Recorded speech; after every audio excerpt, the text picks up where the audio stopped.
Part. General problems of the philosophy. Methodology and history of the natural sciences. Part 2. Philosophical and methodological problems of the physical sciences.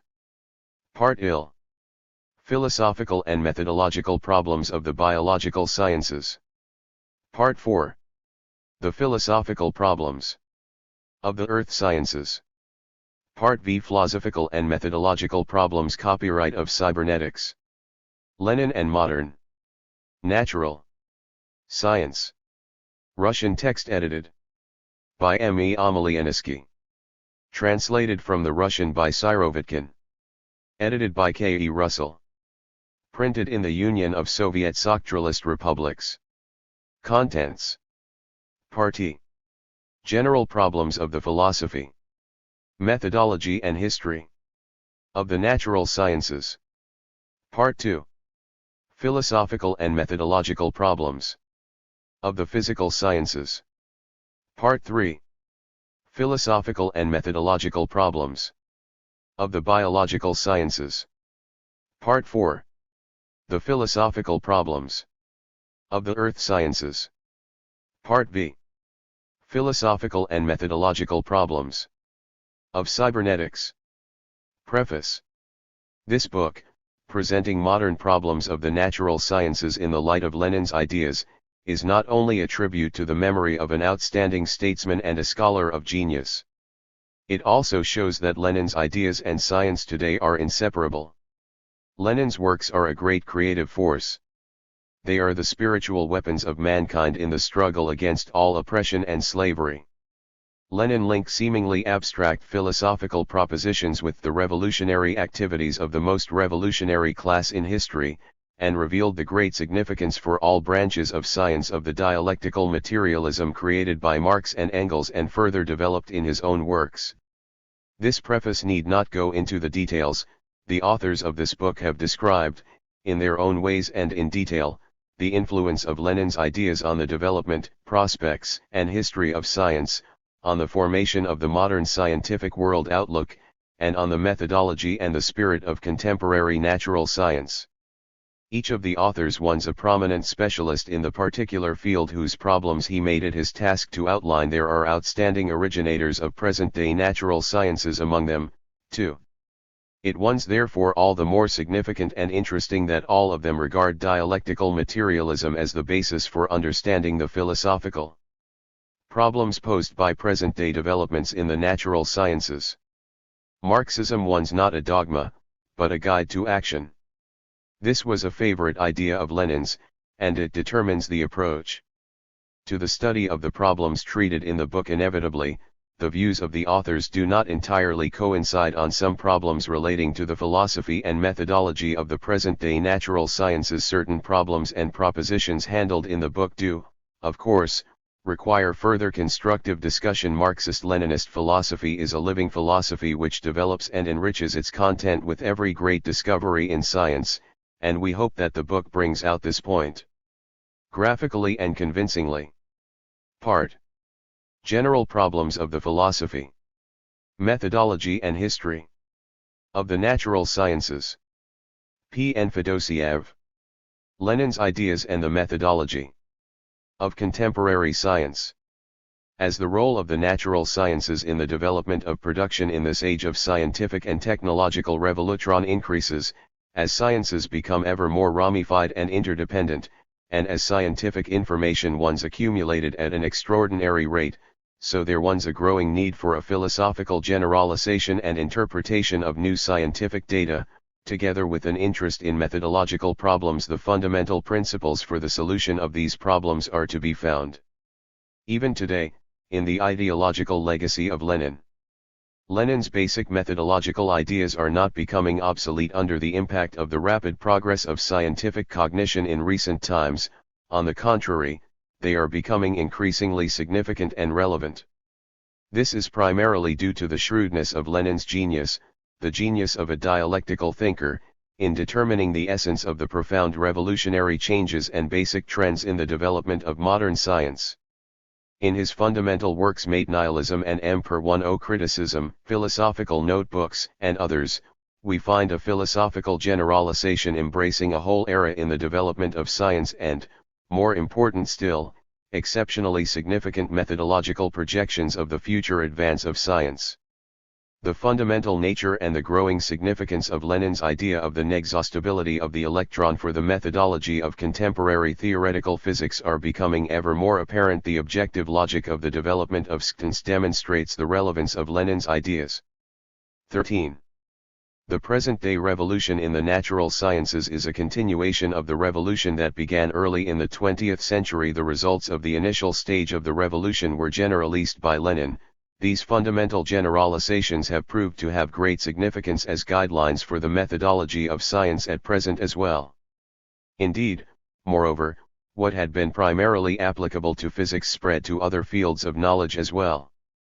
The categories of philosophy must, of course, take into account the whole of the steadily growing spectrum of the content of contemporary science.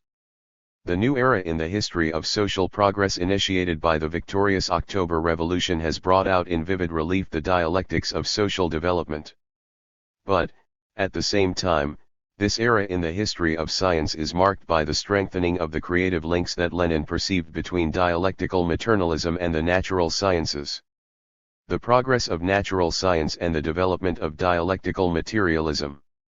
If one wants to be guided by the creative spirit of Lenin's ideas on the methodology of science, upheld by all the genuine Marxist-Leninist parties, one must recognize that the essence of Lenin's behests concerning methodology is expressed in his appeal that materialist philosophy should be developed dialectically, in accordance with advances in the scientific cognition of the world and in practice.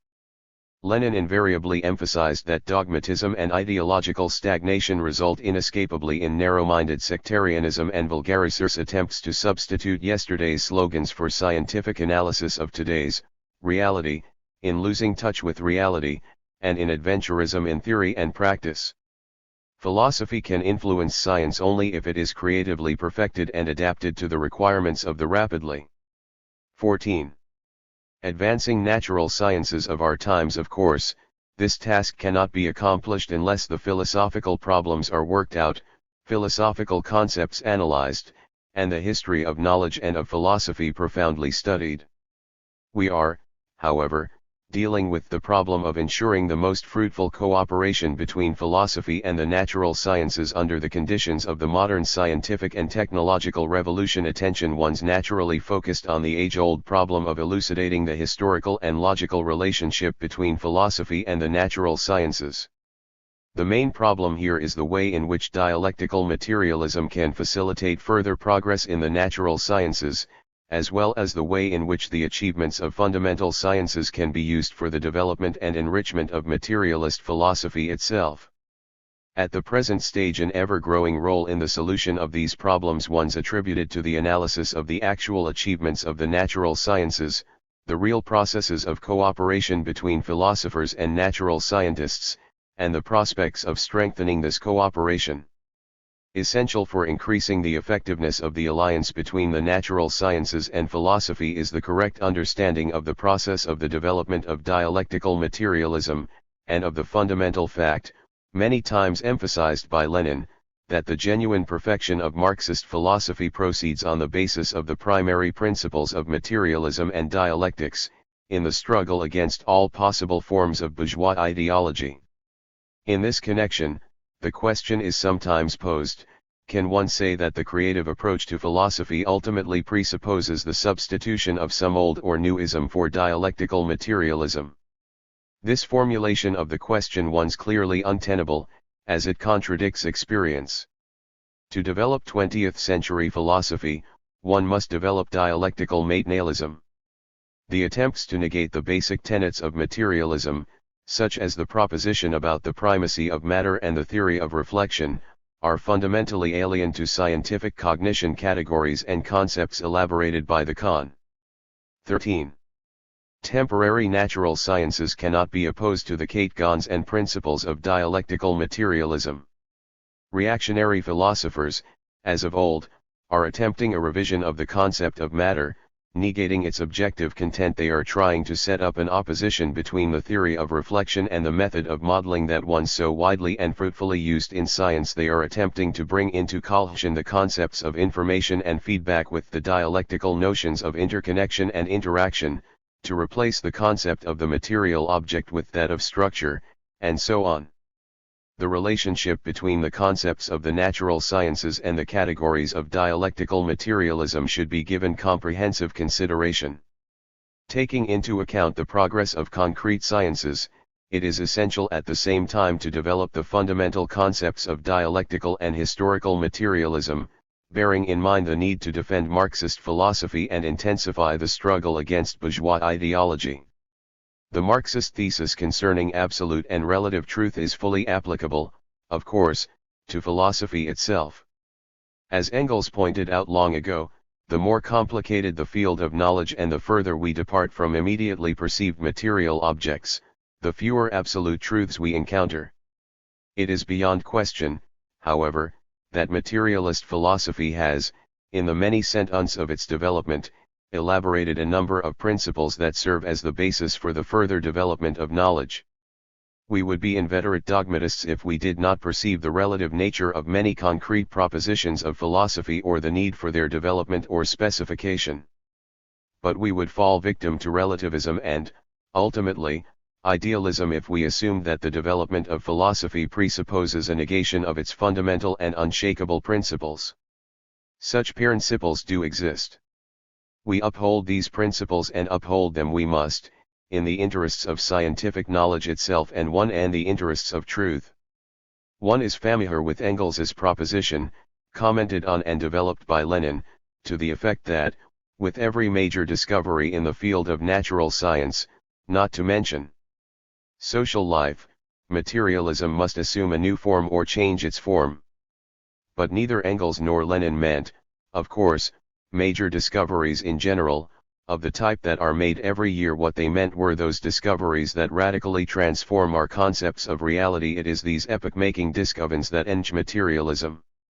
Thus, the important work of genuinely scientific development of philosophy under the impact of new scientific data and practice, just like any other serious undertaking, does not admit of a flippantly sensational approach, going first to one extreme and then to the other, and liable to revise thoughtlessly even the fundamentals of our world outlook, leaving unanalyzed the facts on which such a revision is based, being at times under the short-lived influence of transient episodes in the development of knowledge and reality itself. One must emphasize that the scientific development of materialism presupposes the conservation and, moreover, the consolidation of its content. As Lenin figuratively put it, Marxist philosophy is integral, molded out of one piece of steel. It would be wrong to formulate the problem as follows, since Marx in his famous theses on Feuerbach criticized the old materialism primarily for being contemplative and for underestimating the activity of the subject, and since the role of this activity in the transformation of being has grown enormously in the 20th century, one should entirely give up the view of the world as objective reality and treat it as activity. Would this be a development of scientific philosophy? The answer was definitely no.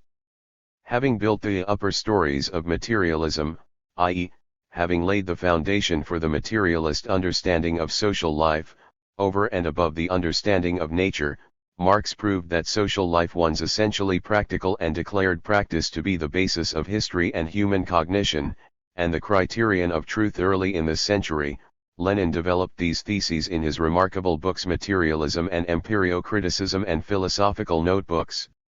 Continuing this Marxist-Leninist tradition, the materialists of the second half of the 20th century must declare, however powerful. 2:1567-17. Human activity may become in its world-transforming potential, being will never be reduced to that activity. After all, activity is the energetic attitude that man adopts towards the real situation around him. The effectiveness of activity depends on the subject's ability to profoundly reflect reality. Ignoring this fundamental requirement of materialism inevitably results in voluntarism and adventurism.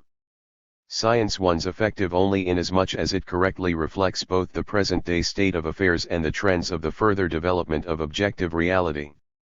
Here, one must touch on a widespread misunderstanding. A well-known thesis from the philosophical notebooks is often quoted: man's consciousness not only reflects the objective world, but creates it. However, there one's a tendency to ignore the fact that Lenin is here summarizing Hegel's ideas on the transition of the concept or one idea into practical action. The materialist interpretation of this thesis, according to Lenin, one's that the world does not satisfy man and man decides to change it by his activity. We should be failing to carry out Lenin's behest about materialist re-evaluation of Hegel if we confused Hegel's idealistic statements with their materialist interpretation. Is the argument valid that only the dialectics of humanist nature can exist, i.e., of nature that has been assimilated by man, and that it is unjustified to project the results of this dialectics onto the whole of nature? In his argument against this contention, Lenin showed that the thesis concerning the materiality of the world can, with every justification, be extended to the whole of the world, including those fields where practice and knowledge have not yet penetrated. Mistakes also happen sometimes in the analysis of the present-day state of the problem of the relationship between materialism and humanism. One must not oppose them to each other or substitute the latter for the former. It would be a mistake to contend that modern natural science, which has broken through into outer space and the micro world, which one's coming nearer to synthesizing living protein and revealing the secrets of the cell, and which has created logical machines, can be based on naturalist humanism and not materialism. True humanism can only be based on true materialism. Any other approach means a retreat from scientific dialectical materialism to pre-scientific anthropological materialism. In criticizing Feuerbach and, to some extent, Chernyshevsky for their anthropologism and their abstract teaching on man, Lenin showed that the anthropological principle was nothing more than an inexact and weak description of materialism.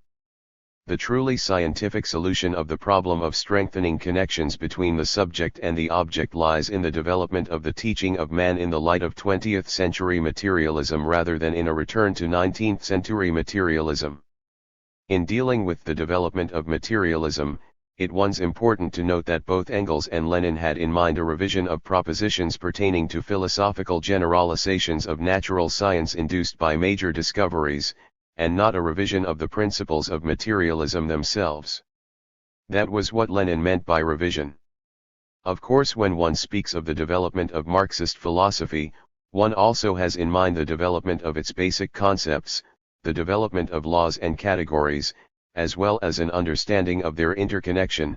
In other words, one's dealing here with the development of method or general methodology as well as the development of the world outlook basis of science. The main task of philosophers in this respect is the materialist interpretation, in collaboration with natural scientists, of the new concepts and data provided by the natural sciences. To corroborate this thesis, it will be useful to cite some examples. Consider the concept of structure, which is accorded a most important status in the natural and other sciences, and which reflects the character of the connections between the elements of some integral system.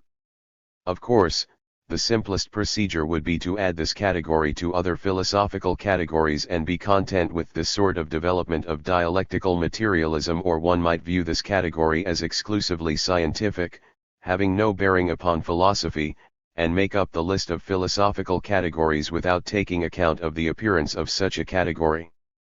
The history of philosophy shows, however, that the development of materialism did not proceed in this manner, through the mechanical incorporation of natural scientific categories into philosophy or through their neglect. Let us consider in this respect the evolution of the understanding of the material object from the point of view of the dialectical relationship between one's form and content. In ancient philosophy, e.g., in Aristotle, form was perceived as the active principle, creative and constructive, whereas matter was believed to be passive. When the mechanistic world outlook gained the upper hand, form came to be interpreted as the outer integument, a configuration of the material object having no connection with its inner essence, its structure. Dialectical materialism formulated the problem of form and content in quite a different way, and the understanding of the material object became much more profound. Form was interpreted as the inner structure of content and not as the outer shell. If we consider the classical works of Marxism, we can see the concept of structure aptly and effectively applied to the analysis of social phenomena.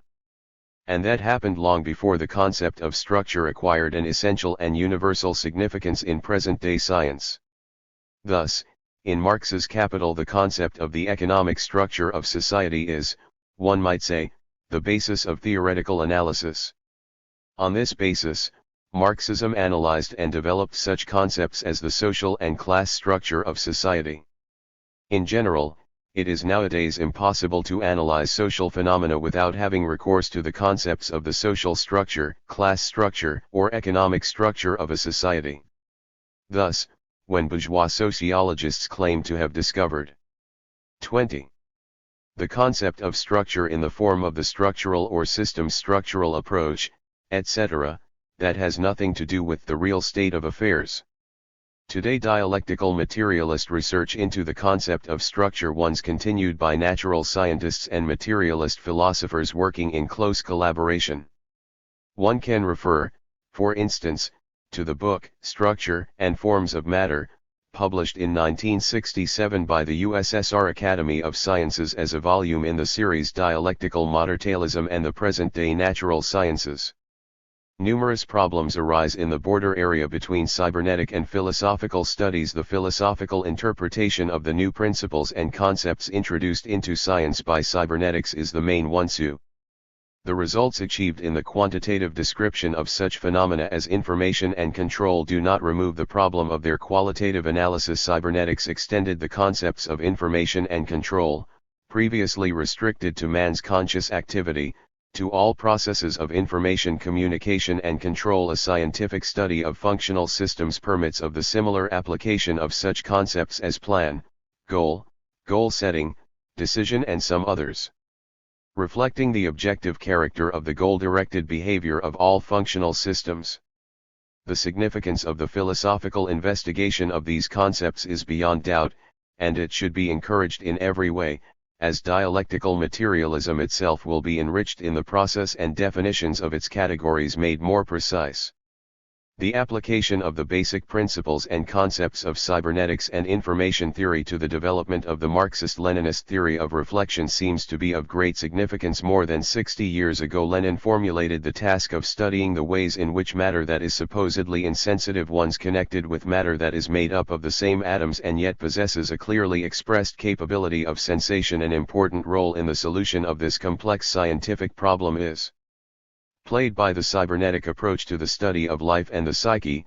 The 21 propositions of Lenin's theory of reflection serving as methodological guides.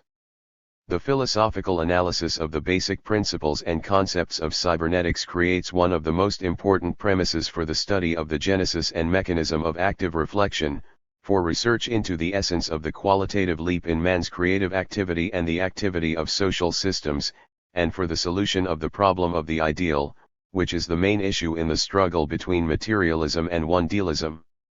Recently, philosophical studies of modeling have acquired great significance. It is important to bear in mind in this connection that there are no grounds for opposing modeling and the theory of reflection to each other. What we are facing here wants something quite different, namely, the need for philosophy to take into account the rapid progress of modern science, the process of the birth of new notions and new concepts, and the need to cope with these concepts and theories, i.e., correctly interpret and generalize them. This is made possible by the objective flexibility of dialectical materialist philosophy, which does not, however, become relativistic. That is why it is impossible to analyze and present philosophical categories in the way it was done in the 19th and the early 20th century. Materialist philosophers and natural scientists must enrich each other. Philosophers, in working out philosophical laws and categories, should base themselves on the results of modern knowledge. Natural scientists must not oppose the categories of some special science to philosophical categories, but should perceive their interconnections. It would be dangerous to allow isolation and a gap in the application of the catechons of the natural sciences and of philosophy. Indeed, philosophy would be divorced from science, it would be doomed to scholasticism and would stop playing any active role in the development of contemporary knowledge. On the other hand, the categories of the special natural sciences would have only a technical significance. All this is fraught with the danger of penetration by reactionary ideologies, when a meaningful philosophical world 22.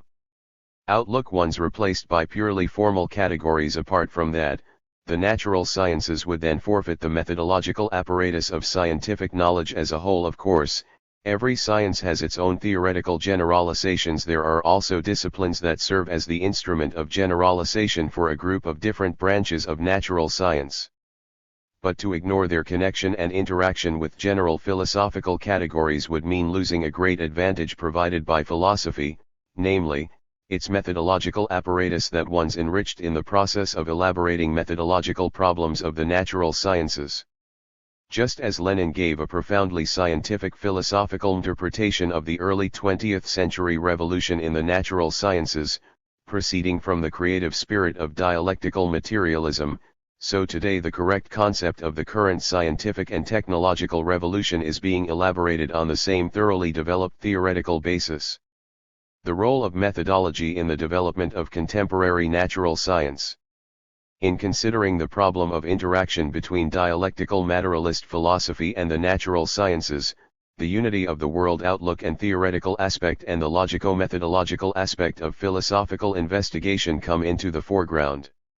When examining the prospects for the development of such investigations, one frequently tends to set in opposition to each other the world outlook, on the one hand, and logic and methodology, on the other. Then again, when emphasizing the methodological problems of science, one sometimes underestimates and even denies the significance of the world outlook basis of science and the inferences drawn from its development pertaining to the world outlook. Needless to say, the treatment of the concepts of matter and law in the light of contemporary scientific data, the classification of the kinds of matter in nature and the cores. 23. Ponding classification of sciences retain their significance in the theoretical and ideological respects. Moreover, the investigations themselves in the field of the methodological problems of natural science cannot be successful unless they are founded on a solid world outlook basis. Since the method summanisses philosophical theory, therefore the effectiveness of the method depends, to a great extent, on the world outlook essence of the theory summarized by the method. The unity of the dialectical method and materialist theory is the unshakable basis for the scientific nature of our philosophy. Proceeding from this principle, one can rationally interpret the fact that problems of the methodology of science are being pushed to the fore in the natural sciences. The essence of this trend is not determined by underestimating the role of the world outlook, it only characterizes a more complex mediated introduction of the world outlook into the very fabric of science, first and foremost through methodology. The increased role of methodology, the general philosophical teaching about the method of practical action and scientific cognition, once determined by two objective circumstances. Firstly, the growth of knowledge presupposes not only increasing theoretical assimilation of the object of cognition, but also accumulation of information about the cognitive process itself. The science of science is acquiring ever-growing importance, and it naturally focuses on problems of methodology for the most effective cognition of the world. When dealing with these problems, it would be wrong to ignore the extensive experience of elaborating the methods contained in materialist philosophy and in the rational elements of idealist doctrines. Indeed, as Engels wrote, even formal logic was primarily a method of arriving at new results, of advancing from the known to the unknown one.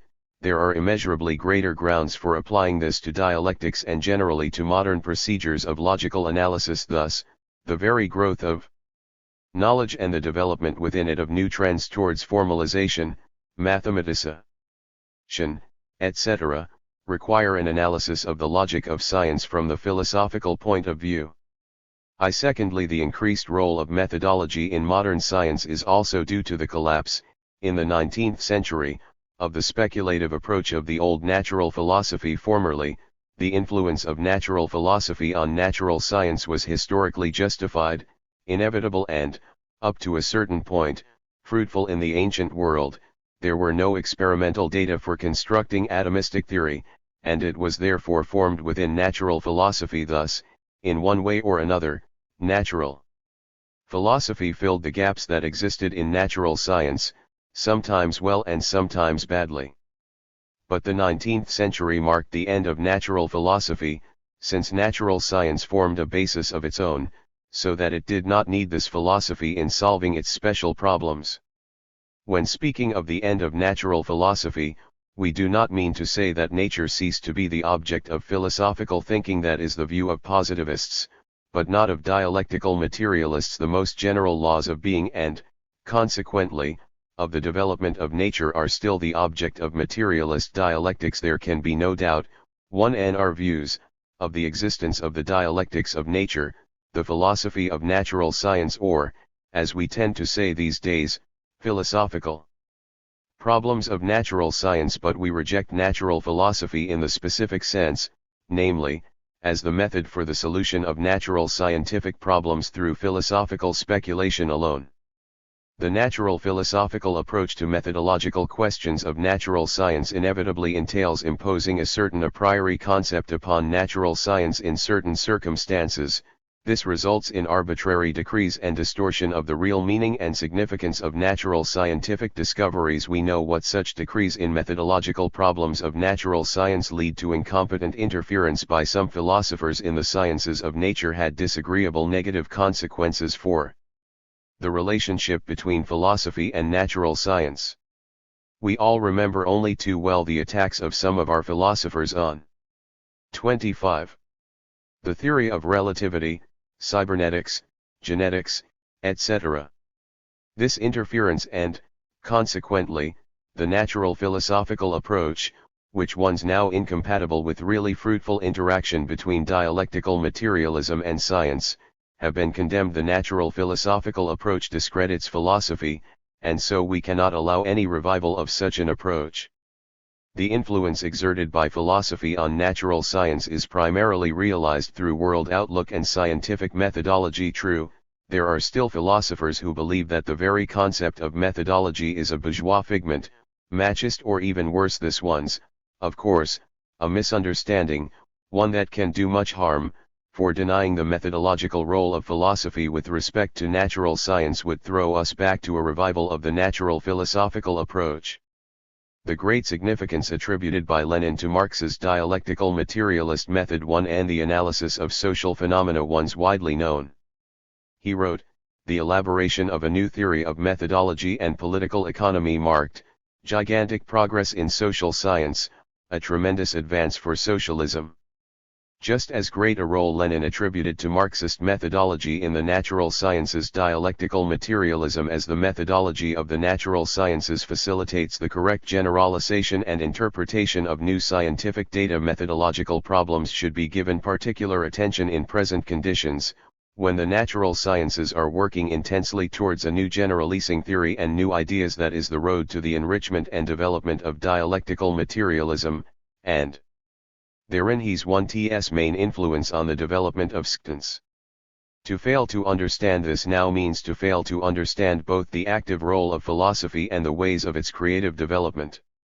We cannot ignore the fact that the main vehicle of attacks on materialism is logic and methodology. The general laws of the development of nature, the overall picture of the world, are certainly the main object of philosophical analysis. However, one and their struggle against idealism, materialists level their criticism against all sorts of logical and methodological contrivances through which idealism endeavors to penetrate the natural sciences. Recent years have shown more fully and deeply the enormous significance of Lenin's philosophical legacy for present-day science.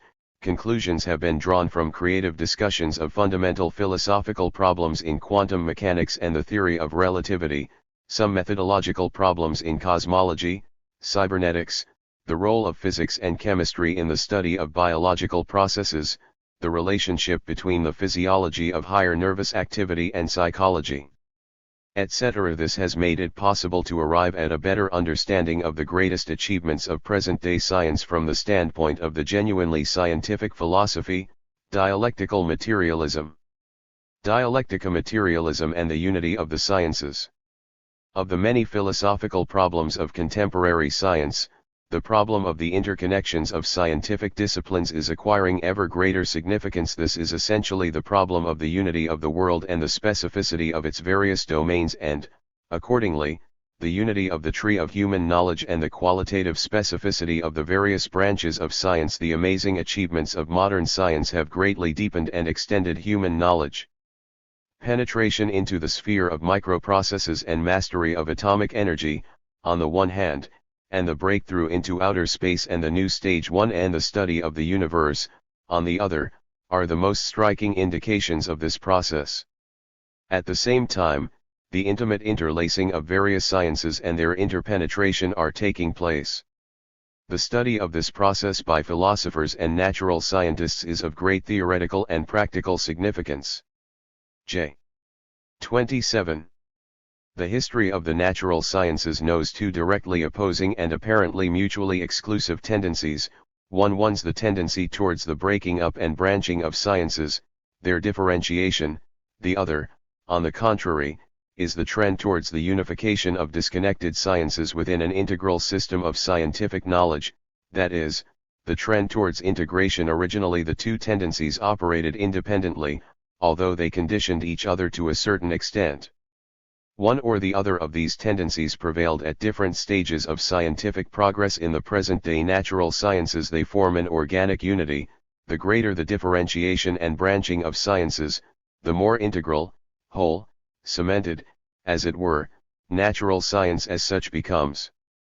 The reason for this is that the newly emerging scientific disciplines do not broaden the gaps between sciences, as was the case in former times, but, on the contrary, remove their previous isolation. Even in the middle of the last century, physics and chemistry were isolated from each other, but physical chemistry, a new science that appeared late in the last century, linked them, and the links are so close that the two sciences started penetrating each other. The formerly clear-cut boundary between them has disappeared. At present it is hardly possible to describe many processes as physical or chemical, since they simultaneously carry both kinds of properties. Chemical physics, which has emerged in this century, forms another important point of contact between physics and chemistry, in which their profound ties and mutual transition are revealed. The same thing is happening on the border between chemistry and biology, on the one hand, and chemistry and geology, on the other, that is, at those points where chemistry comes into contact with the science of animate nature and the science of inanimate nature. Biochemistry, geochemistry, and biogeochemistry are all sciences whose appearance in the course of scientific differentiation did not strengthen their isolation but, on the contrary, led to their interpenetration. The dialectics of the development of scientific cognition thus appears in the form of mutual conditionality of the two. 28. Opposing tendencies, differentiation, and integration of knowledge. This is one of the most characteristic features of present-day natural science. The growing interlacing of the sciences one's due to the fact that natural science one's penetrating more and more deeply into the dialectics of nature. Scientific knowledge is the reflection of an objectively existing thing, with all the properties and laws inherent in it. The interconnections between the various branches of modern science are a manifestation of the objective connections in nature.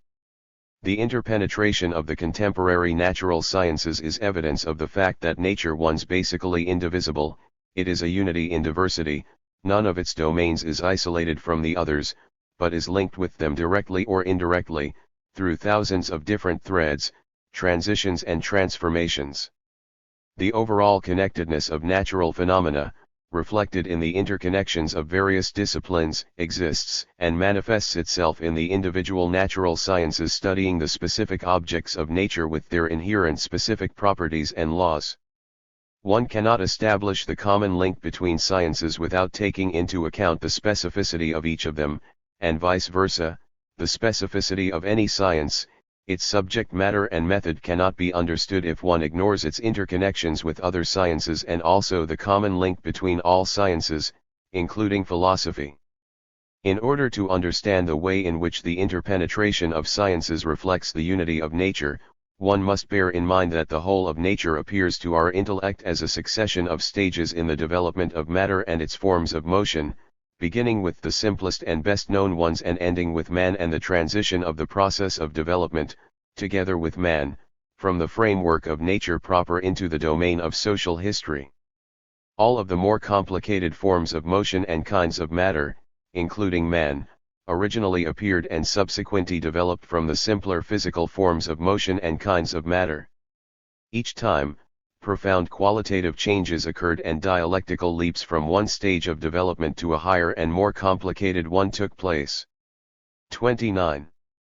The progress of present-day scientific cognition is intimately connected with its differentiation. New scientific trends as well as scientific disciplines emerge continually. In an age of the rapid accumulation of scientific information, such specialization both of sciences and scientists is inevitable and justified, as it helps to raise the productivity of research work. At the same time, it would be a grave error to neglect the dark, and even sinister, trends of over-specialization. In accordance with the dialectical law of contradiction, increased differentiation of knowledge gives NSE to the need for a synthesis of sciences capable of overcoming the isolation of the scientific disciplines. The problem today is naturally that of a more general synthesis of knowledge, covering not only natural, but social sciences as well. The introduction of exact methods into social disciplines was particularly significant for socialist countries, which improve their economies on a scientific basis. In itself, the tendency for closer contacts between, and even, in a sense, coalescence of, natural and social sciences was extraordinarily important from the philosophical viewpoint, as old philosophy at different stages and in different forms implicitly admitted, or even explicitly declared, the inevitability of the gap between the natural and social sciences. According to Hegel, the principle of development was active in society, but does not work in nature. Feuerbach's materialist understanding of nature goes hand in hand with idealism in the treatment of society. This break was most acutely formulated by the Neo-Kantians, who treat the natural sciences as sciences of laws, and social sciences as sciences describing omnique and individual phenomena. Dialectical materialism broke down this philosophical barrier by placing the social sciences on a scientific basis and thus became an instrument for overcoming the contradiction between the development of the natural and social sciences. Interaction of sciences was becoming a vital factor in their development. Modern natural sciences give a powerful impetus to the growth of the social sciences. The view of the objective character of laws became established in the natural sciences earlier than in the social sciences. The idea of the 30. Mutability, development, and transformation of phenomena gained a foothold in biology, geology and physiology before it penetrated sociology. Methods of precise quantitative analysis were also borrowed by the social sciences from natural science and technology, but philosophy and the social sciences, on the other hand, determine the most favorable conditions for scientific and technological progress, help to eliminate the obstacles in its way and, moreover, enrich the natural sciences with fruitful ideas and concepts. The idea of law-governed development and change was expressed in philosophy long before it was accepted in the natural sciences. The atomistic theory was also formulated in philosophy thousands of years before it assumed the form of a natural scientific theory and was experimentally proved. The idea of statistical laws was firmly established in sociology before it gained recognition in microphysics. An excellent example of the influence of philosophy upon the natural sciences is provided by the whole history of dialectical materialism. The concepts of absolute space and absolute time as outer forms divorced from matter and from each other still prevailed among physicists in the last century. Dialectical materialism convincingly proved, however, that space and time are inseparably linked with matter and with each other. Early 20th century science was only beginning to realize the complexity of the structure of the atom, and the majority of scientists still referred to the electron as the ultimate, indivisible, absolutely immutable entity of the world, whereas the great dialectician Lenin had already drawn the conclusion that there are no ultimate, immutable, indivisible entities, that matter was inexhaustible in its depth. The electron is just as inexhaustible as the atom. The problem of the interconnections between sciences is the problem of the unity of the world and the qualitative specificity of its various domains. Hence the extremely important methodological question of the uniform basis of scientific cognition and the specific features of the subject matter and method of individual disciplines. At the present stage in the development of the natural sciences, the analysis of the interconnections between them. 31.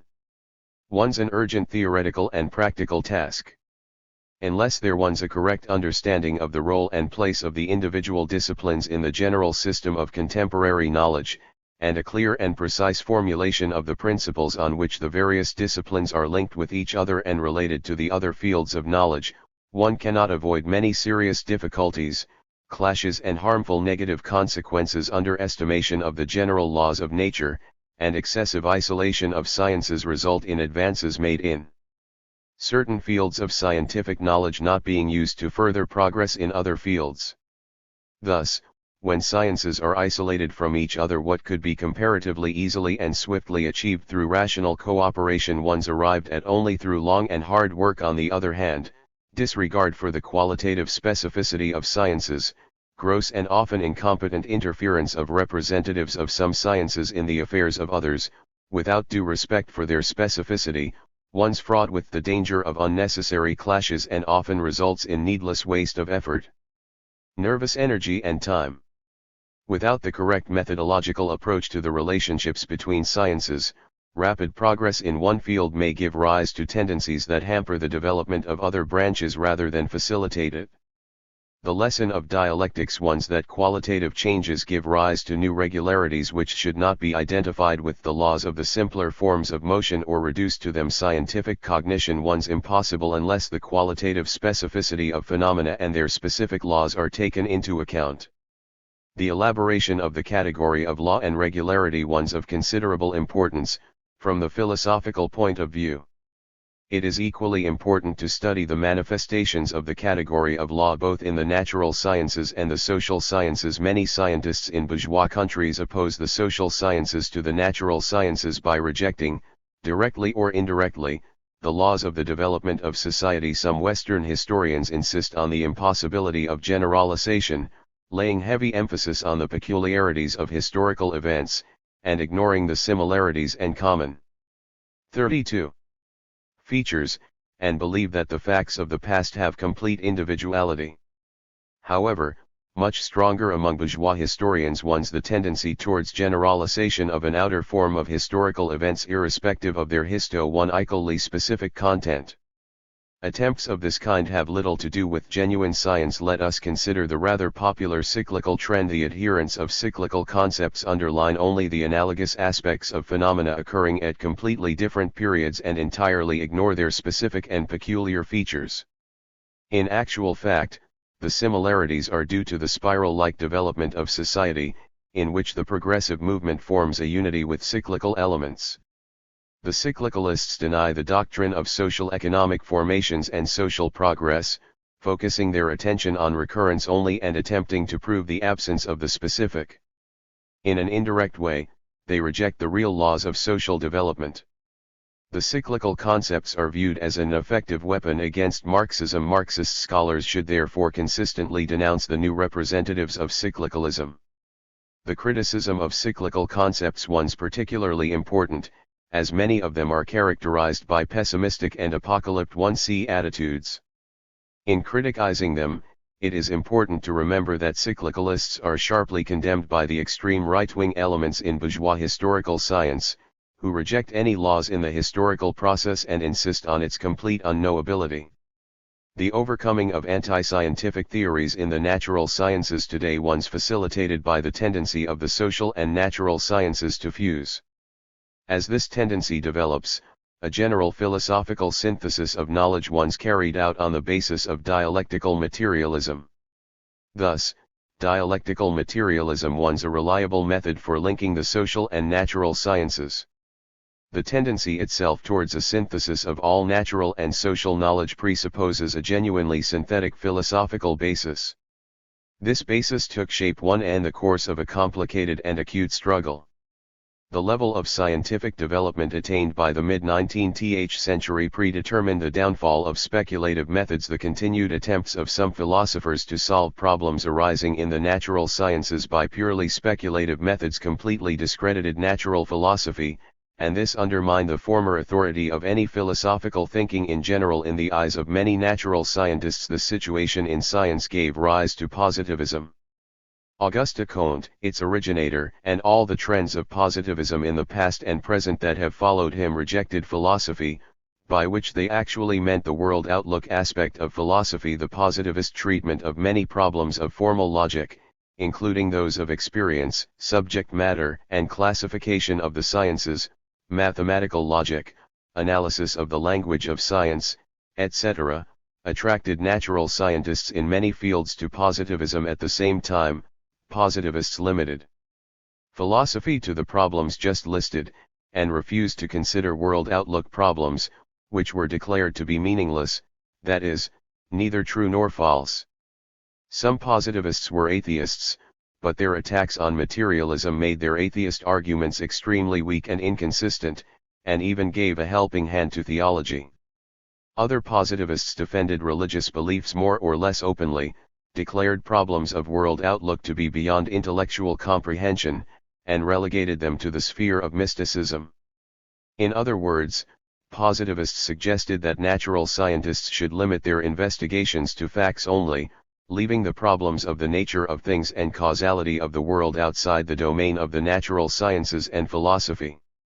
Directly or indirectly, this standpoint left world outlook problems completely in the hands of the theologians and cleared the road for the Thomists, who have increased their influence within the last 50 years.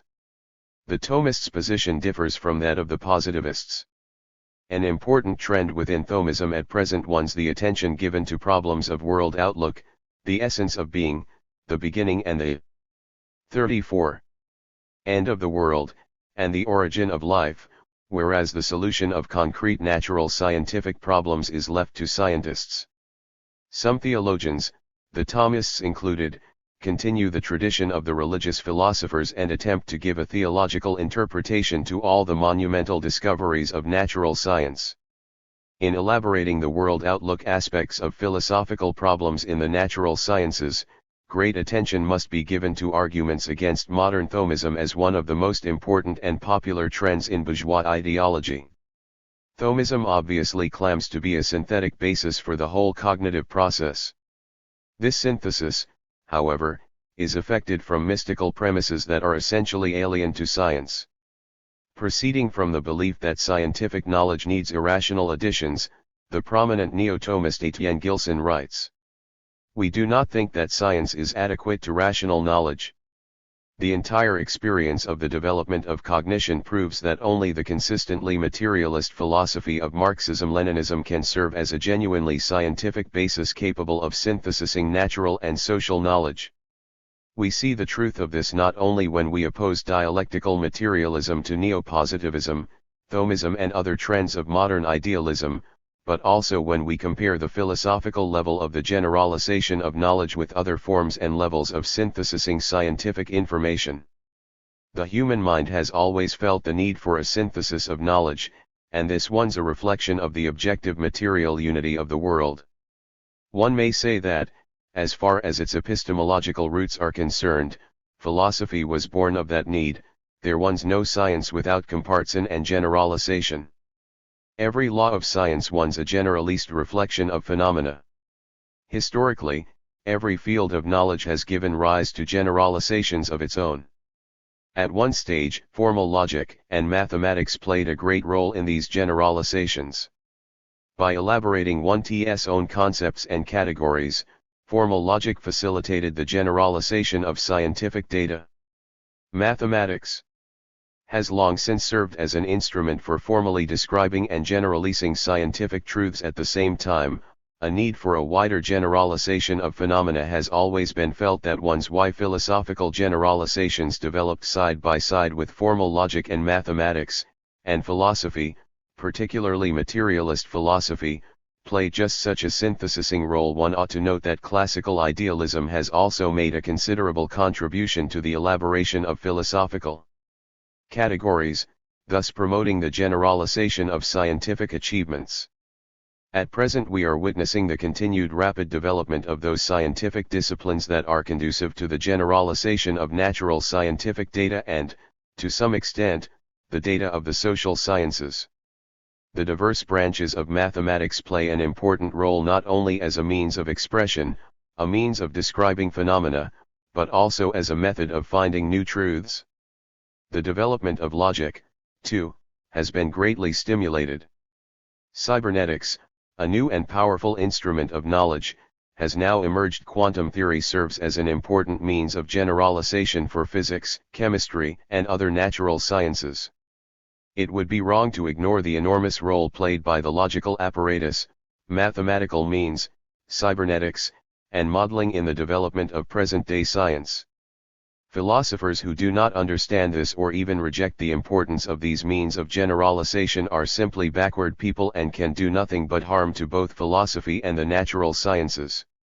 It should also be emphasized that precisely because of the vast development of logical and mathematical means of scientific generalization, it is important to develop the methodological apparatus, that ones, work out the philosophical problems of the natural sciences and enrich Marxist philosophy.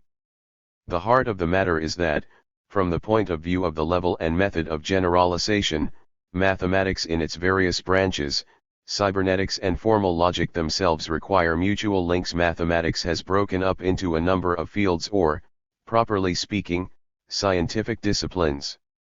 Logic also has several offshoots.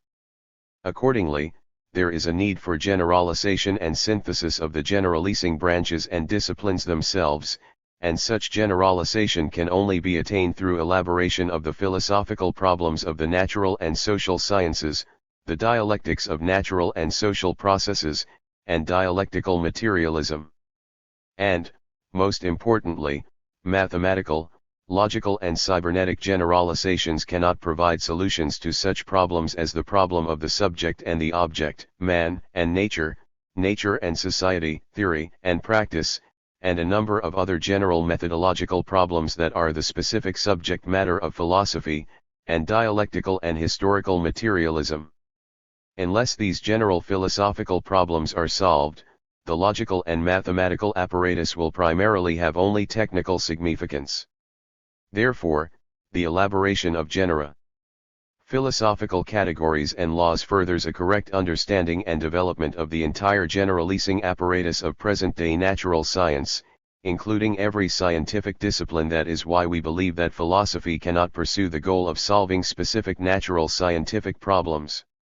Nor can it develop in the absence of close links with the natural sciences, and the natural sciences themselves would be greatly impoverished, if their alliance with the philosophy of dialectical materialism were to be weakened.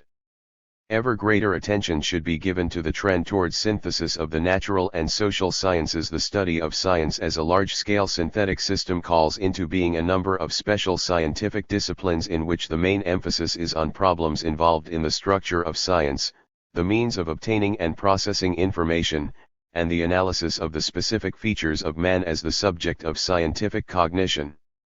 Man is no longer able to develop scientific knowledge manually, by old-time methods. To an ever greater extent, he has recourse to intelligent machines, his assistants, and, with this aim in view, he has to study himself with increasing thoroughness on the other. 37. Hand. The natural sciences are ceasing to be disciplines studying the external world as something that merely confronts man and once only passively contemplated by him. The foundations of a new grandiose synthesis of knowledge are being laid, whose outlines were clearly drawn by Marx. Natural science will in time incorporate into itself the science of man, just as the science of man will incorporate into itself natural science. There will be one science I. As the natural and social sciences come into closer contact, the general theoretical level of all the branches and subdivisions of science rises considerably higher. Scientific disciplines that only recently were primarily descriptive are becoming theoretically deeper, their need for philosophical substantiation growing accordingly. A great synthesizing role in the accumulation of integrative elements in various scientific disciplines is played by dialectical materialist philosophy, since it is the universal methodology of the cognitive process as a whole in view of the great urgency of the problems involved in the synthesis of sciences, the mechanisms of interaction between philosophy and special sciences from the standpoint of the integrative role of philosophical knowledge are gaining new features that have to be studied more profoundly. The integral philosophy of dialectical materialism, which has absorbed the historical experience of the development of cognition and one's now geared to the future, ensures, together with the natural sciences, a methodological synthesis of contemporary scientific knowledge, that is, the unification of all spheres of science under the aegis of the universal creatively developing method of materialist dialectics. The methodological function of philosophy lies, first and foremost, in the comparison and generalization of data from different sciences, and in attaining a comprehensive or, one might say, maximally comprehensive synthesis of knowledge.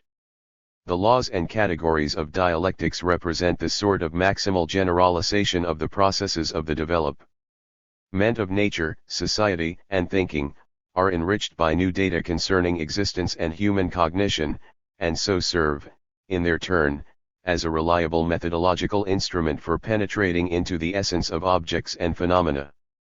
Philosophical investigations reveal the logic of natural scientific cognition by generalizing the data of special disciplines. This standpoint, tested by the experience of philosophical work, retains its significance in present conditions, too. However, it includes further creative development of the methodology of scientific cognition, and generates the need to make more concrete and profound the analysis of changes taking place in the epistemological, methodological, and world outlook foundations of science, as well as the analysis of the role of materialist dialectics in the synthesis of a new scientific picture of the world. There must be further development of materialist dialectics as the method of scientific theoretical thinking. Therein he's the main task of studies into the philosophical interpretation of the rapid progress of the social and natural sciences. The further successful development of scientific cognition once guaranteed by the fact that both philosophers and natural scientists in the socialist countries, as well as progressive scientists in bourgeois countries, are working to strengthen this creative alliance that Lenin bequeathed. John D. Bernal. Lenin and Science. I will begin by quoting some paragraphs from an article I wrote for Pravda on the occasion of the 29th anniversary of the death of Lenin. The economic analysis, the political message, the tactical advice in Lenin's work is still of day-to-day importance in the struggles of our times, not less important ones. The lost perspective, the range of vision, that can lead us to understand the grand movements of nature and history.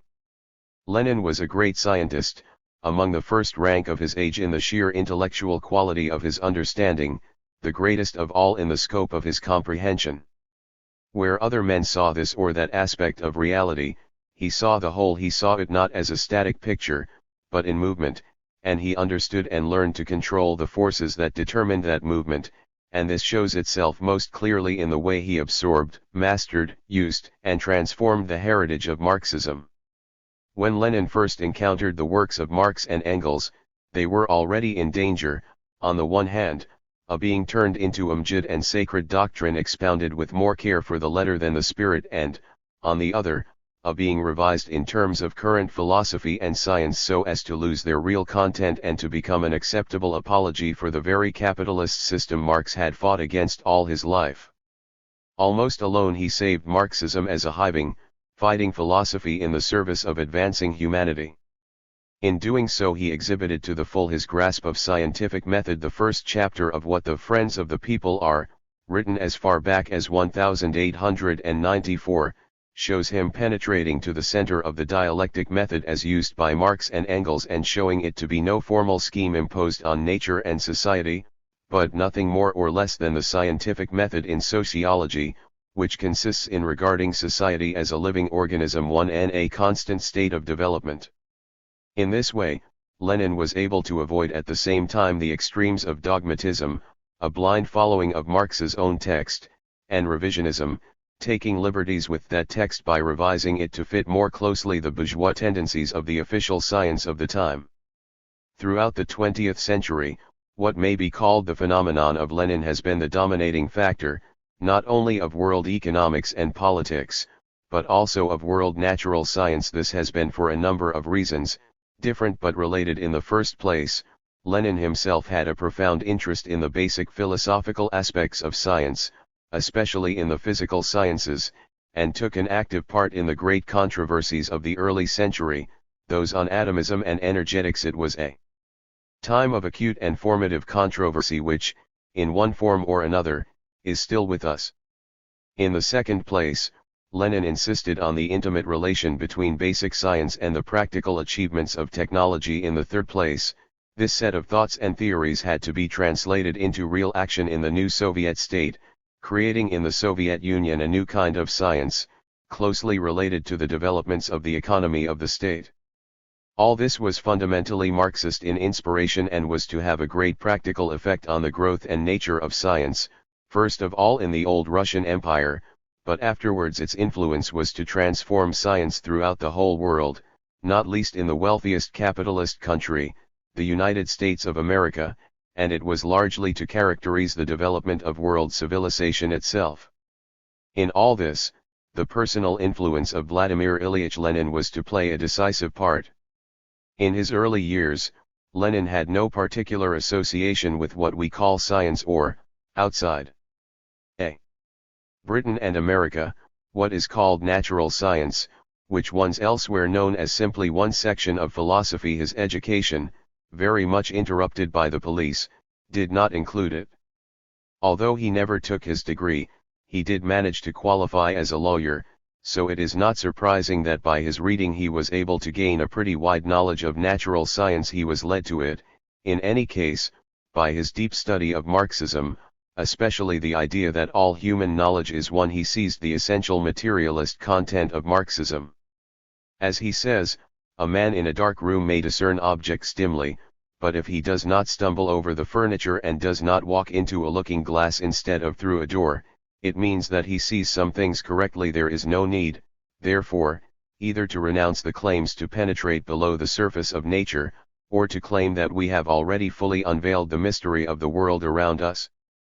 The destructibility of the atom, its inexhaustibility, the mutability of all forms of matter and of its motion, have always been the stronghold of dialectical materialism. All boundaries in nature are conditional, relative, movable, and express the gradual approximation of our mind towards the knowledge of matter too. Nature one's infinite, just as its smallest particle one's infinite, but reason just as infinitely transforms things in themselves into things for us. 3.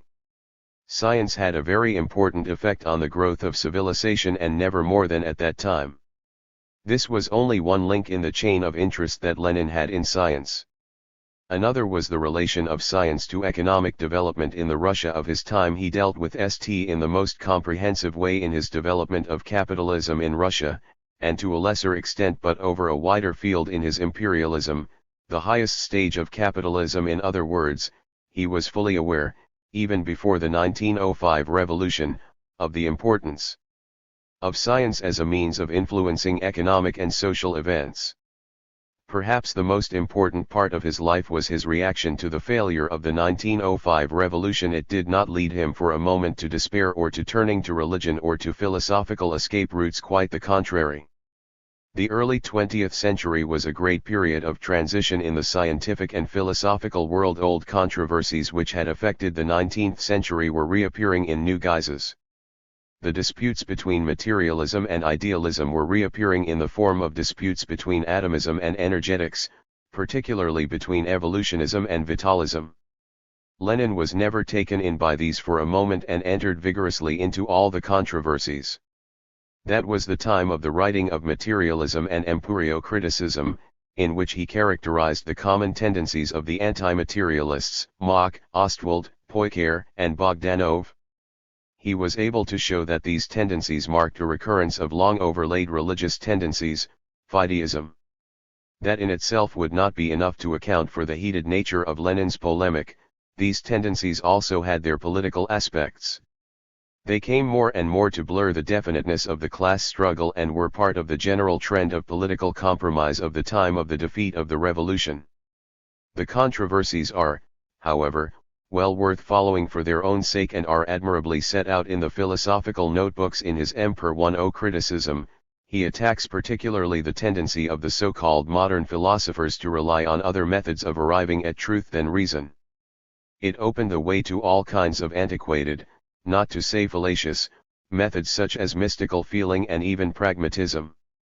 The new contradictions in philosophy had been put down to a bankruptcy of science, but Lenin would have none of it. It is for this reason that Lenin found himself turned against the demon of atomism and, by implication, of mate nihilism, put forward by the positivist school of Mach and Ostwald. Lenin realized that the new discoveries in physics at the turn of the century, particularly that of the electron, seemed to indicate that matter was entirely electromagnetic. 43. But this had been taken altogether too naively, as if matter had vanished into thin air. Lenin would have none of this and considered that the thermodynamics of Carnot and Gibbs could be used without any concessions to metaphysics when one considers that the astonishing developments of relativist 1C and quantum physics have been subsequently absorbed into a general picture of the universe without gross difficulty. The relatively minor explanation required by 19th-century physics did not demand much effort. These remarks on the future of science were superseded in a few years by the outbreak of the First World War, which found him in Switzerland still occupying himself with questions of theory, including the philosophy of science and the theory of Marxism. He was all the time concerned with the task in front of him, of how science could be used in building up a new, socialist society. From then on, after the February Revolution in 1917 and his return to Russia, he moved into the full blaze of political and military events. But he did not forget for one moment the task in front of him in the scientific world. Despite the demands of the day-by-day struggles of the revolution and the intervention, he was busy formulating an organization of a new kind of science. In this he built on the older institutions of the Imperial Academy of Russia, which maintained many of its original members, whom he found eager to cooperate in the service of the new, socialist state. As a body, the old academy was quite difficult to change, not from ill will but simply from inertia. I remember, on an early visit to Leningrad, an old scientist remarking to me, "We used to make museums for learned men, now we are making them for children." The tradition of science remained obstinately academic. Yet many of the figures in Russian science rose well above it. The force behind this rise was the enthusiasm inspired by Lenin in the younger workers. The essential new objective was the linking of science with production. The famous thesis of Lenin was, "Communism is Soviet power plus the electrification of the whole country." With this production program goes its analog, to bring science itself to the people. This implies another aspect as well, that of the planning of science.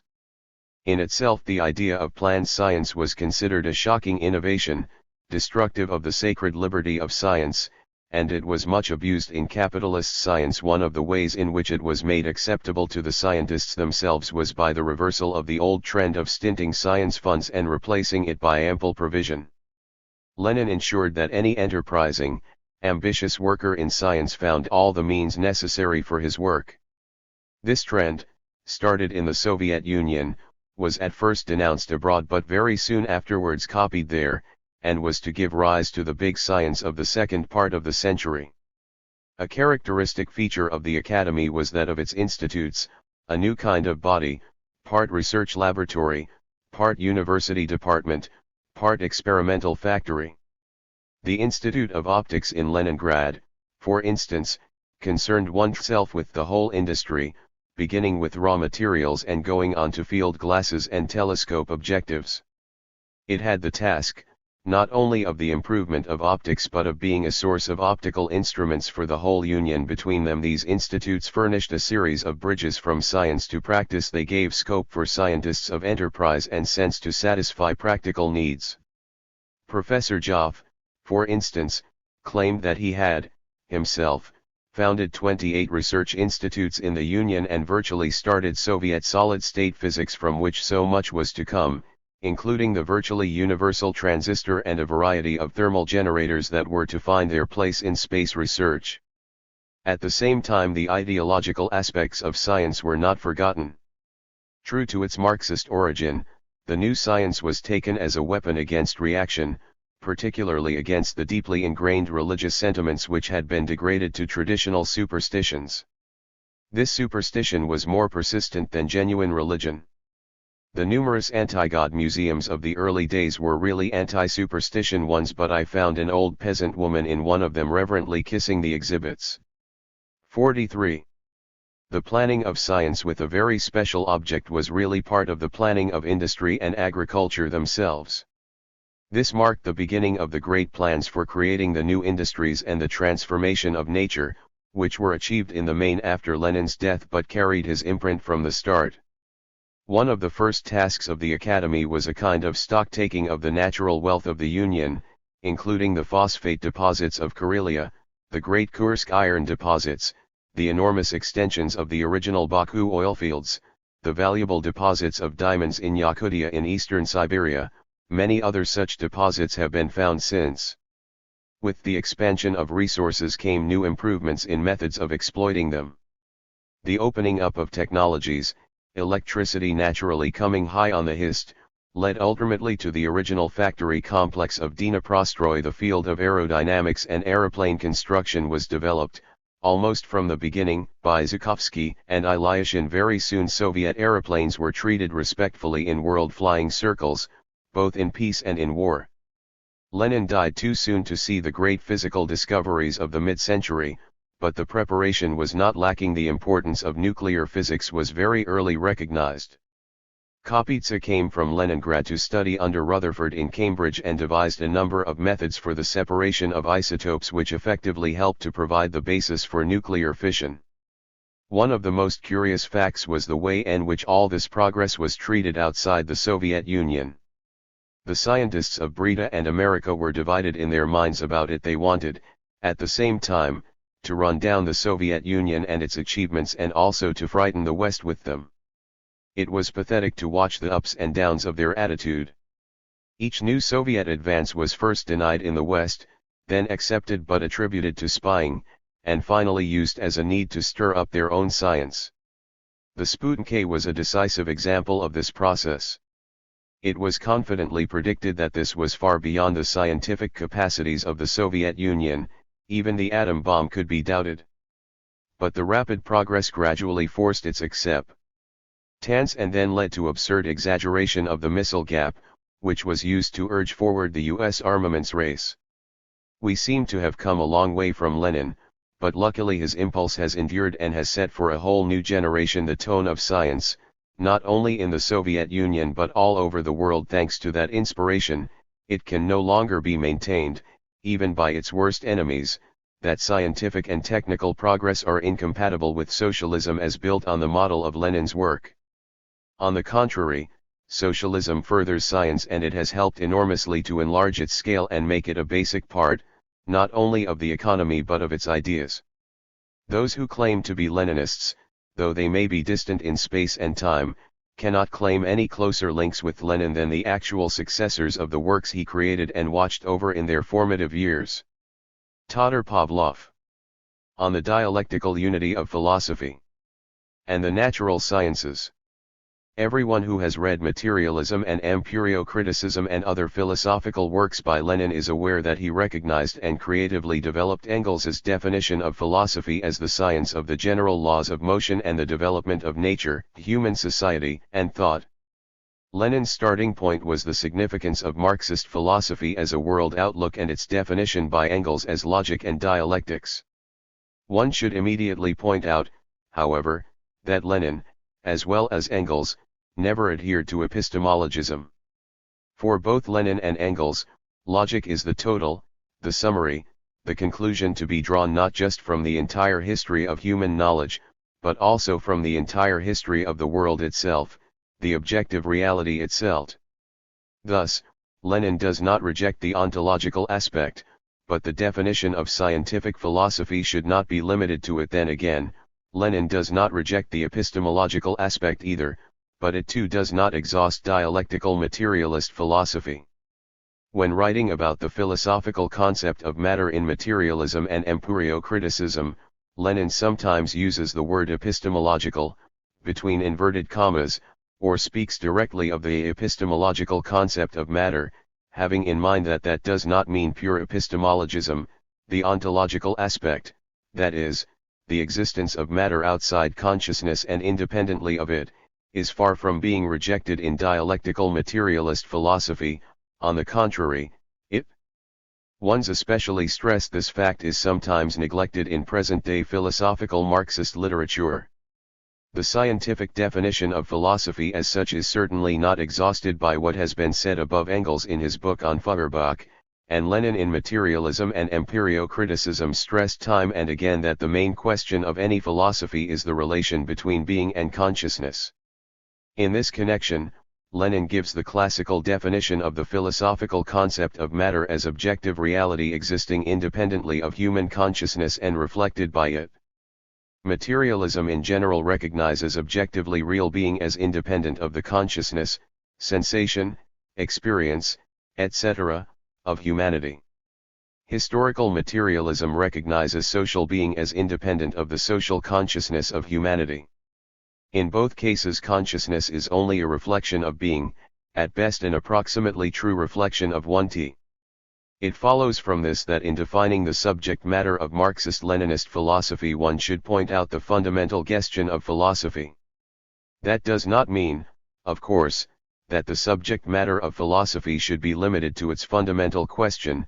Lenin says that the relationship between consciousness and matter is the fundamental question of philosophy, but that does not mean that it is its only question.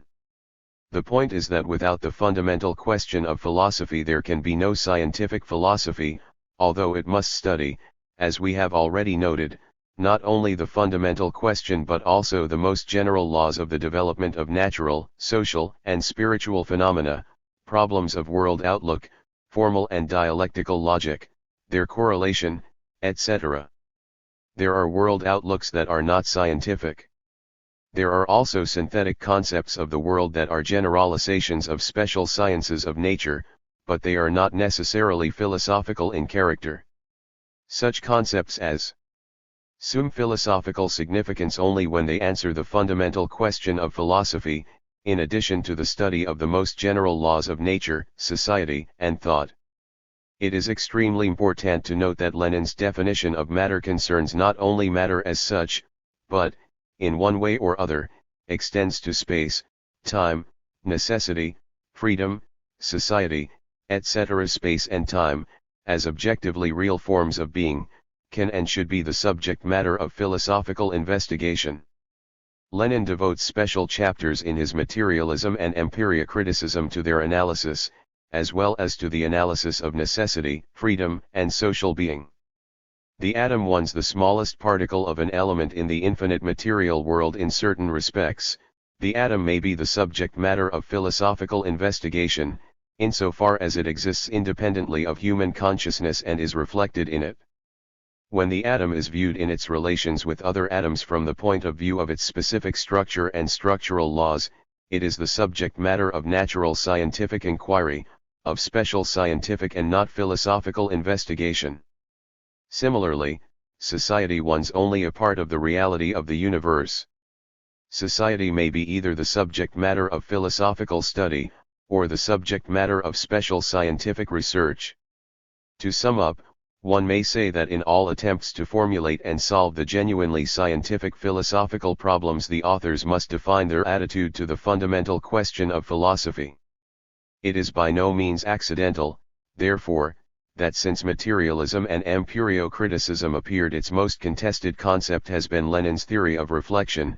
In other words, the opponents of Marxist philosophy rejected the philosophical standpoint expressed in the proposition that matter is objective reality reflected in our sensation, in our consciousness.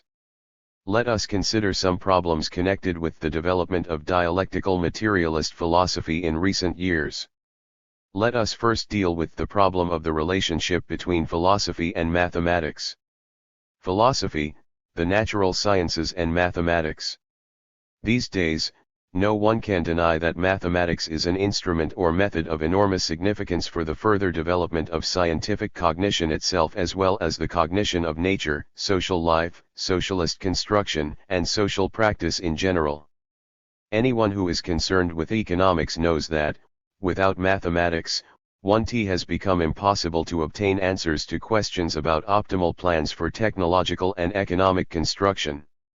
It may be for this reason that the view has been expressed in mathematical and philosophical literature that mathematics is an omnipotent science dominating all the other sciences with their problems, hypotheses, etc. This view undoubtedly contains a measure of truth, but one cannot say that it wants the whole truth. Marx's dictum that the level of development of a science can be judged by the extent to which 1T uses mathematics once generally known. Kant insisted that scientific investigations need mathematics in order to be precise. All this one's certainly true. Mathematical methods are applied in processing measurement data in the study of the quantitative relations of the structures of objects. The question arises, however, by what mathematical means can we prove that the measured objects and the standards of measurement that we apply are objectively real? What is the real content of the notion of exactness itself? All this is frequently ignored or underestimated. It comes about, therefore, that some exponents of mathematics and the precise natural sciences raise the mathematical sciences to an absolute and actually forget that, for instance, Marx's Capital and Lenin's The State and Revolution or materialism and empirio-criticism were not created with mathematical principles or methods of investigation. 5T. In the course of its historical development, mathematics influenced philosophy and was in turn influenced by it. Suffice it to remember that mathematics played a most important role in the formation of rationalism, which sees the ideal of human cognition in the strictly logical nature of mathematics. Philosophy itself is not reduced to rationalism, and its method, in the broad sense of the term, differs from the purely formal methods of mathematics. In Materialism and Empirio-Criticism, Lenin wrote that it was not his intention to deal with the special theories of physics. Recently, there have been many works whose authors in the name of Marxism fill their philosophical papers with specific physical, mathematical, and biological problems. This is offered to the reader as the standard of present-day Marxist-Leninist philosophical thinking, the papers alluded to sometimes actually containing not a jot of Marxist-Leninist philosophy. It was certainly not our contention that the authors of contemporary Marxist philosophical studies should not concern themselves with generalizations of natural, scientific, mathematical or other materials from special sciences. Dialectical materialism cannot develop without such generalizations and suitable conclusions, that is, it ceases to be a scientific philosophy without such generalizations. But philosophical generalizations or philosophical inferences from natural scientific propositions and discoveries are not to be reduced to the analysis of data from the standpoint of some particular scientific discipline. Propositions of special sciences should not be substituted for philosophical conclusions and statements, although the latter presuppose the discovery and application of the former. Philosophy is concerned with the laws of cognition, of theoretical thinking reflecting the material world, and cannot therefore be reduced to any natural scientific, mathematical, technical, social or any other scientific discipline of a similar nature. 52. Since antiquity, mathematics has played an essential role in the development of logic. Its significance has grown considerably since the mid-19th century owing to the study of its logical instruments, the foundations of mathematics, and the creation of mathematical logic. At the same time, Marxist dialectical logic appeared. Mathematics throughout its history has been the scene of struggle between materialist and idealist trends. Outstanding mathematicians, particularly those who kept close links with the natural sciences, usually defended, often spontaneously, the materialist view of their science. When dialectical materialism appeared, the problems of the essence of mathematics were interpreted in a new light. The ideas of dialectical materialism applied to the mathematical sciences were further developed mainly in the works of Soviet mathematicians. Lenin's theses on the role of abstraction 1 and cognition, the unity and struggle of contradictions as the law of cognition, the epistemological roots of idealism, the complexity of the ways of cognition, etc., are extremely important if one is to comprehend the essence of mathematics. Thus, the entire development of mathematics in the historical and logical aspects, in its present-day complexity and multiformity, does not bypass philosophy. On the contrary, only philosophy leads to an adequate understanding of mathematical science. We believe that the following thought of Lenin was of exceptional theoretical and methodological value for Marxist-Leninist philosophy and scientific knowledge as a whole.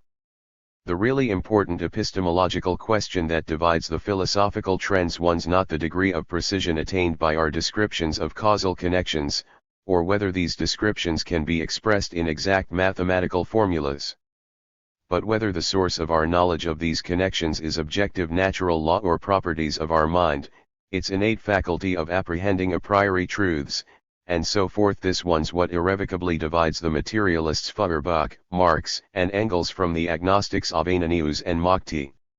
These statements by Lenin show quite clearly that the problem of objective reality and its reflection in human consciousness was not a mathematical or natural scientific problem, but rather a philosophical one, and the solution of this problem as such cannot be arrived at by any formal or formalist theories and methods. All of this does not depreciate, of course, the role of mathematics as a special science, but it compels a distinction between mathematics and philosophy, between form and formalism, between symbol and symbolism, etc. The fact that mathematical logic has proved to be an extremely fruitful science, widely applied in the whole of present-day science and technology, particularly in cybernetics and the theory of information, is generally recognized, but it does not provide a logical or practical basis for raising formal and formalist methods in logic and mathematics to an absolute, thereby playing into the hands of modern reactionary philosophy in one way or other.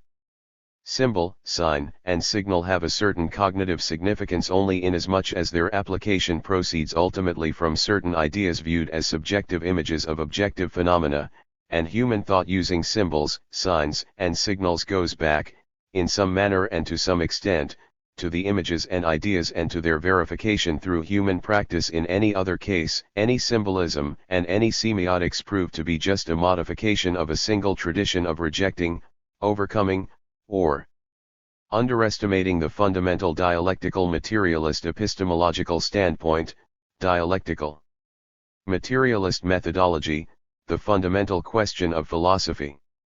These are the general conclusions to be drawn from the development of the Marxist-Leninist epistemology, in particular from the theory of reflection and its relation to mathematics. There can be no doubt that the further development of science, including materialist dialectics, will fully bear out these conclusions. Lenin formulated the principle of the coincidence, or identity, of dialectics, logic, and epistemology. This does not mean that he made no distinction between them. He regarded dialectics, logic, and epistemology as different aspects of an indivisible dialectical materialist philosophy. Dialectics, logic, and epistemology, as distinct from the special natural, social, and technical sciences, formulate and solve the fundamental question of philosophy on an abstract level and at the same time concretely, and particularize the philosophical concept of matter. Lenin did not reject the dialectical unity of philosophy and the special sciences, but he did not identify them with each other either. In defining logic as the science of truth taken as a whole, Lenin never treated formal logic, dialectical logic, and epistemology together with its basis, the theory of reflection, as special non-philosophical sciences. The relationship between philosophy and special sciences was that of unity, not identity. This idea permeates Lenin's entire philosophical work. At the same time, his works contain the idea that the fundamental question of philosophy does not exhaust its content, for it studies the universal laws of the development of nature, society, and thought, the varied forms of social activity, as well as the significance of practice as the basis and objective, the criterion of human knowledge and as immediately given reality. The various special sciences consider the objects of their analysis primarily from the point of view of their specific structures and laws, and that one's what confers on them the status of special sciences, whereas scientific philos He uses the structures and laws established by the special sciences in order to discover universal connections and relationships, and universal laws of objective reality and cognition. It studies the relationships between the various forms of consciousness and the various forms of social and natural being. The fundamental question of philosophy cannot be reduced either to the problem of the structural laws of being and consciousness or to the problem of the most general structural laws of the world. If the general laws of the structural composition of the world are to be interpreted in the spirit of structuralism and opposed to the fundamental question of philosophy, that leads inevitably to the old-time attempts to reject and overcome the difference between materialism and idealism, that one's, to a repetition of the mistakes of Mach and his followers, a complete denial of the significance of scientific philosophy as such. Lenin chose a different way, namely, the way of consolidating the status of the fundamental question of philosophy, the philosophical concept of matter precisely as a philosophical and not a natural scientific one. He chose the way of developing the theory of reflection as the theoretical basis of the dialectical materialist epistemology. Lenin's unremitting attention to the progress of natural, social, and technical sciences enabled him to generalize their achievements and formulate fruitful scientific predictions. The subsequent development of the concrete sciences confirmed the indisputable correctness and methodological value of the investigations and conclusions contained in Lenin's philosophical works. Lenin's generalizations in the field of the natural sciences made a considerable impact on the development of physics, mathematics, and other special sciences. As for his generalizations concerning the social sciences and the revolutionary practice of mankind, they had a decisive influence upon the subsequent development of human society and on the destinies of the peoples of the world. How was it possible that Lenin, who did not consider himself a specialist in any of the natural sciences, arrived at 36 conclusions that were of fundamental significance for the development of science as a whole? Wherein he's the extraordinary power of Marxist philosophy, further developed by Lenin.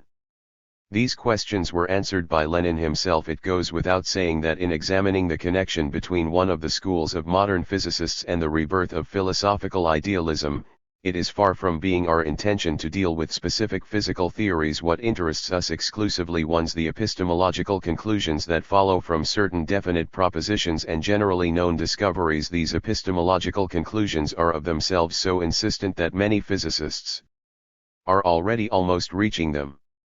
What one's more, there are already various trends among the physicists, and definite schools are beginning to be formed on this basis. Our object, therefore, will be confined to explaining clearly the essence of the difference between these various trends and the relation in which they stand to the fundamental lines of philosophy. Lenin's views on the relationship between philosophy and special sciences have long been given a simplistic interpretation both by some scholars in the special sciences and by certain philosophers. Exponents of special sciences expected philosophers to be erudite or at least specialists in one or several fields of science and technology, whereas philosophers for their part expected representatives of concrete sciences to be little short of professional philosophers. Lenin states clearly that in speaking of the philosophical idealism of some physicists he has no intention of dealing with physics as a special science, but that does not mean that specialized scientific research in physics and philosophy can develop in absolute isolation from each other. As we pointed out earlier, a peculiar philosophical style recently became popular with some philosophers in various countries, who speak and write of philosophical problems, leaving them essentially unanalyzed and unsolved, and dealing with purely special problems of some natural, social, or technical disciplines.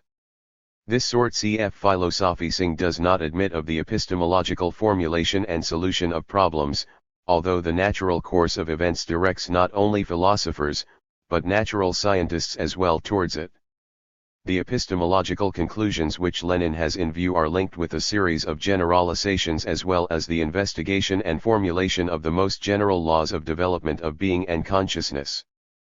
Firstly, this deals a stunning blow to the neo-positivist contention that no philosophy is needed and that special sciences are their own philosophy. Secondly, it shows that the most general conclusions of concrete sciences cannot, in the final analysis, fail to have some bearing on the philosophical definition of matter and the fundamental question of philosophy. Thus, special sciences cannot exist and develop separately from scientific philosophy, just as, conversely, scientific philosophy presupposes concrete sciences, which in the process of continual differentiation and simultaneous integration arrive at propositions and discoveries requiring epistemological conclusions. Physicists, chemists, cyberneticists, astrophysicists, biochemists, biologists, and scholars working in other fields of scientific knowledge can use their own instruments and methods to solve their difficulties, e.g. the problems of the theory of elementary particles, quarks, etc., which are relevant to the structure and specific laws of the development of matter. It is the specialists in the sciences who are investigating and should investigate the concrete problems of physics and other sciences, but these scientists, whether they HKE it or not, rely in their studies on certain philosophical, epistemological, and logical principles. Similarly, philosophers investigating certain universal forms of being, the laws of the interconnection between matter and consciousness, and certain epistemological and logical problems, turn to the achievements of special sciences and draw the necessary inferences from them. If philosophers were content with the formulation and study of purely formal or purely logical and epistemological problems, they would be isolated from the special sciences and 58. Would end in sterile abstruseness, scholasticism and, ultimately, mysticism.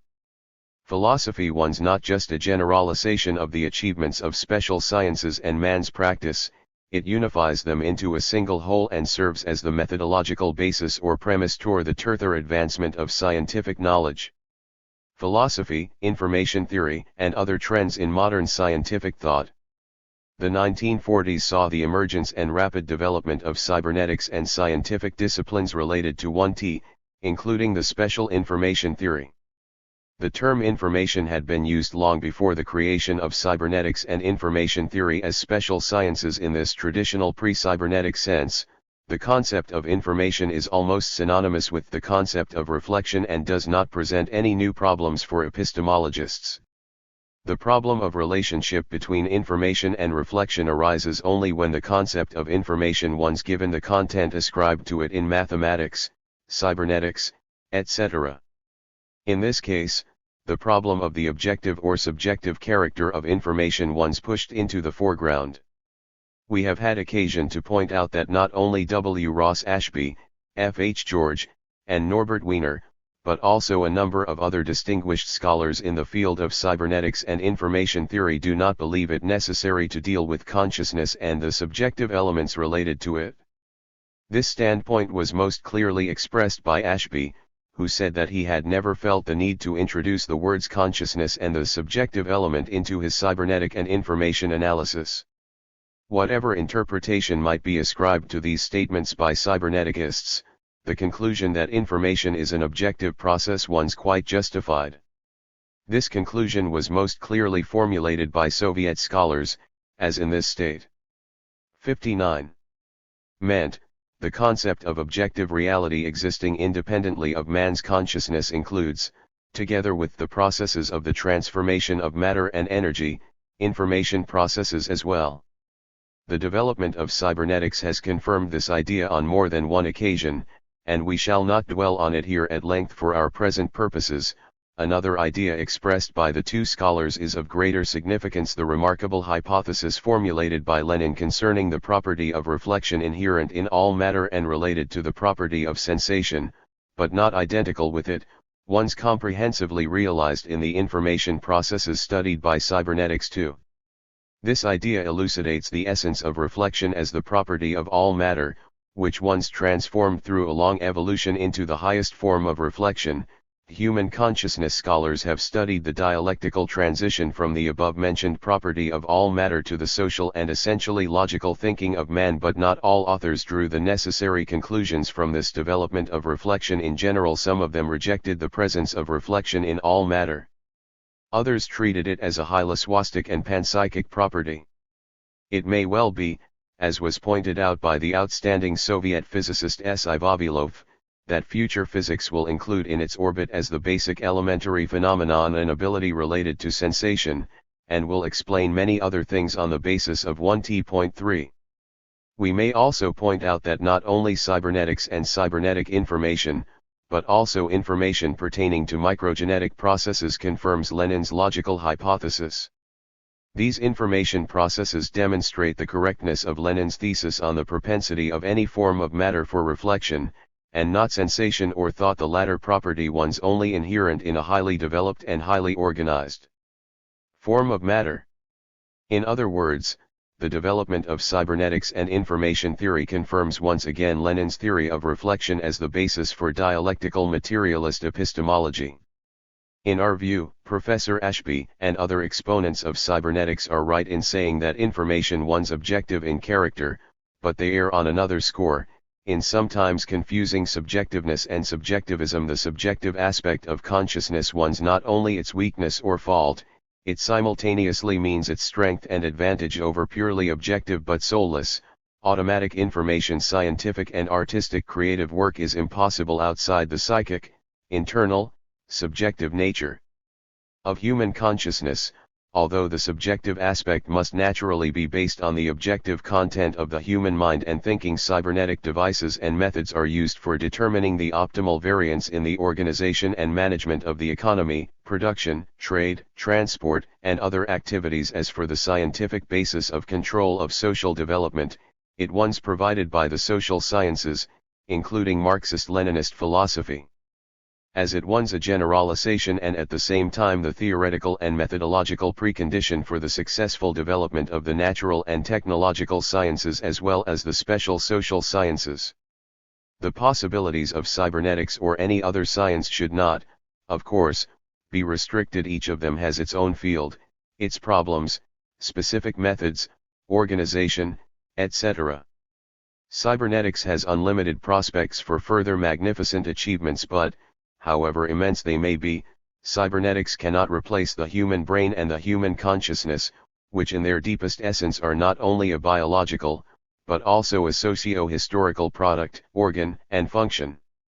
Cybernetic devices, mathematical computers, and methods function as a powerful instrument in man's hands for the optimal formulation and solution of many extremely important questions. However, the scientific basis for the development of socialist society is provided by the social sciences and philosophy viewed as a scientific world outlook and as the method of the cognition and transformation of reality. 61. The technology of logical thinking realized through cybernetic machines and considered by some theoreticians to be identical with logical thinking itself cannot fully replace man's creative thinking and dialectical logic, although it forms the basis for drawing the distinction between logic and logical technology, between creative thinking and the automatic modeling of some forms and processes of human thinking. Thinking of human knowledge in its entirety and in its development, Lenin defines logic as the science not of external forms of thought, but of the laws of development of all material, natural and spiritual things, i.e. of the development of the entire concrete content of the world and of its cognition, i.e. the sum total, the conclusion of the history of knowledge of the world. All attempts to refute or at least shake this classical definition of logic by Lenin proved to be unavailing. Much more important, however, is the fact that this definition of logic was basically in agreement with the interpretation of logic by Marx and Engels, and that it is actually built on the theoretical basis of dialectical materialist epistemology, i.e. on Lenin's theory of reflection. Quite recently a new science began to take shape, the science of science. Its emergence is a kind of positive reaction to the needs which arose out of the present-day enormous growth of science, the increase of its role in the sphere of society, an extraordinary growth in the complexity of its structure, the drawing of increasingly greater numbers of people into scholarly activity, etc. On the basis of comprehensive research into the problems of the development of science and technology as a whole, the science of science develops the scientific foundations of planning, organization, and direction of science. As should be clear from the above, the science of science does not contain any anti-philosophical elements, it plays no role as a philosophical science and does not replace dialectical materialism, for example. However, one encounters just this sort of view in the literature, used for anti-scientific purposes. We have considered only some of the fundamental aspects of Lenin's theory of reflection, but even that is evidence of its vitality, its great significance for the solution of the most complicated problems of revolutionary practice and theory now facing mankind. The progress of the present-day natural sciences and science as a whole is a veritable triumph of Marxist-Leninist philosophical thought. P. V. Konin, P. S. Dishlavy. Lenin's ideas on the all-sided flexibility of concepts and present-day physical knowledge. All-sided, universal flexibility of concepts. A flexibility reaching to the identity of opposites that is the essence of the matter. This flexibility, applied subjectively, equals eclecticism and sophistry. Flexibility applied objectively, 1e reflecting the all-sidedness of the material process and its unity, one's dialectics, is the correct reflection of the eternal development of the world. V. I. Lenin. What philosophical route is modern physics following? From its very beginnings, physics has riveted philosophers' attention. Indeed, originally it was part of philosophy, and in Britain it was traditionally called natural philosophy almost up to the present day. But even when it became completely independent and fundamentally opposed to natural philosophy, its links with philosophy, although essentially changed, did not disappear, but became intrinsically even closer. Physics studies phenomena, properties, and laws of a fairly general and even, for inanimate nature, universal character, and so philosophy solves the problems of matter, motion, space, time and causality largely on the basis of the experience of contemporary physical knowledge. True, some philosophers establish at times such rigid links between philosophy and the theoretical constructions of present-day physics that the concepts and laws of physics are treated in their works as philosophical categories. Hans Reichenbach. 64. For instance, proclaims Einstein's relativity theory to be the modern philosophy, which undoubtedly leads to the elimination of philosophy as an independent realm of knowledge. Of course, radical changes in physics, such as the revolution at the turn of the century, exert considerable influence on philosophy, but neither philosophy nor physics loses in the process its own subject matter and conceptual apparatus. Physics influences the development of philosophy not only through major advances in the study of nature, structure, and kinds of matter, and the laws of motion at different levels, in the micro-, macro and mega-worlds. Of no less significance is the study of the process of physical cognition itself, the structure of its theories, their successive changes, etc. Philosophers are attracted in this respect not only by the fact that, owing to its fundamental discoveries, physics has nowadays become the leader of the natural sciences in studying the process of physical cognition. One may follow the most typical features of present-day scientific cognition. Mathematics clearly expresses one of its aspects, the tendency towards a strictly proved deductive theory, but the entirety of knowledge even in the natural sciences can never be constructed after this pattern.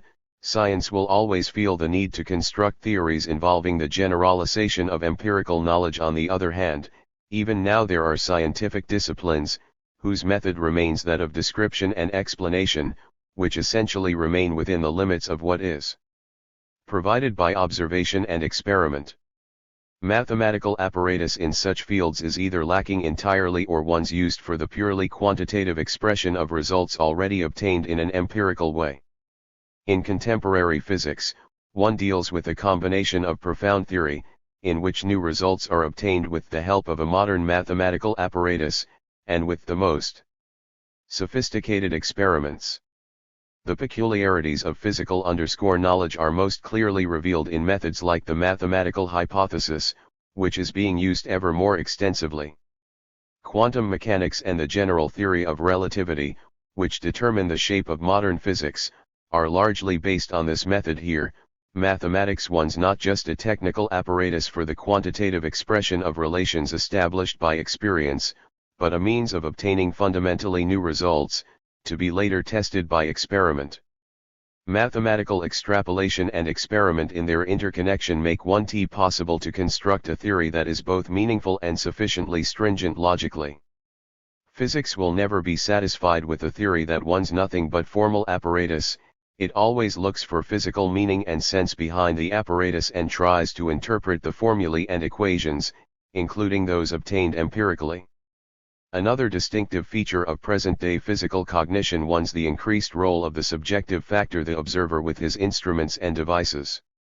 The object under study interacts with the subject, and this interaction is, on the one hand, essential and, on the other, inevitable.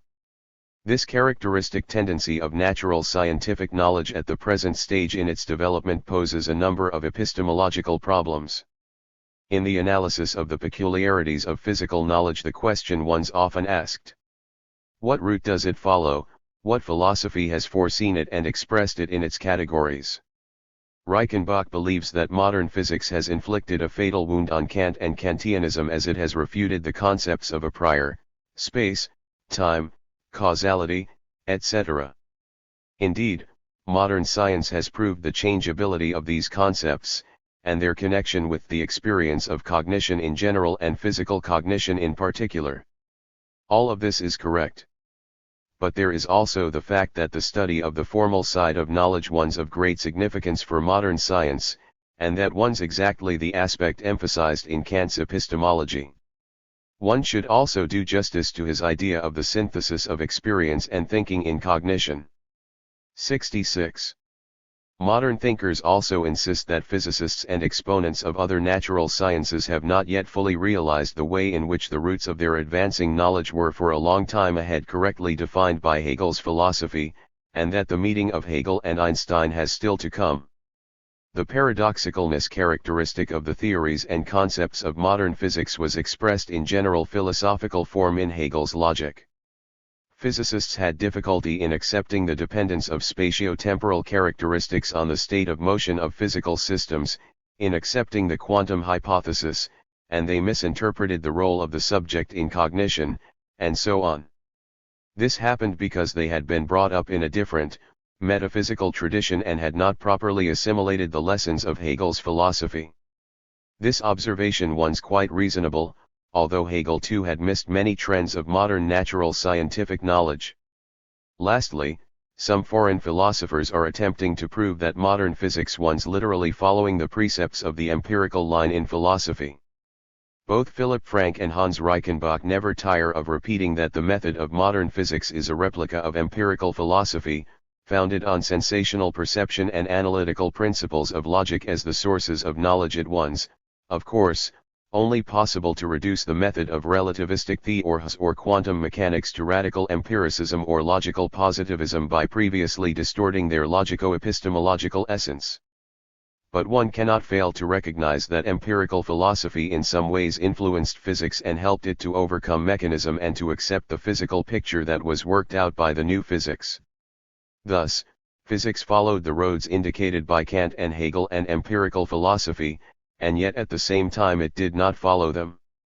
Can it be that the development of cognition in certain realms of natural science, in physics for instance, generally proceeds independently of any philosophy, one subordinate to its own laws and has no need of any philosophical epistemology? Experience shows that physics, like other domains of knowledge, has always had recourse. 67. To philosophical concepts, and essentially it cannot function without them, 1f only because the interpretation of scientific theories requires three types of language: the language of its own concepts, the language of modern formal logic, the language of philosophical categories, through which the results of physical cognition are included in the general stream of knowledge and the history of world avrealization. Neo-positivist philosophy at one time advanced the thesis that the language of philosophy and its conceptual apparatus can and should be reduced to the terms of formal logic and the concepts of the separate special sciences, thus giving philosophy the desired scientific stringency.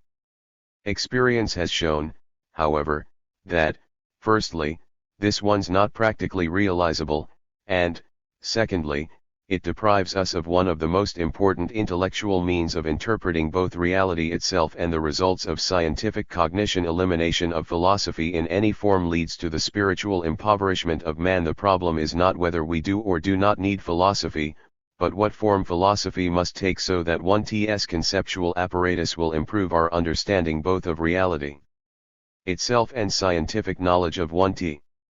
The concepts created by contemporary philosophy should promote the understanding of objective reality, but they should reflect this reality, first, from the point of view of its universal properties and laws and, second, proceeding from the need for the transformation of the world in keeping with man's essence. These concepts make up the categorical apparatus of philosophy, enabling the scholar to include the results of a theoretical system in the general stream of development of cognition and practice. Philosophical categories and the language expressing them form the intellectual background of the times, without which productive activity in general and interpretation of scientific theory in particular are impossible. These categories give the language system the character of socially significant knowledge. Their role in the interpretation of the theoretical system is extremely varied.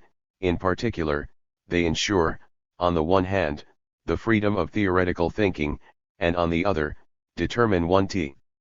68. And direct it towards comprehending objective reality in forms that are necessary for man's practice. The theoretical function of philosophical categories is due to the fact that they are created on a broader basis than the notions of any concrete field of knowledge. They generalize the experience of knowledge as a whole and not of some definite object. Categories serve as means of controlling creative thinking, as they provide considerable leeway for imagination while keeping it at the same time within the limits of theoretical thinking. But that does not mean that any domain of knowledge, including physics, follows philosophy blindly. Like any practice that tests and corrects that theory, physical knowledge introduces something new, something that was not foreseen by previous epistemology. The interdependence of philosophy and the cognitive process in the special sciences is realized in the following form: following the logic of 1t's own development and generalizing the experiences of cognizing the world, philosophy creates categories that do not just register after the fact the degree results obtained in the natural sciences and the humanities, but express the needs, the aspirations, and the trends of their further advancement. That is precisely why science often arrives at notions that have already been considered, in one form or another, in epistemological concepts. On the other hand, the analysis of the results of cognition in the separate sciences reveals a certain inadequacy of philosophical knowledge and poses new epistemological questions. Just this sort of interrelation has established itself between Marxist-Leninist philosophy and modern physics. Logic and epistemology, elaborated by Marx and Engels and further developed by Lenin, proved to have great ability to foresee the roots of the advancement of cognition in science, and in physics in particular. One may give a host of examples showing that the difficulties facing 20th century physics and caused by the breakdown of mechanistic and contemplative materialism had already been solved on the epistemological plane by Marxist-Leninist philosophy. In the 20th century, physicists realized that the absolute space and time postulated by Newton were non-existent. Marxist philosophy had already formulated this thesis in the 19th century. But at the same time, in assimilating the results of physical cognition, Marxist philosophy perfected its categorical apparatus.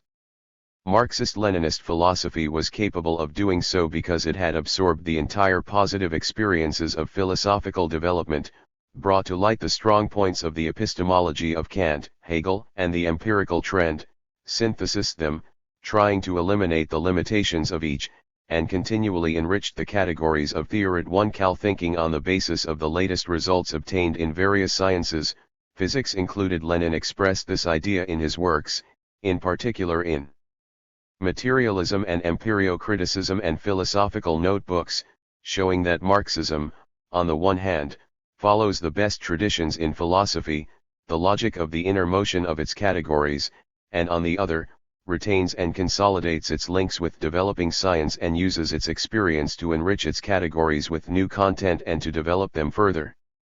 This explains the fact that materialist dialectics has preserved its significance as a philosophical method which conforms to the results and tendencies of the various fields of contemporary science.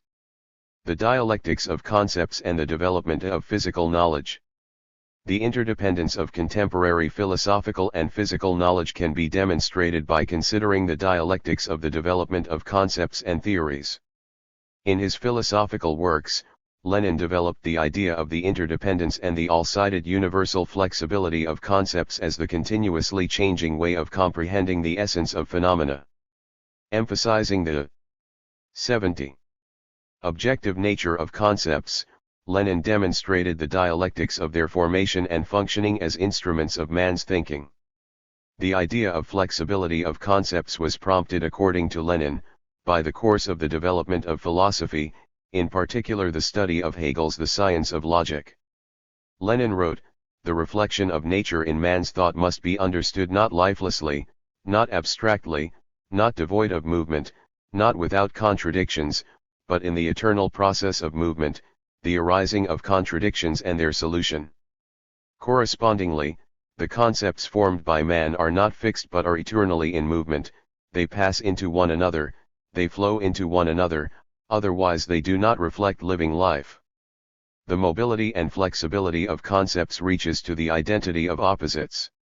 In other words, just as there exists a universal bond between objects and processes in nature, just as any object and process may be transformed under certain circumstances into something else, so concepts are interrelated and may be transformed into one another.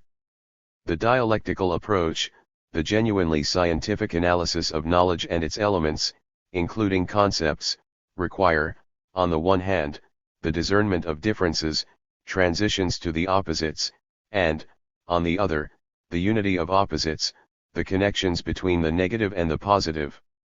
Lenin pointed out that it was Hegel who showed the transition of certain categories of thinking into each other. Admittedly, Hegel's ideas were developed on an idealistic basis and therefore contained much that was mystical, fantastic, and illusory. The dialectics of the cognitive processes on the materialist basis was developed by Marx and Engels, and, under changed historical circumstances, by Lenin.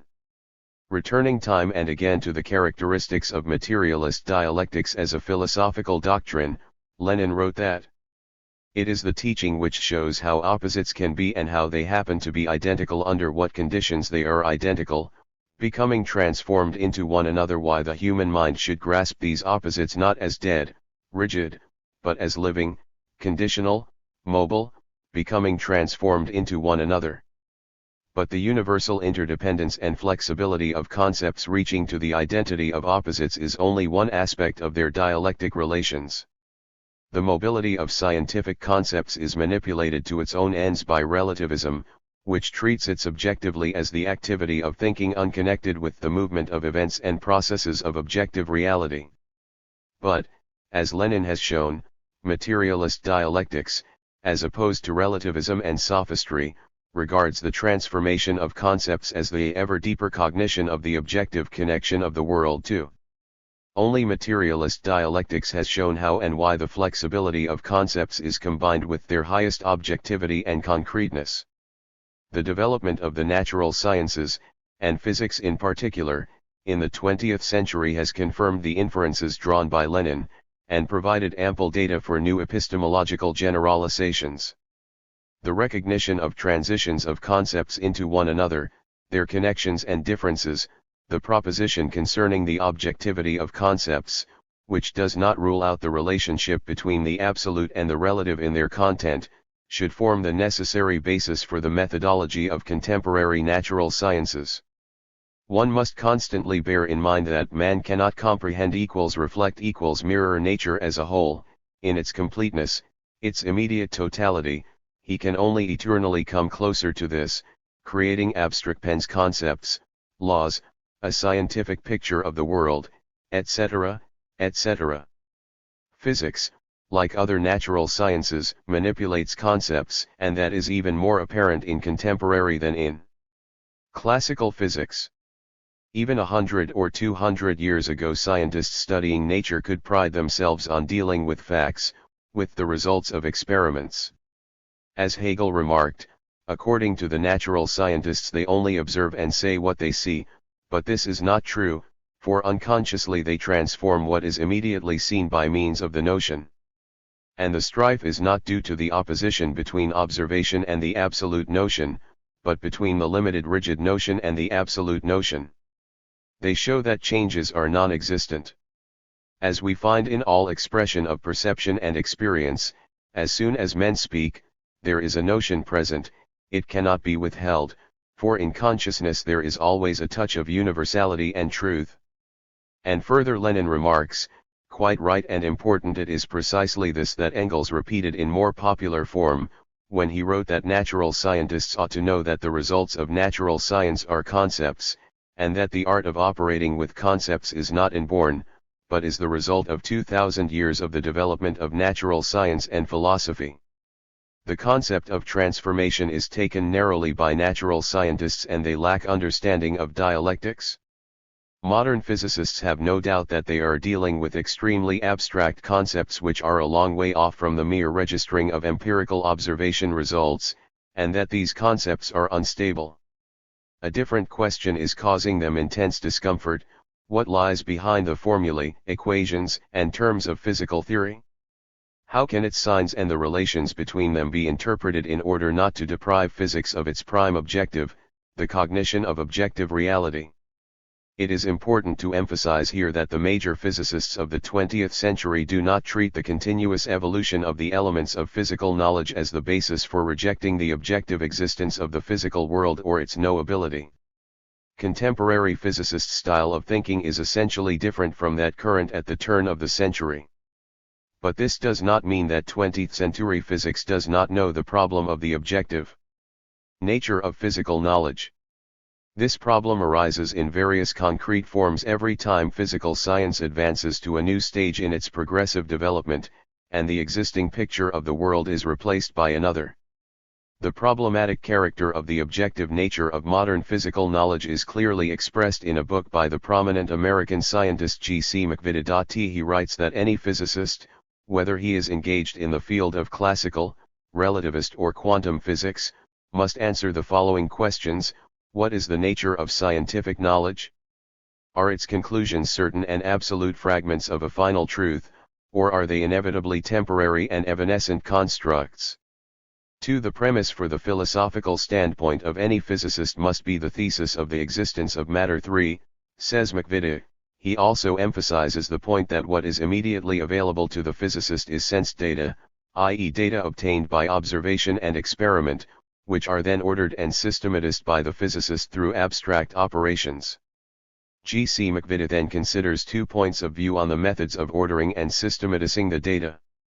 He writes that, according to the first point of view, the final results of the study of sense data expressed in the form of concepts, principles, and theories show that these data reveal the existence of an external world called nature whose properties are rational and are also independent of the scientific observer. The observer is engaged in discovering these properties through the indications given to him by his sense data, for from this point of view the laws of nature are the principles guiding the work of this external rational world. In this first view the notions of cause and effect, proof, discovery, and truth and falsehood and the like are usually employed.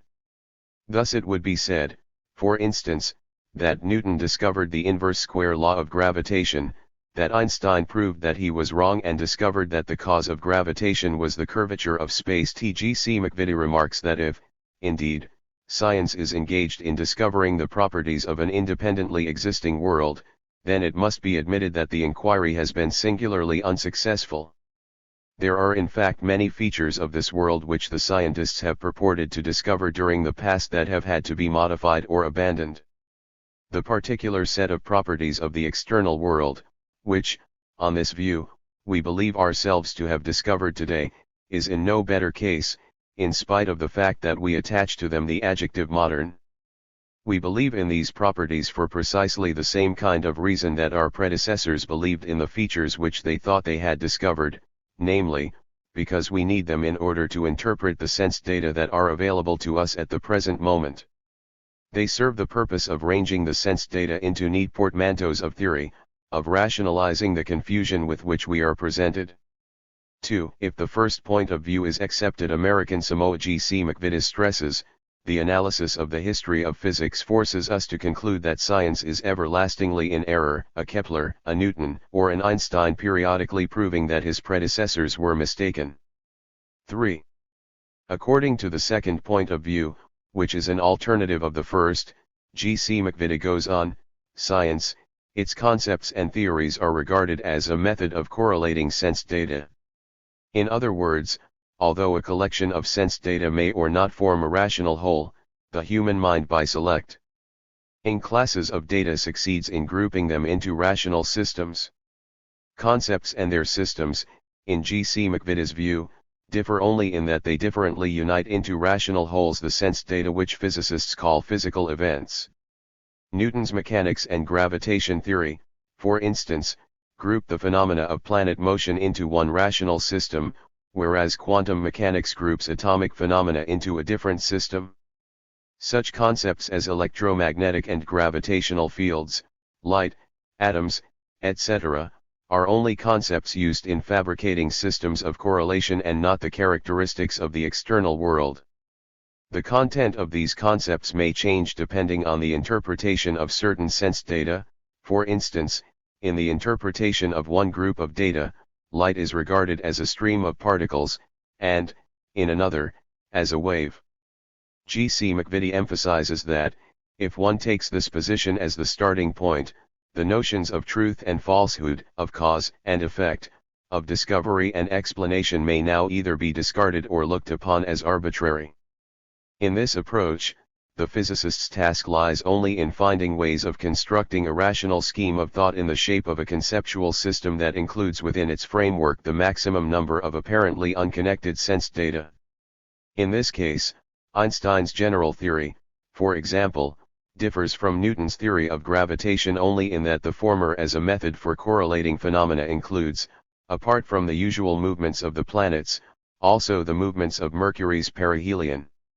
It follows naturally that two or more physical theories can interpret one and the same physical phenomenon, and that physical theory in general cannot be correct or incorrect. It can only be adequate or inadequate as a means of correlation within the terms of a definite group of data.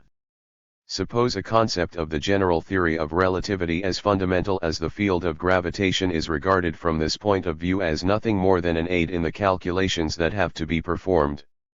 76. Accordingly, if one follows the second point of view, the laws of nature, as G.C. McVitie insists, are simply the fundamental postulates lying at the base of a theory and are to be regarded as free creations of the human mind. These creations must be in agreements with observation, and the better they are the more observations they will serve to interpret and the more new kinds of observation they will suggest for investigation. This is the essence of McVitie's reasoning. Thus, although G.C. McVitie originally accepts the assumption of the existence of matter and regards the continuous evolution of physical knowledge as the normal state of physical science, in the final analysis he treats sympathetically the point of view that concepts and systems of concepts are merely different ways of systematizing the observer's sense data and nothing else. The result is that although the physical world exists objectively, physicists have no knowledge of it but merely systematizations of sense data, and these data are not viewed as images of the physical world. Thus G.C. McVitie is inclined towards a subjectivist positivist conception of the nature of physical knowledge. However, there exists another and the only correct way out of the epistemological difficulties arising in the process of constructing relativistic and later quantum physics.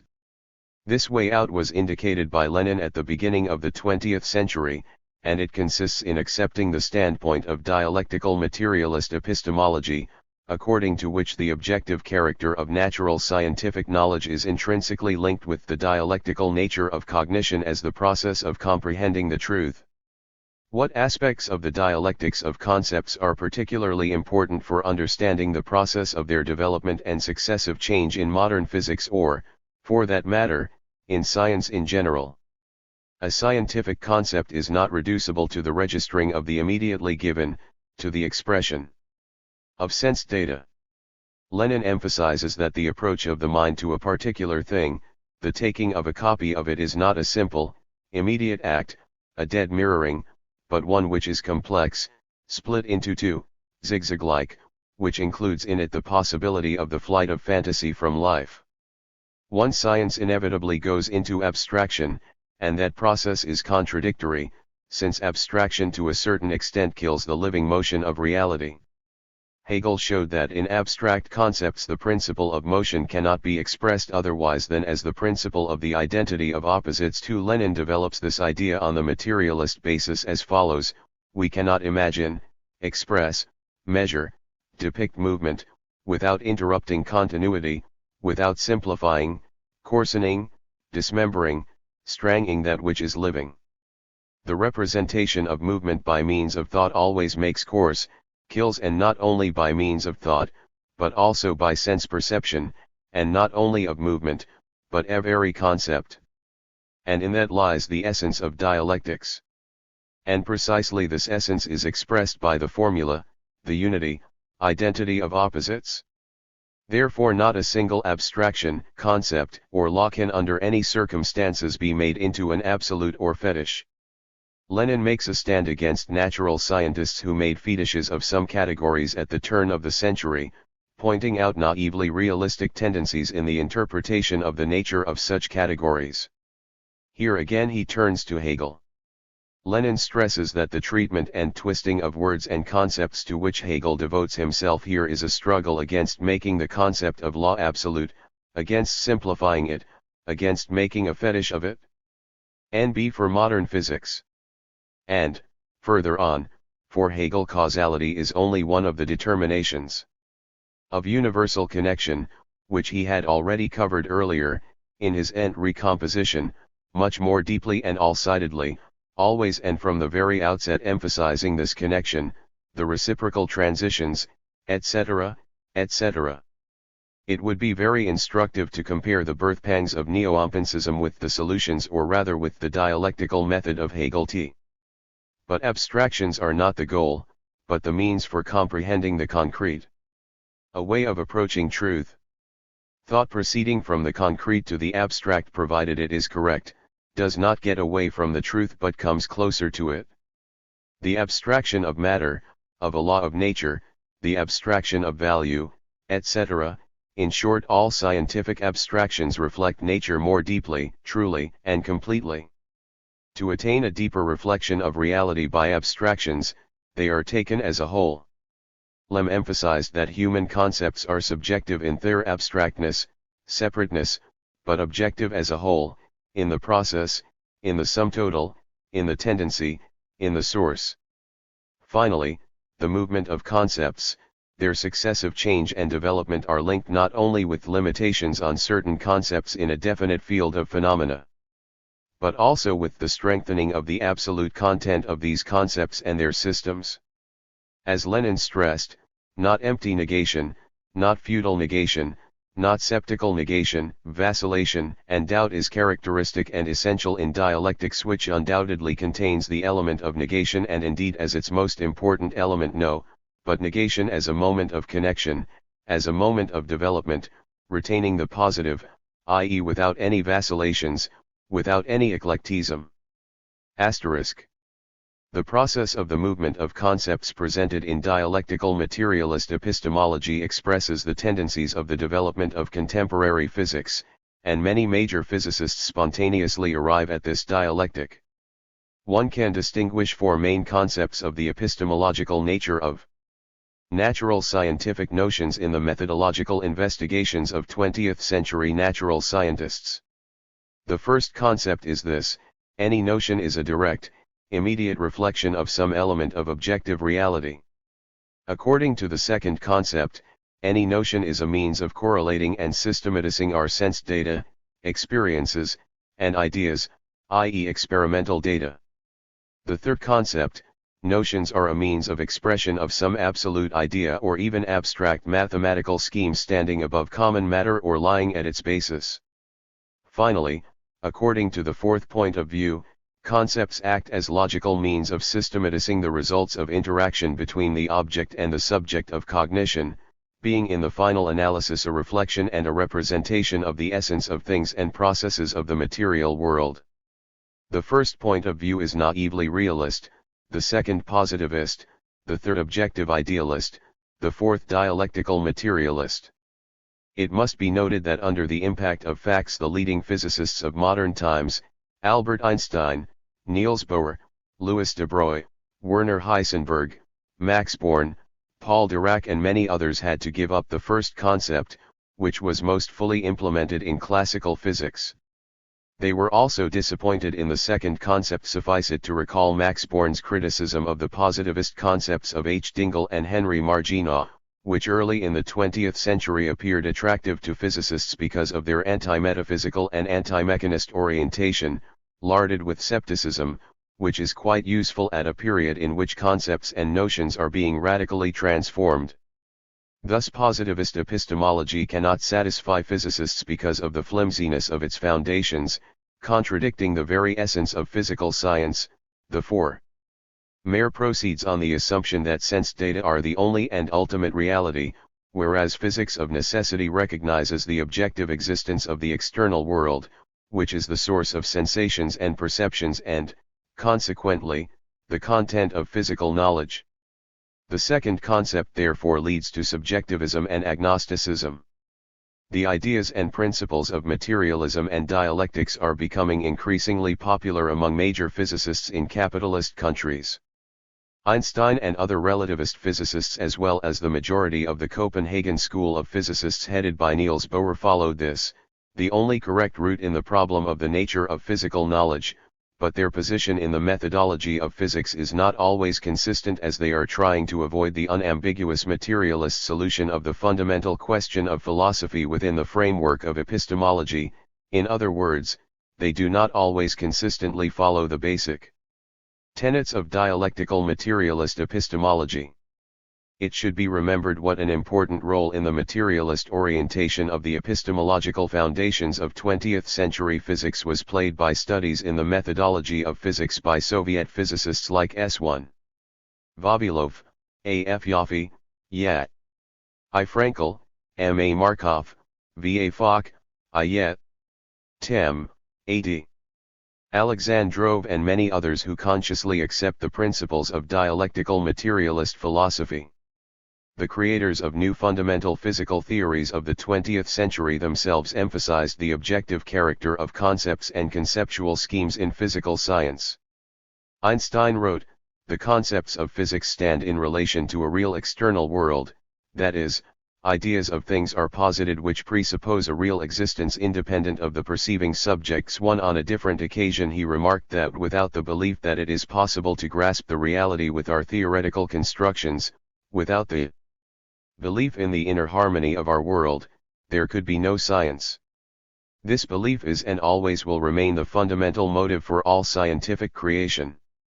The leading physicists of the Copenhagen school headed by Niels Bohr have frequently pointed out the continuity of classical and quantum physics, both of which recognized the objective character of concepts and conceptual schemes. Bohr wrote that the widening of the existing conceptual framework of physics expressed in the construction of quantum and relativistic physics does not imply any appeal to the observing subject, which would hinder unambiguous communication of experience. In relativistic argumentation, such objectivity is secured by due regard to the dependence of the phenomena on the reference frame of the observer, while in complementary description all subjectivity is avoided by proper attention to the circumstances required for the well-defined use of elementary physical concepts too. Werner Heisenberg remarks, "Objectivity has become the first criterion for the value of any scientific result." Does the Copenhagen interpretation of quantum theory still comply with this ideal? One may perhaps say that quantum theory corresponds to this ideal as far as possible. Certainly quantum theory does not contain genuine subjective features, it does not introduce the mind of the physicist as a part of the atomic event. 3. One may draw the conclusion that, as far as the recognition of the objective character of physical knowledge is concerned, the standpoint of the founders of modern physics does not differ fundamentally from that of the founders of classical physics. Recognition of the objectivity of concepts and conceptual systems in 20th century physics does not mean, however, that there are no significant differences between the exponents of classical and quantum physics in the interpretation of the epistemological nature of physical knowledge. The point is that, as Bohr has demonstrated, in order to ensure objectivity of description and integral coverage of experimental data, it is necessary in almost every field of knowledge to pay attention to the circumstances under which evidence is obtained. This point is made with the utmost clarity in Heisenberg's Physics and Philosophy. He admits that at the base of the natural sciences lie various forms of realism, whose essence can be expressed thus: we objectivate a proposition if we insist that its content does not depend on conditions under which it can be verified. Accordingly, the measure of the objectivity of propositions of a physical theory is determined by the independence of verification conditions. In this respect, Heisenberg singles out two forms of realism, practical and dogmatic. The first admits that there are statements that can be objectivated and that in fact the largest part of our experience in daily life consists of such statements, whereas the second claims that there are no statements concerning the material world that cannot be objectivated, and that a natural scientist's statements do not depend on the conditions in which they are verified. Dogmatic realism in the past played a significant role in the development of the natural sciences. Suffice it to mention here that the viewpoint of classical physics is the viewpoint of dogmatic realism. Only after the appearance of quantum physics did it become clear that natural sciences are possible without dogmatic realism as their basis, that practical realism has always been the essential basis of the natural sciences and will remain such in the future. The course of Heisenberg's argument shows that he is not talking about objectivity of description in the sense of recognizing the external world as the source of our knowledge, but in the sense of the correlation between the subjective and the objective in the cognitive process.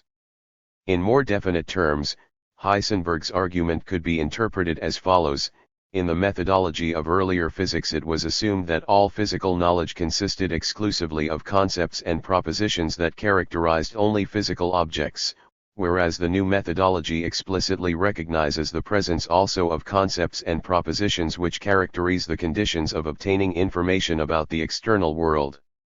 The metaphysical and mechanistic epistemology, which regards the subjective only as something illusory, secondary, superficial, and erroneous in the cognitive process and ignores the dialectics of the objective and the subjective, cannot serve as the epistemological method for 20th century physics. That, essentially, is Heisenberg's conclusion. And it is, of course, the correct conclusion. The trouble is, however, that Heisenberg goes no further. He fails to see, or does not want to see, a new, dialectical materialist epistemology which serves as the necessary instrument of cognitive activity in the hands of contemporary scholars. From this point of view, all his attempts to find a new epistemology are superfluous, as it exists already and, moreover, many physicists are successfully using it. The dialectics of the subject and the object as the starting point in the interpretation of the objectivity of physical concepts and theories. The construction of relativistic and later quantum physics resulted in the posing of a question within the framework of physical methodology that had been the subject of philosophical discussion long before 20th century physics came into being: does the researcher obtain objective knowledge, when no physical event can be described without reference either to the observer or to the experimental instruments which, as it appears, may essentially change the behavior of physical objects?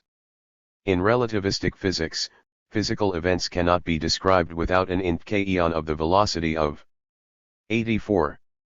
Motion of the inertial frame of reference in which the observer is situated. In quantum physics, atomic events cannot be described without reference to the measuring devices used by the researcher and to his procedures in carrying out observations of physical objects, etc., the observation itself presumably changing the course of events. Dialectical materialist epistemology answers this question, and the essence of the answer is that the interaction of the subject and the object on the practical level does not contradict the recognition of the objective existence of the external world, but actually presupposes that existence, and that, accordingly, the subjective element in the knowledge obtained expresses an aspect in the objective activity of the subject and is irreducible to something entirely illusory, erroneous and conditional. The objectivity of our knowledge is due to the fact that the source of that knowledge is the objective external world, and that in the course of cognitive activity man obtains objective truth, i.e. knowledge that does not depend on the subject. However, this objective truth in our knowledge is not expressed all at once in its entirety and absolutely, but only approximately, relatively and partially at every given stage in the development of science. This dialectical contradiction of the objective and the subjective, the absolute and the relative, far from rejecting the modern form of materialism, was largely investigated by Marx, Engels, and Lenin long before the debate on the objectivity of the knowledge provided by relativistic and quantum physics. Consequently, the development of modern physics has followed the road of materialism and dialectics, in spite of the fact that the founders of modern physics themselves tried to reject the thesis of the undoubted dialectical materialist orientation of science in general and physics in particular. Einstein, Bohr, and the majority of other modern physicists agree that the conceptual system and description methods in 20th century physics are objective in their nature, i.e. they are conditioned by the existence of a material world cognoscible through material practical interaction between the subject of cognition and physical objects as fragments of this world. The relativist and quantum methodology does not contradict the thesis of the possibility of absolutely objective description in physics, regarding this thesis as an ideal to be attained by the development of physical knowledge which is realized in each concrete theory and each concrete description procedure only partially, incompletely, and relatively. But it is precisely this methodology that corresponds to Lenin's doctrine of the dialectics of the relationship between the objective and the subjective, the absolute and the relative. Let us proceed now to a more concrete consideration of concepts and conceptual systems in 20th century physics. For this purpose, we shall require certain additional definitions.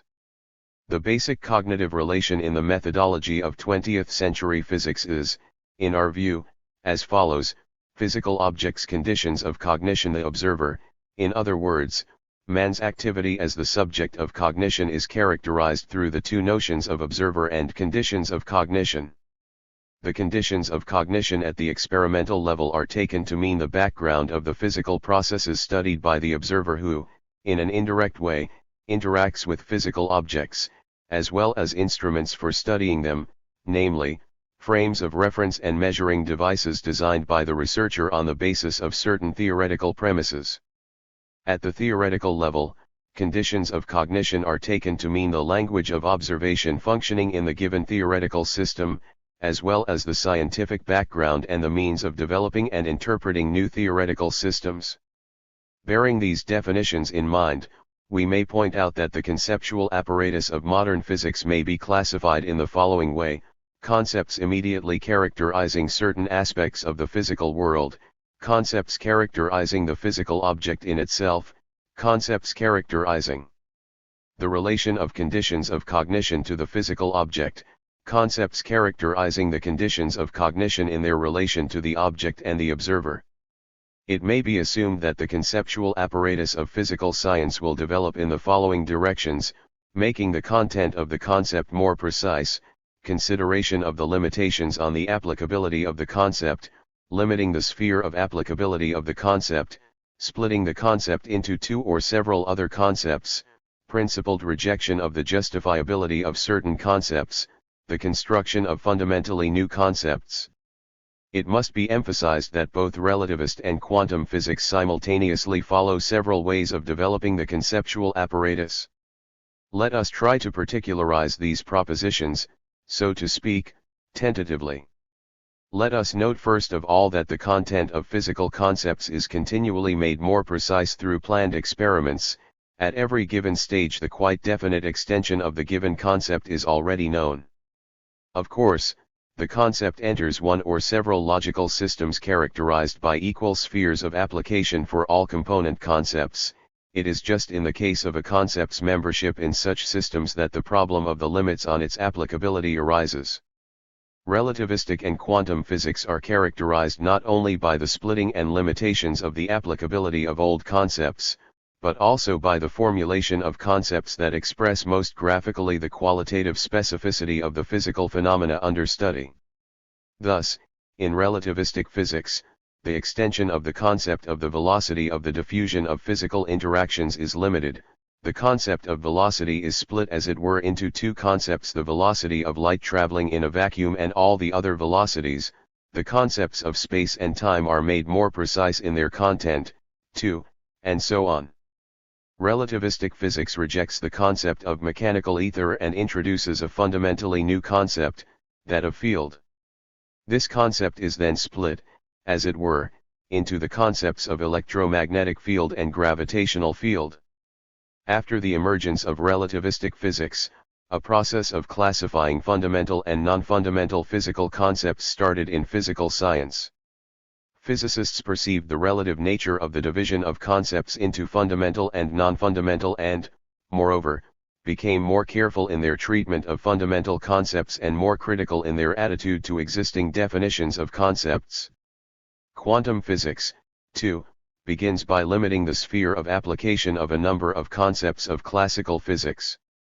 For example, quantum physics limits the extension of such concepts as coordinate and impulse of a particle. These classical concepts can characterize alamic objects only in relation to measuring devices and are mutually exclusive. In this sense, the Copenhagen interpretation of quantum mechanics may be regarded as a kind of adaptation of old classical concepts to the new mathematical formalism for the description of new, i.e. atomic physical objects, but this does not mean that all characteristics of microparticles are related to a certain class of macroscopic measuring devices. Such characteristics as charge, mass, spin, degrees of freedom, the form of the wave equation for the given field, the law of interaction with other particles and some others do not depend on the structure of the device. This aspect of the problem was especially stressed by several prominent Soviet scholars, in particular M.A. Markov and V.A. Fock. Thus, V.A. Fock wrote, "The subject matter of quantum mechanics is the result of interaction between the atomic object and the device described in classical terms. The properties of the atomic object are inferred from the consideration of such interactions, and the predictions of the theory are formulated as the expected results of interactions. This formulation of the problem does not rule out the introduction of quantities characterizing the object itself irrespective of the device, but at the same time permits the study of the object as regards those of its properties whose manifestation is conditioned by the structure of the device. The new formulation of the problem thus permits the consideration of cases where the different aspects and properties of the object are not manifested simultaneously, i.e. where it is impossible to particularize the process in which the object participates. This will be the case where the manifestation of the object's different properties requires incompatible external conditions. Following Bohr, one may say that properties appearing in mutually exclusive conditions complement each other. Consideration of the simultaneous manifestation of complementary properties makes no sense. That is why there is no inner contradiction in the concept of corpuscular wave dualism. However, the construction of quantum physics, apart from limiting the sphere of application of classical physical concepts, also involves the construction of fundamentally new ones. This was particularly stressed by the Soviet scholars V.A. Fock and M.E. Omelyanovsky. Bohr's main efforts, as V.A. Fock pointed out, were directed towards demonstrating the limitations of old classical concepts. Little is said in Bohr's works about the features of the new basic concepts of quantum mechanics which in this sense take the place of classical concepts, and the unlimited possibilities for making descriptions of atomic objects more precise through new concepts are not emphasized. Philosophically significant are not only limitations inherent in the description of phenomena per se, irrespective of instruments of observation, but also the constructive part of quantum mechanics and new fundamental concepts linked with it. In our view, such fundamental concepts on which atomic physics may be built are as follows: relation to means of observation, the difference between the potentially possible and the accomplished, and, lastly, the concept of probability as the measure of the potentially possible. The quantum physics apparatus whose immediate function is that of calculating this measure is at the same time an instrument for introducing new abstractions, new and finer physical concepts and a more precise description of atomic objects on that basis. Owing to the introduction of new fundamental concepts, the concept of causality is also given a new formulation T. The construction and development of relativistic and quantum physics have also demonstrated the flexibility and interdependence of such fundamental concepts as interaction, forms of motion, space and time, law, causality and many others. The emergence of the so-called unifying physical theories, attempts to create a unified field theory and other trends towards unification in the development of 20th century physics are a convincing proof of the inner interdependence of physical concepts. Modern physics as a source of new logical and epistemological ideas. Following Heisenberg too, one may insist that there are at present a number of closed theoretical systems in physical science: Newton's mechanics, thermodynamics, electrodynamics, and the special theory of relativity, quantum mechanics, and the general theory of relativity. Each of these systems has its own fundamental concepts and basic principles. The relationship between these closed systems of concepts is this: classical mechanics is contained in the special theory of relativity as its extreme case and in quantum physics as its extreme case, where the Planckian quantum of action is viewed as infinitely small. Classical mechanics and, partially, electrodynamics and the special theory of relativity are necessary for quantum mechanics as the basis for the description of experiments.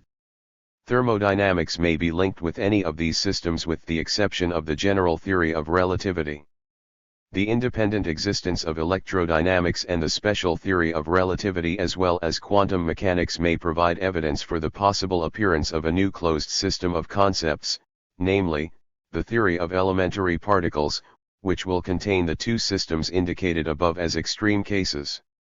Physicists who are interested in the logical and epistemological analysis of their theories and the elucidation of their philosophical foundations, and Marxist philosophers studying the methodology of physical knowledge face the major problem of finding out what new questions arise in this analysis and what methods should be used in their solution, thus promoting, on the one hand, a more correct interpretation of the results of physics, and the establishment of the basic trends of its development, and, on the other, the replenishment of the stock of materialist dialectical concepts with new categories, in particular those expressing the relationship between experiment and speculation in cognizing physical objects, the role of the categorical apparatus in the interpretation of physical theories, the significance of various principles in the establishment, choice, and verification of theoretical systems of knowledge, and so on.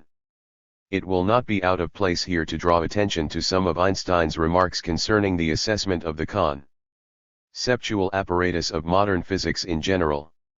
Earlier we quoted his statements about the objective character of physical concepts. This proposition, however, does not rule out the fact that the relation between experiment and theoretical constructs is very complicated and many-valued. Einstein stressed that there is no empirical method without speculative concepts and systems, and there is no speculative thinking whose concepts do not reveal, on closer investigation, the empirical material from which they stem. At the same time, Einstein admitted the purely fictitious character of the foundations of any physical theory. He wrote that most of the 18th and 19th century natural philosophers were possessed with the idea that the fundamental concepts and postulates of physics were not in the logical sense free inventions of the human mind but could be deduced from experience by abstraction, that is to say, by logical means. A clear recognition of the erroneousness of this notion really only came with the general theory of relativity, which showed that one could take account of a wider range of empirical facts, and that, too, in a more satisfactory and complete manner, on a foundation quite different from the Newtonian. The fictitious character of fundamental principles is perfectly evident from the fact that we can point to two essentially different principles, both of which correspond with experience to a large extent. This proves at the same time that every attempt at a logical deduction of the basic concepts and postulates of many from elementary experiences is doomed to failure. Recognition of the fictitious character of the basic principles of physics, as Einstein points out later, does not, of course, preclude the thesis that in science we can hope to be guided safely by experience in determining the essence of things and the regular connections of phenomena.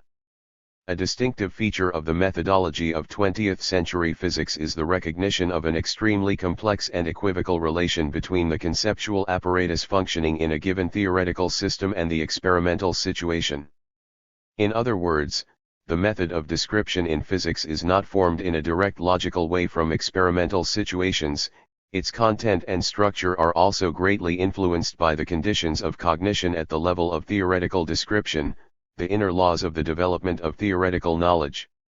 If one takes the view of metaphysical mechanistic epistemology, it is impossible to even imagine, let alone understand, how one can construct two different theories based on identical theoretical foundations, but that is exactly the situation that arose in physics after the appearance of the general theory of relativity. The fact that the development of conceptual systems in 20th century physics was not always motivated by immediate needs and experimental results and concrete experimental situations, that there are inner laws of the development of theoretical knowledge, that there is no rigid unequivocal relation between the instruments of description and explanation and the given experimental situation, all this can be rationally interpreted only on the basis of dialectical materialist epistemology, which throws light on the dialectics of the relation between theory and experiment, viewing experiment as the basis and criterion of truth in theoretical description and explanation, and at the same time pointing out the complicated nature of the content and structure of theoretical knowledge and of the laws of its development. Einstein then emphasizes that physical science before the 20th century knew only indivisible concepts. In 20th century physics, the concepts split into two branches, one of which belongs to quantum theory, the other, to the theory of the field. Their unification is desirable, but not attained yet. The second branch might develop on the basis of the Faraday-Maxwell ideas concerning the substitution of the concept of field for that of mass. The idea that matter can be viewed as the points of special density of the field has so far eluded realization. The tendency is preserved, however. 93. To reduce the multiformity of phenomena to a purely theoretical scheme of the least possible number of elements. Thus, in the opinion of Einstein himself, he failed to formulate the pure physics of the field. Relativistic physics was built on two fundamental concepts, those of matter and field. In the absence of a unified system of concepts in modern physics, Einstein is justified in drawing the conclusion about the problematical character of ways of expressing the real states of the physical systems under study. In Einstein's view, it is at present unknown what adequate means of expression and what fundamental concepts are to be used for the complete description of the real state of the investigated physical systems. Point 2. The construction of relativistic and quantum physics naturally involves an advance in the conceptual system and principles of physics as well as in the physicist's methods of thinking. Heisenberg says that in relativistic physics for the first time the need was shown for periodic changes in the fundamental principles of physics, and that it would certainly have been still more difficult to understand quantum theory had not success of the theory of relativity warned the physicists against the uncritical use of concepts taken from daily life or from classical physics. Point 3. It is now generally recognized that relativistic physics was the main force rejecting the traditional metaphysical axioms and asserting the right of the physicist to advance ideas according to his previous experience. The general theory of relativity introduced many new fruitful theoretical constructions into physics and produced a critical attitude to propositions that seemed to be self-evident. Yet, Tam believes that the works of Bohr and Einstein exerted a decisive influence not only on physics in this century, but on the modern scientific view of the world as a whole. The theory of relativity and quantum theory demonstrated the general laws of the development of scientific cognition. Our knowledge is not a priori, it follows from the analysis and generalization of the entire human experience. Therefore any breakthroughs into a new and hitherto unknown domain call for a radical revision and generalization of the basic concepts and notions, even those of space, time, and physical law. This does not mean, of course, that a new stage in the development of science neglects the results of the preceding one. With every new step, the limits of the applicability of concepts and laws that were regarded as universal are established and more general laws are discovered. Therefore, the demands on new theories are becoming more stringent. A theory must not only explain newly discovered facts, but also include all the previously discovered laws as extreme cases, indicating the precise limits of their applicability.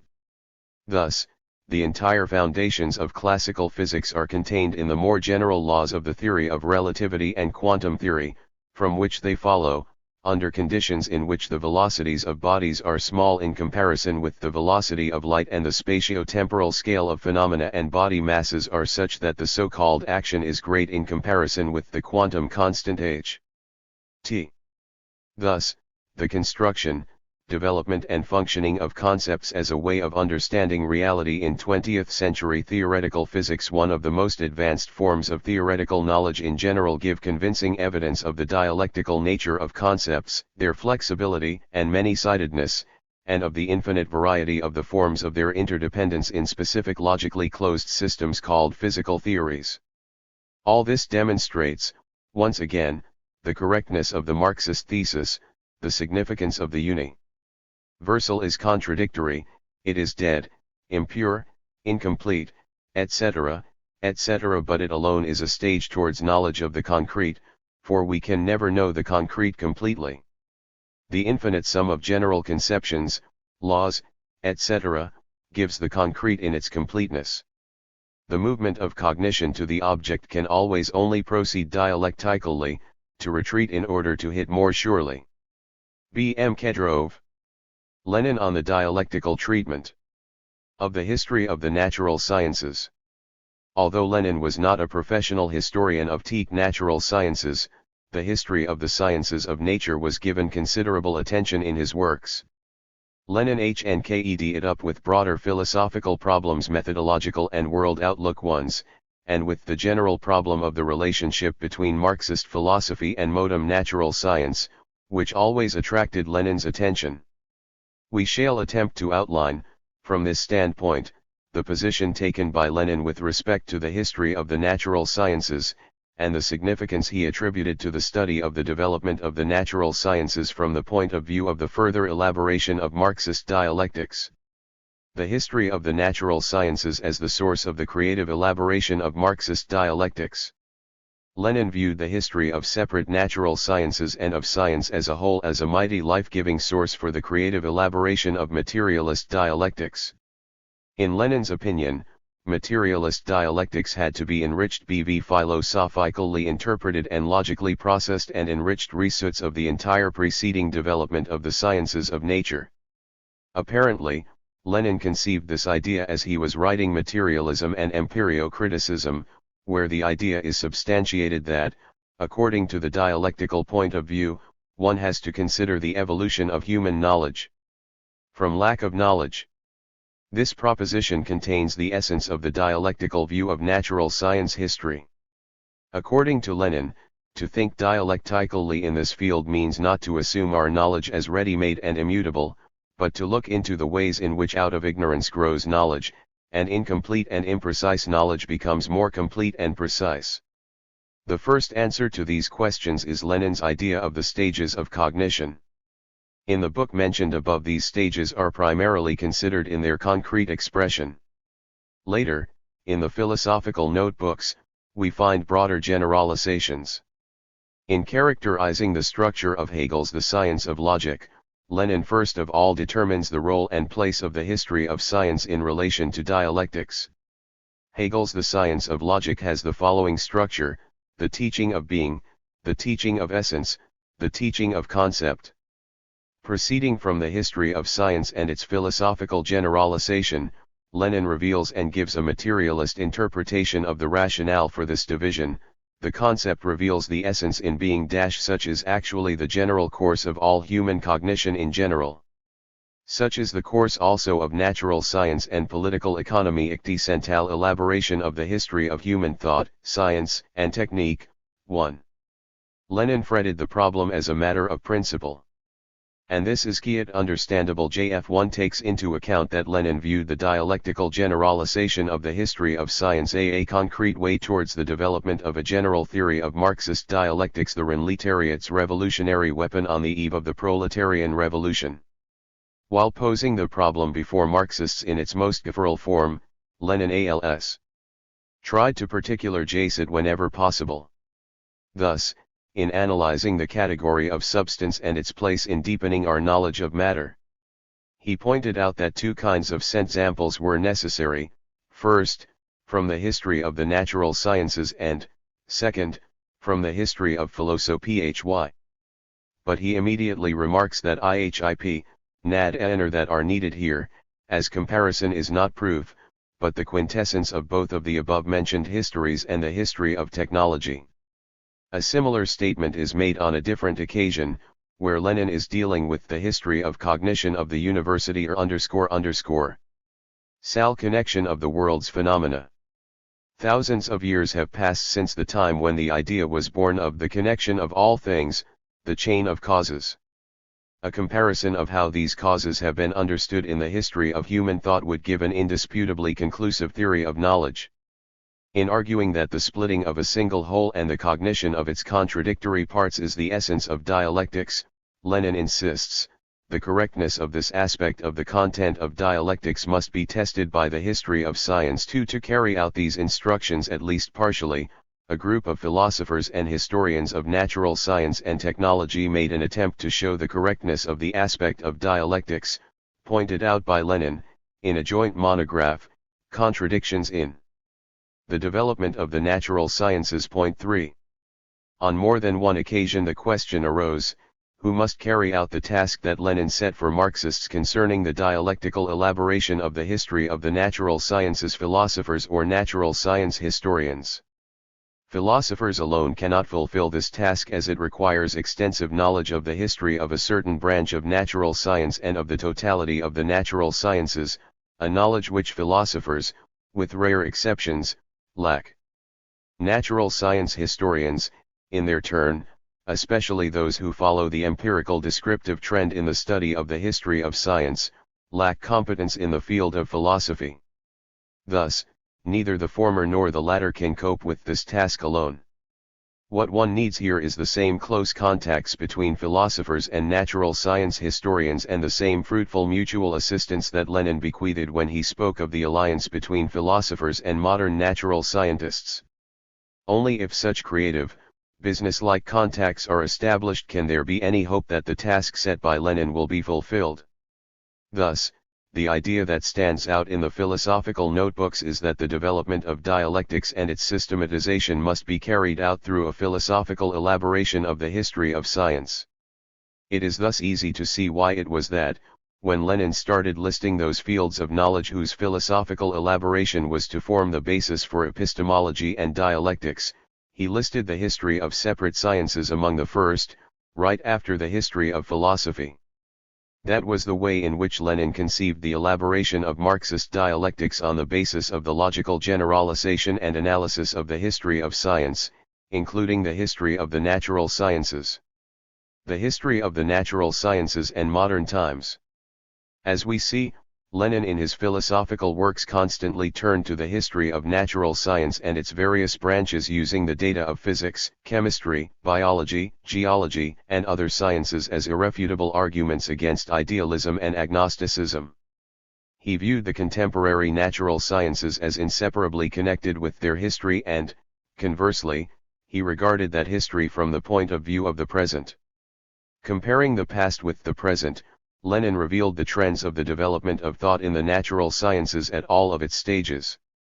As a result, Lenin not only brought out the fundamentally new features that were characteristic of the contemporary natural sciences, he also discovered in the scientific knowledge of the past the rudiments of modern ideas and answers to questions which only seemed to be arising for scientists of our own times.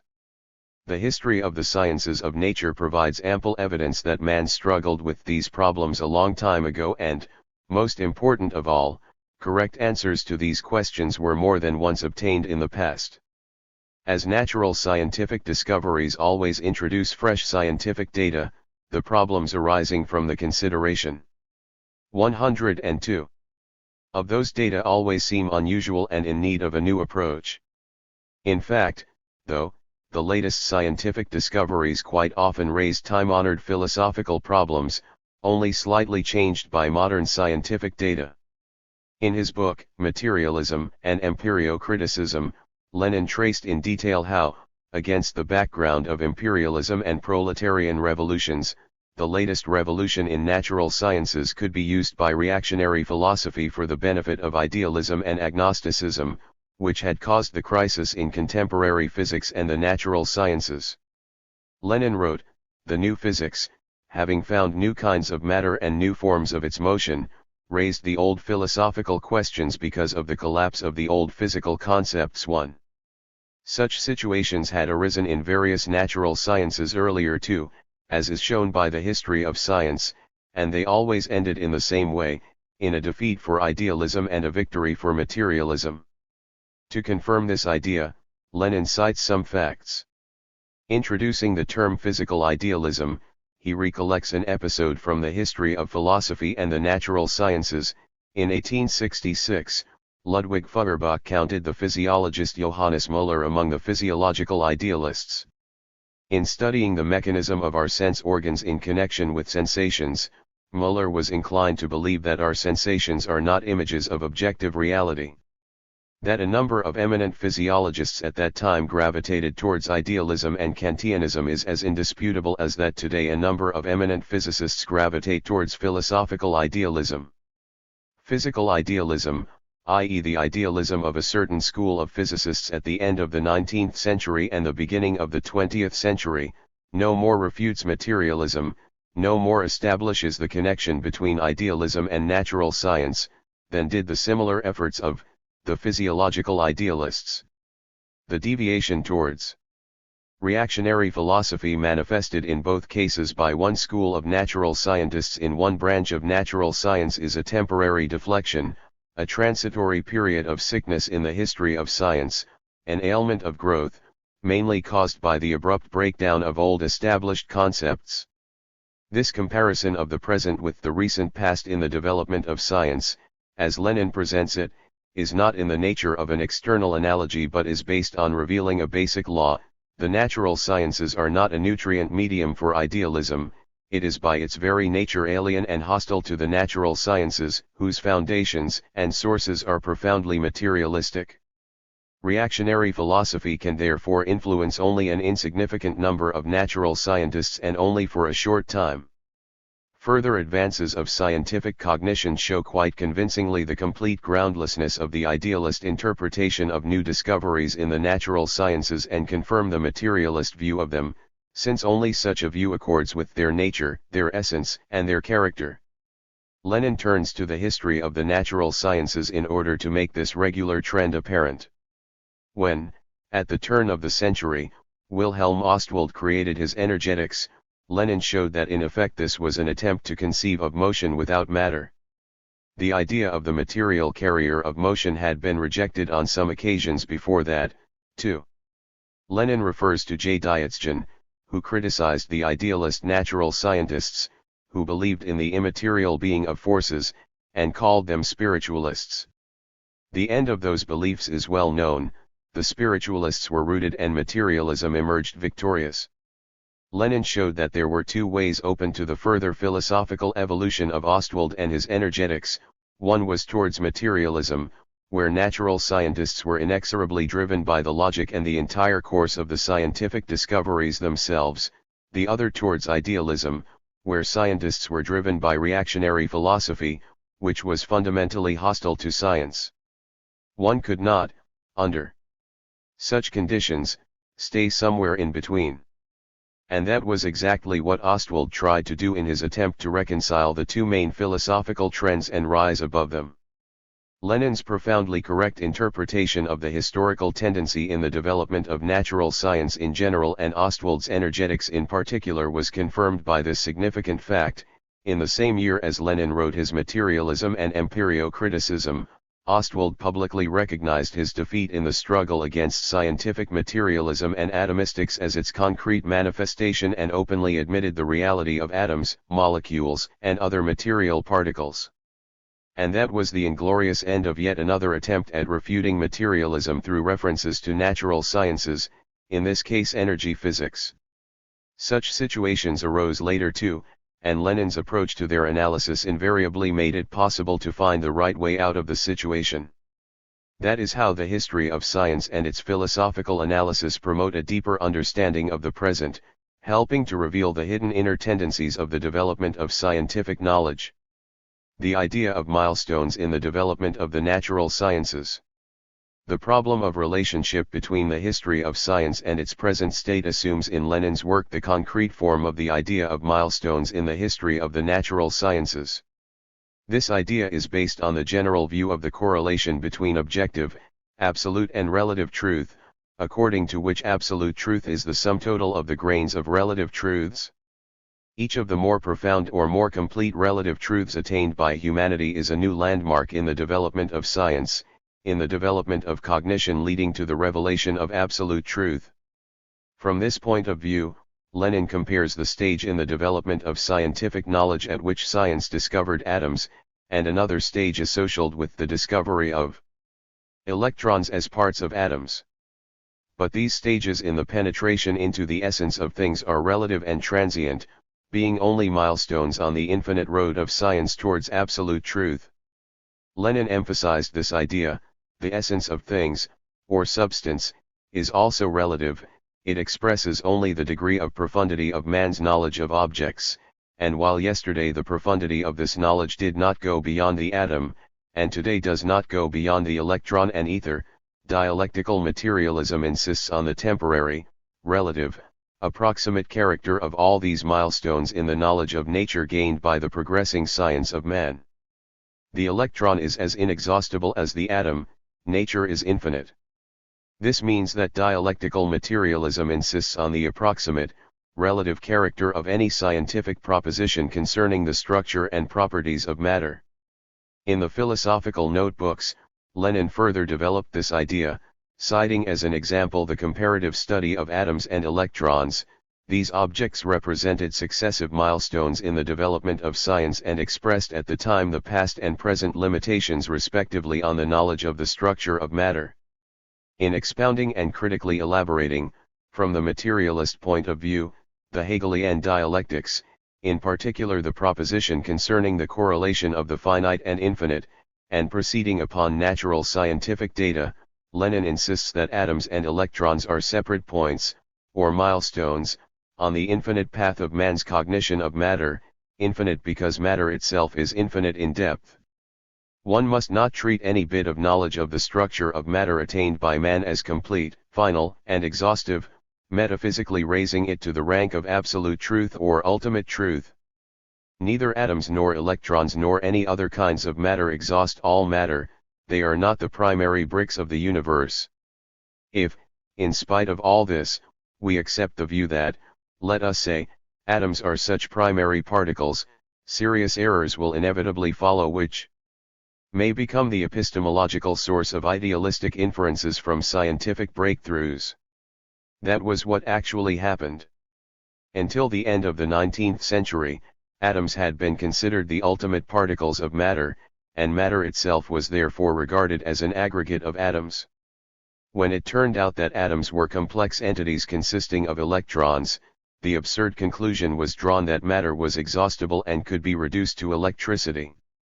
That is why the idea of milestones on the infinite path of man's cognizing nature is at the same time an antidote against idealistic notions. Electricity is proclaimed a collaborator of idealism because it has destroyed the old theory of the structure of matter, shattered the atom and discovered new forms of material motion, so unlike the old, so totally uninvestigated and unstudied, so unusual and miraculous, that it makes it possible to smuggle in an interpretation of nature as non-material motion. Yesterday's limit to our knowledge of the infinitesimal particles of matter has disappeared, hence concludes the idealist philosopher, matter has disappeared. Lenin compared the various milestones, or stages, in the development of science and the pictures of the world emerging at these stages not just in relation to atoms and electrons, but on a more general plane too. Referring to the interpretation of the nature of the motion of physical bodies in old and new physics, he wrote, "Mechanics was a copy of real motions of moderate velocity, while the new physics is a copy of real motions of enormous velocity. The recognition of theory as a copy, as an approximate copy of objective reality, is materialism."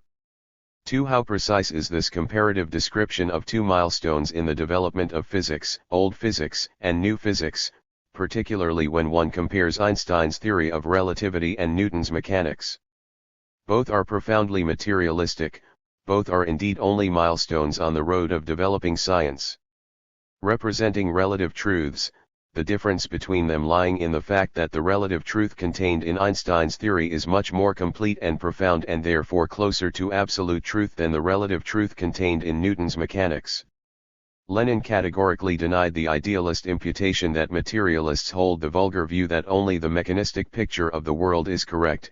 It is, of course, sheer nonsense to say that materialism ever maintained that consciousness is less real, or necessarily professed a mechanical, and not an electromagnetic, or some other, immeasurably more complex, picture of the world of moving matter. This immeasurably more complex picture of the world was later elaborated by modern physics, where it is called the quantum mechanic picture of microprocesses. Nowadays an even more complex picture is being worked out, based on the penetration into the atomic nucleus and then deeper, into the elementary particles. Milestones in the history of science mark the pivotal points in its progressive development. This permits the formulation and solution of the problem of periods in the history of science on the basis of its own movement. Every new period in its development means a radical change of the entire concept of the given science and basic notions corresponding to it, a radical break with old principles, laws, concepts, theories, and ideas. This drastic and radical break with concepts is, according to Lenin, what makes a revolution in the natural sciences. In this connection, Lenin cites an interesting statement by the positivist Ray, in the history of physics, as in history generally, one can distinguish great periods which differ by the form and general aspect of theories. But as soon as a discovery is made that affects all fields of physics because it establishes some cardinal fact, hitherto badly or very partially perceived, the entire aspect of physics is modified, a new period begins. This is what occurred after Newton's discoveries, and after the discoveries of Joule Meyer and Carnot-Clausius. The same thing, apparently, is taking place since the discovery of radioactivity. Approximately the same idea was recently expressed by the American historian of science Th. Kuhn in a book on the structure of revolutions in science. He put forth the idea that the development of science proceeds through drastic changes punctuated by what he calls a paradigm. Within a single paradigm, development proceeds within the framework of established ideas, until they are exhausted and, through their drastic breakdown, the development of science arrives, in a revolutionary way, at the establishment of the next paradigm. Kuhn actually puts forward the thesis, long established in materialist dialectics, that cognition progresses through continual successive changes of the revolutionary and the evolutionary stages of development, through continuous transition from one stage or milestone of knowledge to another, making up in their entirety the infinite path of the advance of science towards absolute truth. Only Kuhn's terminology is new. Thus we see that the problem of milestones along the road of cognizing matter and their comparative description is closely connected in Lenin's work with an analysis of the history of science and the comparison of the science of the past and present. The method for the dialectical elaboration of the history of the natural sciences.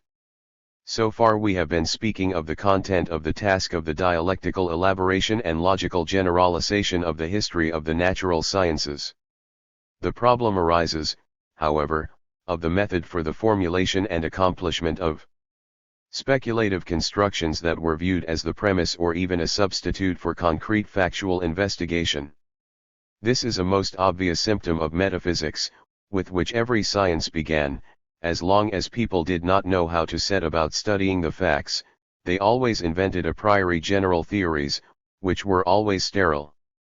The metaphysician chemist, still unable to make a factual investigation of chemical processes, concocts a theory about chemical affinity as a force.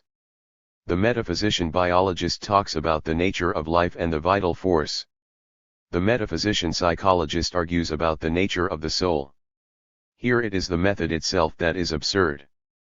You cannot argue about the soul without having explained psychical processes in particular.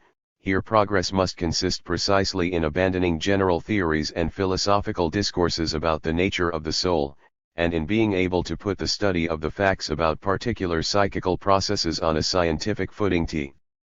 The injunction to begin scientific investigation with an analysis of the facts and not with philosophical speculation is complemented in Lenin's theory with an appeal for a concrete approach to the phenomena investigated. Abstract truth does not exist, truth is always concrete. That is a Marxist dialectical proposition to which Lenin adheres at all times, applying it to historical investigation as well. The soul of Marxism, in his view, lies in the concrete analysis of a concrete situation. That is why he valued Marx's Capital so highly from the methodological point of view. He wrote, "The gigantic step forward taken by Marx in this respect consisted precisely in that he discarded all these arguments about society and progress in general and produced a scientific analysis of one society and of one progress capitalist." The above gives a clear answer to the question as to what any investigation, including an investigation into the history of science, should begin with and what is the essence of the scientific method applicable to any domain of scientific cognition. Lenin rejects outright as unscientific the procedure of starting out with a certain a priori logical scheme that is viewed as the premise or even as a substitute for concrete factual investigation. In such cases, facts are simply fitted into a preconceived logical scheme. That is a completely fruitless occupation on which no serious scholar should waste his time and energy. The method of the dialectical treatment of the history of the natural sciences based on Leninist principles assumes that general statements do not precede concrete investigation as ready-made schemes, but are deduced from data on the real history of the natural sciences through logical generalization of these data and their theoretical interpretation. This approach is concrete because, as Lenin points out, it is the history of separate sciences that is dialectically elaborated and generalist. The coincidence of the logical and the historical should not be proclaimed, it should be traced in concrete detail throughout the history of individual sciences. Lenin's statements quoted above are also important in that they characterize, from the methodological point of view, the initial, pre-scientific stage of any branch of science. The role of this stage in natural studies was played by natural philosophy. But the latter has long since outlived itself, and a return to it in any shape or form would now mean regress, a reversion to a pre-scientific stage. The movement of cognition from phenomena to essence and the actual history of the natural sciences. Lenin's ideas about the milestones in the cognition of nature and the categories of dialectics as logically generalist stages in the development of science, including natural science, help one to understand the general course of the historical development of the natural sciences. Revealing the dialectical relationship between the historical and the logical is therefore equally important for elaborating both dialectics and the history of the natural sciences. At the same time, as we pointed out above, conducting historical scientific research by constructing a logical scheme to be mechanically applied. 112. To any particular case is out of the question. On the contrary, one must speak here only of deducing certain logical inferences from a concrete analysis of the history of the natural sciences. In comparing the procedure for arranging dialectical categories as logically generalist stages of cognition that we find in Lenin's philosophical notebooks with the actual course of development of the natural sciences, one has to take into account certain circumstances. One should first of all bear in mind that one or several of Lenin's propositions must not be considered in isolation but in their entirety. This is necessary because Lenin's statements concerning the relationship between the logical and the historical taken in isolation may seem mutually contradictory, if they are not viewed against the background of Lenin's statements on the given question in their entirety and interconnection. It would be just as wrong, we believe, to attribute a strict logical order to the history of each of the natural sciences, in which each of the stages of its development witnesses the formation of only one given category completely supplanting all the categories that emerged earlier and precluding any possibility of the emergence of later categories expressing a higher stage in the development of that science. In actual fact, the various categories are interlaced and interact with each other so that it is virtually impossible to find any separate category at any stage in the development of science in pure form.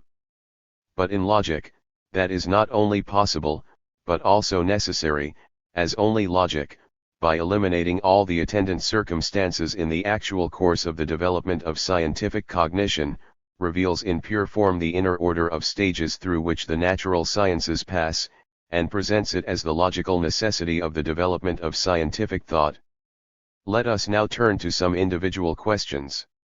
Lenin formulated the proposition that one of the elements of dialectics is the movement of human cognition from the phenomenon to the essence and from a less profound essence to a more and more profound essence.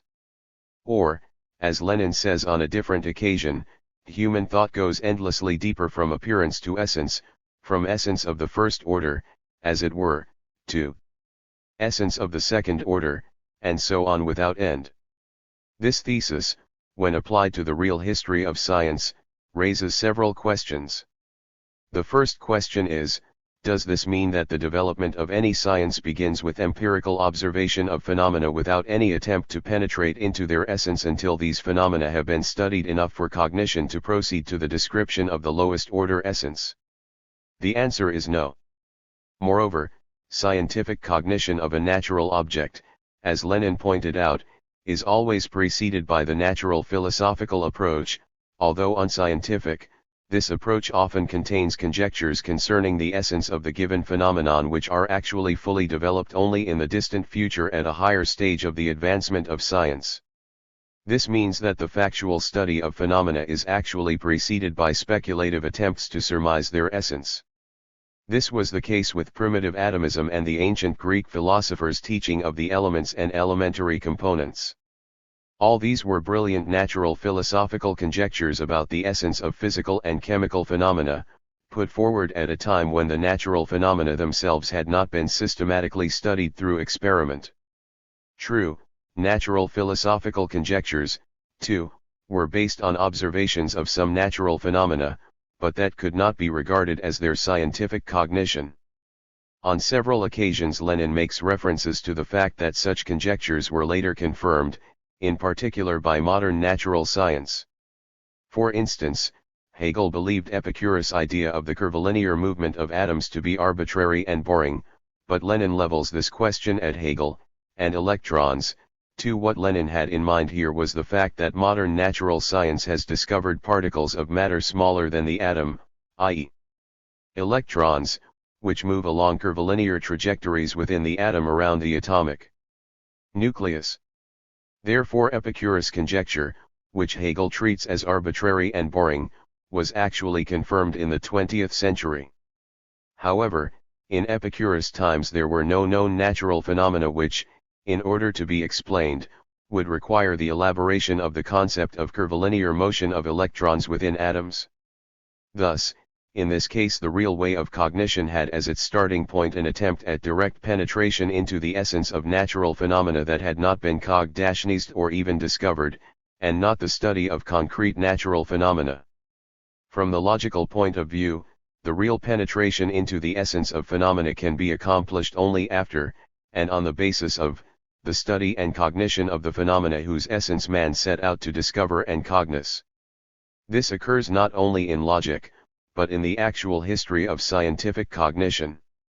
The second question is, does the successive movement of cognition from the phenomenon low the essence and deeper into the essence mean that, from the moment the essence of phenomena is reached, the study of phenomena themselves is over, so that cognition then moves only in the sphere of abstract ideas of the essence? The answer is no. The study of phenomena, far from being completed with the beginning of penetration into their essence, brings about with every step either a more complete knowledge of already known phenomena or the discovery of new phenomena whose explanation requires the transition from the essence of the given order to the essence of the next higher order. Thus, the discovery of radioactive phenomena brought in its wake the transition from the idea of immutable chemical elements covered by the periodic law as formulated by Mendeleev to the idea of chemical transmutable elements covered by the periodic law in its new, physical interpretation as expressed, for example, in the displacement law.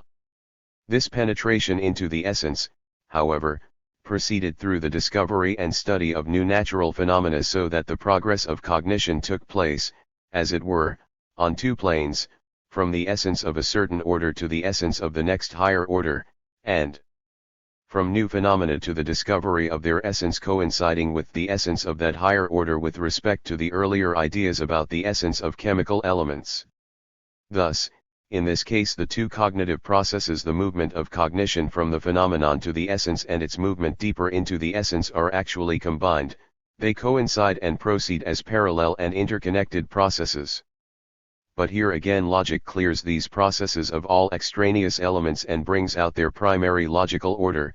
First, phenomena are studied and then cognition proceeds to the discovery of their essence, that essence consisting of many stages and cognition moving into the depth of the essence stage by stage. The third question, does the movement of cognition from the phenomenon to the essence mean that it is not at the same time involved in other transitions, e.g. from coexistence to causality and from the less deep causality to the deeper one? Again the answer is no. The real movement of cognition to truth is a complex, many-sided, and inherently contradictory process. It cannot be fitted into a simple scheme like the one with which a book begins. First comes the title page, then the first page of the text, then the second, etc. But the logically elaborated and generalist history of thought, the history of scientific cognition, must be represented in just such a simple successive arrangement, so that, although the logical coincides with the historical, it is at the same time essentially different from it with respect to the harmony and the successive arrangement of the various stages which, in the course of actual cognition, are often mixed up and entangled. Thus, in the study of living nature, cognition registers the coexistence, as it were, of a multitude of living beings whose relations do not reveal any causal connections. But, as cognition proceeds from the phenomenon to the essence, the first superficial idea of the coexistence of various living beings is supplanted by a deeper understanding of the causal dependences between them and their dependence upon external conditions. It is this transition to 116. The understanding of causal relationships in animate nature that enabled Darwin to destroy the old teleological view of living creatures. And it was at the same time a transition from the phenomenon to the essence in this particular field of natural science. It was not by chance that Lenin originally pointed out, as one of the elements of dialectics, the endless process of the deepening of man's knowledge of the thing, of phenomena, processes, etc., from appearance to essence and from less profound to more profound essence, from coexistence to causality and from one form of connection and reciprocal dependence to another, deeper, more general form. Only later did he divide this originally integral element of dialectics into two independent ones. What we observe here is the multiplane nature of the movement of scientific cognition in the actual historical development of natural science. This plurality of planes, however, does not exclude the possibility of a logical elaboration of that movement which will enable it to be summarized in the form of a logically ordered arrangement of the various stages of cognition distinguished in that movement. The logical sequence of thought and the actual course of natural science. Let us continue the consideration of cases arising from the fact that the logical, far from fully coinciding with the historical, is the historical freed from the accidental and from its form in which the various planes and aspects interlace and overlap. The fourth question, does the qualitative definiteness of a thing and then its quantitative definiteness mean that the qualitative study should always precede the quantitative study and that the transition to the latter marks the complete discontinuance of the former? No, it does not. Determining certain qualitative aspects of an object must naturally precede its measurement, aimed at cognizing the quantitative aspect of the object. But the study of the quantitative parameters may begin before the qualitative definiteness is worked out in sufficient detail, so that the subsequent investigation of both aspects or definiteness of the given object may proceed simultaneously. Moreover, there have been familiar instances in the history of science where the qualitative definiteness of unknown natural objects and, hence, the objects themselves, were established only on the basis of quantitative research. That was the way in which the invisible parts of the optical spectrum were discovered, through quantitative measurements. This means that the qualitative and the quantitative aspect of objects and phenomena are in close interaction with each other, and that only in abstraction can we separate the one from the other and say that cognition moves from the establishment of the qualitative definiteness of the object to the establishment of its quantitative definiteness. But that is precisely the way in which logic must work as it attempts to present the logical sequence of the movement of scientific thought in pure form. The fifth question: can it be that practice may not and must not be viewed as a special stage in cognition since it permeates cognition from beginning to end? The answer is no again. Of course, practice is and has always been, in the last analysis, the source and stimulus of scientific cognition, its ultimate goal and the criterion of its truth. From the logical point of view, however, just as in the previous cases, the movement of scientific cognition towards truth can be presented in the way it was done by Lenin, from living perception to abstract thought, and from this to practice. Such is the dialectical path of the cognition of truth, of the cognition of objective reality. But that does not mean, of course, that practice is simply relegated to the third stage in the actual movement of cognition and that it plays no role in the first two stages, the sensational and the abstract theoretical. What is meant here is the purely logical sequence in the establishment of the cognitive practical functions of science, natural science in this case. First, its empirical function is established, then, the theoretical function, and finally, its practical, technological and production function, through which the way to new branches of industrial production is paved and the natural sciences increasingly become an immediate production force. Some time ago philosophers argued about whether practice is the third basic stage of cognition or not. The debate was annoyingly one-sided. One side only took into account the logical aspect of the cognitive process, but it could not link this abstracted aspect with the entire actual process of cognition, the real history of science. The other side, on the contrary, proceeded from the entire actual process of cognition and did not see the possibility and the necessity of abstracting from it the logical aspect expressing the intrinsic logical connection and sequence of the various aspects of human knowledge. The fact that in Lenin's proposition on the movement of cognition towards truth practice is the last link of the process and its highest stage does not mean that it cannot be considered as the initial point and the motive force of all knowledge and as a continually active criterion of its correctness. Just the opposite is true. Practical application of scientific achievements, in particular natural scientific ones, reveals that practice is the source and the stimulus of the entire cognitive process and the verification criterion of its results. In this peculiar way the relationship between the historical and the logical is disclosed. 119.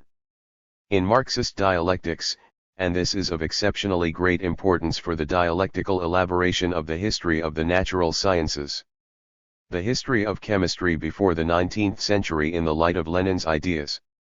Let us now attempt to apply, in a schematic outline, of course, Lenin's ideas as presented above to the concrete science of chemistry with the object of its dialectical elaboration. This will be an attempt to realize Lenin's thesis that Hegel's dialectics in its rational, materialist interpretation is a generalization of the history of thought. The use of the history of chemistry for the purpose of its dialectical elaboration is chiefly explained by the fact that chemistry occupies the middle position, as it were, in the general system of the natural sciences, so that all the features of the historical development of these sciences are manifested in chemistry in their most typical form. In ancient times, chemistry as a science did not exist. There were, on the one hand, some purely empirical data accumulated in handicrafts, in rudimentary chemical production and primitive recipes, and, on the other hand, purely abstract, natural philosophical constructions of scholars engaged in abstruse speculations and not practical activity in chemical handicrafts. These two fields were totally unconnected. Natural philosophy was therefore unable to aid production and, conversely, practice was of little help to philosophical doctrines. Rudimentary chemical and physical notions were not yet differentiated, but merged together in the natural philosophical concept of the elements. This stage in the perception of real matter and its real properties and transformations was aptly summed up by Lenin's phrase "first of all impressions flash by." Somewhat later, in ancient Alexandria, chemistry began to develop as alchemy. It existed in this form through the Middle Ages up to the Renaissance, and even until the mid-17th century. Alchemists and later iatrochemists, or medico. 120. Chemists, distinguished several common properties in various bodies and substances and attributed to these properties the nature of specific substances. First, the substance of volatility was postulated and named mercury. This was not ordinary mercury, but a philosophical mercury, the mentally objectified property of volatility. Later, Arab alchemists added the substance of combustibility, called sulfur. This again was not the real, but philosophical sulfur, the abstract principle of combustibility in its mentally objectified form. During the Renaissance, iatrochemists added a third principle of the same kind, the substance of solubility.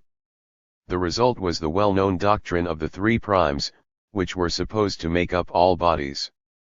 As we see, a stage in the cognition of matter was reached here when some properties were distinguished that had to be subjected to special study, so that the place of the original completely indistinct impressions flashing by was taken by something more definite, although not yet absolutely definite. This stage is described in Lenin's words, "Then something emerges." In 1661, the English physicist and chemist Robert Boyle published the book The Sceptical Chemist, which marks the beginning of chemistry as a science. This process was completed more than 100 years later, at the end of the 18th century, in the works of Lavoisier. Throughout these 100-odd years, chemistry was a purely empirical analytical science. Its prime objective was the study of the chemical composition of substances up to and including components that cannot be further decomposed. These were named chemical elements. The notion of the chemical element as a scientific concept was opposed to the natural philosophical idea of the element and the alchemist's notion of the body primes as a philosophical principle. There was a time when the qualitative study of the chemical composition of matter had not been carried out to any 121 considerable extent. Even in those times, however, some metals that were easy to free from admixtures were studied by quantitative and not only qualitative methods. Thus it appears that in the actual history of the study of natural substances, quantitative methods were used long before qualitative methods developed. But, although quantitative methods had long been familiar aspects of man's practical life, they could not, with rare exceptions, be used for the purposes of chemical analysis. The task was to discover and isolate the chemical substances themselves in their more or less pure form and, most importantly, to learn to decompose them into the actual component parts, ending with the chemical elements. Only this could serve as the basis for further systematic application of quantitative methods in chemistry. The 19th century German chemist Justus Liebig used to say in this connection, "Before weighing, one must know what to weigh." It is particularly important for chemistry to establish what a component part of a body is. Alchemists gave a very simple answer to that question: anything that a body educes in burning is a component. When a body is burning, we observe smoke and steam, flames, and what is left is ashes. The body thus consists of these three elements. Boyle refuted this simplistic and naive view. To call substances educed by the body its component elements, one must be able to reconstruct the initial body out of them. But that is something no one had been able to do. The teaching of the three primes was therefore false. We see that Boyle was the first to formulate the problem of chemical analysis on a scientific basis. Its correctness had to be verified through reverse synthesis. That was the first hint at the union of analysis and synthesis, which Lenin later described as one of the elements of dialectics. For almost a century, chemistry went through a period of the formation and development of methods for performing a qualitative analysis of substances, with chemists measuring weights only occasionally and in a limited way. On the whole, they were chiefly concerned with the problem of the qualitative definition of substances and their components. Chemistry was therefore going through a process that Lenin characterized in these words: concepts of quality plus are developed.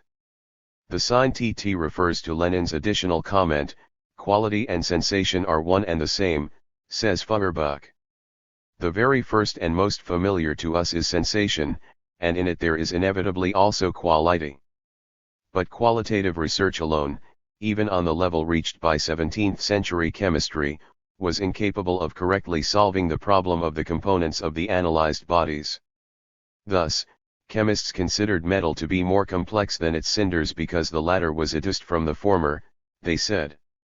This idea lay at the base of the phlogiston theory, the first of all chemical theories.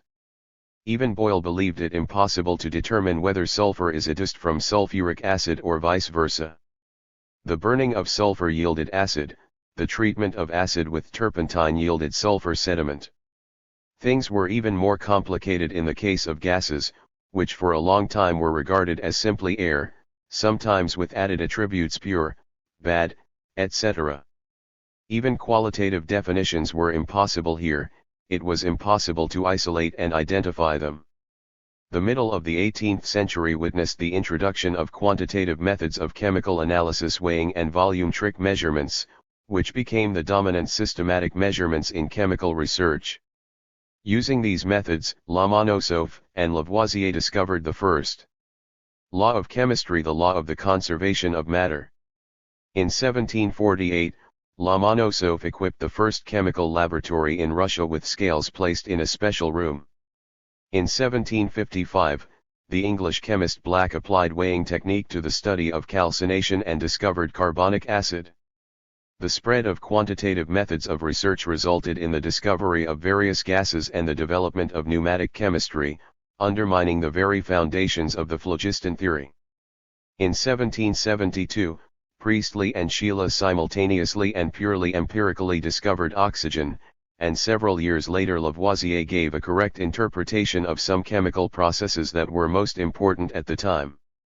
The phlogiston theory fell apart and Lavoisier constructed the new oxygen theory. For the first time, chemists were able to determine which substances were real chemical elements and which were just combinations of them. A chemical revolution took place as a result. Its starting point was, as we have said, the introduction of quantitative methods into chemistry. All of this goes to prove once again that the development of the concept of quality is followed by the development of the concept of quantity, as was indicated by Lenin. The chemical revolution of the 18th century completed the formation of chemistry as a science. But, on the whole, chemistry in the second half of the 18th century was still at the level of the empirical cognition of matter. Late in the 18th century and early in the 19th, the first stoichiometric laws of the chemical composition of matter were discovered. But these laws were originally simple empirical rules without theoretical substantiation or explanation. Their discovery still left chemistry at an empirical and, at the same time, analytical stage. The transi 124 to a higher stage of the cognition of matter, corresponding to the development of abstract theoretical thinking by chemists, came about only in the 19th century. In this respect too, Lenin's thesis that the path of the cognition of truth leads from living contemplation to abstract thought is accurate. This part of the thesis covers the entire path of the origin, formation, and further development of chemistry from antiquity up to and including the 19th century. The history of the chemical atomism of the 19th century in the light of Lenin's ideas. Before the 19th century, atomistic views were widespread among chemists, but, as in ancient times, they were not based on concrete chemical empirical data about the composition of matter. But, whereas the ancient atomism was natural philosophical in character, 17th century atomism became mechanistic, since at that time mechanics developed in an extraordinarily rapid manner, leaving an imprint on all natural scientific concepts of the period. In the late 18th and the early 19th century, empirical data were at last obtained which required for their explanation atomistic theoretical concepts. Stoichiometric laws played a particularly important role in this respect. In 1803, John Dalton came to the conclusion that, if one applied atomistic concepts, one had to assume that the measurable components of bodies, like indivisible atoms, should combine as whole portions. In this way Dalton predicted theoretically, and later discovered experimentally, the most important of stoichiometric laws, the law of multiple proportions. Theoretical thinking played the most decisive role in its prediction and discovery, and from that point onwards, chemistry proceeded from living perception and pure empiricism to the stage of abstract theoretical thinking. Abstract atomistic concepts, for the first time in the history of natural science, merged into an integral whole with the empirical data of chemical analysis. 425. The most important result of the integral introduction of atomistic ideas into chemistry was the establishment by Dalton of the atomic weight concept as the most essential characteristic of chemical elements. Dalton adopted the atomic weight of the lightest element as the basic unit. Using this concept, chemists proceeded from the study of chemical phenomena to the discovery of their essence of the first order, so to speak. This essence was later expressed by Lenin in this way: the unity of opposites is particularized in chemistry as the combination and dissociation of atoms. Indeed, through the concept of atoms possessing their specific weights, the familiar chemical reactions were presented in the abstract thinking of chemists as atomic interactions. This mode of thinking on the part of chemists who embarked on the path of chemical atomistics is thus summed up by Lenin: after that study and reflection, direct thought to cognition, of the essence versus the phenomenon of causality, etc. 2. Thus, the cause of chemical elements being combined in multiple proportions was found to be this: elements consist of atoms, which are incapable of division and can only be combined as whole units. But immediately the next question arises: why and how do atoms combine? What force makes them tie up with each other in chemical combinations?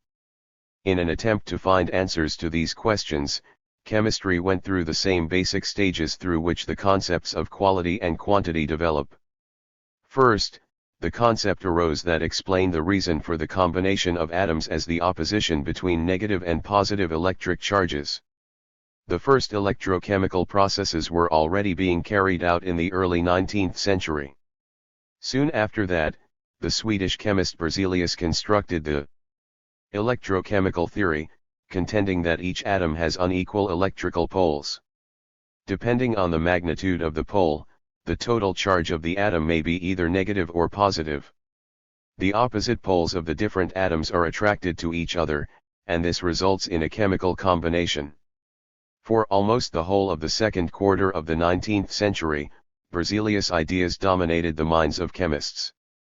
There was a parallel development of organic chemistry, which faced a problem that was becoming ever more acute: how are the atoms of the four main elements, C, H, O, N, combined with each other? A new concept about chemical bonds between these atoms emerged. In the 1830s, Berzelius' theory suffered the first heavy blows inflicted by new chemical and physical discoveries. First, Jean Dumas found that the properties of a substance are not changed when the positively charged hydrogen is replaced by the clearly negatively charged chlorine, which did not accord with the basic premises of Berzelius' dualism. Second, Faraday discovered the laws of electrolysis, which yielded the conclusion that, if atoms really possessed electrically opposite poles, they could not be different in their magnitude, as Berzelius had assumed.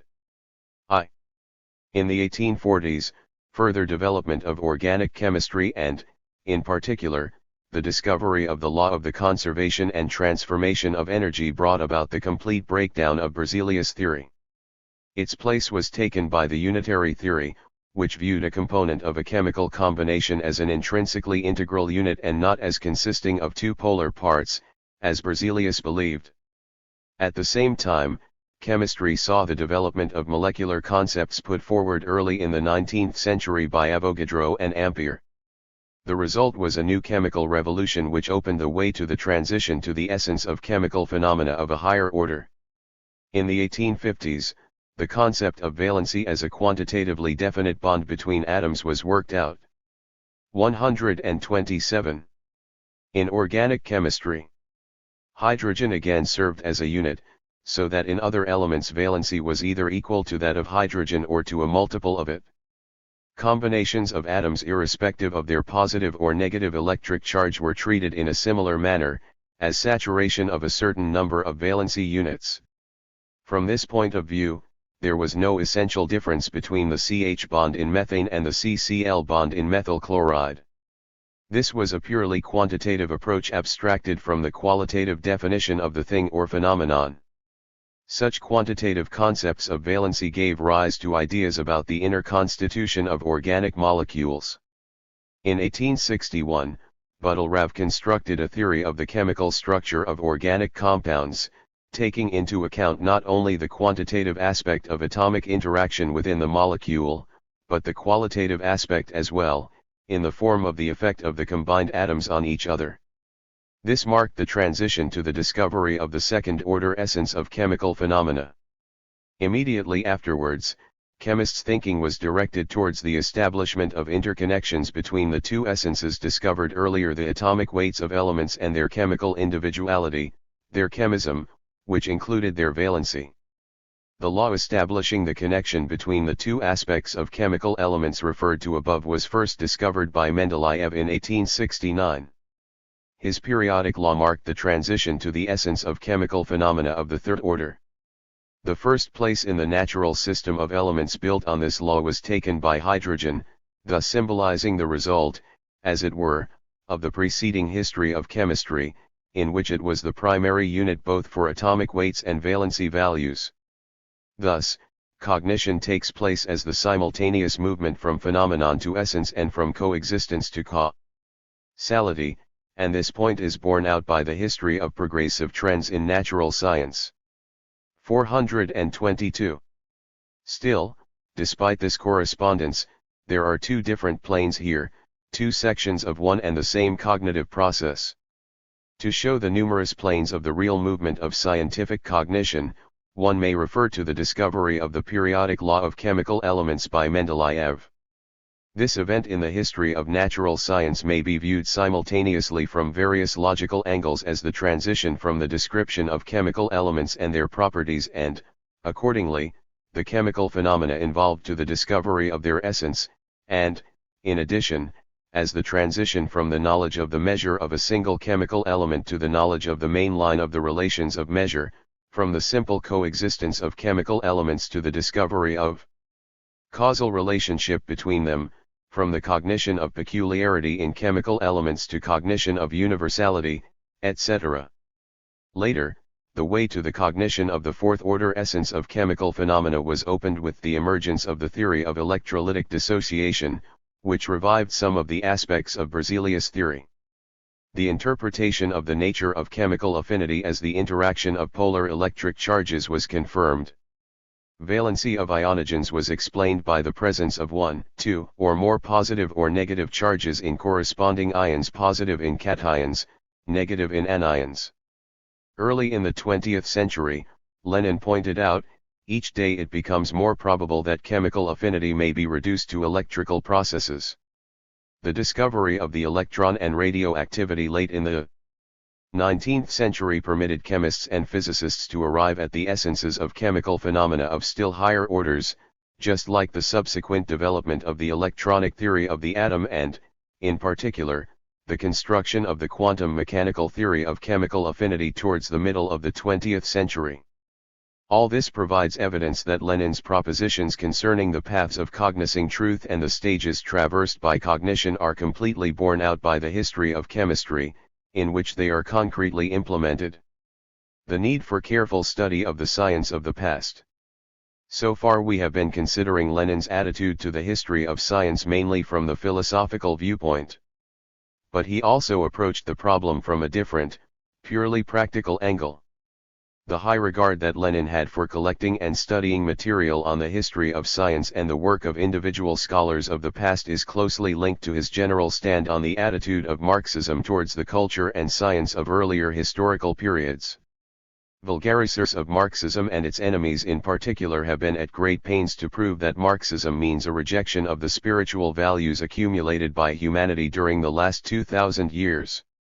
It is useful to remember in this respect how Lenin fought theoretically and practically against this pernicious concept. In 1913, referring to the history of science in his article The Three Sources and Three Component Parts of Marxism, he wrote, "The history of philosophy and the history of social science show with perfect clarity that there is nothing resembling sectarianism in Marxism, in the sense of its being a hidebound, petrified doctrine, a doctrine which arose away from the high road of the development of world civilization. On the contrary, the genius of Marx consists precisely in his having furnished answers to questions already raised by the foremost minds of mankind. Time and again Lenin emphasized that Marxism, far from rejecting the most valuable achievements of the bourgeois era, assimilated and developed them. It is only further work on this basis and in this direction, inspired by the practical experience of proletarian dictatorship, that can be viewed as the development of a really proletarian culture. These ideas were also stated by Lenin in his speech The Tasks of the Youth Leagues at the Third Congress of the Young Communist League. Addressing the delegates of the Congress, Lenin warned that they would be making an enormous blunder if they assumed that one might become a communist by assimilating communist slogans and the conclusions of communist science, without mastering the totality of knowledge out of which communism itself had grown. Lenin said that Karl Marx based himself on the firm foundation of the human knowledge acquired under capitalism and proved the correctness of his teaching, having completely mastered the achievements of earlier science. Everything that had been created by human thought he subjected to elaboration and criticism. The study of the history of culture and science is a necessary element of communist education, instruction, and training of young people. To carry out Lenin's behests, we must keep youth from being conceited, helping young people to understand how communism was born of the totality of human knowledge and how Marxist-Leninist teaching emerged, illuminating the path of mankind into the future. In conclusion, let us cite an eyewitness account of how Lenin treated the history of science, how he valued the scholars of the past. In 1947, the book Mendeleev and His Family by O.D. Trigorova Mendeleeva was published. Trigorova wrote, in 1918, the executive of the Council of People's Commissars V. Bunkbruyevich informed me that Vladimir Ilyich Lenin had entrusted him with the message that I, as the daughter of Dmitry Ivanovich Mendeleev, should write down my memoirs of my father, as not one single trait of the life of Dmitry Ivanovich could be forgotten, since they were all of great interest to the public. I asked V. Bunkbruyevich to give a more detailed account of the episodes cited by Trigorova Mendeleeva and, in general, of everything that he heard about Mendeleev from Lenin. Bunkbruyevich responded as follows: I regret that I cannot comply with your request as I have not heard Vladimir Ilyich express any particular views about Mendeleev. He held him in high esteem as a scholar. As a tribute to his memory, he took care of his family. He asked everyone who had associated with him to write down their reminiscences and said that all of this had to be published immediately. Vladimir Ilyich was extremely attentive to memoirs, reminiscences, diaries, letters, and epistolary matters in general. He frequently said that it was all a very important source for the study of the period and of the life of various persons, groups, parties. He always insisted that these works should immediately be published, and he liked to read them carefully and even to write reviews of them, as he did in the case of the notes of Sukhanov, a man who was not one of us, as he put it, but who wrote most interesting memoirs on the first days of the February Revolution. That is why he urged Mendeleev's daughter to write her memoirs, which she did, owing to his insistence. Vladimir Ilyich repeated on several occasions that it was necessary to publish a most complete collection of Mendeleev's works, including absolutely everything that he had written. These are the few things that I can tell you on the question of interest to you. The letter quoted here tells us a great deal. Lenin ascribed great value to documentary data on historical events, including the history of science. Lenin displayed a personal interest in these documents and recommended that they should be carefully collected, preserved, and studied, as they formed part of the historical material whose elaboration provided a deeper insight into the course of events in the past. These documents, in Lenin's view, should not gather dust in archives but should be brought, through publication, to the attention of readers. This would make these documents available for research aimed at their elaboration and generalization. This evidence assumes special interest when viewed in connection with all the statements by Lenin concerning the history of science and the history of natural science. Part IL__. Philosophical and methodological problems of the physical sciences.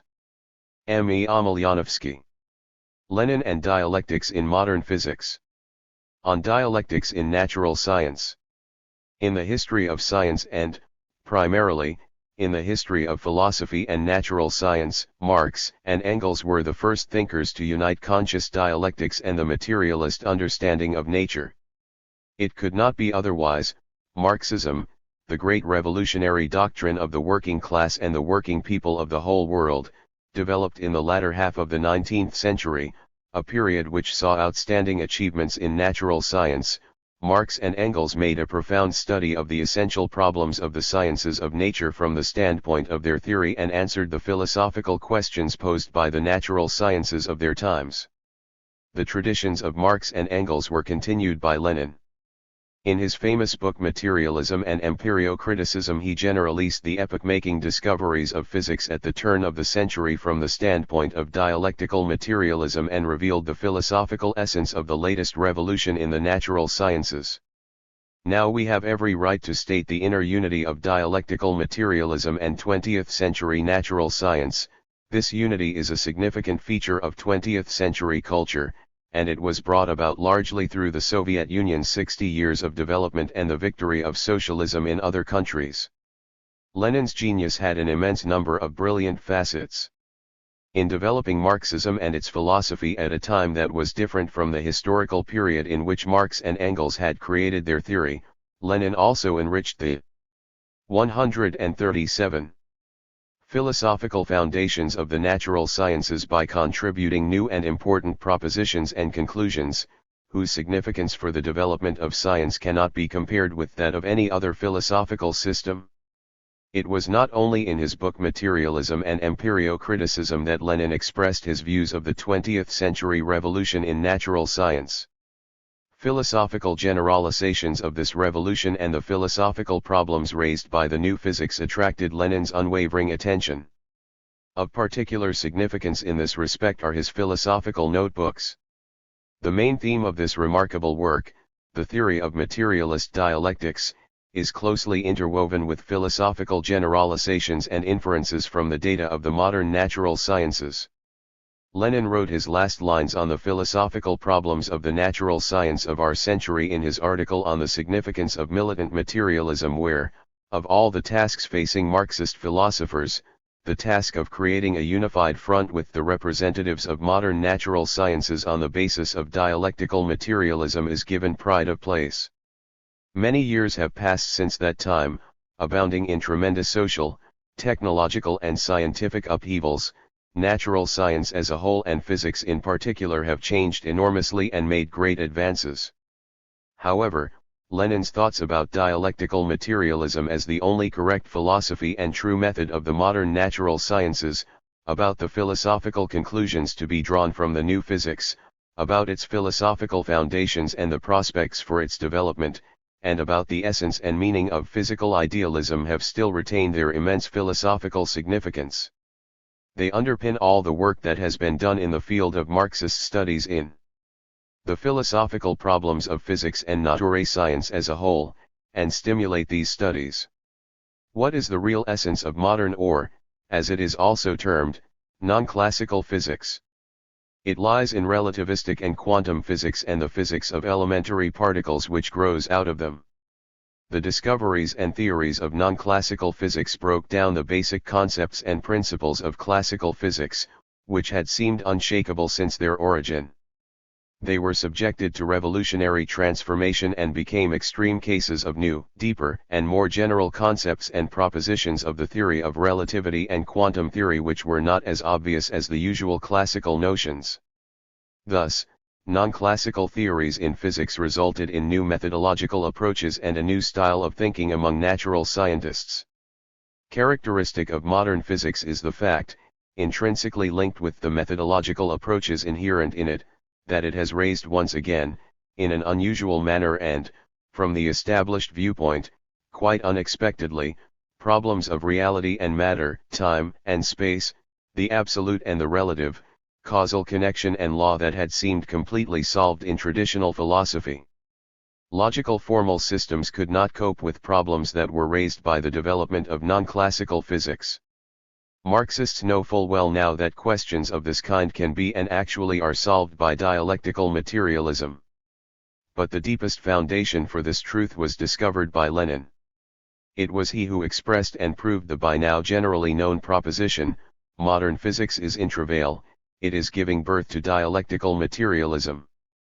Phenomena and facts like the electron and radioactivity that are inexplicable within the schemes and theories of classical physics, paradoxical situations like the one that emerged after the Michelson experiment or after the appearance of Planck's quantum hypothesis, and the situations rapidly succeeding one another in the course of the swift 139 development of modern natural science, inevitably led to non-classical ideas and theories in physics and at the same time to beliefs and approaches of a philosophical and methodological nature that were unthinkable in classical natural science.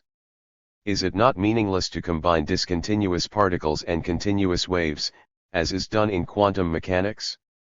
How is one to understand the transformation of particles of matter into light, and of light into matter, what is postulated in quantum electrodynamics? What does the merging of space and time into something integral mean in the theory of relativity? How is one to understand the transmutability of the elementary particles envisaged in the theory of elementary particles? The content of these propositions is just as vast as the propositions themselves are short. Nature has proved to be quite different from the world pictured by classical physics, which was rooted in ordinary experience concerned with macroscopic phenomena. Modern physics overcomes the one-sidedness and limitations of cognition that arise from the level of everyday experience. Non-classical physics generalizes experience involving the finest electromagnetic phenomena, the atomic and subatomic worlds, and immense phenomena on the scale of stellar systems and galaxies that differ profoundly from the macroscopic world, although they are linked to it through many transitions. That is why non-classical physics engendered bizarre theories and crazy ideas, which reflect the objective nature more deeply, completely, and correctly than the theories of classical physics. The problem arose of reflecting the comprehensive universal regularity of nature in concepts which, according to Lenin, must be flexible, mobile, relative, mutually connected, united in opposites, in order to embrace the world. Only dialectical materialism can cope with this problem. In the modern period of the development of physics, scientific ideas of a dialectical nature are emerging and taking hold within physics itself, stimulating its progress. Significant for present-day physics is the idea of the mutability and transmutability of all material realities, including elementary particles. The indivisible unity of opposite corpuscular and wave conceptions of matter is the necessary element of quantum physics. The theory of relativity would be impossible without the idea of the inherent connection between the concepts of space and time.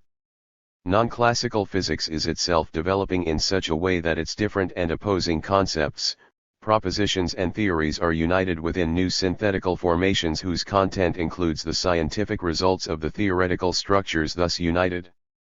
These features of modern physics mean in effect that it is developing in the direction of dialectical materialism and that a conscious application of dialectics in physics is an immediate necessity.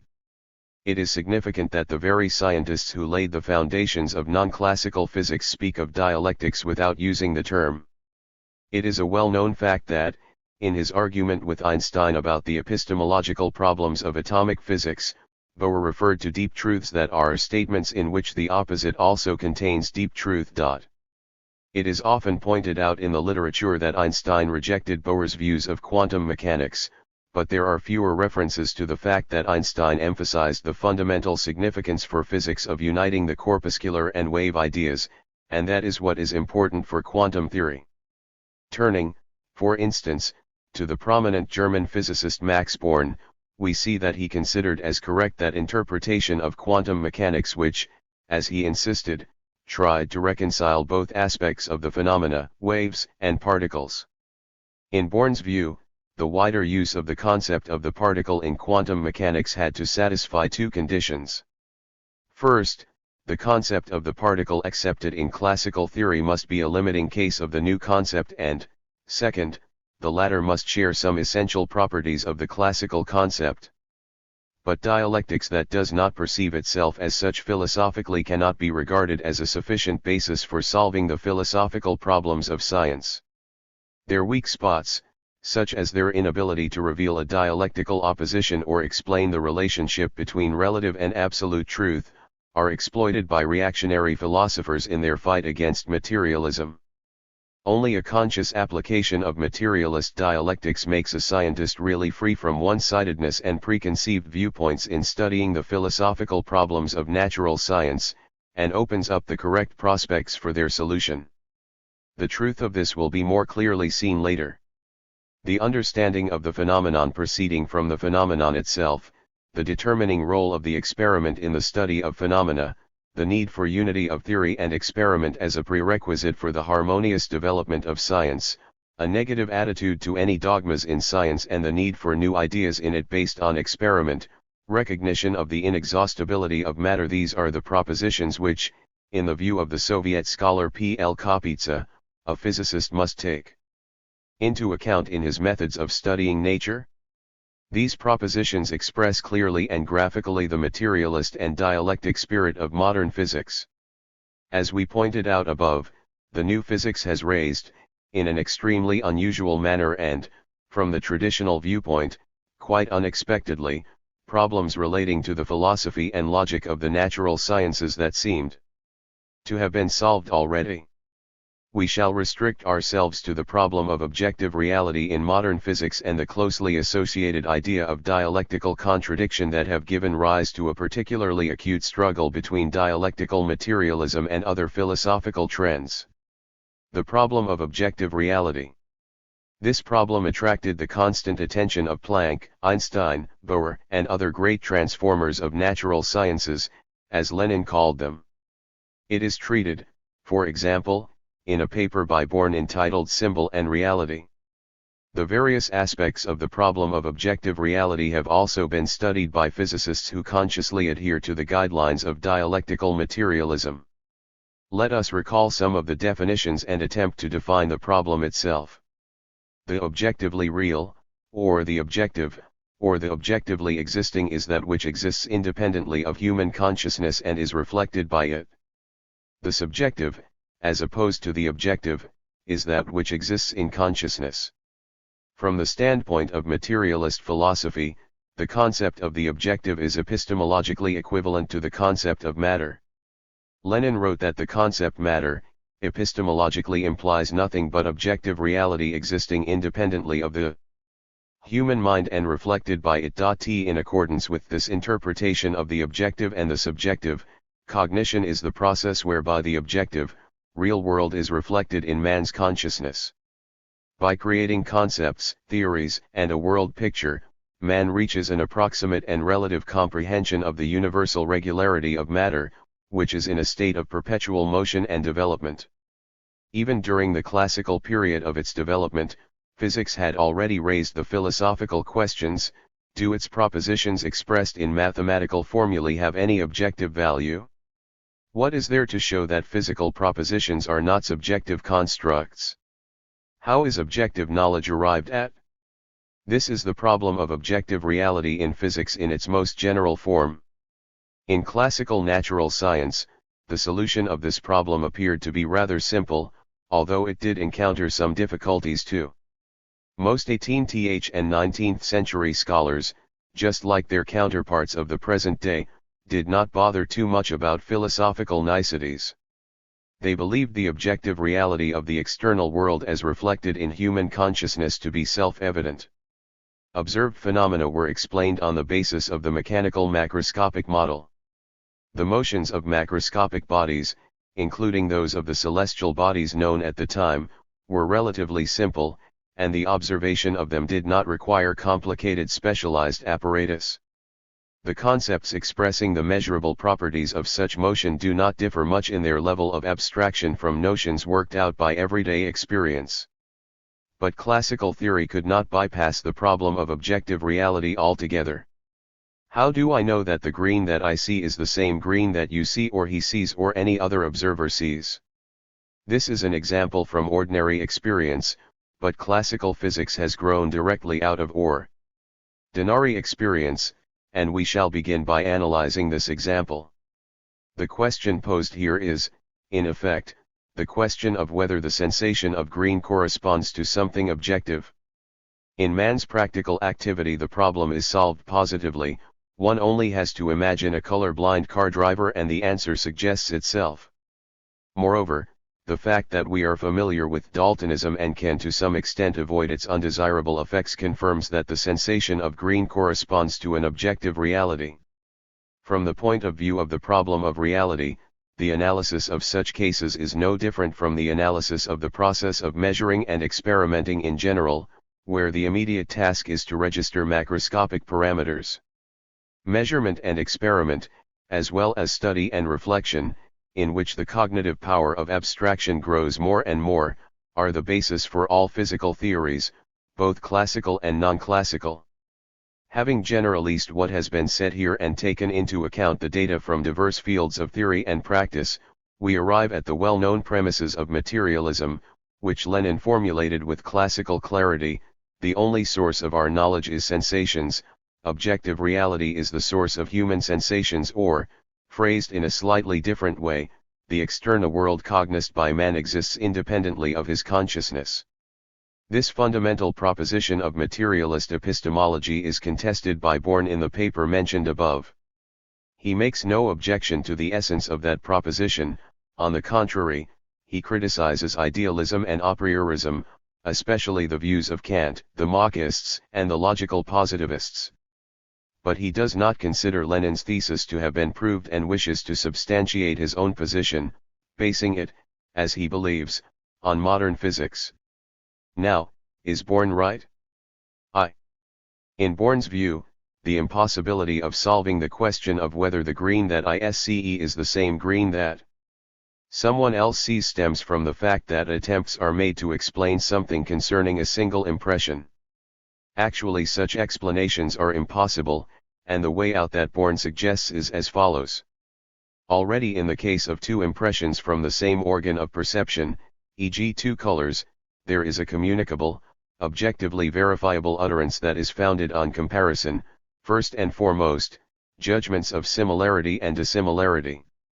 I cannot really say to the other person what my sensations are when I call something green, but I can and he can, to state that when the green of two leaves seems the same to me, it seems the same to him too.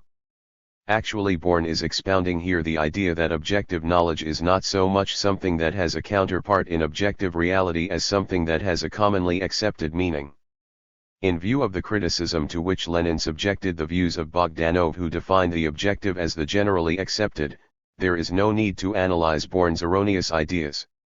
On the other hand, Born uses the example involving green to draw attention to the idea of invariance, the application of which, in his view, permits one to solve the problem of the transition from subjective to objective knowledge. Point 2. This aspect of the idea of invariance is of considerable interest, but, before we proceed to analyze it, let us see if Lenin's proposition concerning the main premise of materialist epistemology is really without proof, as Born believes. In trying to solve the problem of the transition from subjective to objective knowledge, Born failed to see the problem beyond it, the question of the source of the subjective. He failed to see that objective reality is the source of human sensations. One reads in Born's paper, from our viewpoint, which considers the subjective as primary and the possibility of objective statements as problematic. This idea does not depart from the natural scientific standpoint only if it is linked to the view that subjectiveness itself has its source in objective reality, but we do not find this view explicitly expressed in Born's paper. In short, Born's reasoning sidesteps the fundamental question of philosophy, that of the relationship between consciousness and matter, and its solution in materialism. Paragraph 1 of Chapter 3 in Lenin's work Materialism and Empirio-Criticism bears the title What is Matter? What is Experience? And contains logical and epistemological proofs of the need to accept the basic tenets of materialism. The problem of objective reality in physical science became more and more involved as physics moved on from the macroscopic objects perceived in everyday experience into the domain of phenomena whose cognition required, apart from the finest specialized experimental equipment, non-classical theories with the kind of abstractions that were totally unknown in classical physics. At a time when no one even suspected the possibility of a new physics, Engels remarked that atoms and molecules, etc., cannot be observed under the microscope, but only by the process of thought. 2 Engel's profound insight became fully apparent only when physics began to look into the foundations of matter. Physical theories cannot do without mathematical abstractions and principles. The Boltzmann Gibbs physical statistics and Einstein's studies into the molecular structure of matter gave definite evidence of the heuristic role of mathematics. The work of these scientists culminated in the Perrin experiments, which proved the molecular atomic structure of the bodies under observation. What was the situation here, as far as the problem of objective reality was concerned? In classical physics, and that includes the Boltzmann and Einstein studies mentioned above, in order to explain what was observed in the apparatus, it was sufficient to link up the observed data through a logical chain of reasoning with the system of basic concepts and axioms of classical mechanics. As regards the problem of objective reality, this meant that the transition from observation data to the knowledge of the objects under study was being reduced to the construction of a mechanical macroscopic model. As we know, classical physical statistics is indeed based on the fundamental concepts of classical corpuscular mechanics. In the new physics, the problem of objective reality assumed a form that was different from that of classical physics. As has been mentioned earlier, the end of the 19th century witnessed the emergence of paradoxical situations in physics, in which observation data could not be explained within the theoretical schemes and concepts existing at the time. Only then did the problem of objective reality assume the form in which it appears in the new physics. Of course, one may try to cover paradoxical situations by modifying in certain ways the schemes of classical explanations. These attempts are illustrated by Al-Janassi's interpretation of the theory of relativity, or, let us say, interpretations of quantum mechanics by Schrödinger and Bohm. Generally speaking, there is nothing logically reprehensible about these attempts.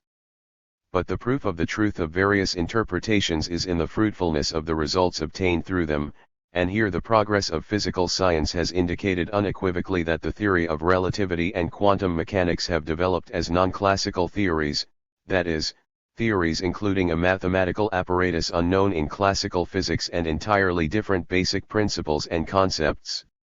The problem of objective reality in physics was, as many believed at one time, eliminated by positivism, whose exponents, be it Mach or the logical positivists, insisted that only the world of sensations existed, without the objective reality. From this viewpoint, as is expressed, for example, in the work of the modern American philosopher Henry Margina, nature ceases to exist independently of experience and appears to consist of sense data and conceptual constructs, since the latter are formed in experience. Reality, according to Margina, is that which affects either other objects or man's psyche, and is not reality beyond that effect. God, according to this version, is real to the person who believes in him, asserts Margina. No doubt, Born was right when he made his objections to positivism on this score. Anyone who believes that the only important reality is the domain of ideas, the spiritual realm, should not have gone into the study of nature. Modern physics develops through transitions of theories into other theories, more general, and qualitatively different from the original theories. This kind of generalization of theories necessarily involves the disappearance of certain concepts and the formation of new ones. The disappearance of old concepts and the appearance of new ones is an integral process, in which old concepts are subjected to a kind of relativization, becoming aspects of new absolute concepts, or invariants, in the more general theory. Thus, in the theory of relativity, the concepts of absolute length and absolute duration accepted in classical mechanics disappear, and the relativistic concepts of length and duration take hold, which are aspects of one of the most important invariants of the theory of relativity, that of interval, a type of combination of length and duration. Corpuscular and wave concepts, which are absolutes in classical theory, cease to be so in quantum mechanics. These concepts become relative, presenting aspects of a broader, post-classical concept of the particle endowed with certain invariant characteristics. These two examples permit the formulation of some epistemological propositions about the idea of invariance. Firstly, one cannot agree with Born, who holds only invariance to be real and rejects the reality of the aspects of invariance. It is not on the idea of invariance that the objective meaning of physical concepts, statements, etc. is based. Suffice it to recall that the relativistic concepts of length and duration correspond to objective reality, and these, as is well known, are certainly not invariants of the theory of relativity. In other words, not only invariants, but also their aspects are images of objective reality. At the same time, one cannot reject the significance of the idea of invariance for the transition from subjectiveness to objective knowledge. It has to be admitted that the concepts of classical mechanics, and classical mechanics in its entirety, are essentially an approximation. That this is so has been concretely proved from different approaches by the theory of relativity and quantum mechanics, which determine the limits of application of the concepts of classical mechanics and classical mechanics as such. Thus, the uncertainty relation in quantum mechanics has established the limits of application of the classical concept of the particle. In establishing the limits of application of the classical concept of the particle, it was borne in mind, for instance, that electrons, apart from the corpuscular properties, have wave properties as well. In more definite terms, determining the limitations of application of the classical concept of the particle signified a deeper cognition of material particles than was possible through classical mechanics. Naturally, the classical concept of the particle does not work beyond these limits, that is, it has no objective meaning and is a subjective construction. On the whole, in view of the existence of a number of modern physical theories of an increasing degree of generality, one can state that the relativization of old absolute 150 concepts and the introduction of new absolute concepts in the course of the generalization of a theory means the progressive movement from subjectiveness to objective knowledge, a deeper cognition of objective reality, dissolving the one-sidedness and the attendant subjective constructions of individual physical theories, while the theories themselves preserve the part of their content that corresponds to reality and become more integral. Such is the philosophical role, we believe, of the idea of invariance in attempts to handle the problem of objective reality in non-classical physical theories. Modern physics provides convincing evidence for the dialectical nature of the relationship between matter and consciousness revealed by Lenin, and for his ideas on the relationship between the subjective and the objective. Matter and consciousness, the subjective and the objective, are opposed to each other only within the limits of the fundamental question of philosophy, i.e. the relationship between consciousness and matter, since consciousness does not and cannot exist outside matter and independently of it. Lenin says, to operate beyond these limits with the antithesis of matter and mind, physical and mental, as though they were absolute opposites, would be a great mistake. That this is indeed so for modern physics is confirmed by the application of the idea of invariance in it. The idea of dialectical contradiction in quantum theory. Experimental data on the corpuscular as well as the wave properties of microobjects are incontrovertible and are not denied by any physicist.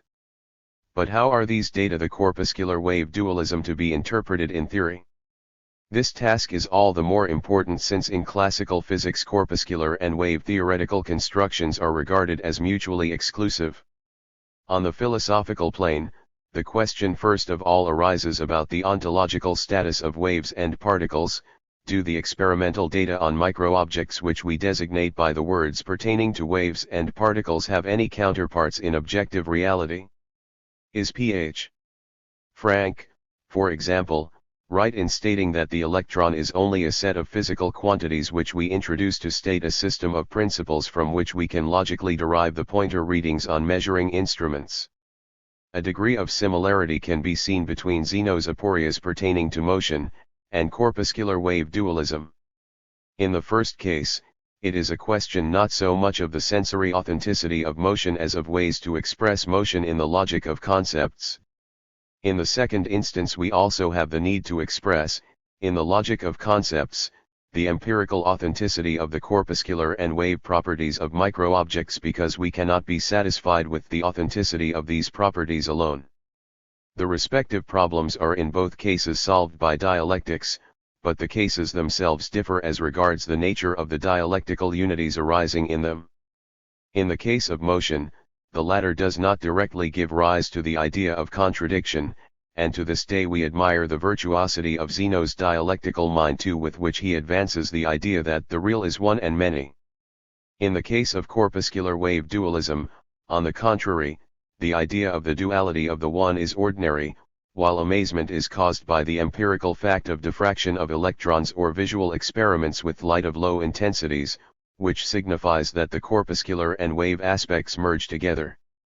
How are we to unite the mutually contradictory corpuscular and wave aspects? Different approaches to the solution of this problem are possible. At one time attempts were made to describe the wave phenomenon as one in a medium formed by particles. A case in point is Thomson's theory, according to which an electron behaves as though it were passing through an atmosphere saturated with electrical charges. T theory, in which fundamental significance is ascribed only to the particle, while the waves are regarded as something derivative, is being revived in modern physics in one form or another. When quantum mechanics was created, Schrödinger tried to interpret the corpuscles as wave packets. This interpretation did not tally with the facts, and, moreover, faced an insurmountable difficulty in explaining the interaction between two wave packets in physical three-dimensional space. Theories have been suggested in which corpuscles and waves are regarded as equally fundamental aspects of matter.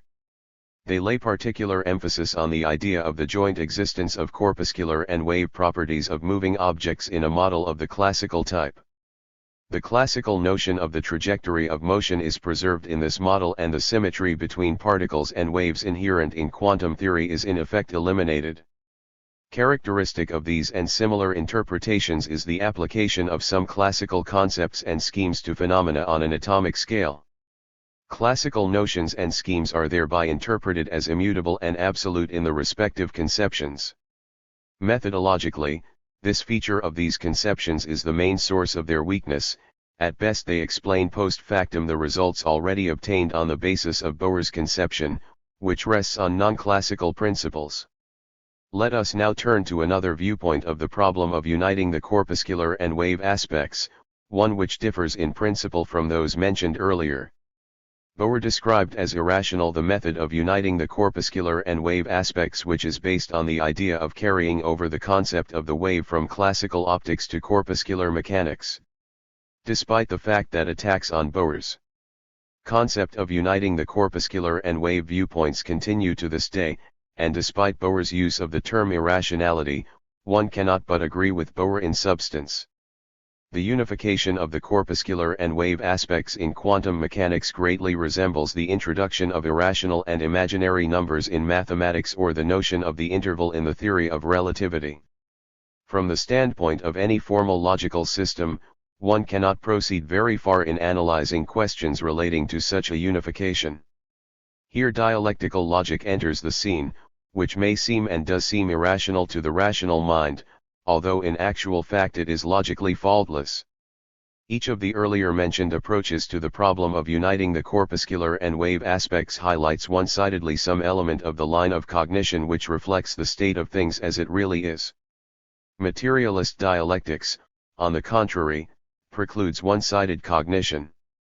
It provides everything necessary and sufficient for ascertaining the question: do the mutually exclusive corpuscular and wave pictures of the behavior of microobjects have objective significance? Matter, i.e. substance and field, is on the whole neither particles nor waves in terms of the classical theories, nor is it a combination of these latter in some macroscopic model. The corpuscular and wave properties are united in their opposition. In other words, matter has the properties of both particles and waves. The motion of microobjects can only approximately be regarded as the movement of particles and the propagation of waves. If we consider extreme cases, in some experimental conditions microobjects behave like waves and in others like particles. The so-called relativity with regard to the instruments of observation is a characteristic feature of description in quantum theory, which follows from recognition of the biunial corpuscular wave nature of microobjects. These ideas have been elaborated most distinctly in Sys.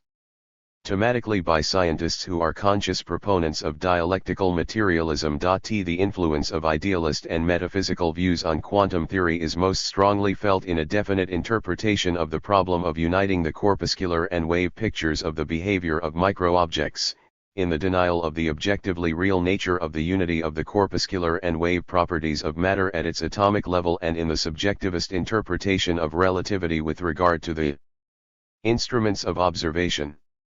This interpretation is most cogently expressed in the idea of the fundamentally uncontrollable interaction of the microobject and the instruments of observation. Fundamental uncontrollability in the strict sense does not express any truth whatsoever, because processes and phenomena in nature are knowable in principle and hence are fundamentally controllable. But physicists often used the term with no definite meaning. It was a way of indicating the fact that quantum laws differed qualitatively from the laws of classical mechanics. But the opponents of materialism utilized this philosophically erroneous term, interpreting it in a subjectivist spirit. Of late, the notion of fundamental uncontrollability has been disappearing from scientific works, especially those produced by physicists who object to the principles of positivism in natural science.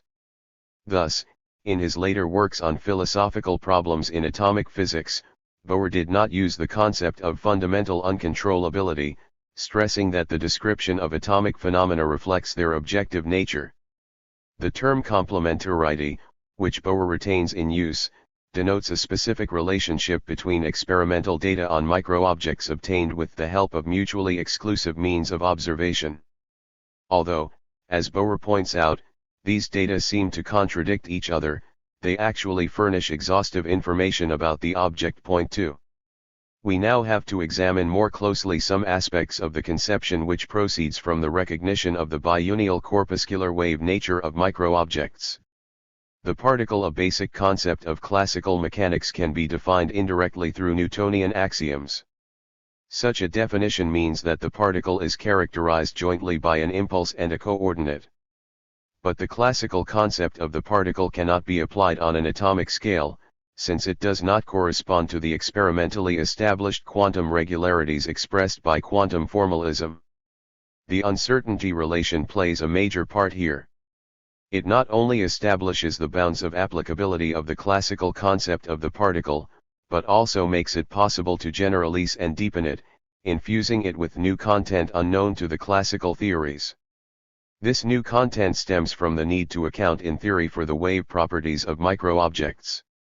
Quantum formalism, which differs qualitatively from the formalism of classical theories, describes mathematically the state of affairs in physics intrinsically linked with the biunial and at the same time integral corpuscular wave nature of microobjects. It has symbols which denote not numbers but more abstract mathematical concepts, which, generally speaking, are not subject to the commutative law of multiplication. In quantum mechanics, every physical quantity is provided with an operator such that the values of the latter yield the possible values of that quantity, while its own functions describe the corresponding states of the object. The very definitions of the impulse and coordinate operators already contain, in potential form, the uncertainty relation, which reveals that in the quantum state the proper values of the coordinate and impulse operators cannot coexist, i.e. it is asserted in effect that quantum mechanics does not deal with the classical particle. Thus, in quantum mechanics, and this is demonstrated above all by quantum formalism, the corpuscular and wave ideas cannot converge in the classical manner. In terms of classical physics, the expression corpuscular wave dualism can have, as is evident from the foregoing, the following meanings: either a particle or a wave, both a particle and a wave. But in terms of quantum formalism, both these meanings make no sense. We have to find, to use Bohr's expression, an irrational form of uniting the corpuscular and wave concepts. If such a form exists, what then is its logical meaning? The specificity of uniting the corpuscular and wave concepts in quantum mechanics is brought into focus in the specificity of quantum probability, one of the fundamental concepts of quantum theory. It was introduced by Born and further developed by Bohr, and it means that processes in material systems are subject to probability laws. In accordance with this interpretation, the movement of the particle is linked with the wave process, which represents the propagation of a probabilistic wave. The Schrödinger equation controls the probabilistic wave, i.e., it makes it possible to determine the probability of any variation of the temporal course of the phenomenon in the corpuscular process. Probabilities in quantum mechanics differ radically from probabilities in classical theories. In the latter, they express the existence of circumstances that are accidental in relation to the phenomena under study, and so they do not enter directly into the laws of these phenomena. The exaggeration of the state of affairs, characteristic of the metaphysical viewpoint, leads to a subjectivist interpretation of chance and probability. The situation is entirely different in quantum mechanics, where probabilities are regarded as components of the basic laws of nature, and their introduction reflects the objectivity of the potential which exists under certain conditions. The probability laws of quantum mechanics are laws of the behavior not of classical particles and not of classical fields, but of material systems which unite the properties of particles and fields in a specific way. 157. The idea of the probabilistic wave in quantum mechanics as a way of uniting the corpuscular and wave concepts may seem artificial, but it will strike one as perfectly natural if a few experiments are analyzed. In a machine gun experiment, for instance, the statistics of flying bullets are judged from the picture of random hits on the target. In an experiment involving diffraction of successively emitted electrons, the statistics of electron behavior are inferred from the random arrangement of spots on the screen, which form a diffraction picture if the experiment lasts long enough. Comparing the two experiments, we can say that the probabilistic behavior of the electron conforms to the wave law.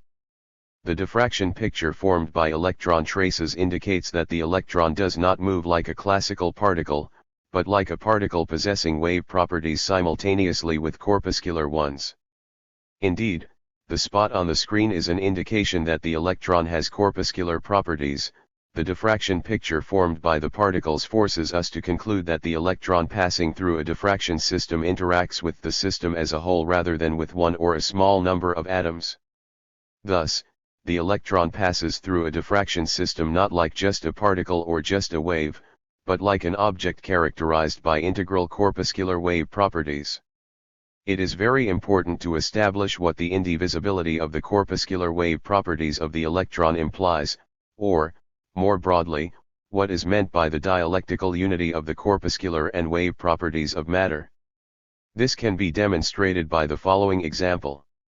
Examining Young's interference experiment, which demonstrates the corpuscular nature of light even on interference bands, Born denied that it was an experiment in which waves and particles are demonstrated simultaneously. But if we reflect on Born's line of argument, then it becomes clear that Born's statements in fact refer to the classical particle and wave.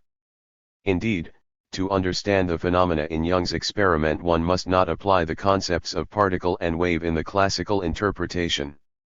This, in fact, is what Born proved in his arguments, although he intended to demonstrate something quite different. Here we must already apply the concepts of quantum theory, which differ qualitatively from the classical concepts.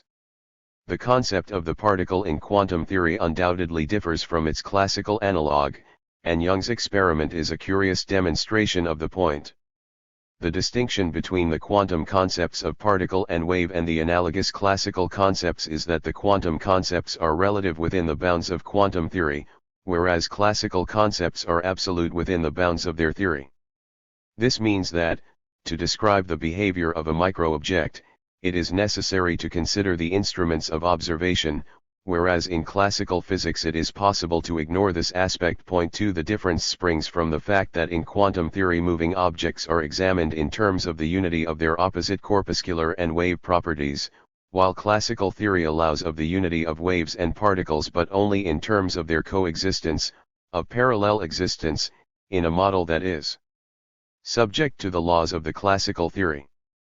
We are entitled to draw the conclusion that dialectical unity, in which relative opposites must unite and do unite, differs radically from the unity of opposites, in which the latter are preserved absolute and immutable.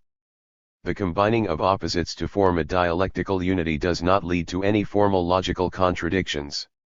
This kind of combining presupposes that a deeper theory than the one in which absolute opposites appear is emerging or has already emerged, a theory with new basic concepts and principles. In this theory, the combining opposites become aspects of a new concept.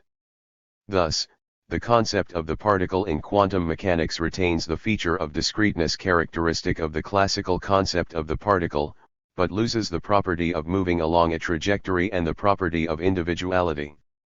These losses, strictly speaking, are indications that wave properties are combined with corpuscular ones when reference is made to objects of quantum mechanics. Summing up the logical content of what has been said about dialectical unity, we may note that this unity is governed, generally speaking, by the formula both yes and no, and, as applied to the problem of corpuscular wave dualism, by the formula both a particle and a wave. This formula cannot and does not lead to formal logical misunderstandings, since in quantum mechanics the concepts particle and wave imply reciprocally relative concepts, while in classical physics they are absolute concepts. In terms of modern logic, it is particularly clear that the formula both a particle and a wave leads to no logical absurdity. This expression belongs to the meta-language, whereas the expression either a particle or a wave belongs to the language of classical theories. From this viewpoint, quantum mechanics is, in a sense, a meta-theory of classical mechanics. It is quantum mechanics that enables us to establish the limitations on the applicability of classical mechanics, its principles and basic concepts, and also to consider other questions pertaining to classical mechanics as a theory in its entirety. Thus, the restrictions to which the classical concept of the particle is subjected in quantum mechanics are neither a restriction of cognition nor a confirmation of the positivist thesis that the question of objective significance of the empirically observable is meaningless.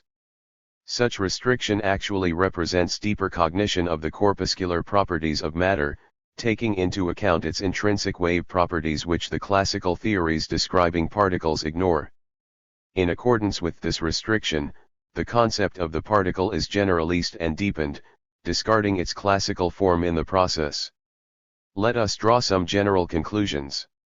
When physical science proceeds to the cognition of the world of atomic phenomena and the subatomic world, or to the cognition of the world of stellar systems and galaxies, when physical knowledge of the macrocosm and microcosm is synthesized in the true philosophical meaning of the term, what is needed is a thoroughgoing and universal flexibility of concepts reflecting the eternal development of the objectively real world.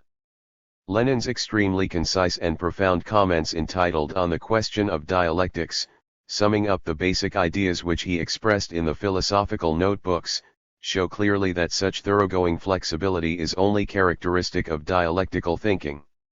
The splitting of a single whole and the cognition of its contradictory parts, is the essence of dialectics. The condition for the knowledge of all processes of the world in their self-movement, in their spontaneous development, in their real life, is the knowledge of them as a unity of opposites. Development is the struggle of opposites. The second alone has to change its form. These words, written by Engels and quoted by Lenin, are widely known. Now, quantum physics, undoubtedly, constitutes such an epoch-making discovery and thus obliges the scientist to examine new problems in the theory of knowledge. More than that, a correct interpretation of quantum mechanics as a physical theory is impossible until correct answers to epistemological questions arising in this field are found. The problems we are speaking of concern the fundamental philosophical question as to the relationship of the objects of the external world to the perceiving subject. In our analysis of these problems we should be guided not only by the general doctrine of materialist philosophy that consciousness presupposes the existence of matter, but also by the doctrine that all demarcation lines in nature are conditional and relative. Epistemological significance of the difference in the ways of describing physical objects. The notions treated in the theory of knowledge are usually subdivided into two categories: the subject, with his consciousness, mental capability and power of perception, and the objects of the external world. Classical physics did not recognize essential distinctions in the ways of describing different objects in the external world. Accordingly, all material objects belong to one and the same epistemological category. But in quantum physics, the essential role of measuring devices and instruments, considered as mediators or connecting links between objects of the external world and the human mind, was made evident.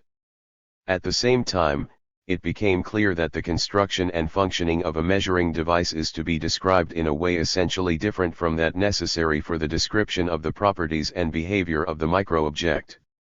This difference is so fundamental that, from the epistemological point of view, micro-objects and measuring devices are to be considered as belonging to different categories. On the other hand, measuring instruments have several features in common with human organs of perception. For many purposes, the human eye functions as a sufficiently precise measuring instrument, and the use of eyeglasses, a microscope, or a telescope does not introduce any change in principle, but just greatly improves the possibilities and the accuracy of observations. An estimate by eye inspection differs only in the degree of precision from a measurement made with an instrument. The pupils of academician S. I. Vavilov even managed to state the perception of quantum fluctuations of light by the eye.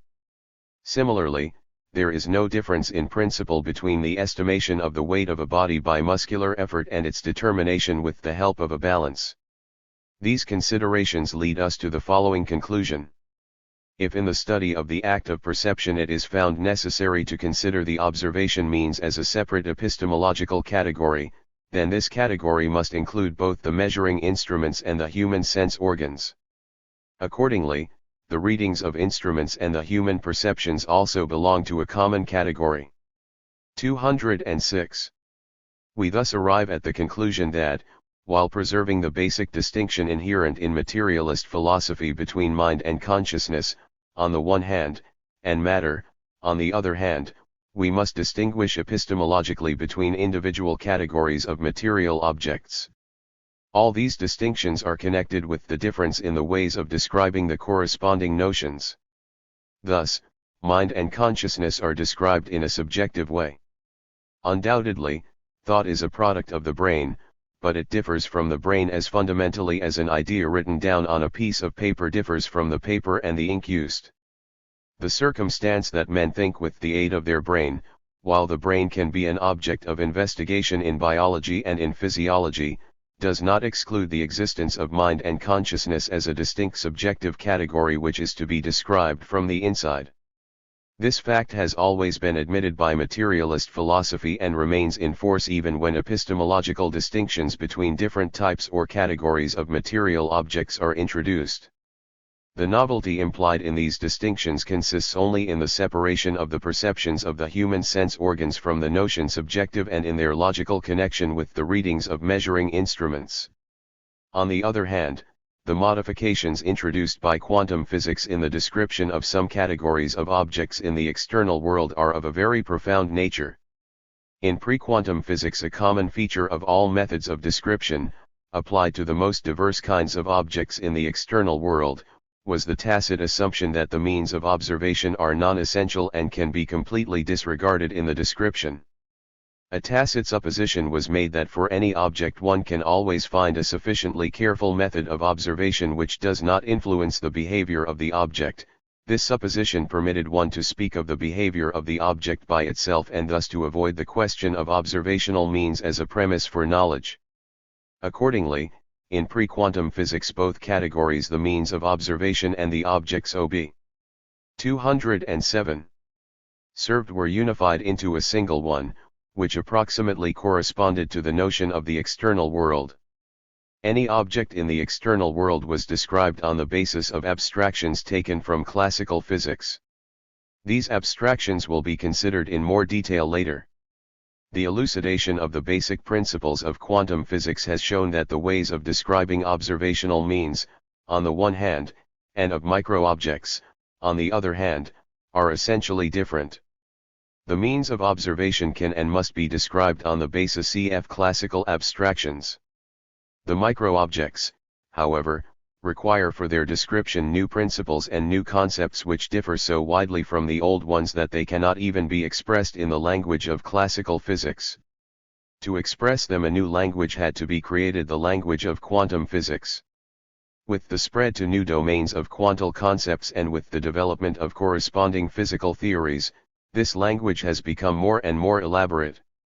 In particular, many new ideas have arisen in connection with high-energy physics, which studies the interactions and transmutations of elementary particles. But the physical notions in this domain have not yet received an adequate mathematical formulation and are, therefore, less accessible to philosophical analysis. They will be only briefly mentioned at the end of this paper, the main concern of which will be the analysis of concepts originating in the physics of low energies with non-relativistic quantum mechanics as its theoretical basis. Even this limited domain contains so many new features in the formulation of an adequate description of physical phenomena that certain epistemological questions arise which cannot be allowed to remain unanswered. 208. Characteristic features of the classical description of phenomena. The idealizations and abstractions connected with the classical description of physical phenomena have been discussed by the author elsewhere. We shall summarize here all that is most essential. The most characteristic feature of the classical mode of description of phenomena is the assumption that all physical processes are completely independent of the conditions of observation. It was assumed that one can always watch a phenomenon secretly without interfering with it and without introducing any disturbance. It is true that the form of a physical process watched from different points of view will be different. Thus, the path of a freely falling body may appear as rectilinear in one reference system and as parabolic in another. But the dependence the term of a given phenomenon on the motion of the reference system has always been taken into account. This is simply achieved by the use of transformation formulae connecting the coordinates of different reference systems. The change in the form of a phenomenon allowing of such an accounting does not, perhaps, influence the phenomenon itself. Thus, it was still possible to speak of the phenomenon's independence of the method of observation. Quantum mechanics has shown, however, that for physical processes involving microobjects this is no longer the case. The very possibility of observing such microprocesses presupposes the presence of physical conditions that may be intimately connected with the nature of the phenomenon itself. The fixation of these physical conditions is not just a matter of indicating the reference system employed, it also requires a more detailed specification of them. Ignoring this circumstance constitutes an abstraction that may be called the absolutization of a physical process. If this abstraction is admitted, the consideration of physical processes as proceeding by themselves, irrespective of the possibility of observation, becomes possible. The use of this abstraction is quite admissible in the study of large-scale phenomena with respect to which the influence connected with the measurement is practically negligible. The absolutization of these phenomena and processes seemed so natural that it was never explicitly stated before the advent of quantum mechanics. It was considered as self-evident that all physical processes proceed by themselves. This simplified the description of physical processes immensely, since there was no need to specify the observation conditions. The whole of classical physics is based on the absolutization of the notion of a physical process. This abstraction is one of its most characteristic features. A further abstraction is the supposition in classical physics that one can indefinitely increase the precision of an observation. By increase of precision we mean not only a more precise measurement of a given quantity, but also a simultaneous measurement of any other quantity related to the object or phenomenon observed. This kind of precision increase may be called unlimited refinement of the measurement. Even in cases where the measurement of different quantities requires different observation conditions, it should be possible, according to classical physics, to combine the data obtained under different conditions into a single picture describing the physical process under investigation. The supposed possibility of simultaneously taking account of different aspects of the behavior of the object, and of different aspects of a given physical process, constitutes an assumption that is logically connected with the assumption that a physi. 210. Cal process is independent of the observation conditions, i.e. with its absolutization. The notions of classical physics lead to the conception of the state of motion of a physical system as something not only absolute, but also exhaustive, When a complete refinement of observations is reached, no further observations can add any new information. A physical process was considered in classical physics as a time sequence of states of a system. Since for a system with given degrees of freedom the notion state of a system was considered as something both absolute and exhaustive, it was natural to assume that the time sequence of states is uniquely described by a deterministic law. This leads to the notion of Laplacian mechanical determinism. Not only classical mechanics, but also electrodynamics was in accordance with this concept, since these theories permitted one to determine the state of the corresponding system at any time from its initial state onwards. Einstein's relativity theory of 1905 did not contradict determinism, although it introduced many new notions. The position of unambiguous determinism was somewhat shaken by classical thermodynamics, because the theoretical deduction of its principles on the basis of statistical physics is impossible without introducing the concept probability. But the inapplicability of unambiguous determinism and of the related concepts became most evident in quantum mechanics, the basic ideas of which we now intend to discuss. Limitations of the classical way of describing phenomena and the sphere of its application. Fundamental physical facts, like the dual, wave-corpuscular, nature of light and of matter, constitute convincing evidence for the assertion that the classical way describing PHE. I 211. Nomina cannot be applied to micro-objects. At the same time, it cannot be simply discarded, since an objective description requires as a basis something approximately independent of the way the observation is performed, and this is just the absolute mode of description used in classical physics. To apply reasonably the classical, absolute method of description, one must first of all establish its limits. We shall repeat here the well-known line of reasoning that led to the Heisenberg inequalities, which may be regarded as fixing these limits. Consider one of the simplest phenomena, the motion of a material point of mass m.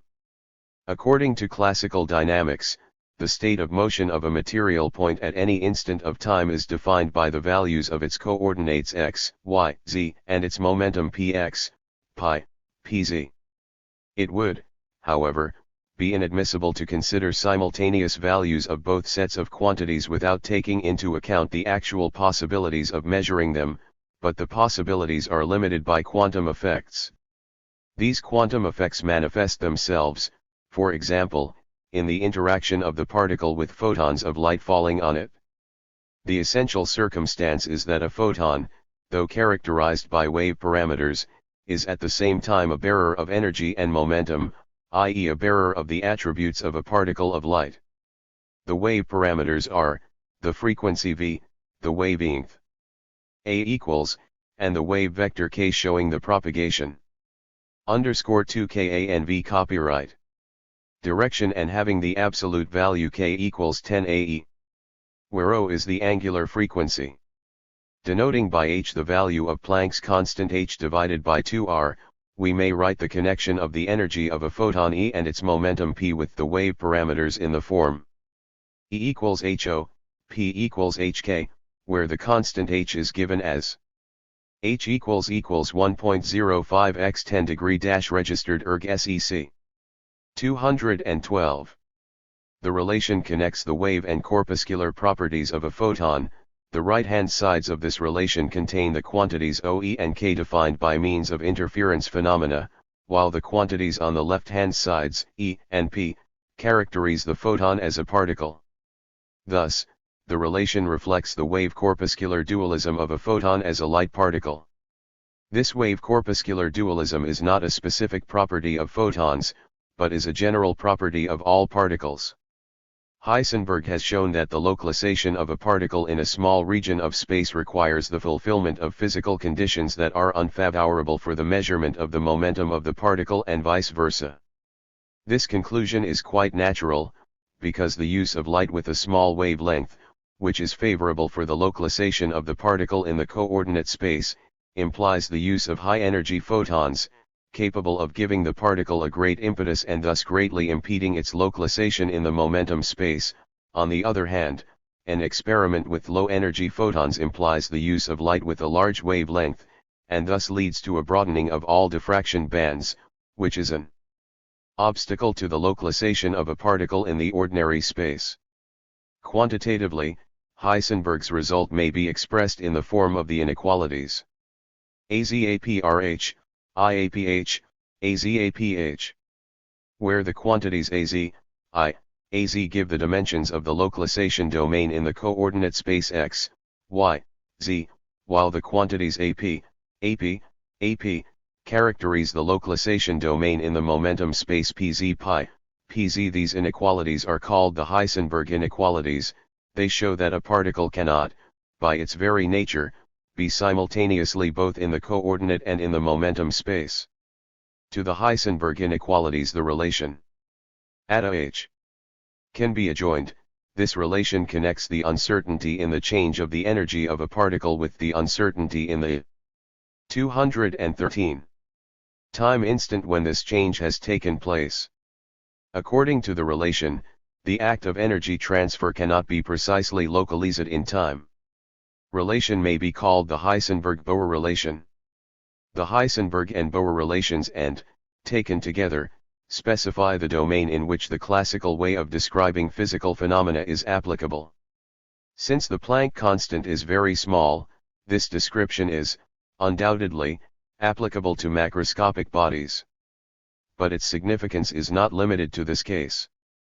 The absolute mode of description plays a prominent part in the study of quantum processes as well, since it is to be applied to the measuring instruments the readings of which constitute the basis of the study of atomic objects. The experimental conditions are always described in the classical, absolute way. Returning to what was said in the second section, we are now able to give a more precise definition of the means of observation as mediators between human consciousness and the atomic objects investigated, by giving the mode of their description. The means of observation must be described on the basis of classical abstractions, but with due account of the Heisenberg and Bohr uncertainty relations.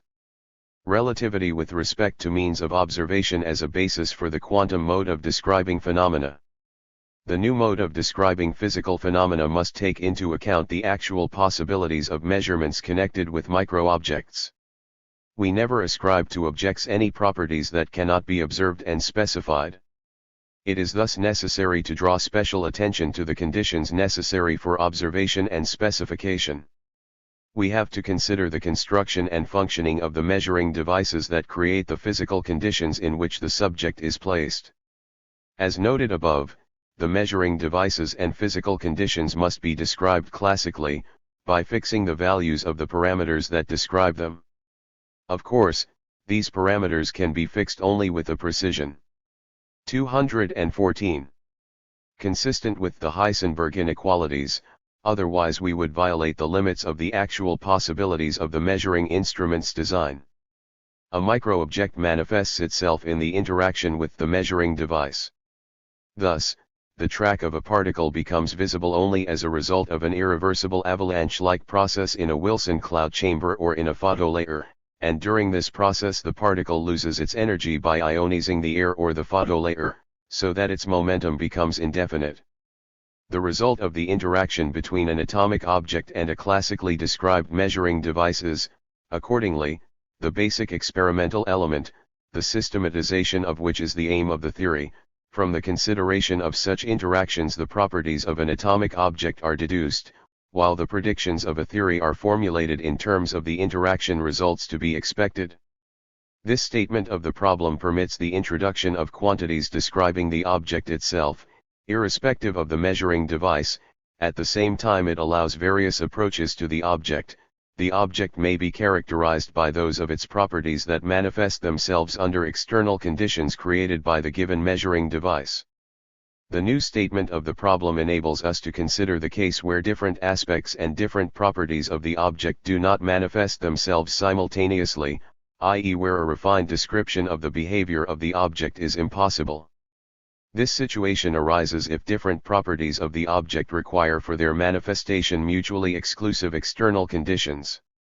Following Bohr, we may use the term complementarity to specify those properties that manifest themselves only under mutually exclusive conditions, while under attainable conditions they manifest themselves only partially, in a milder form. There is no point in considering simultaneous manifestations of complementary properties in their sharp form. This is the reason why the notion of wave-corpuscular dualism is self-consistent and devoid of contradictions. By adopting as a basis of the new form of description the results of interactions between a micro-object and a measuring device, we introduce a new and important notion, relativity with respect to the means of observation, which is a generalization of the old and well-known notion of relativity with respect to a reference frame. This form of description does not mean that we consider the object as something less real than the measuring instrument, or that we are trying to reduce the properties of the object to those of the instrument. Quite the contrary, description on the basis of the notion of relativity with respect to the means of observation gives a much more adequate and subtle objective characterization of the micro-object than was possible on the basis of the idealizations used in classical physics. This more subtle characterization requires a more highly developed mathematical formalism, the theory of linear operators, their eigenvalues and eigenfunctions, the theory of groups and other mathematical concepts. The application of this formalism to problems of quantum physics leads to a theoretical explanation of many fundamental properties of matter that defy description on the basis of classical notions. But no less important for us, the physical interpretation of the mathematical tools involved in this formalism leads to some general conclusions of profound interest. In particular, it leads to a generalization of the conception of the state of a system on the basis of probability and potentiality. The notions of probability and potentiality in quantum physics. If we admit that the act of interaction between the object and the measuring instrument is the true source of all our judgments on the properties of the object, and if we take 216 as a basic principle of the description of phenomena the relativity with respect to means of observation, we necessarily introduce in the description of the atomic object, its state and behavior, an essentially new element, namely the concept of probability and the accompanying concept of potentiality. The concept of probability is to be regarded as an essential element of the description and not as an indication of the incompleteness of our knowledge. This follows already from the fact that, for given external conditions, the result of the interaction of the object with the measuring instrument is not predetermined unambiguously, but has only some probability. A series of such interactions leads to a set of statistics that corresponds to a definite probability distribution. This probability distribution reflects the potentiality existing in the given conditions. Let us consider an experiment performed on a given physical system that would allow us to make predictions concerning future interactions with measuring devices of different types. Such an initial experiment includes preparation of the system and also the creation of the external physical conditions to which the system will be subjected after its preparation. Sometimes it is expedient to consider the preparation and the creation of the external conditions as two different stages of an experiment, but they may also be regarded as a single initial experiment performed with the purpose of obtaining predictions. The initial experiment always refers to the future. The method of preparation and the external conditions in the initial experiment are described classically, but its result requires new, namely, quantum mechanical, means for its formulation. To get an idea of the problems that are soluble by these means, let us consider how the potentiality existing in the given conditions is realized. First of all, we must bear in mind that the concluding experiment, in which these possibilities are realized, can be 217. Performed in different ways according to the type of measuring instrument used, and that different types of instrument used in the final experiment exclude one another. As in the initial experiment, the construction and functioning of the instrument are to be described classically. Different types of final experiment and of the corresponding measuring instrument may be briefly characterized by the kind of physical quantities that can be measured in this way. We see that, for a given initial experiment, there is still a free choice of the type of final experiment. In any case, the final experiment refers to the past and may be called a verifying experiment, since it is designed to verify the predictions following from the initial experiment. Let us assume that the type of verifying experiment is fixed. How are its results to be formulated? We must always keep in mind that we are concerned with potentialities created in the initial experiment and realized in the verifying experiment. For a given type of verifying experiment, these potentialities are described as a probability distribution for the corresponding quantity. What is to be verified is thus a probability distribution. It is clear that this cannot be done by a single measurement, but requires a repetition of the whole experiment. The set of statistics obtained as a result of this repetition permits us to draw conclusions on the probability distribution in question. The complete experiment includes both the initial and the final experiment, which are to be performed not once, but many times. We stress again that for a given initial experiment there are different types of final experiment, and that each type has its own corresponding probability distribution. 218. The task of a theory is thus to characterize the initial state of the system in such a way as to make it possible to deduce from it the probability distributions for any given type of final experiment. This would give a complete description of the potentialities contained in the initial experiment.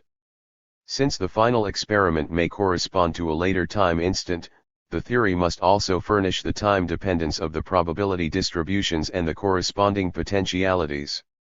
The laws governing this time dependence will play the same part as the laws of motion in classical physics.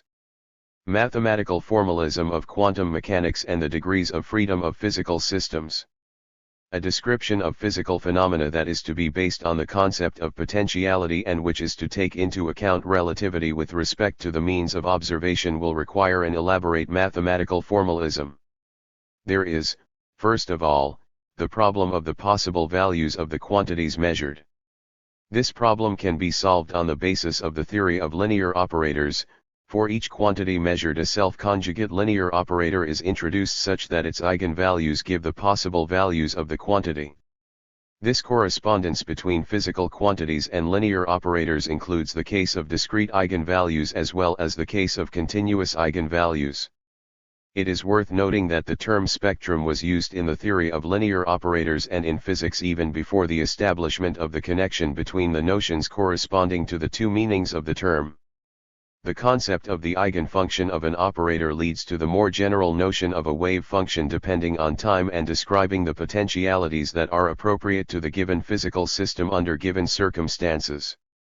The wave function satisfies a differential equation the form of which is directly connected with the form of the operator for 219.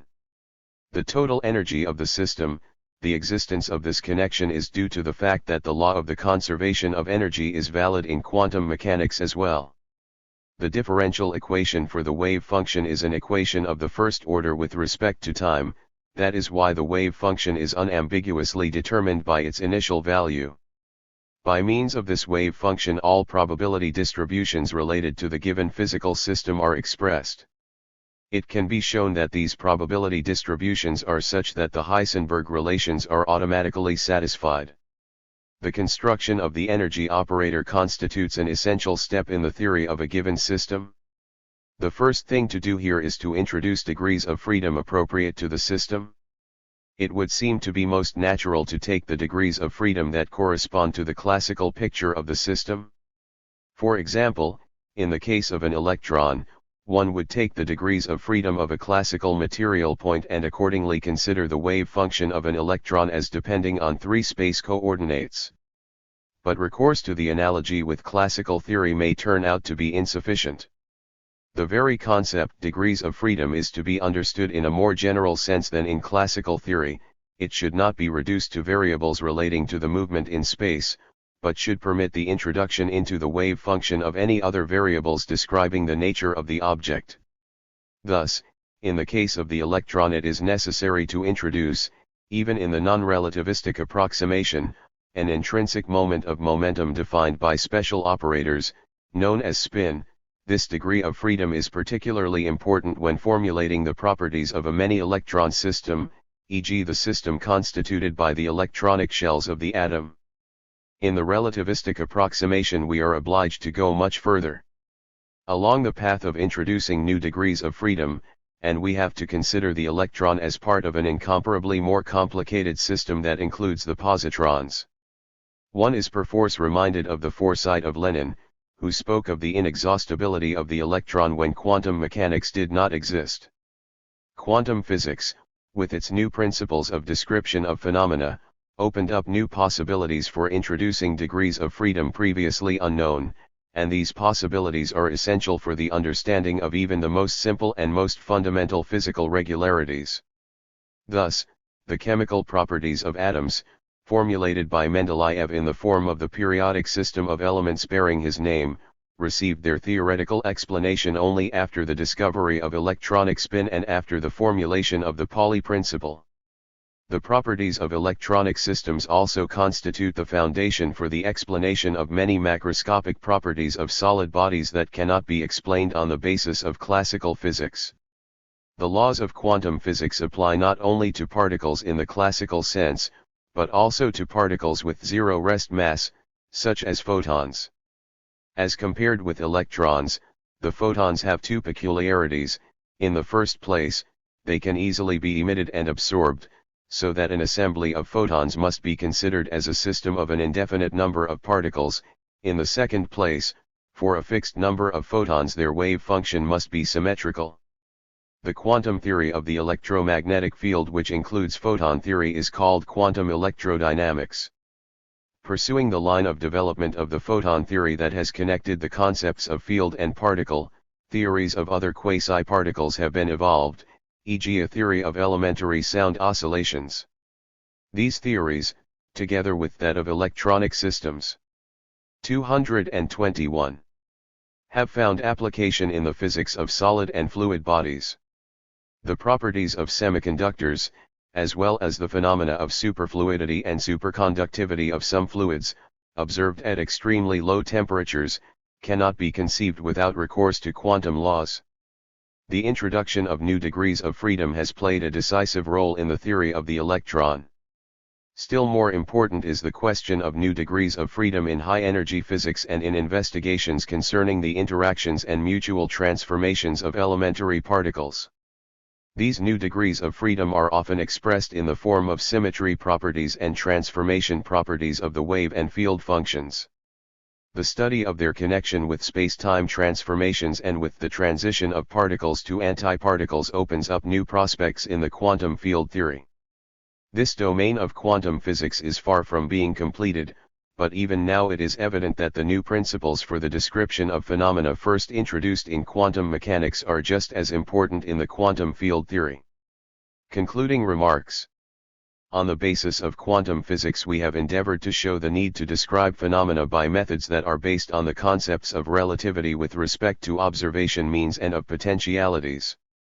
The use of new methods does not exclude, but only supplements or restricts the applicability of the old methods, which are based on the notions of absolutization and unlimited refinement.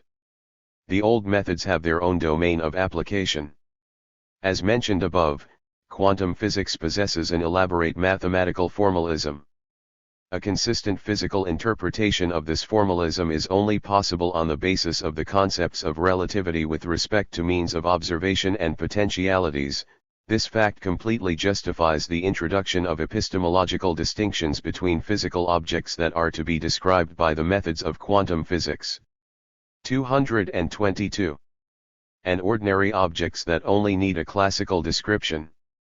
The question now arises, can other objects exist in nature, such that their description requires specific methods? It might be that an instance of such objects is given by living organisms. The problem of the relation between a living organism and the surrounding medium bears some resemblance to that of the relationship between an atomic object and a measuring device. An organism is characterized by its own properties, which are not reducible to those of the medium, but it cannot exist independently and irrespectively of the surrounding medium. When the problem of life has at last been solved and when adequate methods for describing living organisms have been found, then a host of ideas will no doubt be generated that will be new in an epistemological sense as well. But this set of concepts will not abolish the notions of quantum and classical physics, but will only complement them and confine the domain, where they are adequate, to inanimate nature. This problem reminds us again of the conditional and relative character of all demarcation lines in nature. Questions related to the theory of knowledge can also arise in the study of phenomena of quite another scale and character, namely, in the domain of cosmology. The leading physical theory here is Einstein's theory of gravitation. The first question to be discussed is, therefore, the question of the limits of applicability of this theory. Is it legitimate to apply the theory where it leads to qualitatively different properties of space and time than those on which it was originally based? Is it also legitimate to extend the usual notions of space and time to indefinitely large space-time regions, ascribing to them the properties that formally flow from the theory, and not analyzing the possibilities of observation? We think it wrong that physical concepts which are applicable in a domain where certain observation means exist are extrapolated to a domain where these observation means are no longer adequate. Let us quote the following example from the realm of the microcosm. In this domain, a simple space-time concept like the orbit of an electron turned out to be inapplicable. It seems quite possible that there are limitations for cosmologically vast space-time regions as well. Any physical theory, even one as magnificent as Einstein's theory of gravitation, must necessarily have its own limits of applicability and cannot be extrapolated indefinitely. At some stage of development it becomes necessary to introduce essentially new physical concepts that are adequate to the nature of the objects under investigation and to the appropriate means of their cognition. At this stage the limitations inherent in the theory become evident and new epistemological questions arise.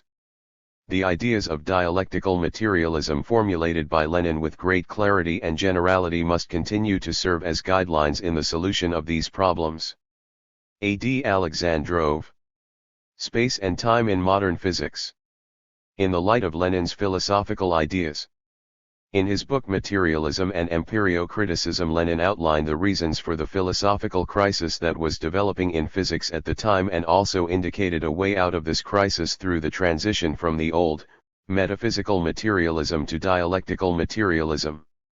Lenin wrote, "It is mainly because the physicists did not know dialectics that the new physics strayed into idealism. Physics is giving birth to dialectical materialism, but it is advancing without seeing clearly its final goal, gropingly, and sometimes even with its back turned to the final goal." Point 3. Defending materialism, Lenin explained and developed further the critical, progressive nature of dialectical materialism, its fundamental propositions concerning relative and absolute truth, the criterion of practice in cognition, and the limited nature of any conception of the structure of matter, and any picture of the world arising at any stage of development of science.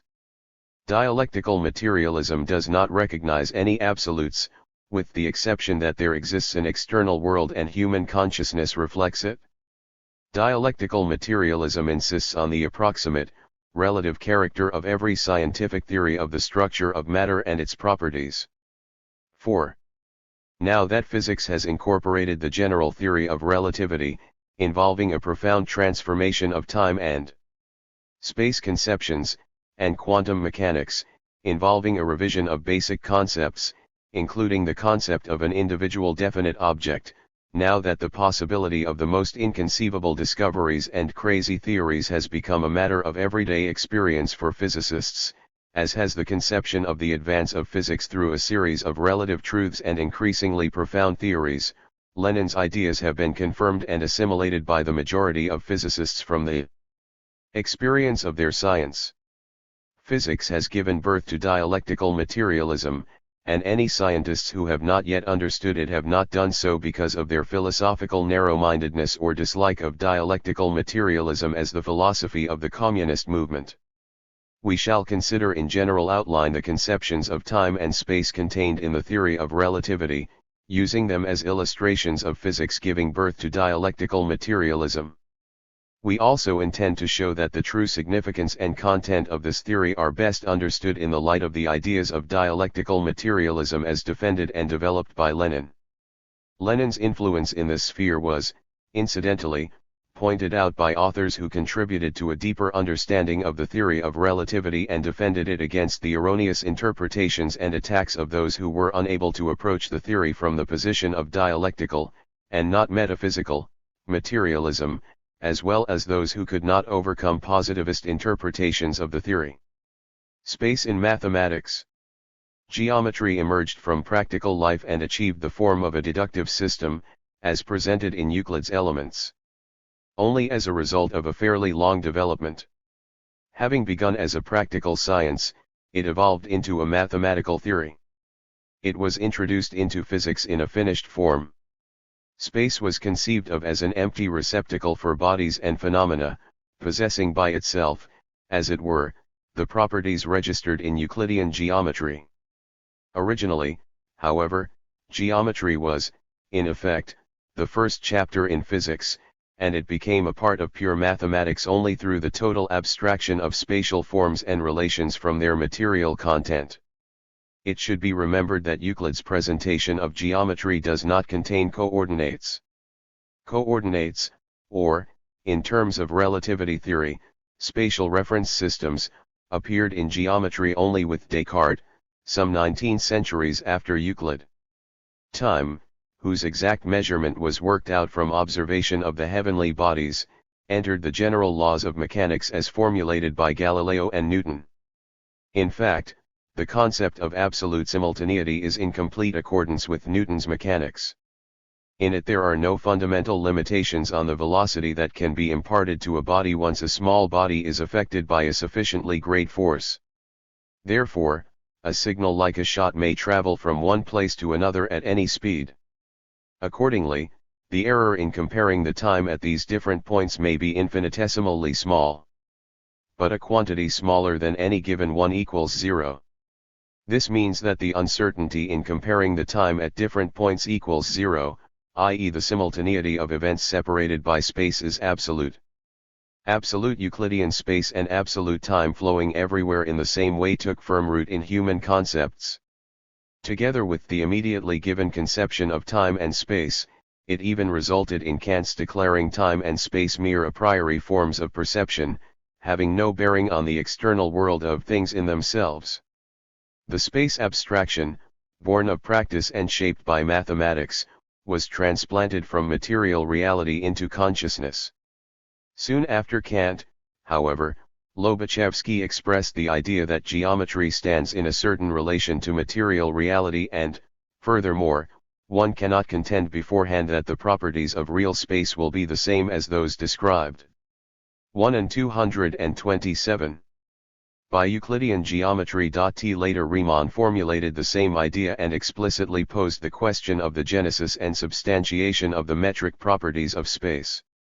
In his famous work on the hypotheses lying at the foundation of geometry, Riemann wrote, therefore, either that real element which creates the idea of space must build a discrete multiformity, or one must look for the basis of metric relations somewhere outside, in the binding forces affecting that real element. The solution of these problems can only be found if, by proceeding from the conception of phenomena existing at present and confirmed by experience, the basis of this conception founded by Newton, one begins gradually to elaborate it under the impact of those facts that cannot be explained in it. Such research as has been done here, can only be useful if it prevents progress and successes in the cognition of the connections of things from being impeded by the limitations of concepts and deep-rooted prejudices. Riemann seems to have suggested what was done by Einstein, who, in perfecting Newton's theory, used the Riemann geometry, while his theory of relativity resulted in the elucidation of the question posed by Riemann about the basis for the metric relations in space. Soon after Riemann, Helmholtz deduced the metric properties of space from the properties of motion of solid bodies and thereby presented in a clear form the physical foundations of geometry, on which it was actually based at its inception. What is meant by the properties of motion of solid bodies is the properties of a group of such motions. Uniformity of space in this respect means the possibility of free motion of a solid body. In Riemann's theory, however, this was only a particular case realizable in the Riemann spaces of constant curvature. The development of various geometrical systems side by side with the Euclidean system revealed their common basis, which is that each of them is defined by an appropriate group of transformations. A given geometry, from this point of view, is defined as the theory of those properties of figures that are invariant with respect to the transformations of the given group. Figures that are translatable into each other by these transformations are considered to be equivalent. For instance, in affine geometry all ellipses are equivalent. The properties of figures may be described by arbitrary coordinates. Permitted transformations are represented in different coordinates in different ways, but these are only different representations of the group which defines the given geometry. Like Riemann's theory, these ideas were applied in mathematics to spaces of any number of dimensions. But the Riemann theory, as was pointed out earlier, while permitting of heterogeneous spaces, could not be covered by this group definition of geometry. A synthesis of both approaches was given later, after the construction of the general theory of relativity, by the French geometer E. Cartan. But, within the framework of the ideas outlined above, mathematics prepared the formalism that was instrumental in formulating the theory of relativity. Mathematics investigated various possible spaces as general forms of multiformities of monotype phenomena or states. Mathematics treats space as it is usually understood as just one of these forms. The investigation of its specific properties was the task of physics and not mathematics. The concept of space thus acquired two interpretations, the mathematical and the physical. Foundations of the theory of relativity. Dialectical materialism provided a general definition for space and time in their physical sense, as forms of the existence of matter. Lenin defended this view in his argument with Kantianism and subjective idealism. The form of 229. The object is not something external to it, it belongs to the object and is defined by the object itself, if it were not cast into this form by forces external to it. Therefore, the forms of existence of the material world constitute its structure, determined by its fundamental properties and not something like an envelope in which the world is contained. Accordingly, a rational theory of space and time necessarily deduces their properties precisely as properties of such a general structure from the very properties of matter. This was the source of geometry. It reflected first and foremost the properties of relations of solid bodies determined primarily by the possibility of their movement.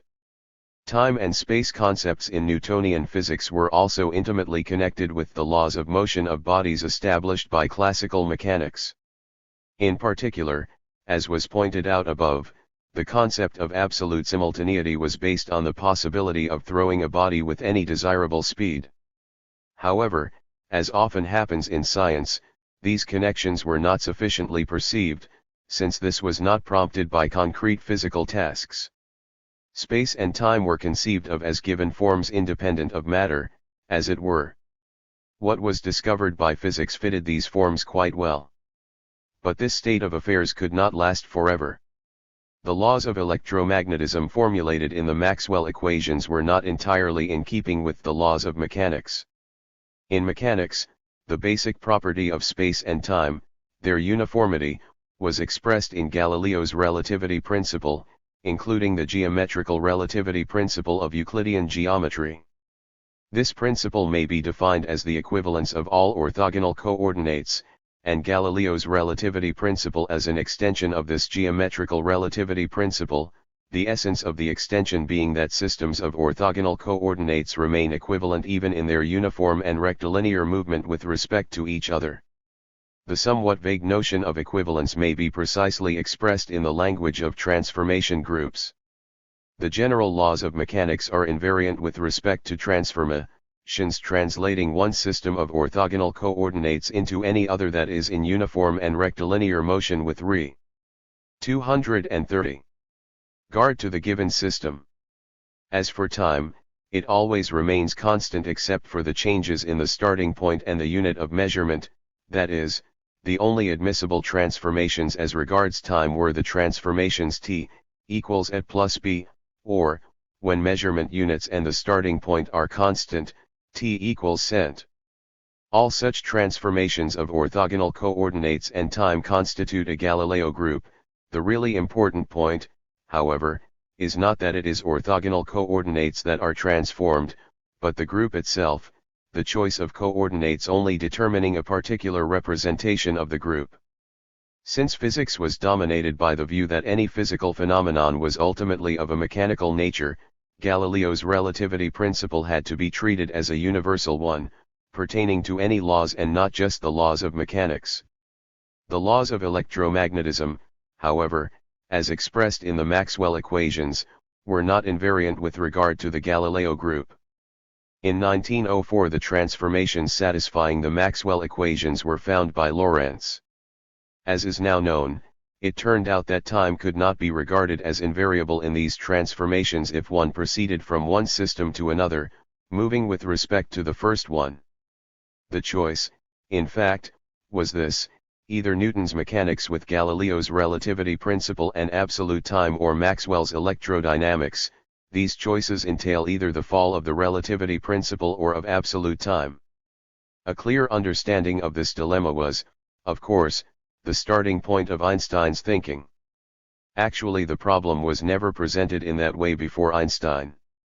There were various attempts to formulate the laws of electrodynamics in a way that would be in agreement with the experimental data and classical mechanics. But none of these attempts yielded satisfactory results. In particular, the famous Michelson experiment aimed at revealing the movement of the Earth with regard to ether proved to be of no avail.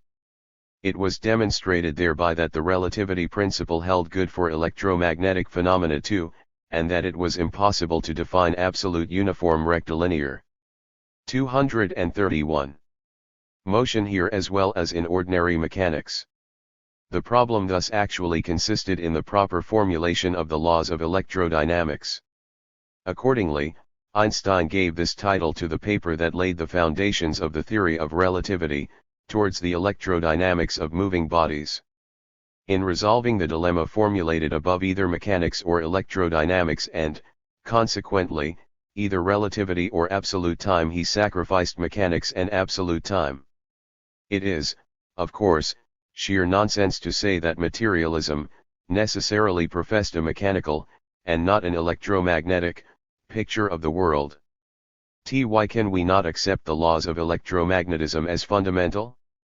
Space and time are forms of the existence of matter, and their properties should, therefore, be deduced from the laws of the motion of matter and not ascribed to them as given from the outside. Why should a deeper knowledge of the motion of matter not bring about a change in the laws of time and space that we have cognized, i.e. of the general laws of the spatio-temporal relations of physical processes? We do not insist that this was Einstein's train of thought. We only wish to draw attention to the fact that it corresponded to what had been expressed in general terms by Lenin.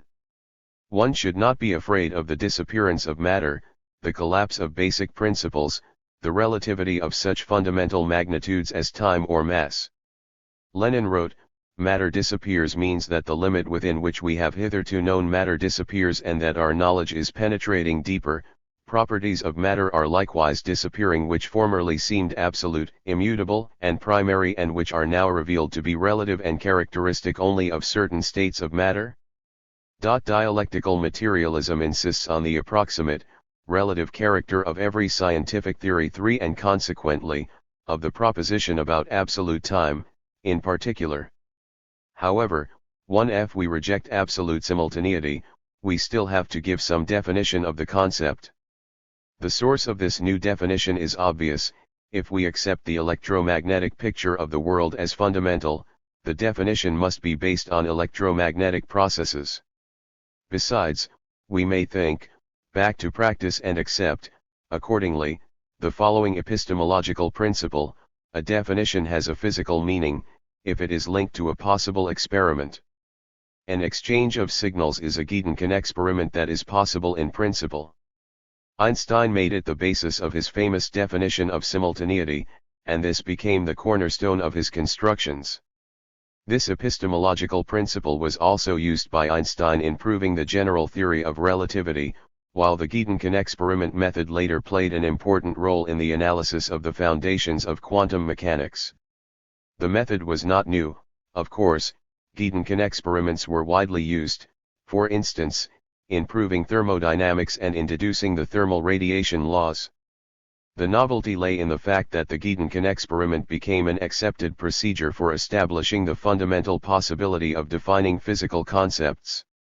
The sources of this principle may be traced back to Marx's theses on Feuerbach, where he placed special emphasis on the role of practice, saying that the dispute over the reality or non-reality of thinking which is isolated from practice is a purely scholastic question. This principle, however, was interpreted by a number of physicists in a positivist, rather than materialist, spirit. A definition of a physical concept was presented as a relative agreement on the choice of concrete procedures of measurement. One author even claimed that Einstein's achievement lay in clarifying the need for an agreement as to what events should be considered simultaneous. If taken literally, the statement is absurd, of course, since one may simply agree to consider any events as simultaneous. The point is that a concept definition has some real meaning only when it reflects something essential in nature.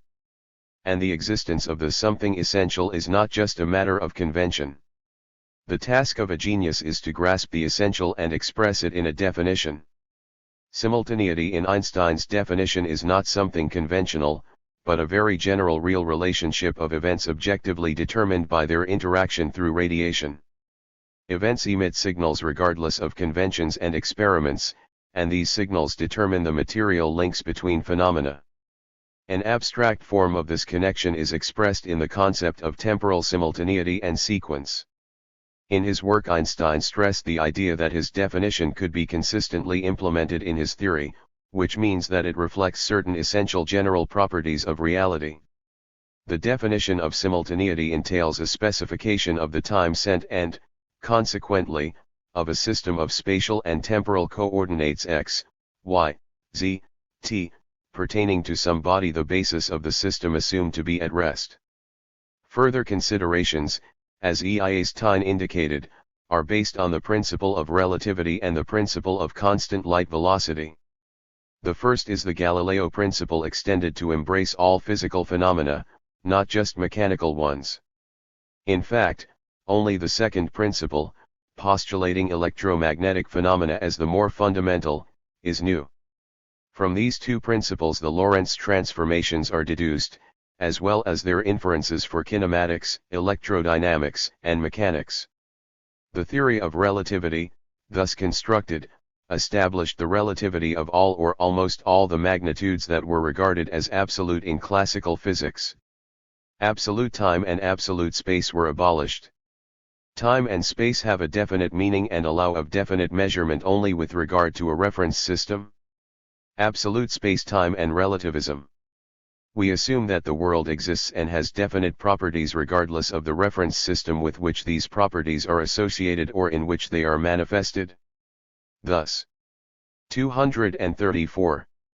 In ordinary geometry the projections of a given body are different in different planes, but the body itself has a definite form which yields different projections only in relation to different planes. It may be remembered that Euclid's presentation of geometry did not contain any coordinates, i.e. reference systems.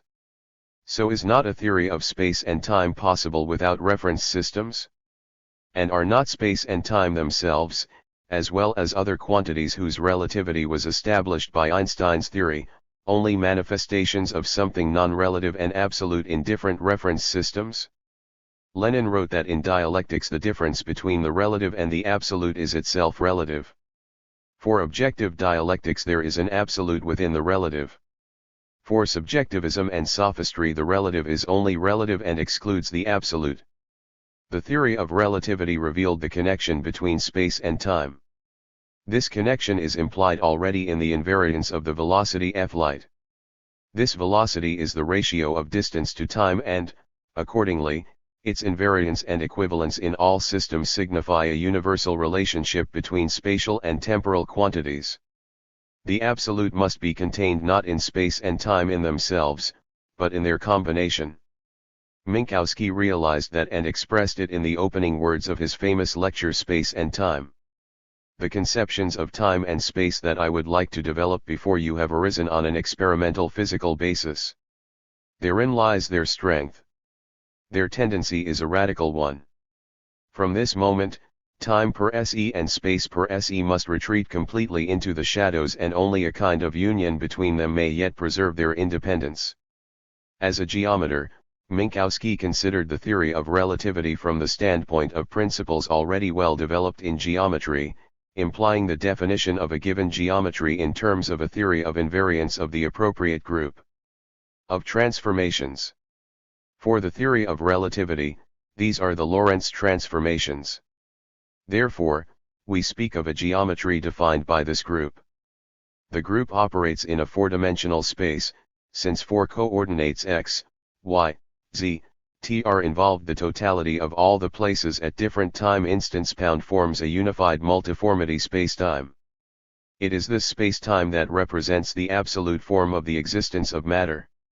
Commenting on the name of the relativity postulate applied to the requirement of invariance in relation to the Lorentz group, Minkowski said, as the meaning of the postulate is that the world conveyed through phenomena is a four-dimensional world in space and time, but the projections of this world on space and on time may be conceived with a certain freedom, I would rather give this proposition the name of the postulate of the absolute world.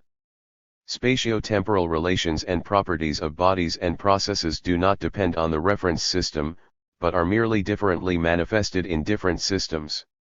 Generally speaking, physical quantities depending on the reference system and relative in this sense are a kind of projection of more general quantities independent of the reference system. Accordingly, Minkowski gave a four-dimensional interpretation of the laws of relativistic mechanics and electrodynamics.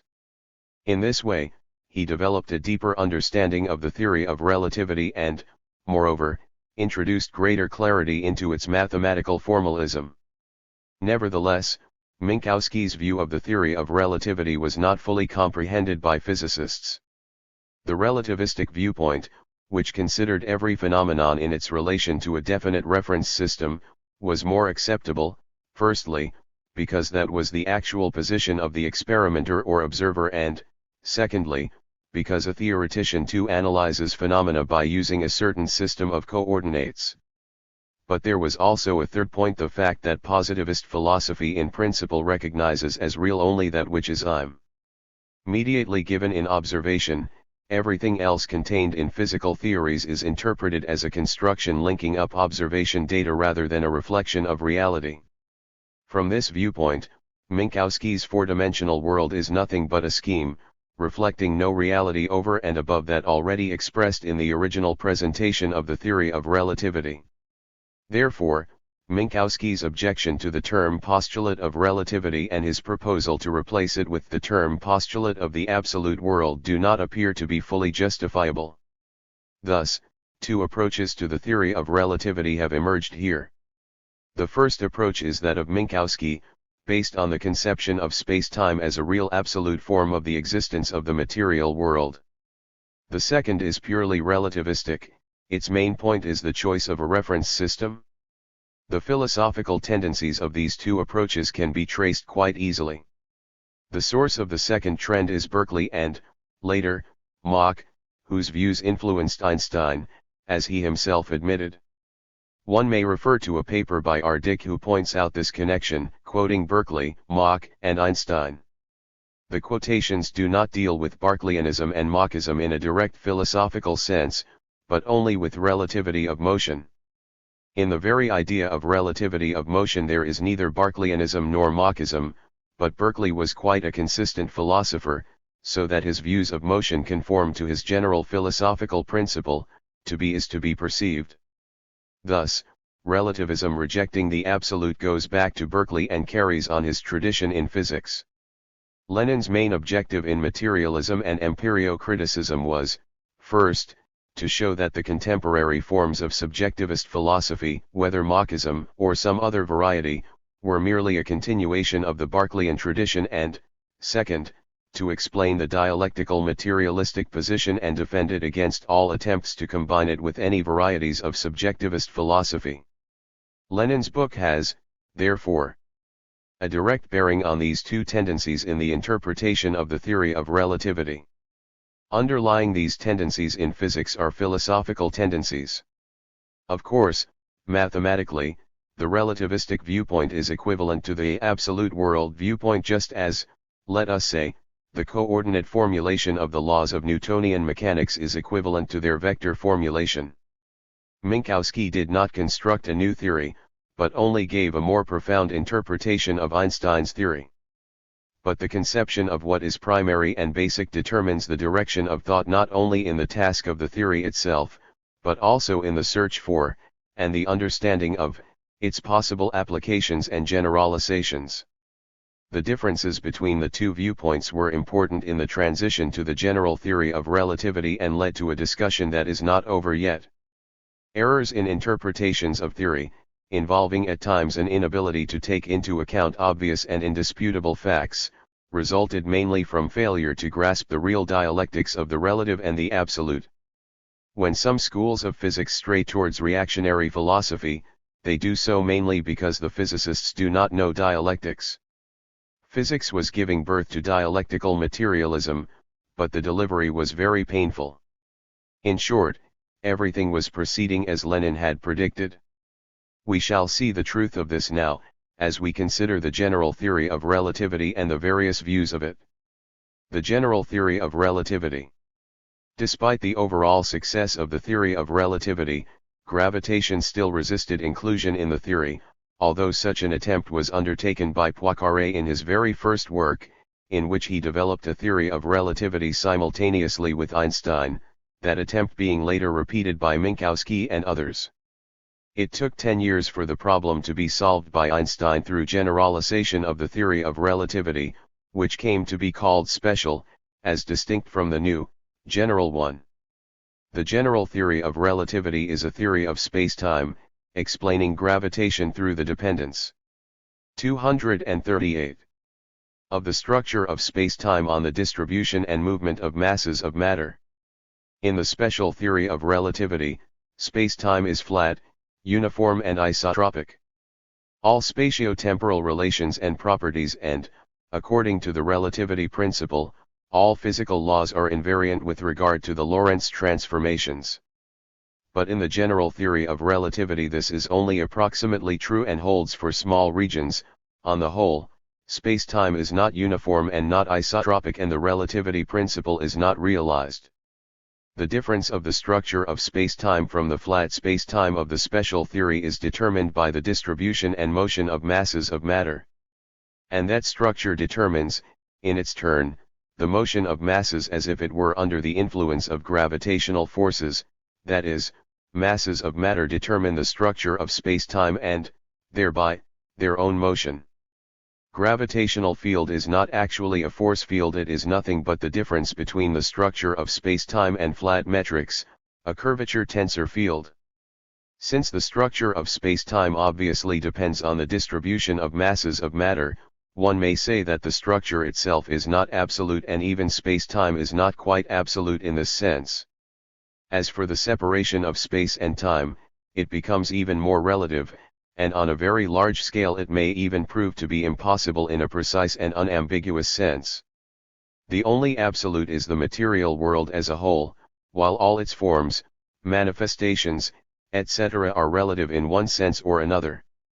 So Lenin was quite right in emphasizing that dialectical materialism did not recognize any absolutes with the exception that there exists the material world and we reflect it in our consciousness, which ascends from one relative truth to another, perceiving in this movement an ever greater share of objective absolute truth. In constructing the theory of gravitation, an essential difficulty had to be overcome, namely, the choice of reference systems, systems of spatio-temporal coordinates. In the special theory there existed preferential systems, the inertial ones. The laws of nature for these systems have the simplest form, they do not include any references to quantities that are specifically characteristic of these systems. The systems 239 are naturally connected with the every structure of flat spacetime, just as ordinary orthogonal coordinates are naturally connected with the properties of the Euclidean plane. The rejection of the flat spacetime entails the unpleasant consequence that the concept of an inertial system becomes meaningless. It only remains meaningful for small regions as a first approximation, the more so because the structure of spacetime is not a preset one, and it is, therefore, impossible to indicate in advance the grounds for preferring some coordinates to others. Accordingly, one had to start with any coordinates without attributing to them any advantages as compared with others. In other words, all systems of coordinates in general had to be a priori recognized as equally acceptable, and spatio-temporal relations and generally all physical laws had to be expressed in any coordinates. Since the general form of equations which is suitable for any coordinates is called covariant, the requirement formulated here is called the covariance principle. A meaningful choice of a system of coordinates that is best suited to a certain space-time structure is only possible a posteriori, when that structure has been sufficiently well defined. This situation first arose in classical mechanics, when Lagrange formulated the laws of mechanics for a system of material points not in the orthogonal coordinates of these points, but in generalist coordinates selected in such a way as to take into account beforehand the connections imposed on the system. In geometry, arbitrary coordinates first appeared in the work of Gauss, who developed a theory of geometry for an arbitrary curved surface, where arbitrary coordinates were introduced for such a surface. All equations there were written in a form suitable for any coordinates, i.e. in covariant form. As for preferential coordinates, they may be determined by the properties of the surface and the character of the figure under consideration. Thus, the choice of arbitrary coordinates and the requirement of covariance do not, in principle, constitute anything new and do not have any physical content. Coordinates in any space may, in principle, be chosen in an arbitrary way. The advantages of some coordinates over others emerge. 240. Only in a concrete situation which they are used to describe. But in constructing the general theory of relativity, however, the transition to arbitrary coordinates appeared so revolutionary that it was accorded the status of a special principle, called the general principle of relativity. This principle was formulated as the principle of the equal acceptability of all reference systems irrespective of the motion of bodies with which these systems were associated. In particular, equal acceptability of the Ptolemy and Copernicus systems was proclaimed. It was sometimes even contended that the primary task of the general theory of relativity was not to produce a theory of gravitation that would be in agreement with the theory of relativity, as was actually the case, but to formulate the laws of physics in a form suitable for an arbitrary system of coordinates, i.e. in covariant form. But soon after Einstein's main work on the general theory of relativity appeared, Kretschmann pointed out that the general principle of relativity is not a physical principle or law, but merely a requirement for writing equations in covariant form, which, as has already been said, is nothing new. After Minkowski gave a four-dimensional formulation of the laws of relativistic kinematics, mechanics, and electrodynamics, the task of writing equations expressing these laws in any coordinates was reduced to simple formal transformations. Any coordinates are applicable to any theory, be it classical mechanics, the special theory of relativity or any other, and the problem of writing equations in covariant form is a purely mathematical one. Einstein agreed with Kretschmann's remark. Nevertheless, the conviction that the general principle of relativity had special significance remained. It seemed as if there were no grounds for debate, but the debate still continued. In particular, the argument continued as to whether or not the Ptolemy and Copernicus systems were equally acceptable, despite the fact that the controversy had long been resolved, one would have thought, by experience. It is clear that the movements of the heavenly bodies could be described in different systems of coordinates. We always describe this motion with regard to ourselves, for example, when we speak of sunrise, when we say that the moon is high in the sky, and so on. In short, all this is absolutely trivial. At the same time, experience shows that the laws of physics are different in relation to the geocentric and the heliocentric systems of reference. In the first system, these laws contain a reference to the rotational velocity of the Earth.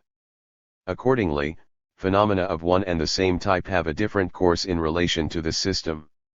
This is manifested on the Earth in the erosion of the right banks of rivers in the northern hemisphere, in the rotation of the Foucault pendulum and other effects. Consequently, both systems are applicable, but they are not equally acceptable in the same sense as inertial systems. In inertial systems, physical laws do not contain quantities distinguishing the systems themselves, whereas the geocentric system does contain such a quantity. Accordingly, events run a different course with regard to the system. The effect of the uniform flight of an aircraft cannot be registered inside the plane itself, whereas on the Earth, inside a closed room, one can register the effect of the Earth's rotation. Let us compare the principle of covariance and the principle of relativity in general form. The former requires that laws should be expressed in equations in a form suitable for any coordinates. This is achieved through the explicit introduction in equations of quantities characterizing a system of coordinates. For instance, if we use oblique coordinates on a surface, the formulae include the angle between the coordinate axes. When an equation is written in some given coordinates, its covariant form is easily obtained. All one has to do is to replace the given coordinates by arbitrary functions of any other coordinates and make appropriate transformations of other quantities contained in the equation, if these quantities depend on systems of coordinates at all. We are, therefore, dealing here with a purely mathematical operation. Understandably, the equations obtained are not concretely defined, since they contain arbitrary functions. It is the choice of these functions that determines the choice of a certain coordinate system and, accordingly, of the concrete form of the equation. Since the concrete form of the equation changes with the transformation of coordinates, the general form of the equation suitable for any coordinates is called covariant, that is, co-transformational. When coordinate systems are realized physically, the dependence of a concrete equation on a coordinate system means that the law governing the course of the phenomenon in relation to that system depends on it. Thus, equations concerning a rotating system include its angular velocity, and phenomena depend on that velocity. As for the principle of relativity, its physical meaning is that phenomena in relation to definite systems proceed in accordance with identical laws. The mathematical expressions of these laws do not, therefore, contain quantities distinguishing these systems. In the transition from one system to another, the equations do not change at all, i.e. they are invariant, not just covariant with regard to transformations of coordinates from one of the systems considered to another. The relativity principle of Einstein's theory is mathematically expressed in the requirement of invariance of the Lorentz transformations. Thus, the covariance principle and the relativity principle are quite different things. The former concerns a purely mathematical requirement, while the latter reflects a law of nature consisting in the property of uniformity, according to which phenomena in different systems proceed in a similar manner. In the general theory of relativity, the principle of relativity or Lorentz invariance is only locally and approximately true, and, owing to the non-uniformity of space-time, there are no transformations, generally speaking, in which physical equations would be invariant. They always include quantities characterizing the structure of space-time and simultaneously a system of coordinates. The difficulty, in fact, is precisely that these quantities simultaneously express two different things: the structure of space-time, i.e. something absolute and independent of the system of coordinates, and the properties of the coordinate system itself, i.e. something relative. It is impossible to divide this within the framework of the mathematical formalism usually applied in Einstein's theory. Since the structure of space-time itself, however, proves to be variable, it may be regarded as a kind of physical field. Abstracted from it, space-time is nothing but a four-dimensional space possessing no metrics, no properties except for continuity. From this viewpoint, all coordinate systems are equally acceptable simply because any possible grounds for distinguishing between them are ruled out in advance. The general principle of relativity is realized, but only due to the trivial fact of abstraction from any specific properties of space-time. The concept of accelerated or non-accelerated motion also becomes meaningless, because some measure is needed for defining acceleration, and in a space without metrics such a measure is simply lacking. Therefore, it is meaningless to speak here of the equal acceptability of differently moving systems of reference, as the very concept of their motion is incomprehensible. When there is no structure at all, no conception of time exists. The motion of a point is simply represented by a line in a four-dimensional multiformity, and one line is no better and no worse than any other, since there are no grounds for distinguishing between their properties. Thus, all physics disappears here. There is only one physical point left.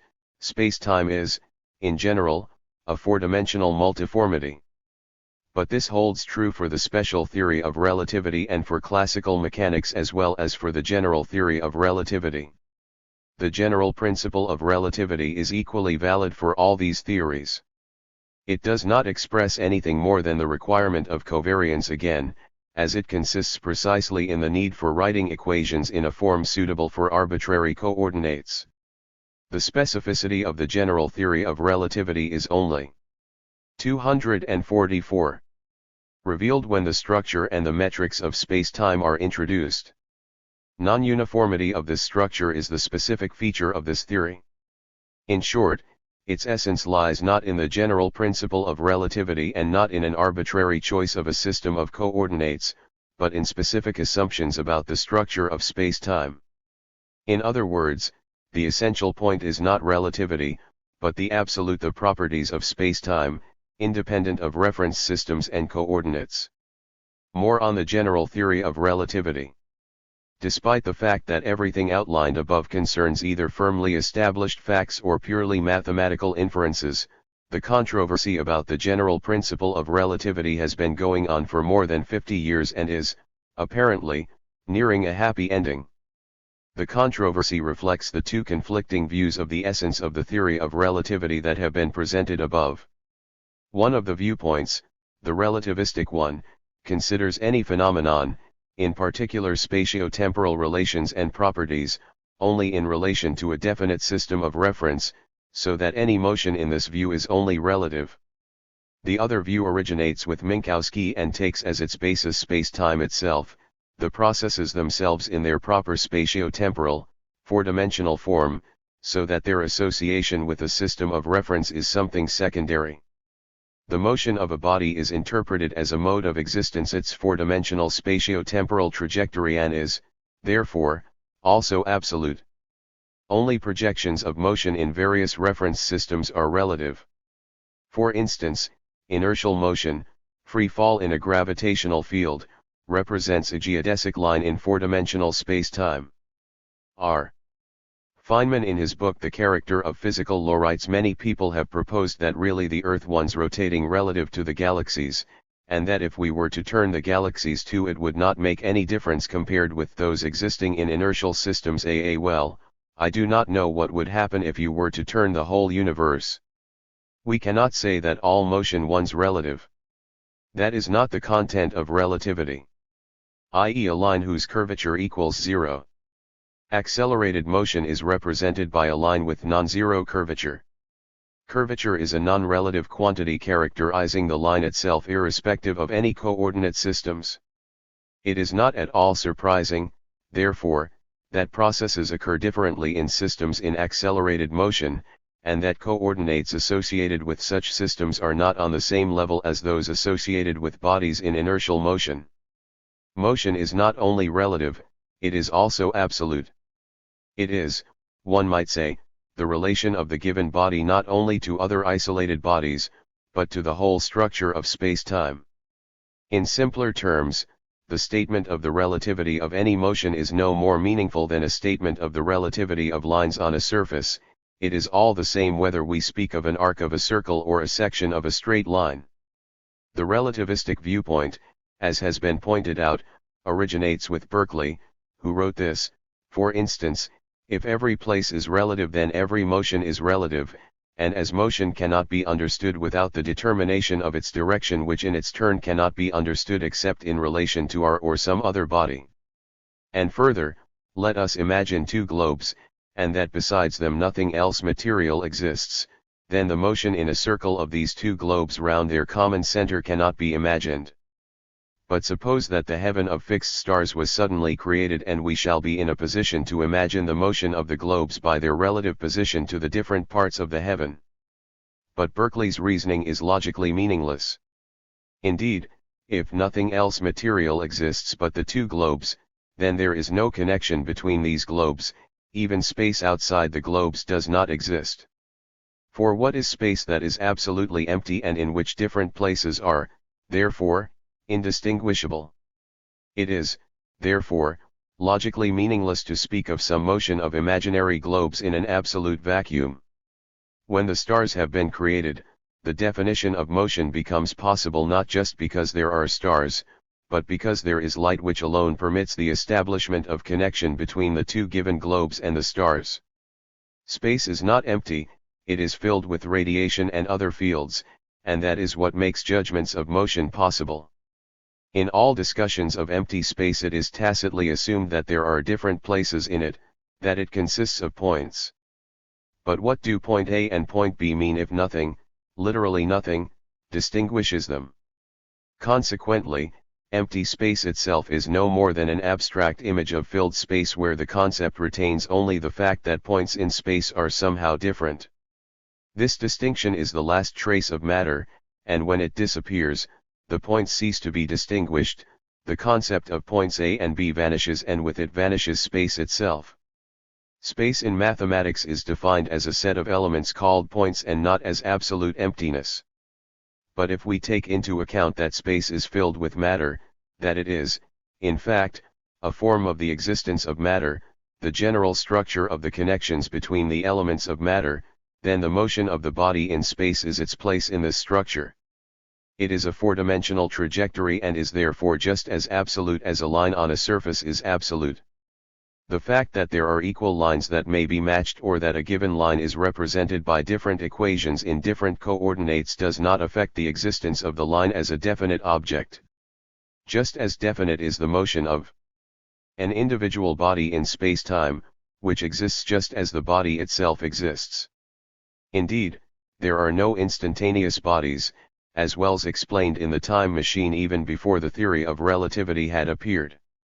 A body is extended both in space and in time, it is a spatio-temporal object. Its temporal extension is, one may say, its motion.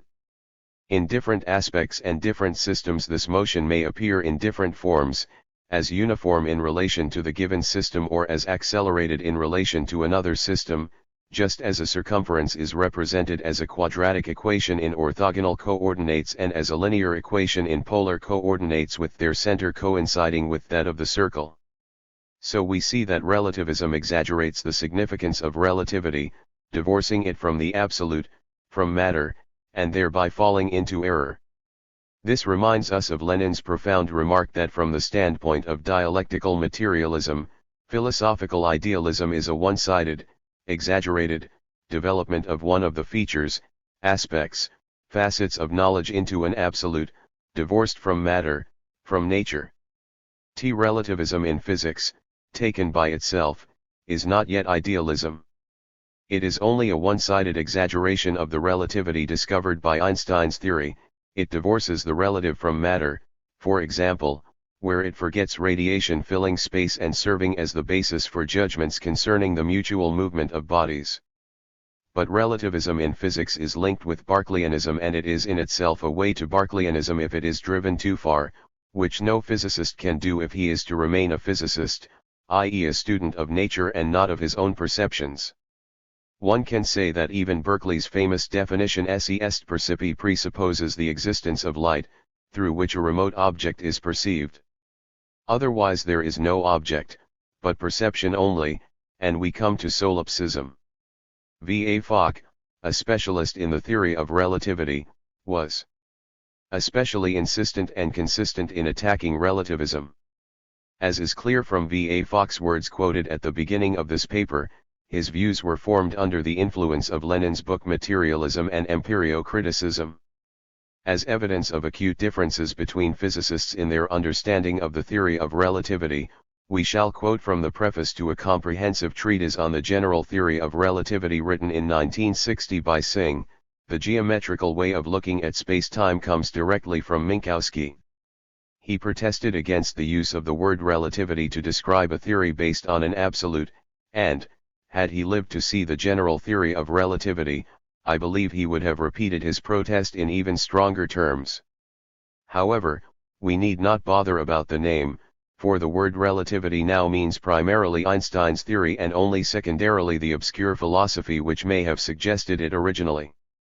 It is to support Minkowski's way of looking at relativity that I find myself pursuing the hard path of the missionary. When, in a relativistic discussion, I try to make things clearer by a space-time diagram, the other participants look at it with polite detachment and, after a pause of embarrassment as if some childish indecency had been exhibited, resume the debate in their own terms. Perhaps they speak of the principle of equivalence. If so, it is my turn to have a blank mind, for I have never been able to understand this principle. Does it mean that the effects of a gravitational field are indistinguishable from the effects of an observer's acceleration? If so, it is false. In Einstein's theory, either there is a gravitational field or there is none, according as the Riemann tensor does not or does vanish. This is an absolute property, it has nothing to do with any observer's world line. Space-time is either flat or curved. The principle of equivalence performed the essential office of midwife at the birth of general relativity, but, as Einstein remarked, the infant would never have got beyond its long clothes had it not been for Minkowski's concept. I suggest that the midwife be now buried with appropriate honors and the facts of absolute space-time faced t. The following explanation is due concerning the principle of equivalence. The disappearance of gravitational forces in a freely falling system was one of the starting points of Einstein's theory. But when it has been assumed that space-time is flat in the infinitely small, the principle of equivalence as the possibility of excluding gravitational forces turns out to be simply a physical expression of a well-known theorem of the Riemannian geometry. Therefore, in Einstein's theory itself this is no more of a principle than any other geometrical theorem. Relativism involves an inadequate understanding of simple mathematical facts, and even major physicists are not free from such errors. Let us also clarify what is meant by the principle of relativity. A physical law defines the connection between some characteristics of some phenomena or of one phenomenon.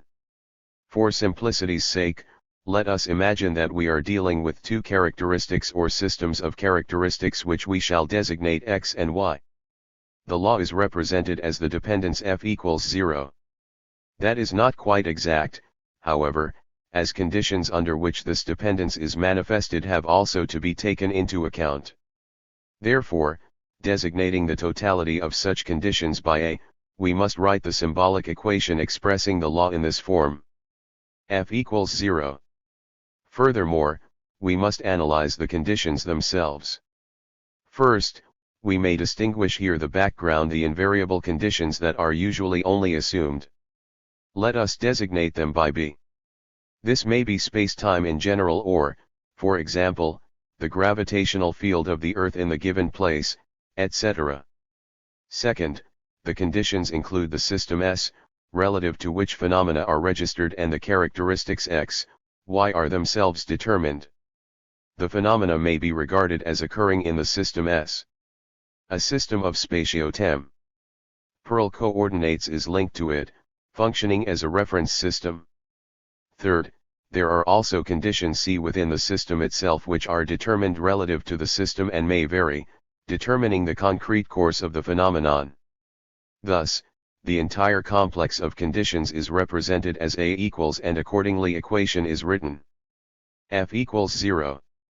If for a certain class of systems S the dependence expressed here is the same in all systems, then S does not enter and the law has the form F equals 0. In this case the law does not depend on the system S and the equation is invariant with regard to the transition from one system to another. If this is true for a class of phenomena P and systems S, it may be said that the principle of relativity is realized for these phenomena and systems. Thus, the classical Galileo principle holds good for mechanical phenomena and inertial systems. But the very distinction between background B, system S, and condition C is relative and, to a certain degree, arbitrary. Generally it is always possible to include the system in the conditions C. The phenomenon occurs against the background B under condition C, including the fact that it occurs in the system S.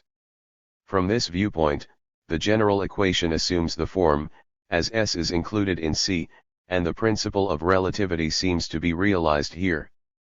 But that is only so for the trivial reason that the systems themselves are included in the variable conditions C.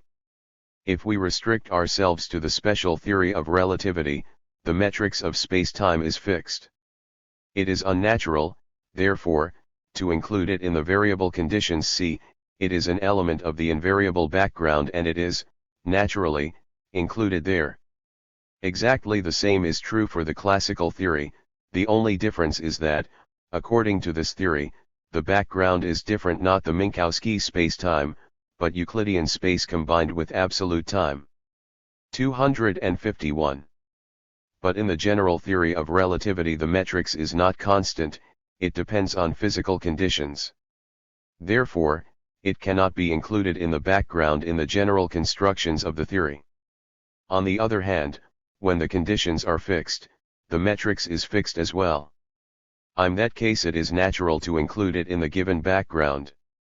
For instance, close to the Earth, the gravitational field and, correspondingly, the structure of space-time may be regarded as fixed, and coordinates may be introduced that are naturally associated with the Earth. In considering the solar system, it will be natural to introduce coordinates associated with the Sun. In considering the model of the universe with a uniform distribution of masses, completely different coordinates turn out to be preferential. In short, coordinates of one type or another prove to be preferential, depending on conditions and, accordingly, on the concrete structure of space-time determined by these conditions. The degree to which such special coordinates may be arbitrary and, accordingly, the degree to which the relativity principle is realized for them, albeit approximately, depend again on the conditions and the things we choose to ignore or take into account in our constructions. Relativity is relative, that is the essential point here. All things in the world are more or less relative. But relativity itself is only an aspect, a facet, of the absolute, and contains the absolute in it, just as, for example, the relativity principle expresses a certain non-relative property of the world, the uniformity of its structure, if only for small regions and as an approximation. The essence is in the dialectics of the relative and the absolute, without which a deep understanding of the theory of relativity and of modern physics in general is impossible. Interpretations of the theory of relativity have strayed into idealism or simply into error because the interpreters did not have a good command of dialectics.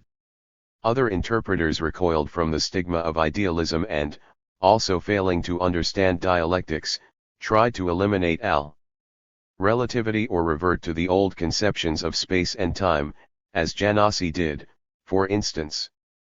252. Thus we can see that Lenin's general ideas concerning dialectics have a real and essential significance for the understanding of physics. What is space-time? The question posed in the title may seem to be idle, as the answer to it has already been formulated. Space-time is a form of the existence of matter. But the question that we really have in mind is this: how is this form of the existence of matter to be precisely defined? What we need is not an answer on a general philosophical level, but one that would form the basis for constructing a theory of space-time. Naturally, the answer should be contained within the theory of relativity, which is the theory of space-time, but it has yet to be extracted from the theory. The form of the object is, in fact, nothing but the totality of the relations between its components. We are therefore dealing with the material connections of elements of the world, the totality of which determines space-time. The simplest element of the world is what is called an event. This is a point phenomenon like the instantaneous flash of a point lamp, or, using the graphic images of space and time, a phenomenon whose extension in space and time can be ignored. In short, an event is similar to a point in geometry, and, imitating Euclid's definition of a point, we may define an event as a phenomenon whose part is nothing. It is an atomic phenomenon. Any phenomenon or process is represented as a definite connected totality of events. From this viewpoint, the whole world is regarded as a set of events. Disregarding all the properties of an event except for the fact that it exists, we represent it as a point, a world point. Space-time is the set that includes all the world points. But space-time thus conceived does not have any structure, yet it is merely a set of events retaining only the property of existence as different events. All the other properties are ignored and no relations between events are assumed. We may introduce the concept of the continuity of a sequence of events, adopting it from immediate perception or providing some appropriate definition for it. In this case, space-time will simply be a four-dimensional multiformity in the topological sense. Space-time, i.e. a set of events without any concrete properties, without any structure but the one determined by the relation of continuity, is precisely the background of the general theory of relativity. But we do not stop here. We may determine the structure and the continuity of space-time, proceeding from the most general and basic relationship between events that there is in the world, the motion of matter. Every event in some manner or other affects other events and is in turn affected by other events. In general, effect is motion, connecting one event with others through a series of intermediary events. The physical nature of effect may be extremely diverse. We can conceive of it as the propagation of light, the emission of a particle, etc. Naturally, it need not be immediate, but may proceed through a number of agents. The motion of a small body represents a series of events in which preceding events affect subsequent ones. In physical terms, effect may be defined as transmission of momentum and energy.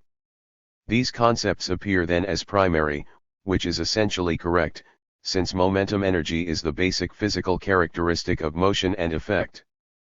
But as we abstract events from their concrete properties, so we also conceptually abstract effect from its concrete properties, except that it is a relation between events possessing the properties of the general relation of precedence. With a view to axiomatic construction of the space-time theory, the concepts of event world point and effect precedence are taken to be basic and not subject to definition. Events influenced by a given event A form the domain of the effect of event A.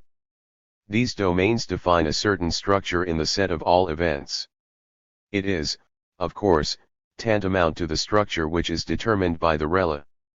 254. Tions of effect themselves. This structure is the spatio-temporal structure of the world. In other words, space-time itself may be defined like this. Space-time is the set of all events in the world abstracted from all its properties except those that are determined by the effect of some events upon others.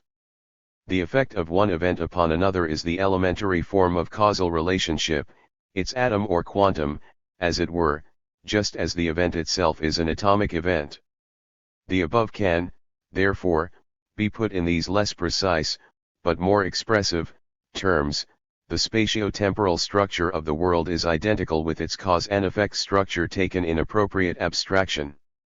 That abstraction consists in ignoring all the properties of phenomena and their causal relationship except for the fact that phenomena are composed of events and their interactions, of the effect of some phenomena upon others. There is a purely mathematical proof that the above definition of space-time really is possible within the framework of the theory of relativity. The relations of effect, unaccompanied by any properties, really do define the Minkowski four-dimensional space in the special theory of relativity. The definition of space-time in the general theory of relativity requires a certain addition, which may be formulated as the local fixation of definite scales. The above definition of space-time is just a concrete and precise expression of the fact, recognized by modern physics, that space-time is a form of the existence of matter. Matter itself in its motion and, thereby, in the interaction of its elements determines its spatio-temporal form. This definition is impossible within the framework of classical physical concepts. It was believed, in classical physics, that effect may be transmitted at an arbitrary velocity. The domain of the possible effect of the given event, therefore, embraces, in principle, all the events following it in time. As a result, the effect relationship does not define anything, but mere succession in time. The classical conceptions of absolute sequence in time and absolute simultaneity conform to these notions. As for the quantitative definition of the time t and space geometry, they must be determined by something else. Moreover, No definition of space and time is generally known which would be just as brief and precise as the definition of space-time given above and which would conform to the concepts of classical physics. The very possibility of such a definition represents an enormous advantage of the theory of relativity and shows how profound its understanding of the fundamental forms of the world is. The system of effect relationships determines space-time and thereby all possible relative times and all possible relative spaces with their geometry. A definition is, naturally, given first for space-time, i.e. the absolute form of the world, and not separately for space and for time, which are only relative aspects of this form. In a few words and without any detailed explanations, one may say that space is a set of parallel series of events, connected by effect relations. A point in space is not something elementary, it is determined, in simple terms, by a number of events occurring in the given place. To be more precise, the given place itself is fixed by the series of events. The relationship between different points of space, its geometry, is naturally determined by the structure of space-time, i.e. by effect relationships.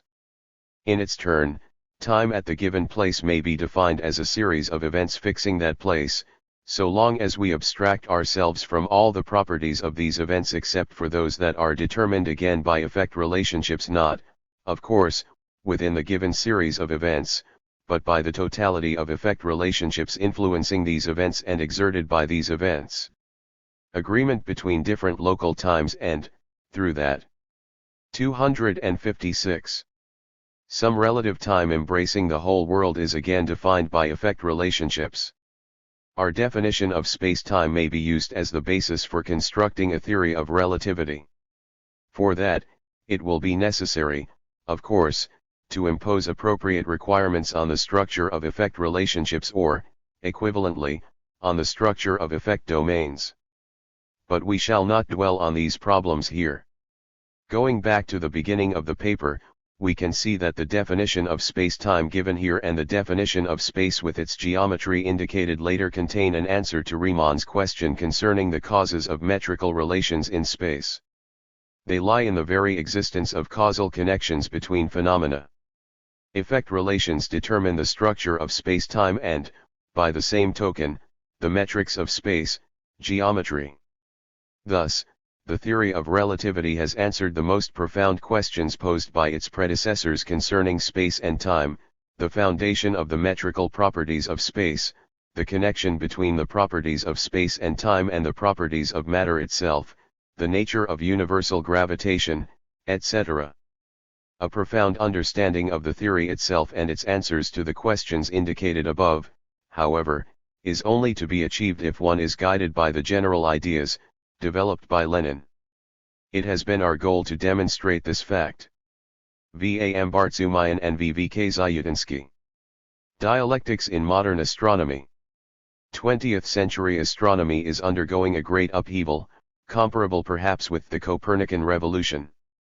It has been caused by the discovery of fundamentally new objects in the universe, such as the active nuclei of galaxies, quasi-stellar radio sources, etc.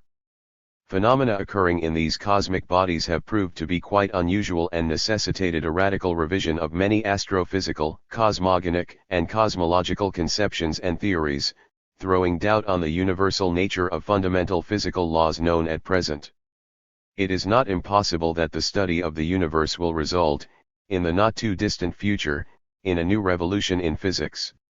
An enormous role in the interpretation of the essence of the processes taking place in modern astronomy was played by the ideas of dialectical materialism developed by Lenin in his books Materialism and Empirio-Criticism and Philosophical Notebooks.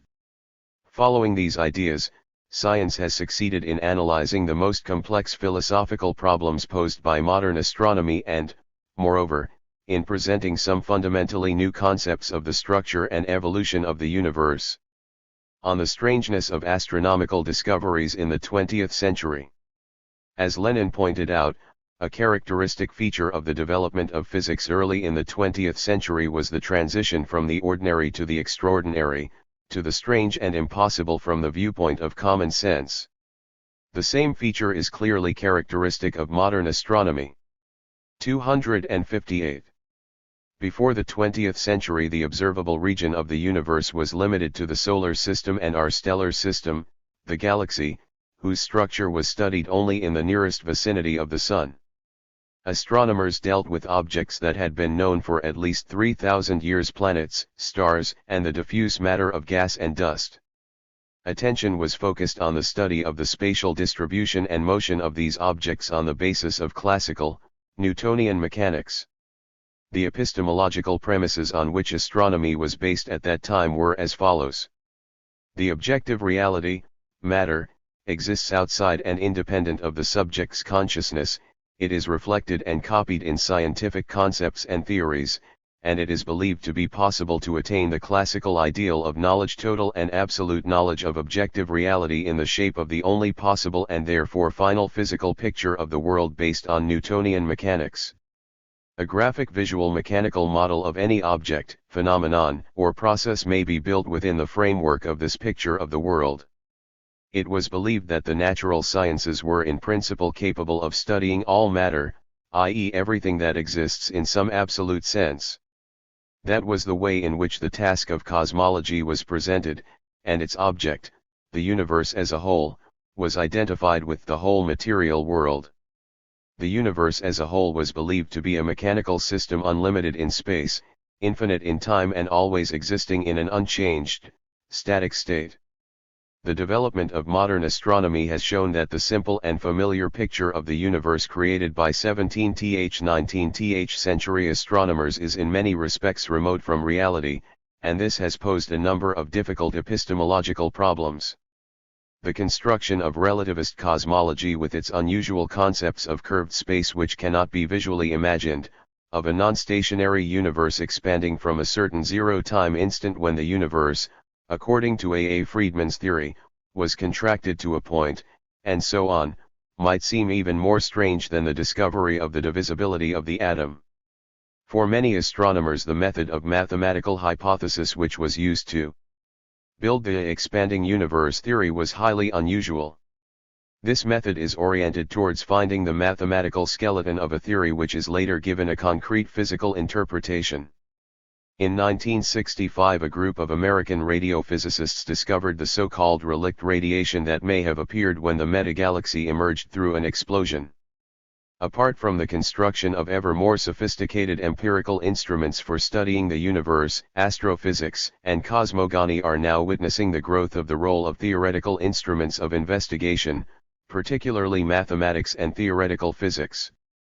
Furthermore, we have realized the dependence of the concrete conclusions of astrophysics and cosmogony on the existing system of physical knowledge. Changes in physical theoretical conceptions, and new empirical data from laboratory physics have inevitably led to a revision of astrophysical and cosmogonical notions, including those that have been regarded as almost eternal truths requiring merely the elaboration of details. For the proponents of traditional concepts, the discoveries of non-stationary objects in the universe were unusual and impossible. Some stages in the development of galaxies proved to be distinctly unstable. For instance, enormous emission of energy occurs in radio galaxies owing to explosions in their nuclei. The discovery of a similar explosion in one of the nearest galaxies by the American astronomers A. Sandage and C. Linz was a genuine sensation. An even more grandiose phenomenon is the quasi-stellar radio sources, discovered in 1963 by the American astronomers M. Schmidt, J. Greenstein and T. Matthews. In explosions in galactic nuclei, energies are emitted of the order of 10⁹ 10 ergs. It was also discovered that, in addition to many distinctly quasi-stationary groups and conglomerations of galaxies, there is a multitude of strikingly non-stationary groups and conglomerations of galaxies which expand and fairly quickly disintegrate. They must have emerged fairly recently. The expansion of stellar associations and of some groups and conglomerations of galaxies permitted the discovery of a most 260 important law of cosmogonic processes. Cosmic objects, both stars and galaxies, at the moment of their formation receive great kinetic energy, which in many cases results in the diffusion of such groups. These discoveries finally undermine the dominant age-old dogma of a gradual and smooth cosmic evolution. They induced the conclusion that the idea of the Big Bang with which the observable universe began is inadequate and must be supplemented by the concept of many bangs occurring at different points and at different times. The specific features of the development of modern astronomy led to attempts at interpreting its results in the spirit of subjective and objective idealism. Subjective idealist interpretations of modern astronomy were caused by the same epistemological reasons which, as Lenin showed, gave rise to physical idealism, the increased role of mathematics in the description of nature, raising the principle of the relativity of our knowledge to an absolute. Specifically, the following propositions were advanced: the fact that mathematics, in particular the mathematical hypothesis method, makes it possible to establish the essential features of the astronomical picture of the universe means that the subject imposes a number of complex mathematical laws on nature. And the successive changes of different conceptions, hypotheses, and theories in astronomy signify, in the subjective idealist's view, that the conclusions of astronomy have no bearing on objective reality. Completely different was the cause of objective idealist speculations concerning modern astronomy, speculations that were based on the unexpectedness, strangeness, and the unimaginable character of the new conceptions in astronomy. There were attempts to interpret this fact as proof of the supernatural character of the universe. And the presence of the time instant t=0 in the theory of the expanding universe was viewed as indisputable scientific proof of the act of creation of the material world, which appears secondary with respect to the world spirit. The untenability of these inferences was revealed by dialectical materialism, the only philosophy that is in line with the modern development of the natural sciences, includ. 261. In astronomy. One of the basic epistemological propositions of dialectical materialism is that cognition, active in character, reflects objective reality, the development of science contributing to the ever greater preciseness of knowledge and its adequacy to the various aspects of the objective world. As far as the role of mathematics in the study of the universe is concerned, it is obvious that the increasing multiformity of the new phenomena discovered by astronomy and the resultant need for generalization of the results of astronomical observations make it necessary to use ever more powerful and complex mathematical apparatus. A mathematical theory of any phenomenon studied by astronomy is, however abstract it may be, in the final analysis, a generalization of certain empirical data. Thus, mathematics in astronomy is, first and foremost, an instrument for the investigation of real phenomena. Furthermore, as we conduct ever more sophisticated experiments and observations, we ask more and more questions of nature, the aim of these questions depending on the subject's interests and the existing system of knowledge. An enormous number of experiments are mounted in such a way as to elicit yes or no answers concerning predictions made on the basis of certain theories. Undoubtedly, this orientation of the questions asked of nature necessarily exerts a certain influence on the character of the general conceptions of nature formed on the basis of the answers thus elicited.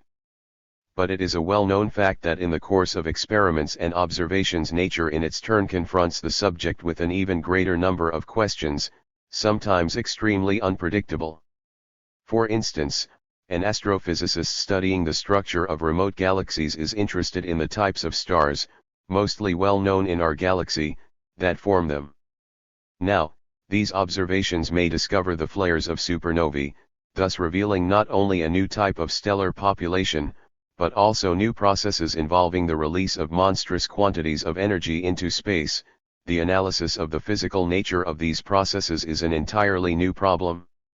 It also happens sometimes that our fairly vague questions elicit from nature other extremely definite, but difficult case.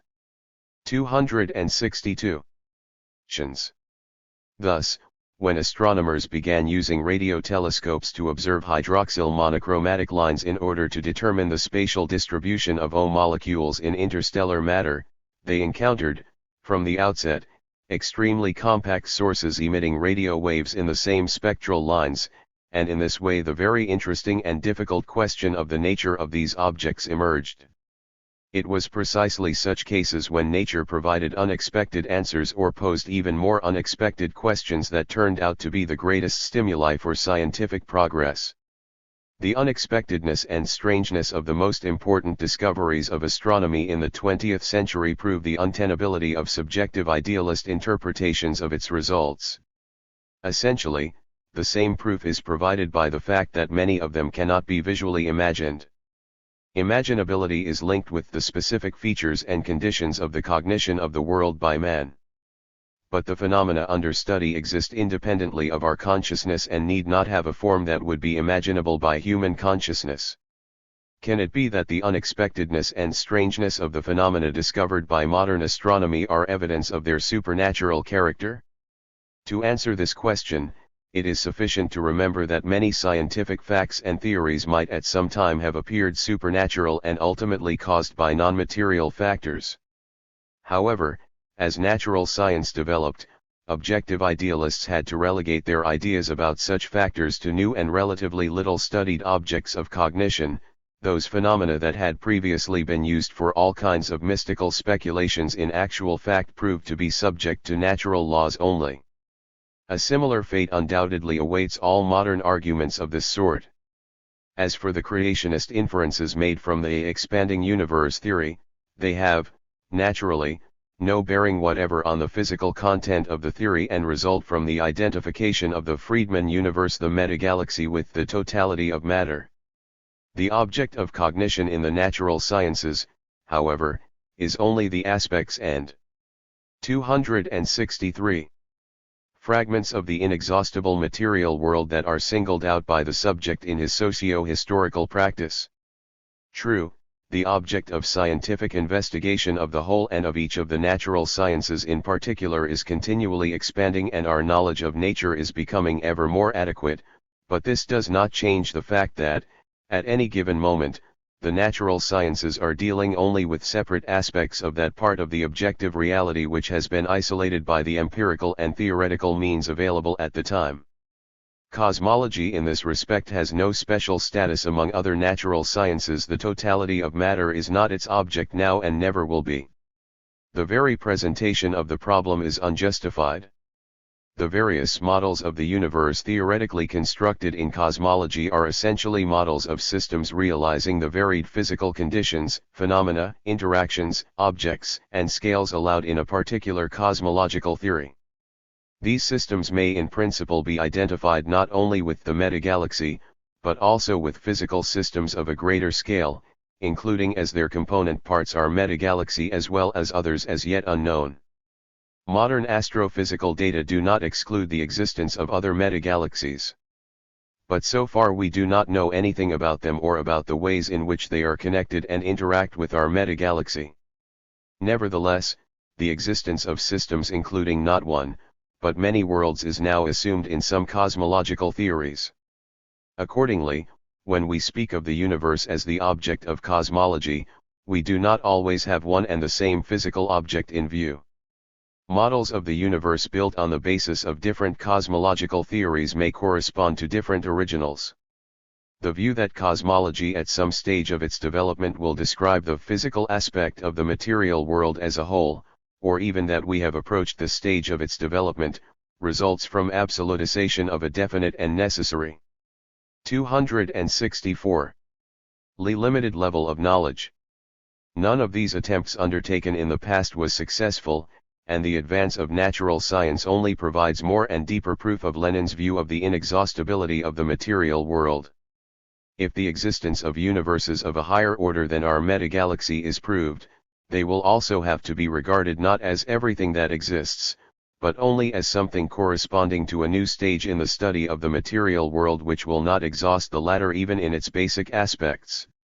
The universe as the object of cosmology is, consequently, an integral aspect of everything that exists as applied to a particular level of human praxis.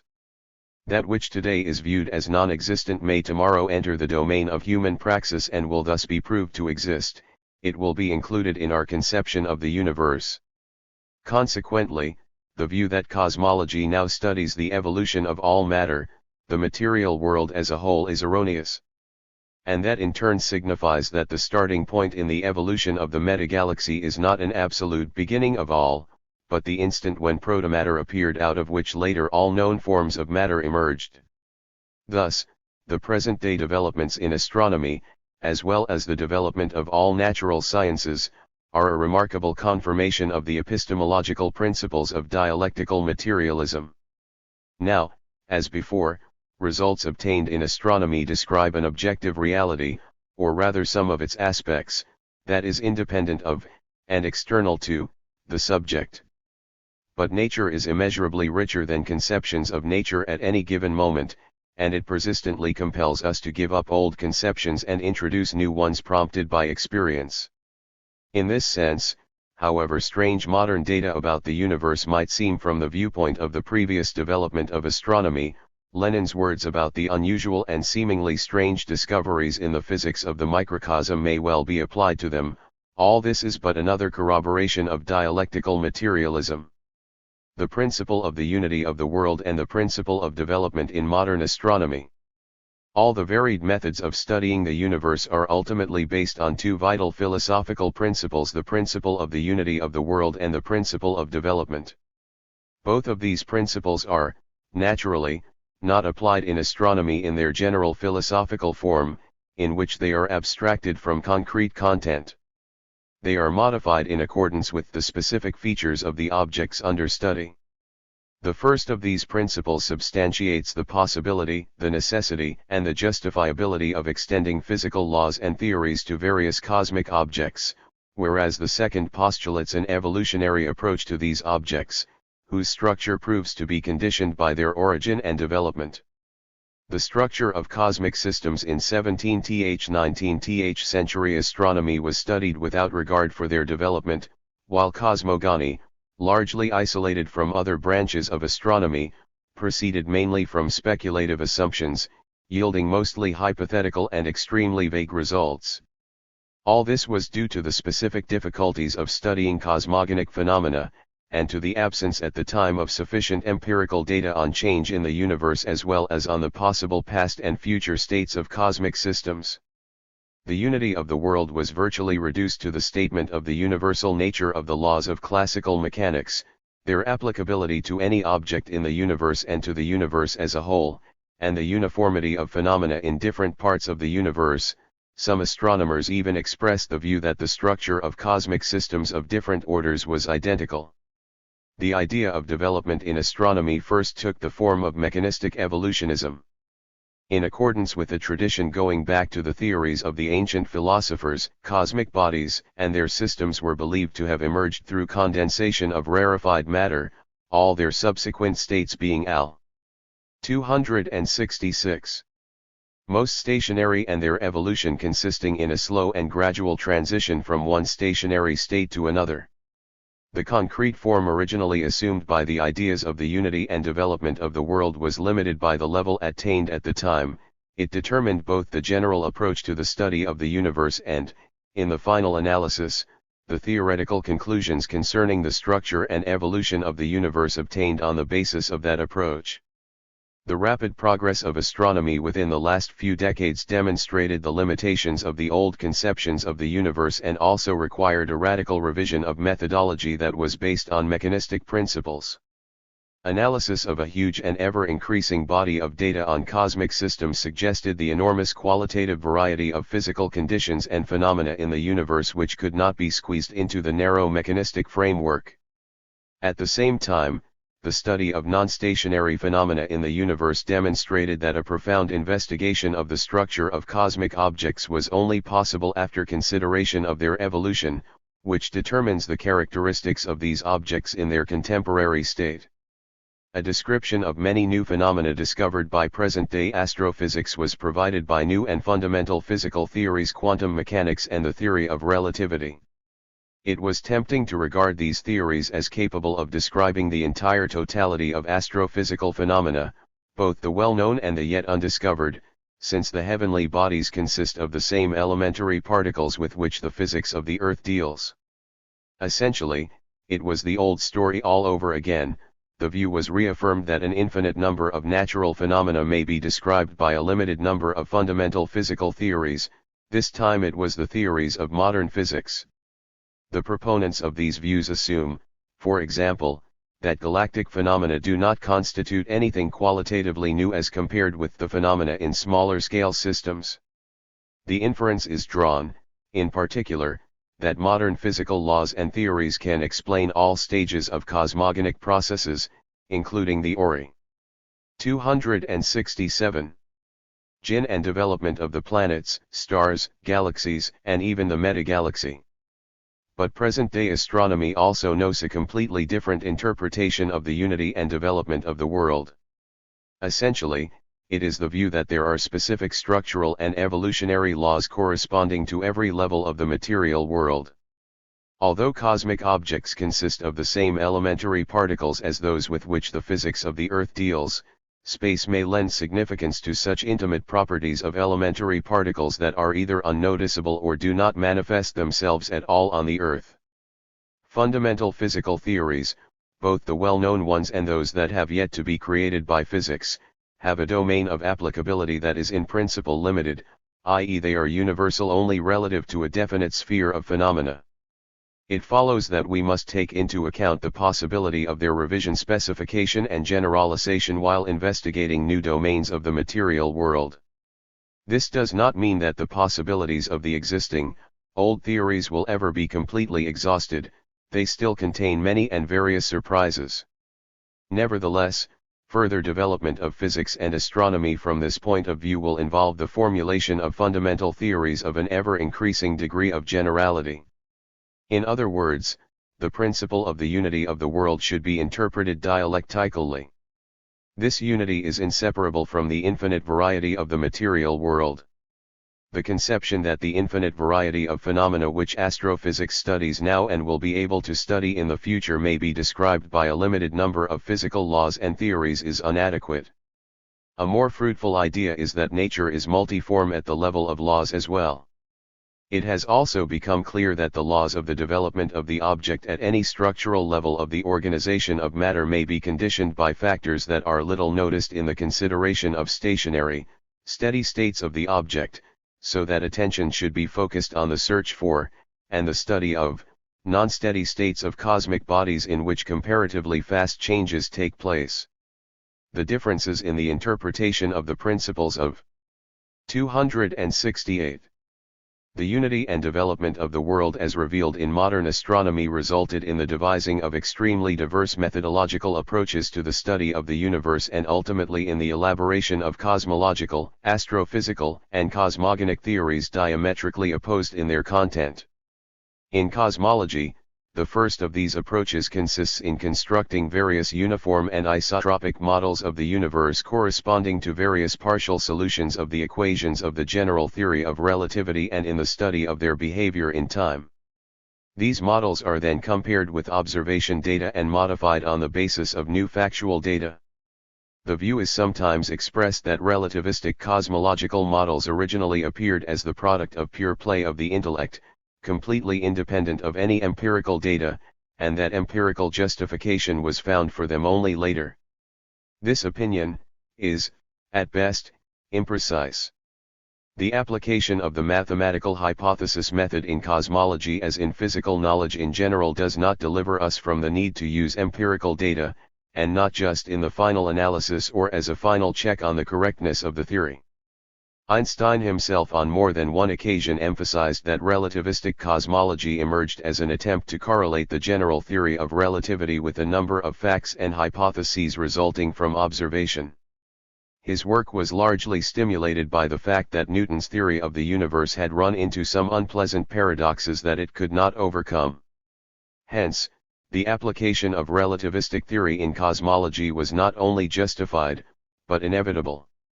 Einstein further pointed out that the mean density of matter in space does not equal zero, which raises the question, can this hypothesis prompted by experience be correlated with the general theory of relativity? Einstein believed that stars were uniformly distributed in space. Proceeding from this assumption, he regarded the structure of the universe as uniform and isotropic.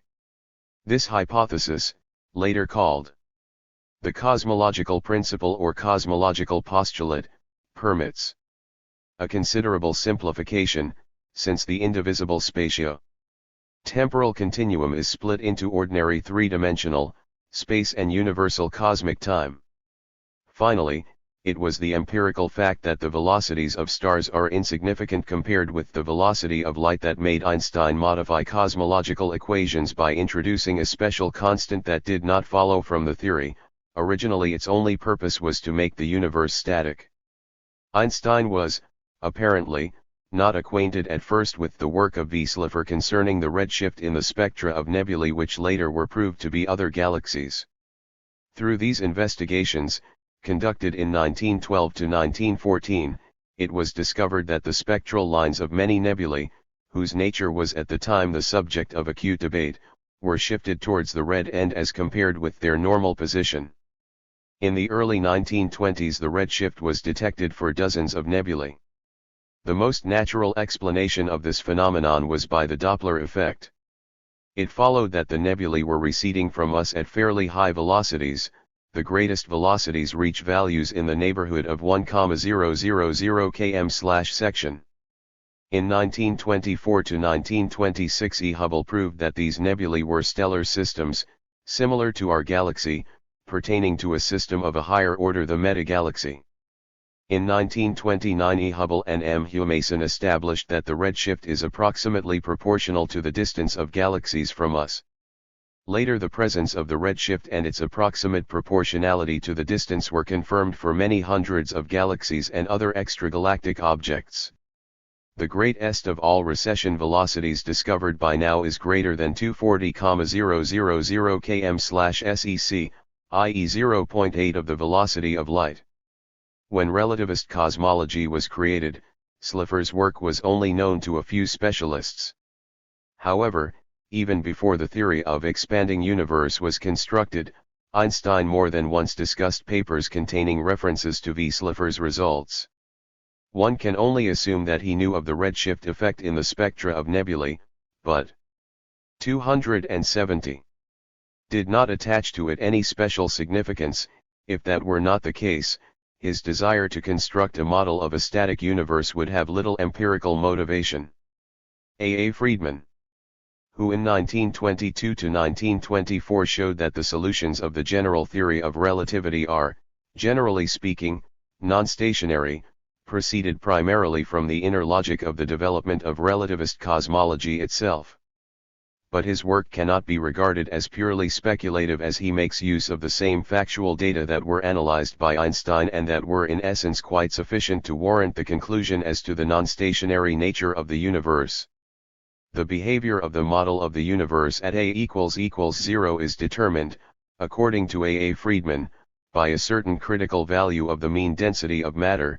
If the density at a given moment is greater than the critical value, the model is alternately expanded and condensed, but if the density equals the critical value or is less than that value, the model is expanded without limit.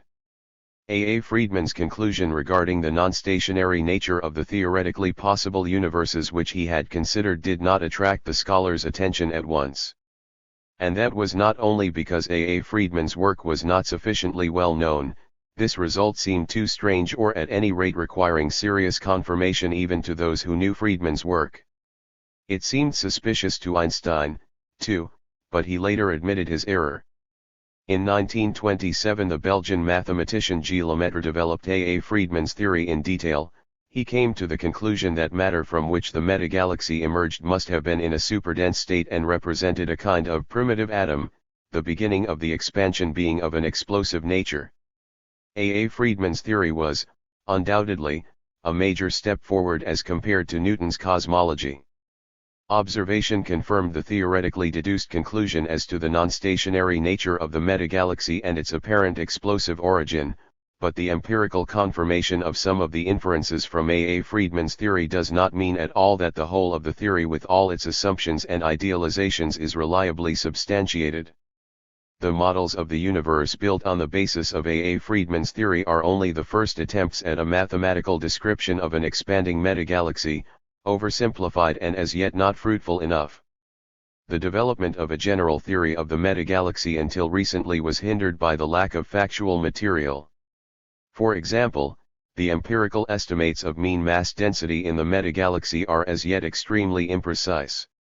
Some of them are higher than the critical density by an order or two, others, somewhat better substantiated, yield values less than the critical density, still others, values close to the critical density. The proponents of the theory of a uniform isotropic universe, therefore, disagree not only about the choice of the model of the universe to be preferred, but also about the type of models which better corresponds to reality. Although, on the one hand, many uniform isotropic models of the universe are formally unimpeachable and, on the other hand, the empirical data now available are limited, it is already clear that the basic assumption on which these models are built, the cosmological postulate, is very remote from the actual conditions in the metagalaxy. The research of the recent decades has shown the justifiability and the urgency of considering not only the simplest solutions of the equations of the general theory of relativity involving the assumptions of uniformity and isotropy, but also less trivial solutions realizing more interesting and in some cases more extravagant possibilities allowed by these equations. It became clear as the result that many inferences of the theory of the expanding universe are not 272 absolutely reliable. In particular, taking into account the possible deviations from isotropy and uniformity, it may be shown that the velocity of metagalactic expansion may be different in different regions, and the expansion of some spatial volume in one region may be accompanied by its compression in the neighboring region. Hence the uniform expansion of the metagalaxy from a point must be regarded as an idealization that is too strong and unjustified. The volume of the metagalaxy at the starting point was, probably, comparatively small, but greater than zero, and the initial density of matter very high, but by no means infinite. The discovery of the relict radiation predicted on the basis of A. Friedman's theory, if the current interpretation of it is confirmed, may mean that in the past the density of matter in the metagalaxy was a milliard times greater than it is now. But we cannot say as yet whether it was even much greater than that. Further observations must reveal that. Furthermore, the concept of one-valued world time introduced in the theory of the uniform isotropic universe proves to be applicable only within fairly limited bounds in the theory of the anisotropic non-uniform universe. That means that the concept of a state at a given instant of time is strictly speaking inapplicable to the metagalaxy as a whole. Accordingly, the evolution of the metagalaxy cannot be viewed as a succession of changes of states. Finally, one may adduce the fairly well substantiated empirical data indicating extreme non-uniformity of the distribution of matter in the metagalaxy. This is a particularly convincing proof of the need to reject the cosmological postulate as an oversimplification. Further development of the theory of structure and evolution of the metagalaxy must follow the path of establishing ever closer links between this theory and observation data now rapidly increasing in volume. When observation provides sufficiently ample factual data on the distribution and motion of masses in the metagalaxy, we shall be able to introduce real and not arbitrary conditions in the cosmological equations 273 as well as look for other, more exact equations. These two approaches to the study of the universe can be brought into even greater relief in astrophysics and cosmogony. In astrophysics, numerous models of the inner structure of stars of various types have been evolved on the basis of the first of these approaches. Founded on simplified but, nevertheless, apparently reasonable assumptions, these models may in a number of cases be more or less successfully correlated with some of the known factual data on the various characteristics of stars. But despite the enormous amount of work done in this direction, the modern theory of the inner structure of stars has not yielded any predictions of fundamentally novel phenomena that would later be discovered by observation, although astrophysics literally overflows with unexpected discoveries. On the other hand, after the new facts had been discovered, it was usually possible to correlate them with the theory by the addition of more or less arbitrary hypotheses. All of this significantly decreases the value of the models of the inner structure of stars that have been evolved until now and proves their inadequacy. Even more serious were the difficulties involved in the development of various cosmogonic theories and hypotheses within this approach. 1. This proved that the method of constructing astrophysical and cosmogonic theories had to be changed. The study of the structure and evolution of cosmic objects had to be conducted on the basis of consistent generalization of observation data. Only later should we set ourselves the task of constructing a theory explaining them. It is necessary first to establish with a sufficient measure of confidence just what happens in the process of cosmic evolution. This task is in itself very complicated, difficult and often time-consuming. Attention should be focused on empirical data in which traces of cosmogonic processes are revealed with greatest clarity. Firstly, these are non-stationary objects. Their great role in cosmic evolution was prompted by the dialectical materialist concept of development. As is well known, Lenin paid special attention to the source of development in characterizing the dialectical materialist conception of development. He emphasized that all phenomena in the world represent a unity of opposites. That means recognition of the contradictory, mutually exclusive, opposite tendencies in all phenomena and processes own nature. For each of the opposite sides of the single whole is capable of becoming its own opposite, the opposites are transmutable, the interaction or struggle of the opposites is the source of development. The dialectical materialist proposition concerning inner contradictions as the source of development helped to comprehend the significance of non-stationary objects in the universe as law-governed stages in cosmic evolution playing a decisive role in it. They are the turning points in the history of cosmic bodies and systems linked with their transition from one state to another or, as was found out later, with the emergence of new bodies. Here we can observe directly the processes of changes of their states. Further research in this direction permitted predictions about many non-stationary phenomena in stellar systems, including those that were regarded by many as a complete surprise. They opened the way for a more complete understanding of various cosmogonic processes. Secondly, valuable information about the nature of cosmogonic processes is provided by facts about non-uniformities in the spatial distribution of cosmic objects, e.g. stars and galaxies, as evolutionary changes in stellar groups and conglomerations, and in groups and conglomerations of galaxies may be traced with great reliability by the methods of the statistical mechanics of stellar systems. Of course, these factual data do not contain in themselves a one-valued physical theoretical interpretation. A generalization of these data is impossible without the introduction, when required, of various physical hypotheses, construction of models, etc. And yet, generalization of these data permits the study of change in various cosmic bodies and their systems that does not proceed from too arbitrary or doubtful assumptions. Thirdly, factual data concerning objects of one and the same type at various stages of their development also merit special attention.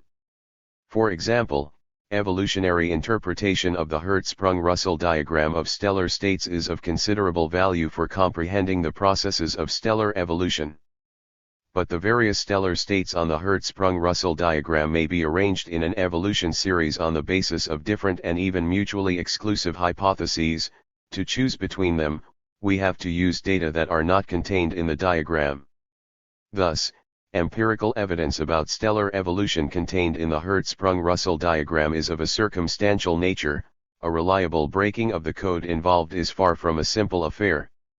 Analysis of empirical data on the changes observed in cosmic bodies and their systems permits the formulation of substantiated hypotheses concerning the mechanism and physical essence of processes causing changes observed. These hypotheses about separate changes, prompted by empirical data as distinct from all sorts of speculative schemes, are a most important part of theoretical interpretation of various phases of cosmogonic processes. They may help to construct their sufficiently adequate models and in the final analysis construct a substantiated theory of these processes. The guideline at all stages of constructing such a theory should be the results of generalization of factual data. In constructing theories of various cosmogonic processes through 276. Generalization of factual data, we should not neglect the difficulties arising from attempts to explain the studied phenomena on the basis of old conceptions. On the contrary, by concentrating on these difficulties and assessing them, we must analyze the possibility of having encountered qualitatively new phenomena and try to determine the direction in which familiar notions must be changed accordingly. Thus, the study of the structure and evolution of cosmic systems must as a rule begin with the solution of separate particular problems which do not require the introduction of arbitrary hypotheses, i.e. with the study of elementary cosmogonic processes. After sufficiently numerous and reliable conclusions about the laws governing such processes have been accumulated, it will be possible to proceed to the study of the evolution of cosmic systems as a whole. Investigations based on a systematic application of this approach to stellar cosmogony began originally at Leningrad University in the 1930s and continue now at the Byerukin Astrophysical Observatory. Analysis of factual data on the stationary or non-stationary nature of stars and stellar groups of the galaxy has shown that our galaxy, in contrast to the generally accepted views, is a system where turbulent and at times swift changes occur. Application of stellar dynamics principles to open stellar conglomerations resulted in the conclusion that, even if such conglomerations are in a stationary state, they should evaporate, as it were, as a result of stellar interaction. In the course of time, individual stars leave the conglomeration just as molecules on liquid surface do. As a result of this process, many conglomerations will disappear within just a few hundreds of millions of years, and some of them, within dozens of millions of years. The same analysis was applied to the totality of double stars of the galaxy. It transpired that the decay of wide stellar couples resulting from their encounters with the stars of the surrounding field prevails over the appearances of new couples through stars coming together accidentally. The number of solitary stars in the total stellar field of the galaxy grows steadily owing to the decay of conglomerations and of double stars, the process developing in one direction only. Thus, decay and diffusion, in complete accordance with the second principle of thermodynamics, characterize the general direction of processes in our galaxy and, as later turned out, in other galaxies as well. The establishment of these facts also permitted the formulation of the short-scale concept in determining the age of the galaxy and of constituent stars. According to the long scale accepted in the early 1930s, the age of the stars of the galaxy was assumed to be 10, 3 years. But the discovery of the inevitable decay of stellar groups and conglomerations within relatively short periods proved that the age of the galaxy in its present state cannot exceed 109 to 10 years.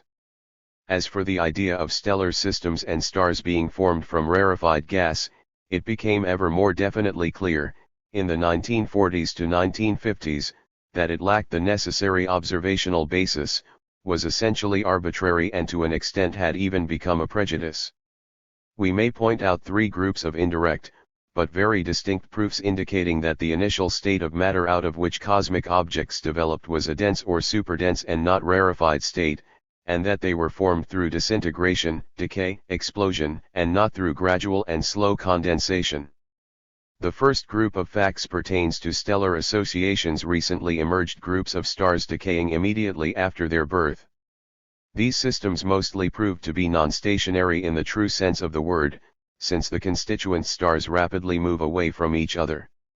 They could not have been formed directly from the diffuse matter as a result of gravitational instability, since the stellar group ongulating in this way would be stationary in any case. An explanation of the observed features of the associations that would not be too far-fetched or contradictory is only possible if we assume that the protostars are bodies of quite a different nature than nebulae or ordinary stars. These bodies must have great masses and comparatively small radii, which testifies to their high density. Protostars must contain enormous amounts of potential energy.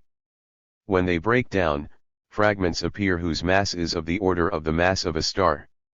These fragments are not stable and quickly become stars. The remaining mass of the former protostar forms a nebula. Part of the potential energy contained in the protostar turns into the kinetic energy of the expansion of stellar groups and associated diffuse nebulae. This hypothesis does not involve the construction of any theoretical models of the protostars, neither does it consider the concrete mechanism of their transformation into stellar groups and conglomerations. The properties of pressed matter are, probably, so peculiar that it will be difficult to explain them on the basis of contemporary knowledge of elementary particles. First, we must find various external manifestations of properties of pressed matter, accumulate as much factual data about them as possible and study their laws. Only then will it be possible to make well-founded conclusions about the nature of protostars. There are grounds to believe that the description of star formation will require a generalization of some fundamental laws of physics in their contemporary form, e.g., the torque conservation law and, perhaps, even the law of conservation of energy. As the history of the law of conservation of energy shows, physics has on more than one occasion encountered violations of this law in its concrete form restricted to types of energy known at the given time. The need thus arose for a generalization of the law of conservation of energy, for extending it to ever new, previously unknown kinds of energy, which resulted, accordingly, in the development of the very concept of energy in physics.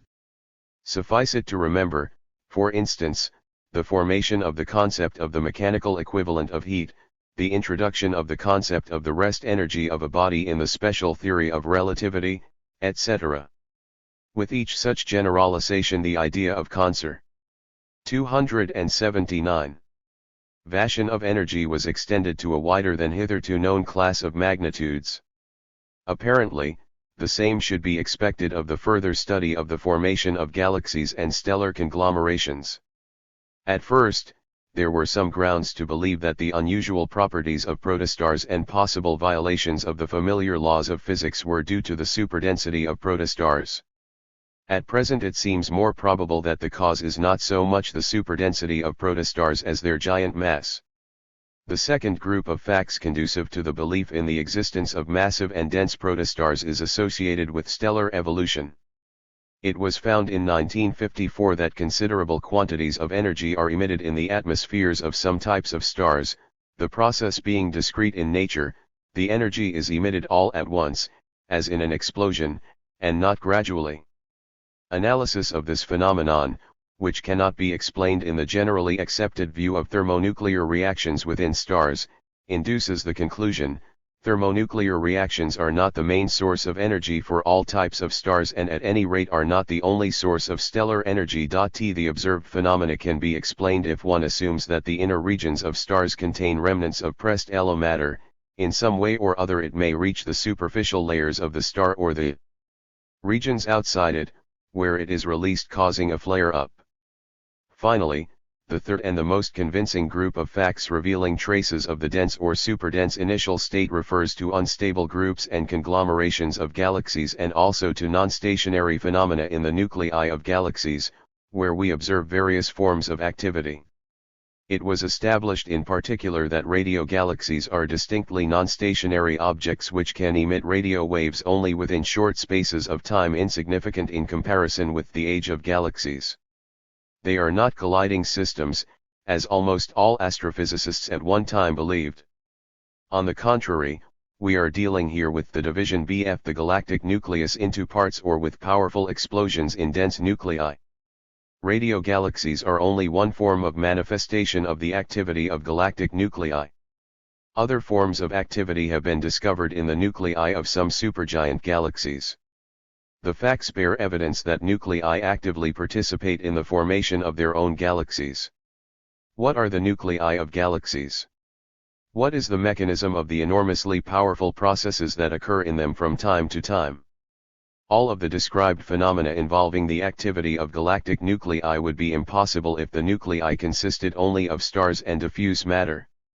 The view was, therefore, formed in 1955 to 1957 at the Byorken Observatory to the effect that galactic nuclei contain small-sized bodies that exceed the mass of ordinary stars by many orders and are different in their physical nature from stars and diffuse matter. These very dense and probably superdense bodies are a new form of matter perhaps completely unknown to modern physics. They are capable of division into parts moving away from each other at great velocities, and of emitting massive clusters of matter. To do that, they must contain vast quantities of energy in potential state. An explosion of the nucleus results in the formation of new galaxies or, in other cases, of various stellar subsystems in the galaxies. Part of the energy released in the explosion of the nucleus is transformed into the kinetic energy of the objects that are formed. It is as yet difficult to suggest a concrete physical mechanism for these processes. Further development of this theory led to the conclusion that whole groups and conglomerations of galaxies, not just couples of galaxies, could emerge as a result of explosions in the nuclei.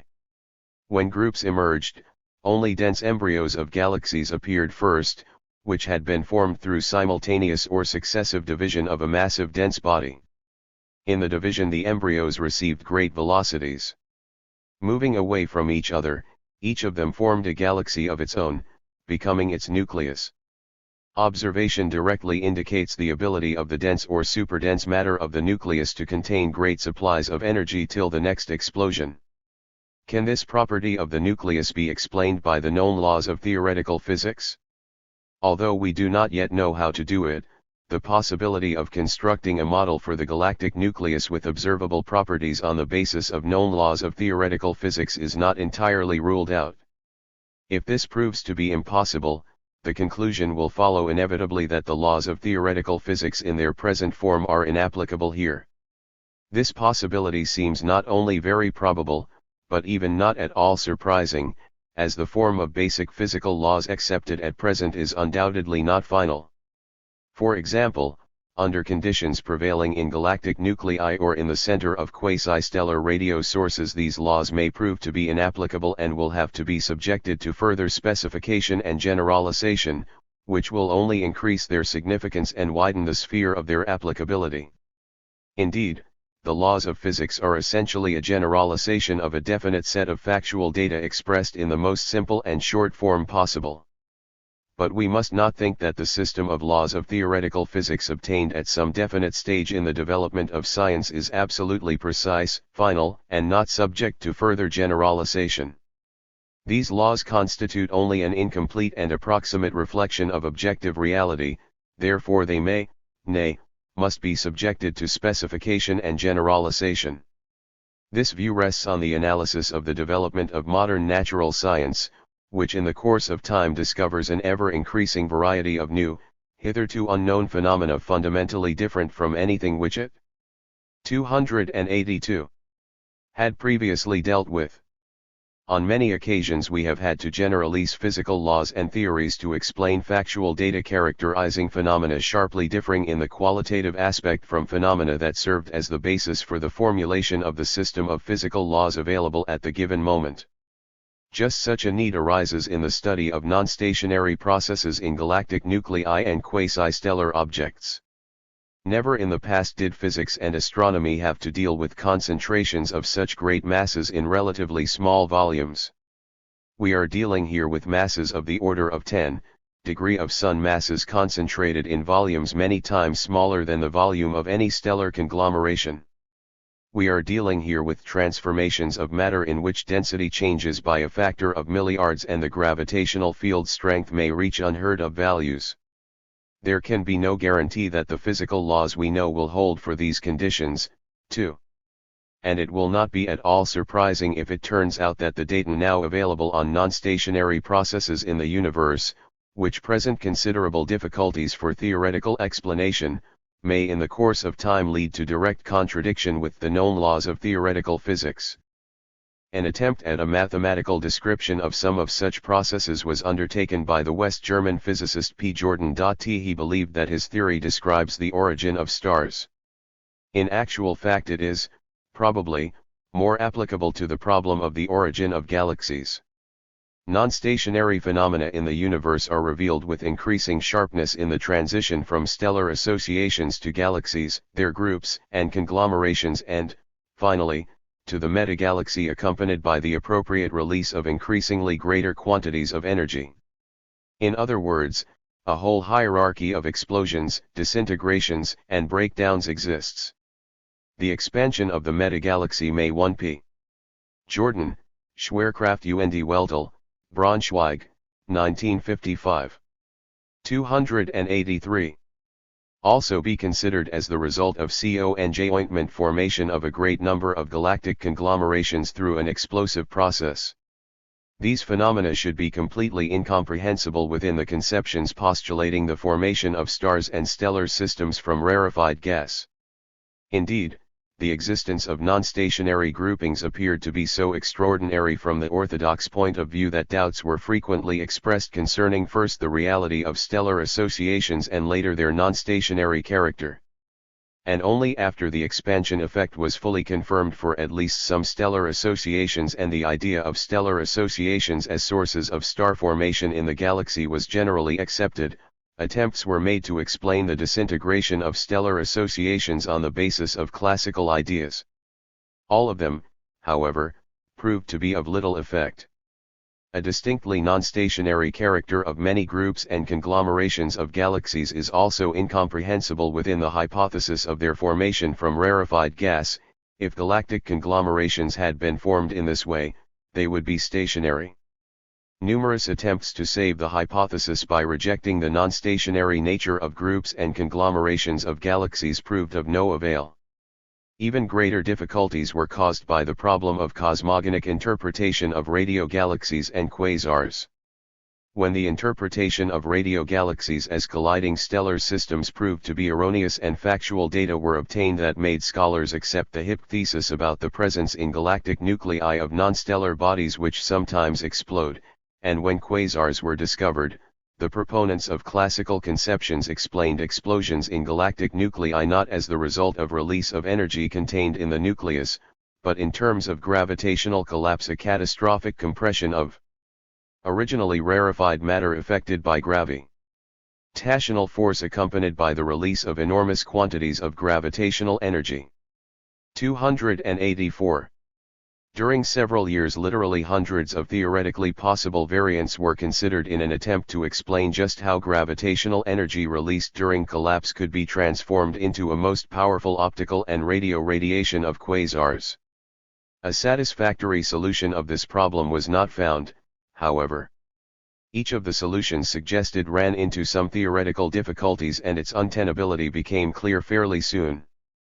The basic idea of these hypotheses, the idea of gravitational collapse, lacks any empirical confirmation and proves to be inadequate in explaining fantastic quantities of energy released in quasar explosions. It may be added that all attempts to explain the transition from the superdense initial stage of the metagalaxy to rarefied gas and the appearance of density fluctuations in it, which could result in the formation of galaxies, stars, etc., proved fruitless.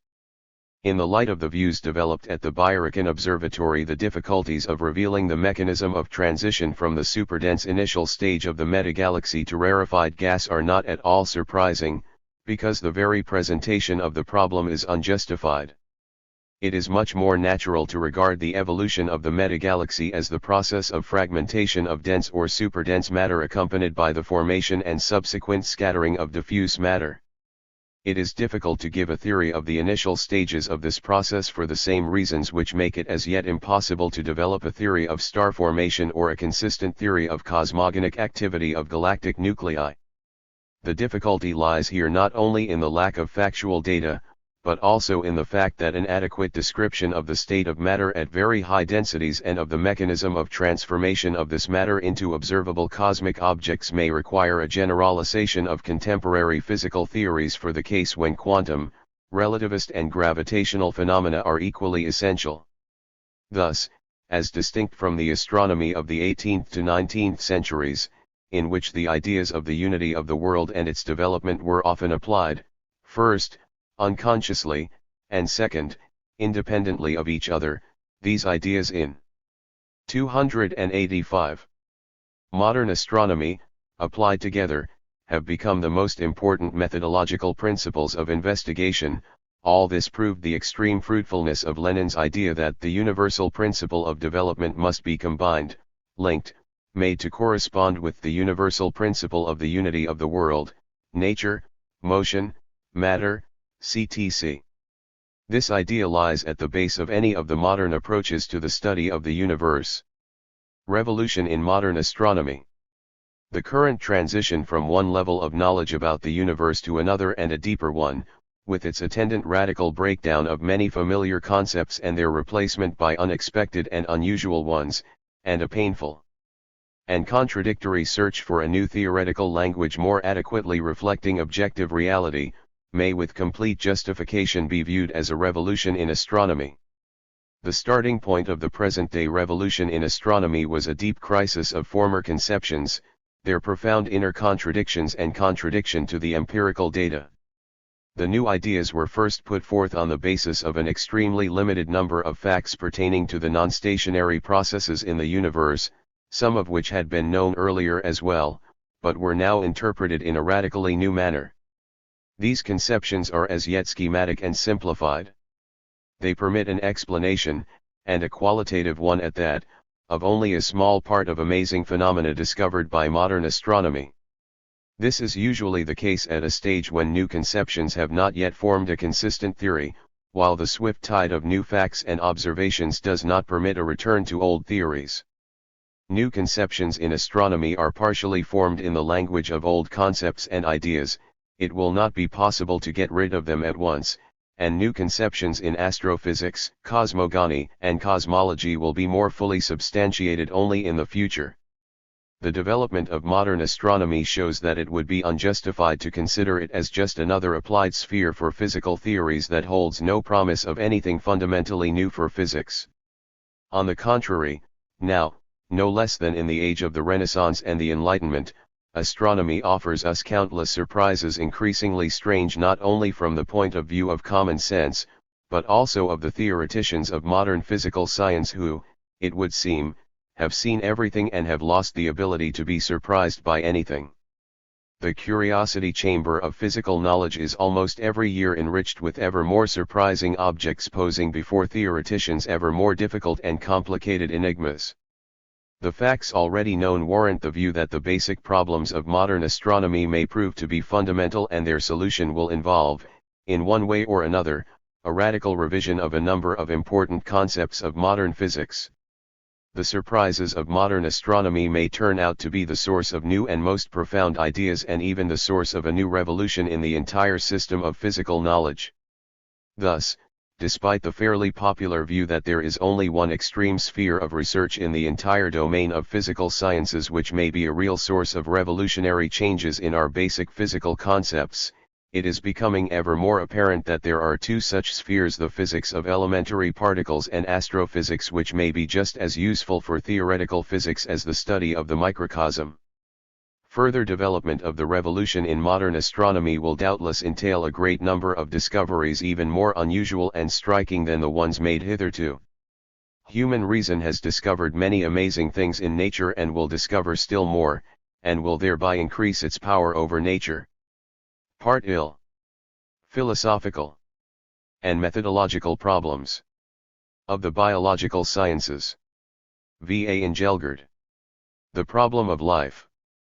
In modern natural science, general approaches to the definition of the essence of life.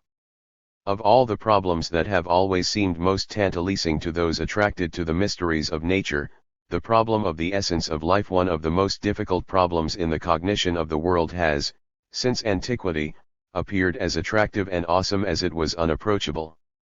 Socrates' know thyself refers to the cognition of the highest level attained by the animate world in its development sphere of human thinking and behavior. But this knowledge clearly presupposes sufficient information about the very fundamentals of the existence of living beings. In the final analysis, it must start with the question, what is life? The mystery of life has for millennia been the haunting ground of metaphysics, the domain of belief and not of knowledge. The concept of life was inseparably linked with the concept of the soul, with vitalism in its diverse aspects, with the conceptions of the vital force, Dryas's Entlechae, Bergson's Elah vital, etc., which were regarded as unknowable, thus preparing the ground for agnosticism and various forms of idealism. All of these conceptions, different as they were in detail, were based on the proposition that living beings and life processes could not be explained within ordinary conceptions of determinate dependences. This was stated with particular clarity by a major natural scientist of the latter half of the 19th century, the president of the Berlin Academy of Sciences, Du Bois-Reymond, in a speech on the 7 mysteries of the world, the greatest problems of the natural sciences. He regarded 4 of them as being transcendental, outside. 19 degrees 291. The reach of cognition, and these include problems relating to living matter. It was these enigmas that du Bois-Reymond had in mind when he proclaimed his ignorabimus, which later became famous as the motto of agnosticism. It is interesting to compare this motto with the words of an outstanding scientist and a consistent materialist, J.D. Bernal, the founder of a leading trend in molecular biology. Life is beginning to cease to be a mystery and becoming practically a cryptogram, a puzzle, a code that can be broken, a working model that sooner or later can be made. These words contain an extremely clear exposition of the methodological principles of modern natural science with regard to the problem of life. Although the proposition cited above stresses the solubility of the problem in principle, it does not indicate just how far we have succeeded in solving the puzzle and whether there is already an approximate answer to the most cardinal question: what is life? We have to admit that it is as yet impossible to give such an answer conforming to modern requirements. It would have to reveal the essence of life, its nature, and to permit of an unambiguous differentiation of life and non-life. It would serve as the basis for the definition of the concept of life. A review of the numerous attempts to define the concept of life would require an inordinate amount of space. The range of such attempts is extraordinarily wide, and it will suffice here to cite a few widely differing examples to show their diversity.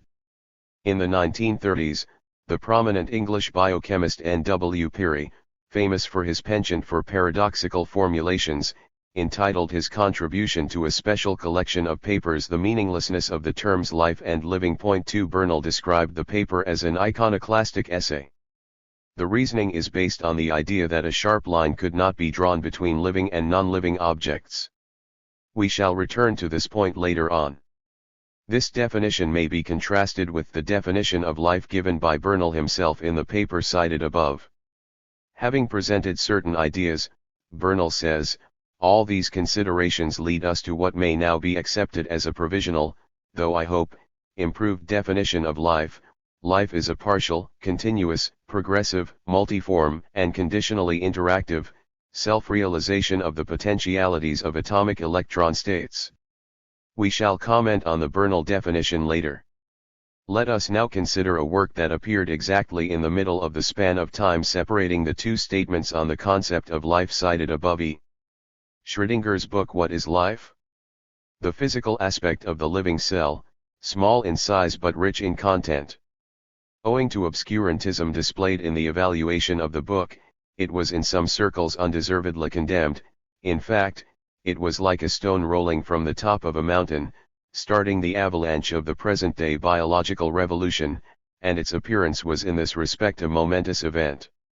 However, taking as the title the question that has attracted natural scientists for a long time, Schrödinger does not return to it in the whole of the book and does not answer it.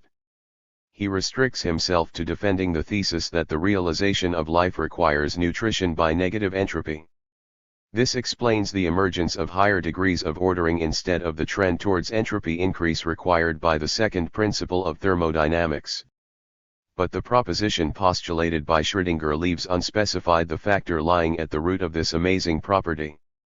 There are undoubted grounds for considering this property a necessary condition for the appearance and continuation of life, but we certainly cannot view it as sufficient for producing the phenomenon of life. Schrödinger himself does not make this inference. According to his conception, the structural features of living organisms, and in par. 293. Particular such important components as chromosomes, should be regarded as aperiodic crystals.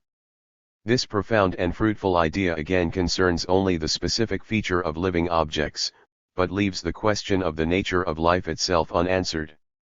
Going back to Bernal's proposition, we have to admit that, while many definitions of life have the fault that their criteria are exceedingly narrow, in the given case we are dealing with an exceedingly broad definition. States of electrons in the atoms are just as varied in inanimate nature as in living objects, and the properties enumerated in the definition do not permit the construction of a clear picture of even the simplest living object. The difficulty of solving the problem of the essence of life is, to a considerable extent, due to the absence of an exact and indisputable answer to a seemingly much simpler question which, in the natural course of events, should have been solved before the problem of life was discussed. Where is the borderline between life and non-life? What criterion may help to determine whether an object is living or non-living? A few examples, some of which may seem a little naive, will at least reflect the existing difficulties. If a criminal is guillotined, it is quite obvious that he is dead. But, if blood is pumped through his heart artificially, it may go on beating for hours, just as it used to beat while the man was alive. Moreover, as we now know, a heart may be transplanted into another man. Thus, the organism as a whole may die, but its parts may, under certain circumstances, retain the ability to live for some time. Suppose we go down the hierarchy of biological organization into the world of microbes and take the cell of an optional anaerobe, i.e., an organism that breathes in ordinary circumstances, but, in the absence of oxygen, it does not die but starts drawing the energy it needs from fermentation processes. The cell has stopped breathing, but is it alive or not? The answer is clear, it is alive, but its mode of living is different. 294. We may destroy the cell entirely, e.g. squeeze out of it what the experimenter calls the cell juice under high pressure, but this juice will break down sugar, and form spirit and carbonic acid, i.e. ferment, in other words, cause the same phenomena as the living cell.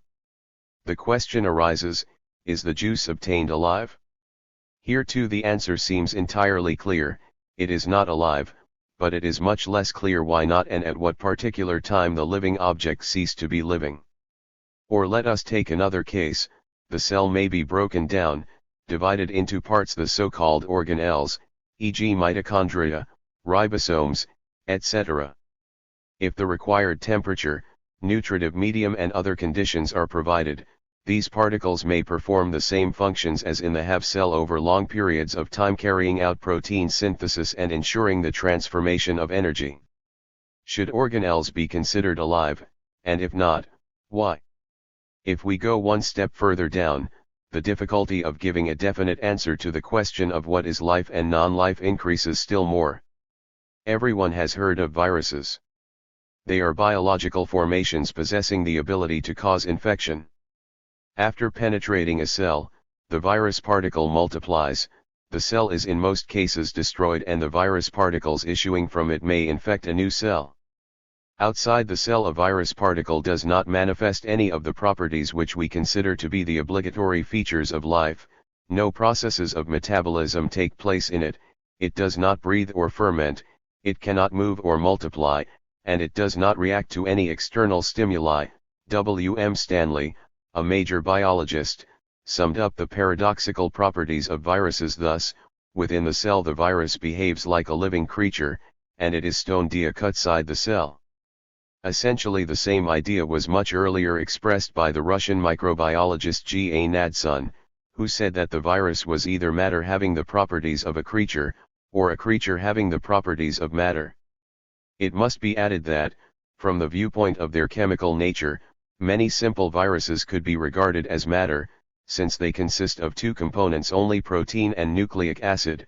Formally, they could be assigned to a category of chemical com. 393. Pounds well known to chemists, the nucleoproteids. But that is the chemist's view of the matter. On the biological plane everything appears quite different.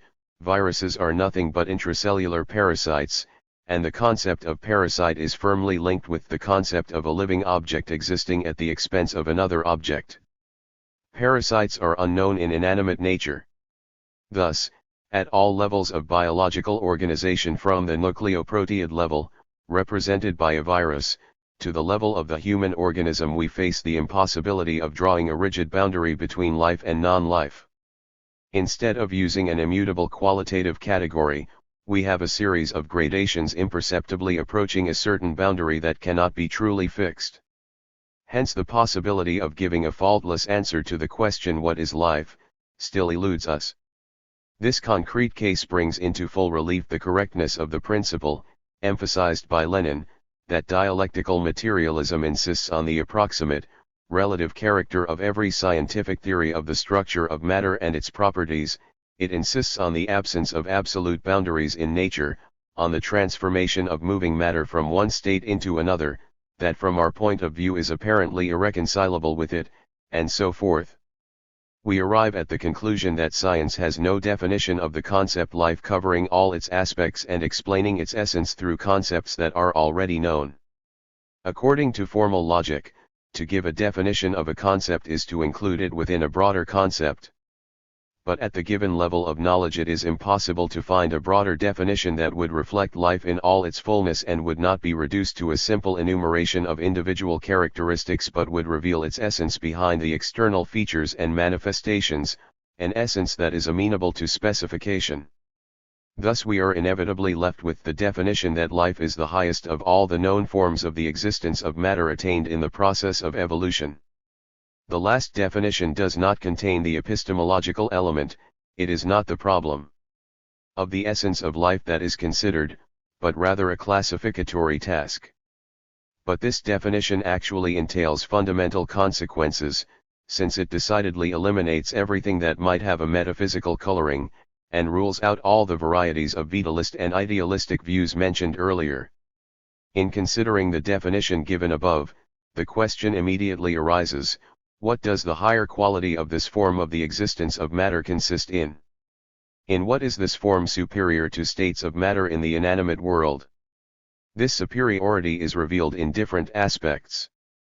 As far as static criteria are concerned, such as the composition and structure of living objects, the diversity of the chemical components and the complexity of chemical structure of the vast majority of the chemical compounds found in living organisms far exceed everything known in the inanimate world. The same is true of the dynamics involved, i.e. the diversity and speed of transformations of kinds of matter. The levels characterizing living systems are many orders higher than the levels observed in the inanimate world. Even the properties listed here suffice to show that matter in the living world is at a higher level of development than in the inanimate world. The most important property of everything living, however, is ordering. Living systems are first of all characterized by a high level of ordering that cannot be compared with that of any known systems of the inanimate world. The principle of ordering embraces all the most important aspects of the material foundation of life. On the molecular and the immediately adjoining supramolecular level, it is revealed in the conformation of macromolecules, in their regular associations in multimolecular complexes, and in successive structures of an increasing degree of complexity leading to morphological organization. Spatial ordering is accompanied by temporal ordering, which takes the form of ensuring a rigid succession of highly complex transformations of matter in the processes of metabolism underlying all manifestations of LFE activity. It is the ability of living objects to create order out of the chaotic thermal motion of molecules that constitutes the most profound and radical distinction of life from non-life. 297. The uniqueness of chemical composition and specificity of conditions for the transformations to which substances are subjected in life processes. Typical features of life do not conflict with the peculiar features of phenomena of the inanimate world. These are differences, but not contradictions. The tendency towards ordering, however, has a special status. The living object in this respect is antagonistic, as it were, to the laws governing all nature, although it conforms to them. We may say that, instead of passively submitting to the law of nature, life ensures the possibility of actively counteracting this law, just as in lifting a heavy object we do not violate the law of gravitation, but counteract it.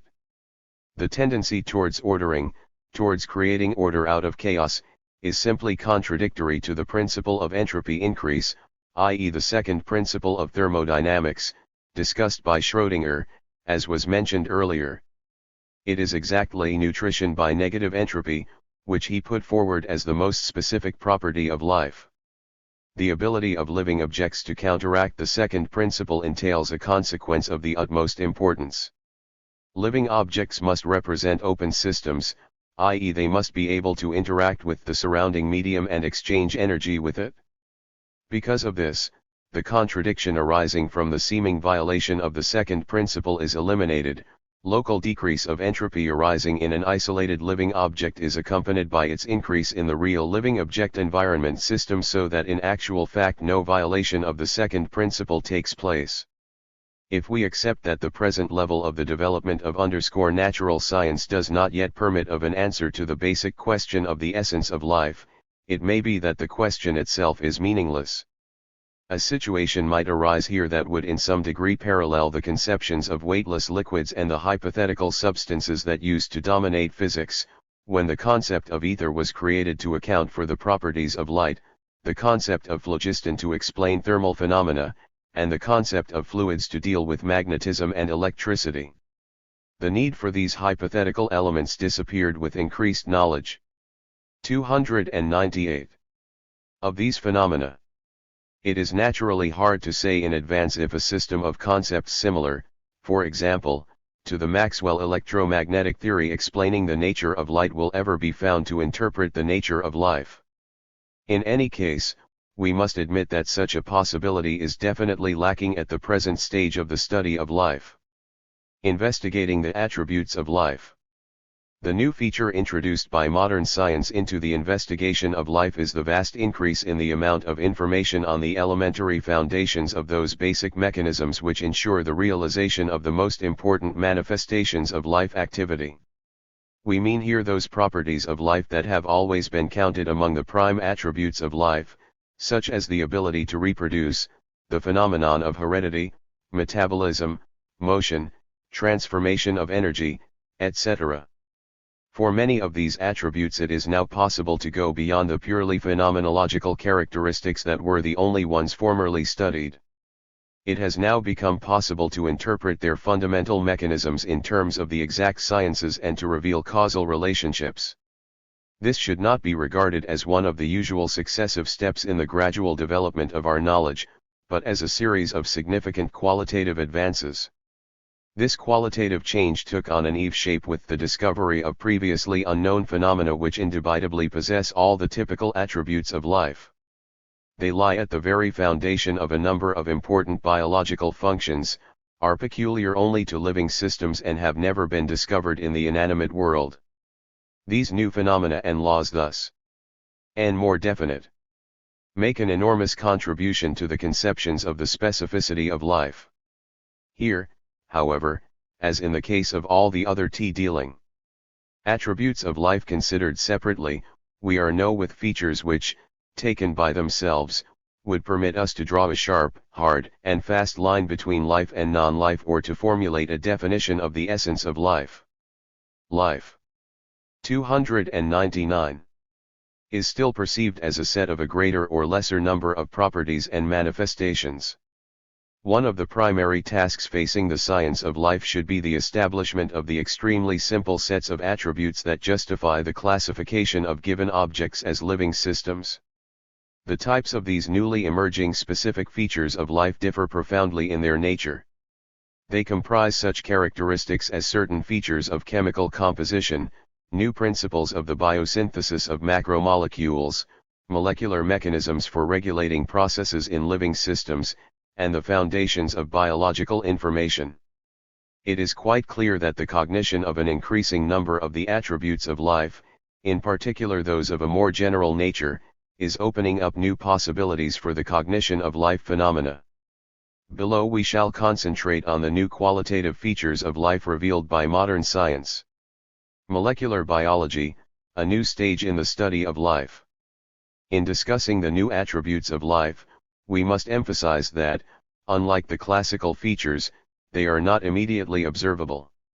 Knowledge of new features of life has become possible through the decisive intrusion of the exact sciences physics, chemistry, crystallography, and others into the domain of biological study.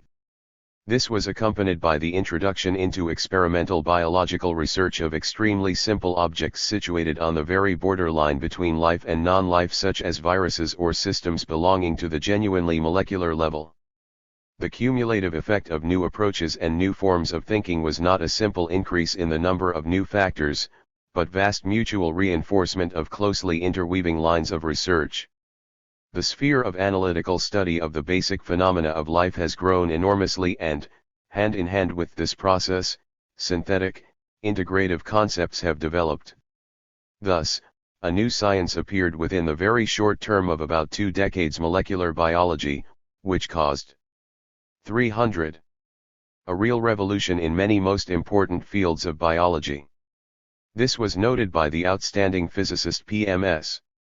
Blackett, according to whom molecular biology has revolutionized the science of life in the same measure as the quantum theory revolutionized nuclear physics 40 years ago. The very name of this new branch of natural science shows that it aims to reach into the most elementary and deep foundations of the existence of the animate world, the level of the atoms and molecules responsible for the phenomenon of life. As a result, there is now the possibility of characterizing the specificity of life processes in a new light, of revealing completely the material basis of the biological mechanisms ensuring the existence of numerous functions of living objects, and of cognizing the laws of the integrative principles that help to form that inner unity and underscore integrality that is a most important attribute of life.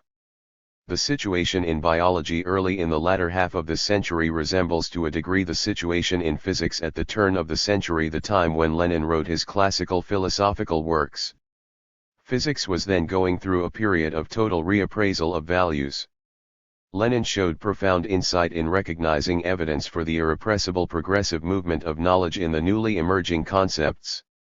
The radical changes that have taken place in biological science within recent decades are viewed as a revolution in the theory of the animate world. This is true not in the sense that some of the former views have been discarded, but in something different. The revolution in biology is mainly expressed in the fact that researchers are now equipped with completely new instruments, methods, and conceptions, and major tasks are accomplished through entirely new objects. This has resulted in enormous achievements, and some of these seemed even quite recently, before the revolution came, infinitely remote, if not in principle beyond the reach of experiment.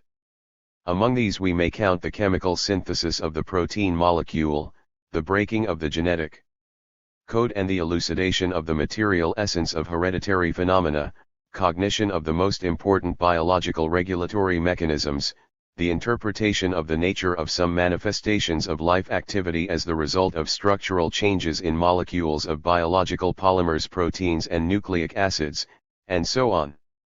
Before we proceed to consider some special results of molecular biology, we shall present a generalist concept providing a broad outline of the specific phenomena of life.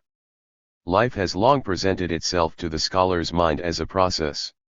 Leonardo da Vinci embodied this conception in an artistic image. The body of anything whatsoever that receives nourishment continually dies and is continually renewed. Unless therefore you supply nourishment equivalent to that which has departed, the life fails in its vigor, and if you deprive it of this nourishment, the life is completely destroyed. But if you supply it with just so much as is destroyed day by day, then it renews its life just as much as it is consumed, like the light of this candle formed by the nourishment given to it by the fat of this candle, which light is also continually renewed by swiftest succour from beneath, in proportion as the upper part is consumed and dies, and in dying becomes changed from radiant light to murky smoke.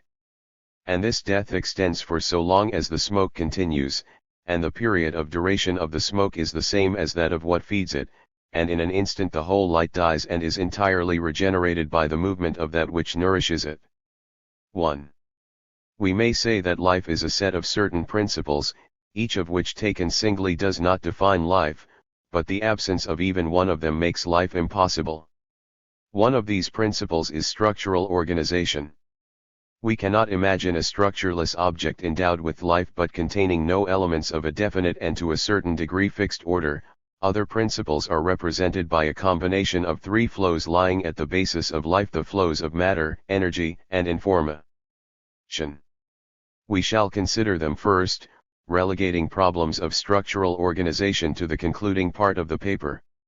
We shall consider these qualitatively very different flows separately, although they are intimately interwoven, forming an intrinsically connected triad which might be characterized as a biotic triunity forming the dynamic basis of life.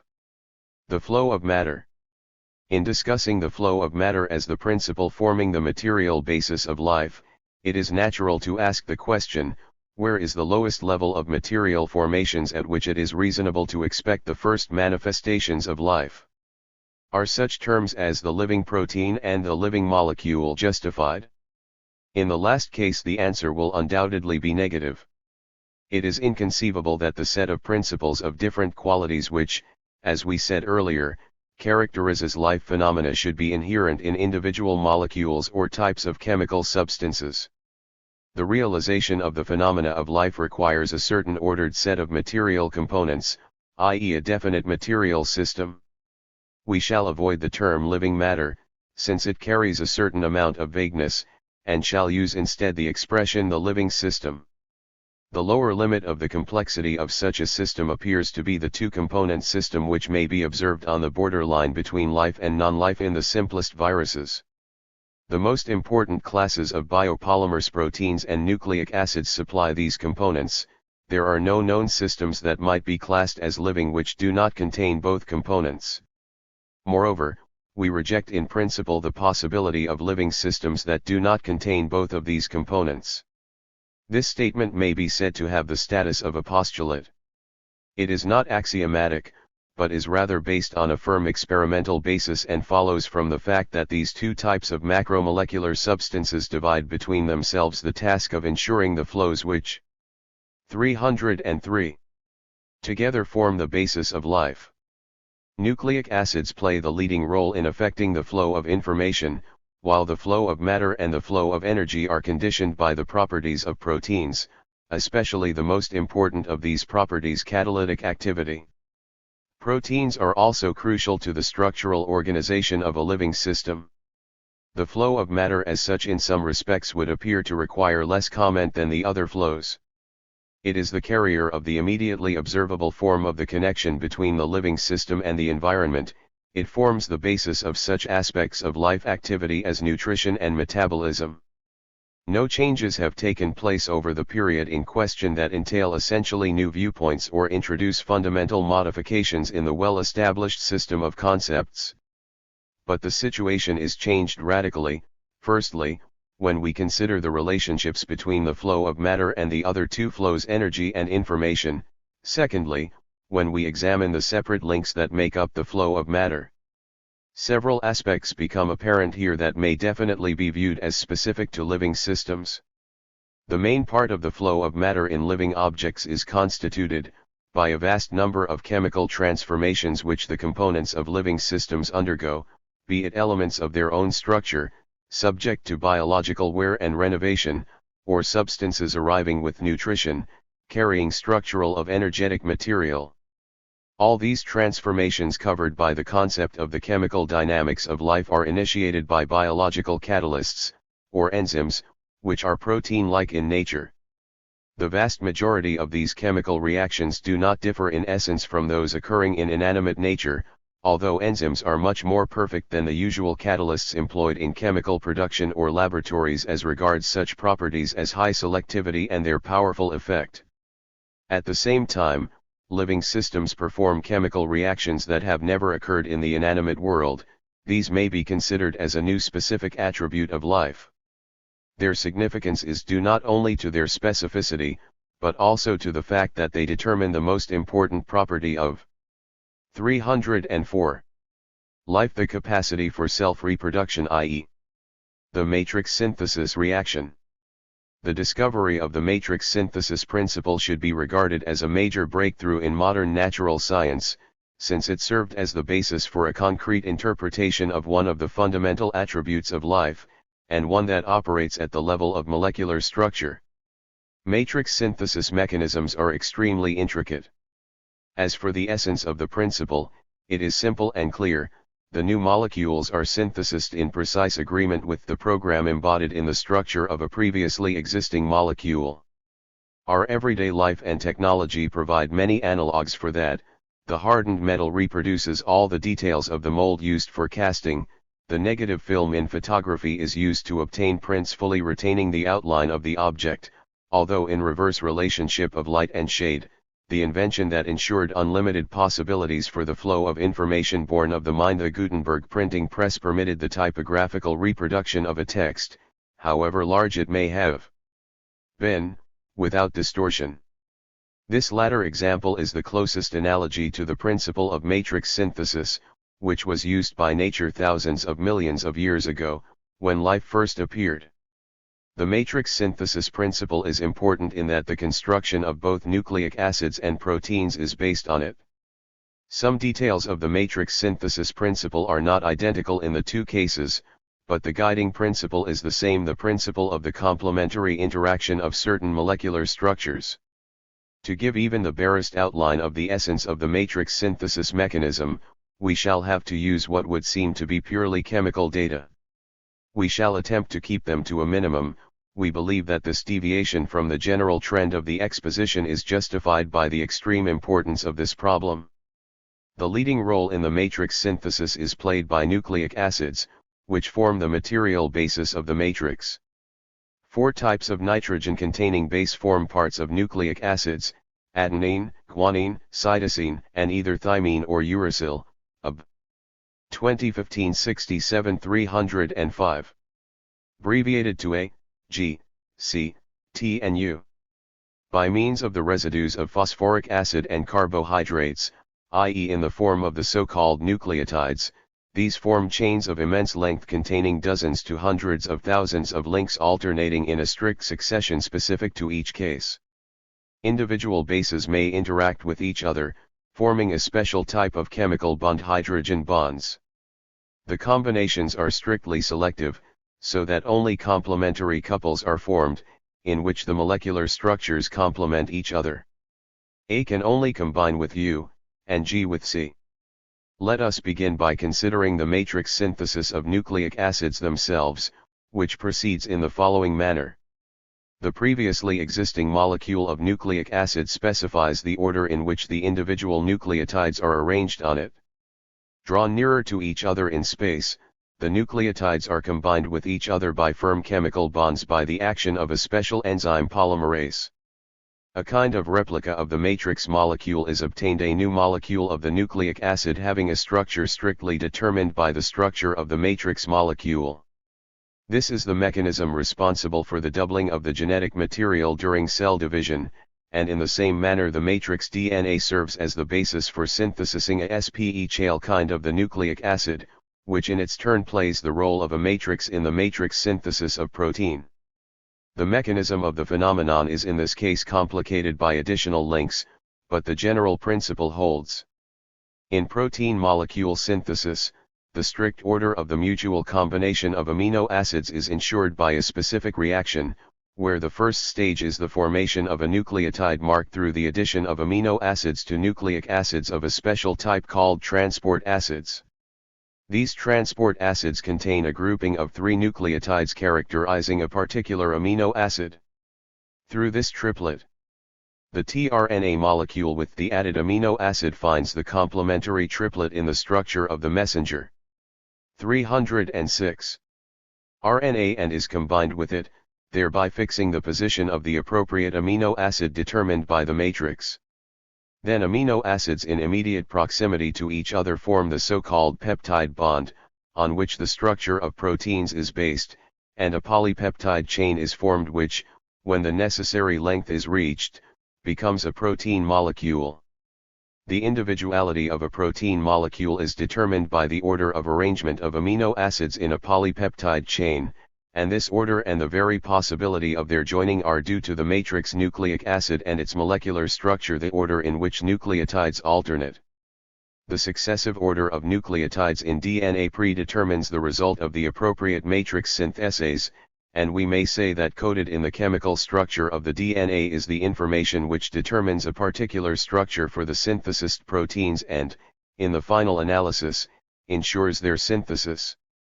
The flow of matter and the flow of information thus merge in matrix synthesis, the former as a synthesis of the most important component parts of the substances of living systems, proteins and nucleic acids, and the latter as definite indications fixed in the chemical structure of macromolecules of nucleic acids.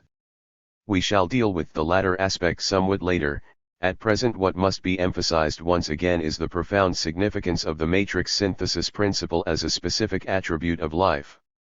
The matrix synthesis principle is the ability of life to reproduce itself interpreted at the genuinely molecular level in chemical terms. Nature has here solved a task of infinite complexity which is of key significance for the entire problem of life, the reproduction of giant molecules without which life is impossible, molecules containing thousands and even hundreds of thousands of separate links, and the mechanism of reproduction is such that it guarantees the extremely precise conservation of the order of mutual arrangement and alternation of these links. It would be going too far to insist that the matrix synthesis embodies the essence of life. But it is quite certain that life as we know it on our planet would be impossible without matrix synthesis. 307. When dealing with the matrix synthesis principle, we must be quite clear that the synthesis involves two partners, the matrix and the enzyme. Therefore, the description of DNA, for example, as a self-replicating molecule is erroneous despite the regrettable popularity of such statements. In actual fact, the DNA by itself, without the appropriate enzyme, has no capacity for self-replication at all. The replication reaction takes place due to the catalytic effect of the polymerase enzyme. Leaving aside many other, less essential characteristics of the flow of matter in living systems, we must once again emphasize the prime significance of proteins. This prime significance was reflected even in the earliest studies, in which they were named proteins. The essential role of protein was stressed by Engels, one who postulated the inseparable link between life phenomena and the presence and transformation of proteins, thus displaying acute insight and going far beyond his contemporaries' level of conceptions of the chemistry of living objects. Proteins constitute the quantitatively dominant share of the material substance of living objects. A significant and also predominant part consists of proteins with catalytic properties, i.e. enzyme proteins.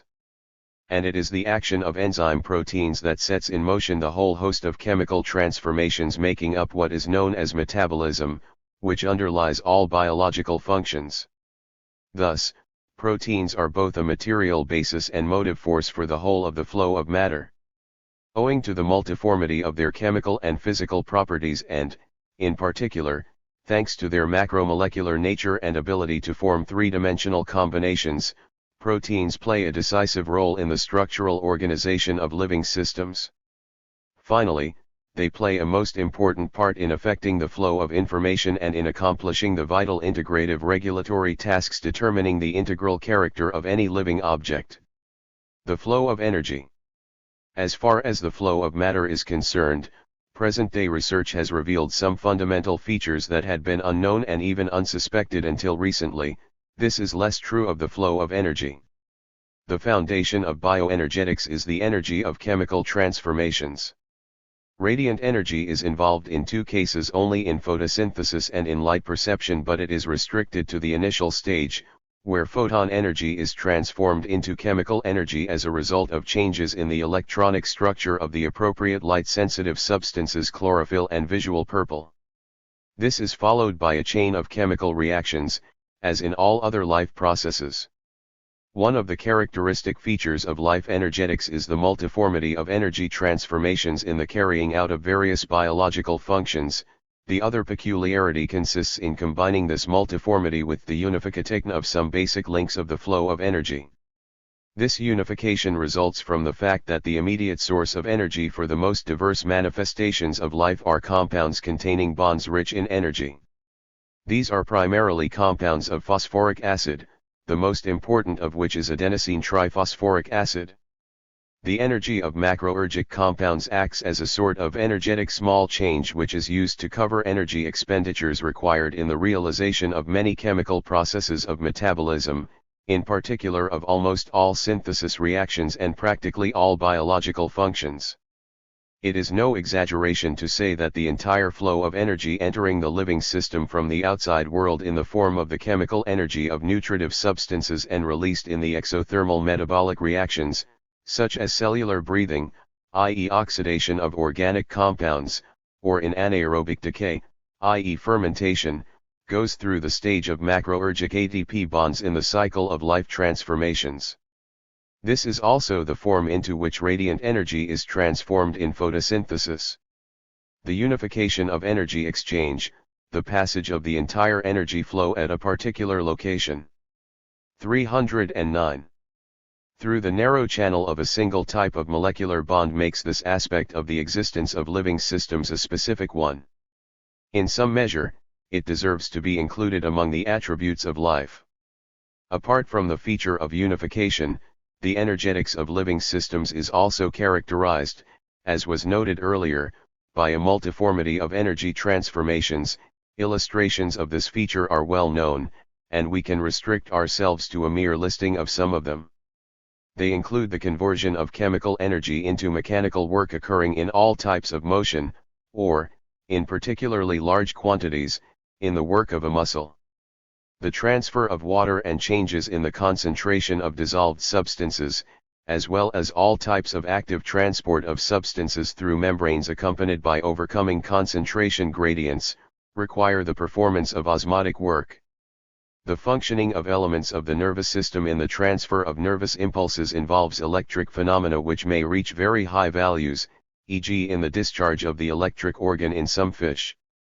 Conservation of the metastable state characteristic of living systems would be unthinkable for any length of time if it were not supported by a flow of energy. Of all forms of energy capable of performing work, only the transition to thermal energy may proceed directly without any specialized mechanisms. In all other cases, the conversion of one kind of energy into another requires a physical apparatus of the most varied complexity. As for living systems, our knowledge of the essence of the basal mechanisms involved in energy transformations is extremely scanty. Since energy flows in living systems are among the fundamental features of life, gaps in our knowledge of these laws are felt very acutely. In dealing with the transition of molecules into an excited state through electron shifts to higher energy levels in quantum absorption or through the return of electrons to stable orbits, we have, in fact, sufficiently concrete conceptions only of quantum transitions in the electronic structure of the atom. When we speak of such transitions in molecules. 310. We have in mind the above-mentioned processes involving photons, e.g. in photosynthesis, luminescence, and the perception of light. As for the other forms of energy transformation in living systems, also mentioned earlier, our data are restricted to registering external effects and comparing initial and final states. Adequate knowledge of the mechanisms of the intermediate stages in energy transformations is lacking. The immense and incomparable successes attained by modern natural science in recent decades in the study of the laws of life, which involve flows of matter and information and give us every right to speak of the dawning of a new era in the cognition of the animate world, bring out very forcibly the incompleteness and fragmentary nature of conceptions pertaining to the flow of energy. The efforts of researchers in the near future will undoubtedly be directed towards these goals. If the future achievements here are as great as in the other intensely developing fields, it will be a new step towards a deeper cognition of the still unexplored domains of life. The flow of information. In considering the concepts of matter and energy flows, we observed a combination of classical, firmly established views with novel conceptions introducing a revolutionizing element. The concept of information flow is different from these fields in that it is entirely the result of breakthroughs in the natural science of recent years, the result of the introduction of cybernetic views into the field of biology, since information theory, though it appeared on the scene before cybernetics, is one of its fundamental elements. In considering the flow of information together with matter and energy flows, we must make a reservation. We will not be treating the mathematical aspects as they are discussed, for instance, in Claude Shannon's classic works on the mathematical theory of communication aimed at solving certain problems of a technical nature. Applications of the 31T. Mathematical aspects of information theory to the analysis of the elementary bases of life phenomena are not yet clear, although there are grounds for believing that, owing to the universal nature of the principles of this theory, its further development will open up possibilities for such applications, which will be further extended and deepened. But, for our purposes, we would do well to limit ourselves to the qualitative features characterizing, According to A. N. Kolmogorov's definition, systems capable of receiving, storing, and processing information and of using it for control and regulation. The methodological significance of the conception of information flow is immense. In particular, it presents in a concentrated and in many respects extremely detailed form the philosophical proposition whose importance was emphasized by Lenin, the thesis that the linking together of events is merely links in the chain of the development of matter. Information is always associated with a definite carrier-on object or an event, and, of course, the information flow in living systems is no exception to this rule. On the contrary, it may serve as a graphic example of the combination of the information flow with the flow of matter. Information is found in living systems in diverse forms. Among the most significant forms is the one functioning in control processes. Norbert Wiener, the founder of modern cybernetics, said that any control both in the living organism and in the machine depends on communication, which involves the transfer of measurable quantities of information. The activity of any living system and, consequently, its whole being are permeated with the principles of order and self-regulation. Their realization is only possible in the presence of a definite set of connections which endows a complex diversity with the features of unity and integrality, the formation of the system entailing new properties lacking in the component elements of the given system. This is expressed in the well-known principle that the whole is greater than the sum of its parts. Information flow is basically a manifestation of a set of connections, which unifies the separate components of such a system and serves to transmit signals between these components. Of prime importance are relationships presupposing feedback or, to be more precise, the reciprocal two-way effect that forms the basis of all control mechanisms. The nature of the channels along which information travels is diversified, and the types of its functioning are varied. An important contribution of modern naturascience to the cognition of the specificity of life is, undoubtedly, the establishment of the omnipresent role of information flow as a component of living phenomena and the discovery of entirely new forms of its realization that function mainly on the molecular level. Two types of information communication in living objects have been known since antiquity: the nervous and the humoral system of signal communication. We shall not touch upon them, since this is a domain of extremely high levels of biological organization lying beyond the scope of our review. We shall concentrate on phenomena that are closest to the primary manifestations of life and occur largely on the molecular level. It must be emphasized that the very fact of discovering information communication at the level of molecular structure should be viewed as one of the major events ushering in a new era in modern biology. Of all the types of information communicated through molecular interactions, the genetic one is of the greatest interest, since it exceeds the limits of the individual biological object and extends through an infinite sequence of generations. The essence of genetic code functioning is that the whole of the genetic information transmitted during cell division from the maternal cell to the filial one, determining all the properties of the developing organism, is contained in the DNA of the cell's nucleus. The principle of coding, storing, and transmitting information solely by means of molecular 313 structure becomes quite obvious here. If we take into account that the DNA molecules of one spermatozoon and one ovum contain all the information determining the development of a higher organism, man included, we come to appreciate the degree of miniaturization attained by nature in the solution of a most important task: conservation of typal individuality simultaneously with the reproduction of life on the earth. This has been achieved through chemical coding performed at the very extreme of material divisibility, where the individuality of a chemical substance is still retained at the molecular level. Earlier we described the matrix synthesis principle as one of the recently discovered attributes of life. Now we may say that the matrix principle in its very essence is an information flow in a molecular structural form manifested in the self-reproduction of living organisms, on the one hand, and in the realization of hereditary information in the synthesis of specific proteins, on the other hand.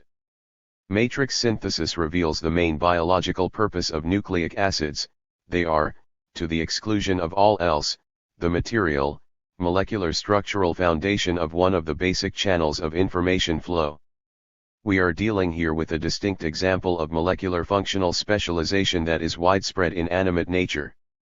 All this makes it clear why nucleic acids are inalienable components of living systems.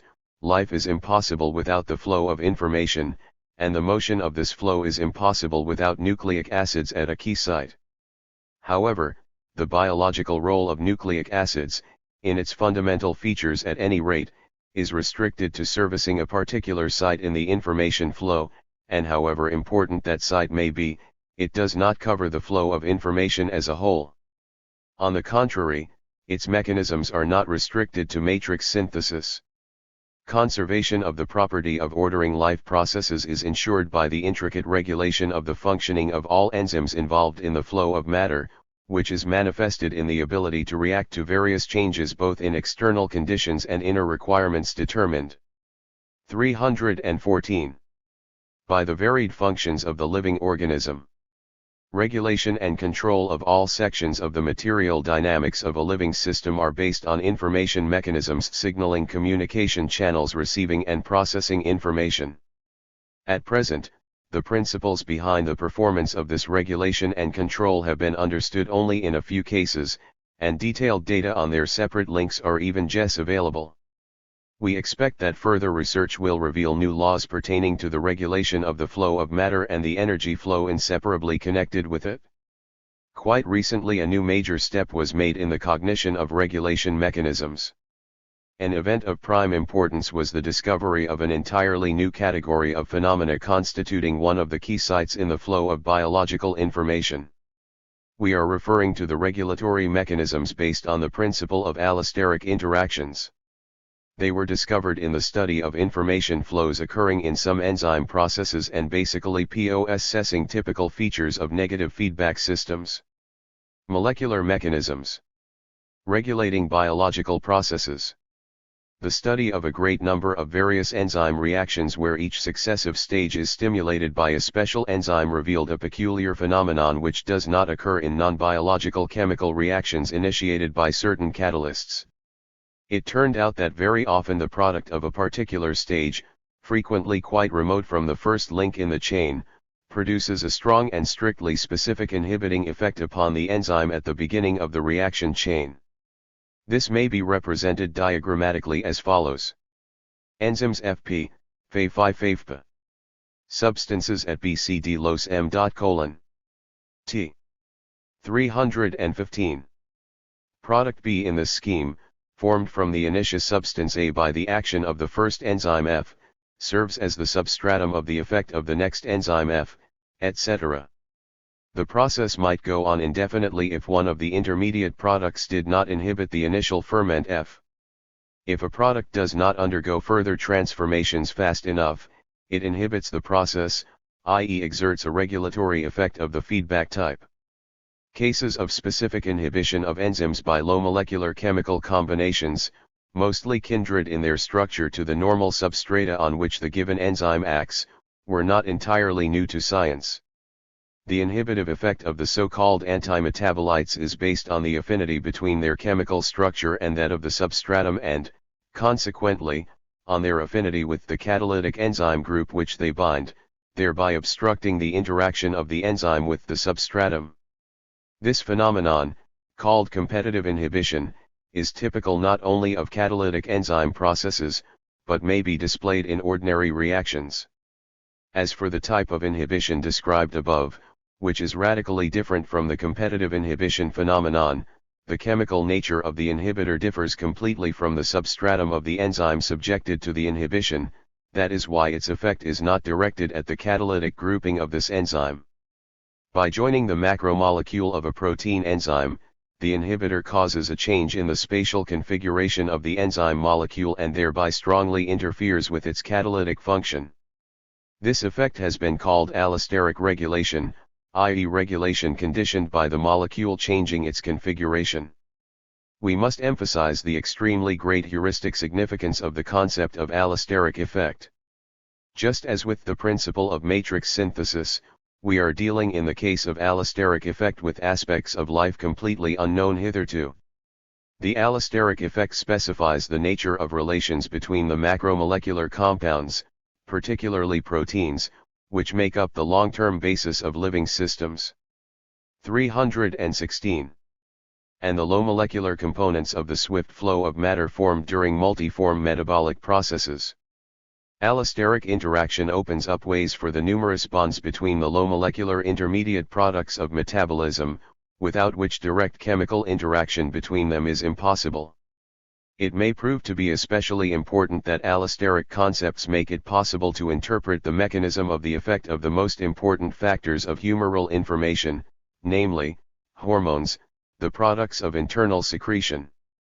Until recently, the main difficulty in explaining the ways and means of the mechanism causing their effect on many processes of metabolism was that hormones could not be included in any chemical equations expressing, for example, the essence of the basic carbohydrate exchange reactions in the case of insulin and adrenaline, or reactions of energy exchange, e.g. oxidative phosphorylation, in the case of the thyroid gland hormone. The other, and no less significant, factor determining the importance of the theory of allosteric mechanisms is that they reveal the essence of the specific form of protein functioning that affects the flow of information, and one of its major channels, at that. The integration of the three flows which we have stressed repeatedly is expressed here most clearly. Molecular structures and biological organization. The establishment of the decisive role of the spatial configuration of protein macromolecules has made it necessary to consider a new category of factors which we have not yet touched upon and which determine one of the basic attributes of living systems, their three-dimensional spatial structural organization. Here we are dealing with an almost boundless gradation of levels of increasing complexity, beginning with the structure of individual molecules and ending with the integral structure of higher organisms. The extreme importance of this aspect of life is in sharp con. 317. Traced to our extraordinarily limited knowledge of its real basis. That knowledge is almost entirely restricted to descriptive characteristics of certain forms of structural organization and barely touches on the laws of their origin. We are undoubtedly dealing here not with a simple succession of independently formed levels, but with a process of development from lower forms to higher ones, i.e. with a hierarchy of structures.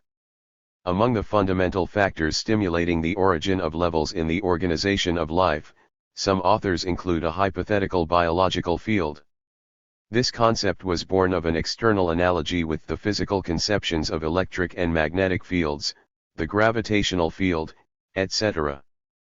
But the actual content of the field concept as applied to biology did not increase our knowledge of the essence of the forces at work in living organisms, but rather concealed our ignorance.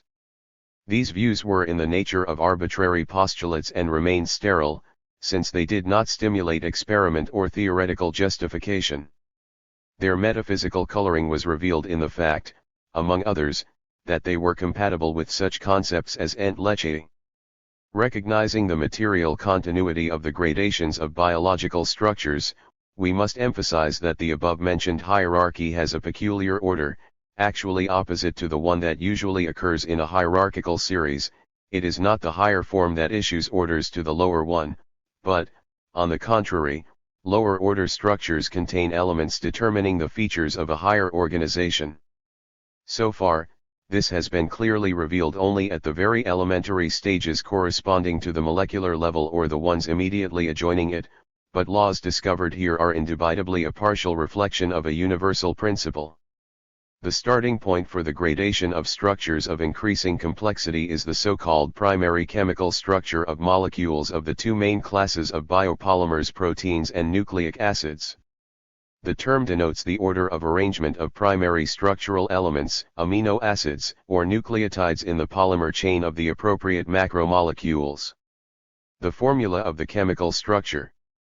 318. Of a molecule of protein or nucleic acid is usually represented as a unidimensional structure. In actual fact, however, the macromolecule has a rigidly determined three-dimensional structure. A linear chain is spiralized or folded according to a regular pattern into the so-called secondary structure. The next stage, designated as tertiary structure, emerges when the linear basis of a macromolecule having a secondary structure takes on an even more complicated three-dimensional configuration characterized, in turn, by a specific spatial arrangement. Quaternary structure is the result of a patterned association of individual molecules retaining their tertiary structure in strictly determined multimolecular complexes. The question naturally arises, what determines the acquisition of ordered structures of increasing complexity by a substance, in this case a biopolymer? Present-day research provides a clear-cut answer to that question. The decisive factor here is the principle of ensuring the minimum of free energy. The primary structure of a polymer molecule is created by the chief valency bonds of chemical affinity, which are extremely strong. Conversely, all subsequent levels of structural organization are based on weak interaction forces. On the one hand, there are hydrogen bonds, and on the other hand, mainly electrostatic forces, the van der Waals forces, dipole and hydrophobic interaction forces. The formation of these types of bonds requires the presence of molecules with certain structural features. Hydrophobic bonds arise between apolar molecules, hydrogen bonds require electronic structures, etc. Accordingly, the conditions for the origin of such bonds are grounded in the primary chemical structure. This structure, i.e. the lowest and at the same time the most solid and strictly determined level, contains information controlling the origin of subsequent stages of structural organization. The formation of the above-mentioned weak connections is accompanied by a decrease in the free energy of the system, and so the process of the formation of higher-order structures requires a reduction of free energy to the minimum permitted by the primary structure. This physical requirement appears as a leading factor in the 319 structure of living systems, at any rate at the most basic levels approaching the molecular one. We should like to emphasize the dialectical specificity of the situation emerging here. A contradiction arises between two oppositely directed trends. On the one hand, in the series of increasingly complicated biological structures we have a clear-cut manifestation of the principle of order in seeming opposition to the second principle of thermodynamics. But on the other hand, as we have seen, the motive force bringing about the increase in structural order is the tendency towards attaining the minimum of free energy, i.e. towards the entropy increase required by the second principle. This contradiction must apparently be resolved by the quantitative correlation of the factors involved in either tendency. We do not yet have the necessary measurements, but it must be assumed that, in the final analysis, the gain in entropy in the formation of structural connections is greater than the decrease in entropy conditioned by structural order. If we do not take into account the possibilities of modern research determined by the level of knowledge attained, it is permissible to draw the following conclusion. Knowing all the energetic parameters characterizing the macromolecule in accordance with its primary structure, it is possible in principle to predict a priori the spatial configuration it will assume when left to itself. There is evidence to show that this bold statement is justified. Ordinary instruments cannot make the required calculations, but powerful computers make it possible to obtain, from the knowledge of the primary chemical structure, a graphical picture of the three-dimensional structure for some types of macromolecules. Comparison of these results with the data of X-ray crystal analysis available for these molecules showed great similarity. The fundamentally important fact that the primary components of biological structures carry elements of information determining higher-level ordering is borne out by the possibility of self-assembly. Its essence is this: if the molecular aggregates of complex structure are decomposed by appropriate stimuli, i.e. if the quaternary structure is destroyed, the phenomenon of self-assembly occurs when favorable conditions are restored, that is, the original, often a very complicated and highly ordered piece of molecular architecture reappears. It is possible to extend this method to such structural formations as bacterial viruses, plant and animal viruses, and even subcellular particles like ribosomes. All these objects display the phenomenon of self-assembly, and the high efficiency of the process is proved by the resumption of the original biological activity. The flow of information beginning at the level of molecular structures permeates the subsequent stages of the structural hierarchy and introduces a strict determinedness into the entire domain of the spatial organization of living systems. Conclusion. The outstanding achievements of modern science studying the specificity of living objects include breakthroughs in the synthesis of the most important components of living systems.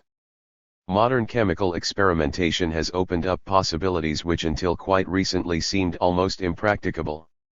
Several years ago J.B.S. Haldane, the prominent biochemist and geneticist, said that if the same kind of investment were made in the study of the first enzymes as in the development of a new make of military aircraft, the goal would be reached very quickly, since the difficulties here are not fundamental, but technical.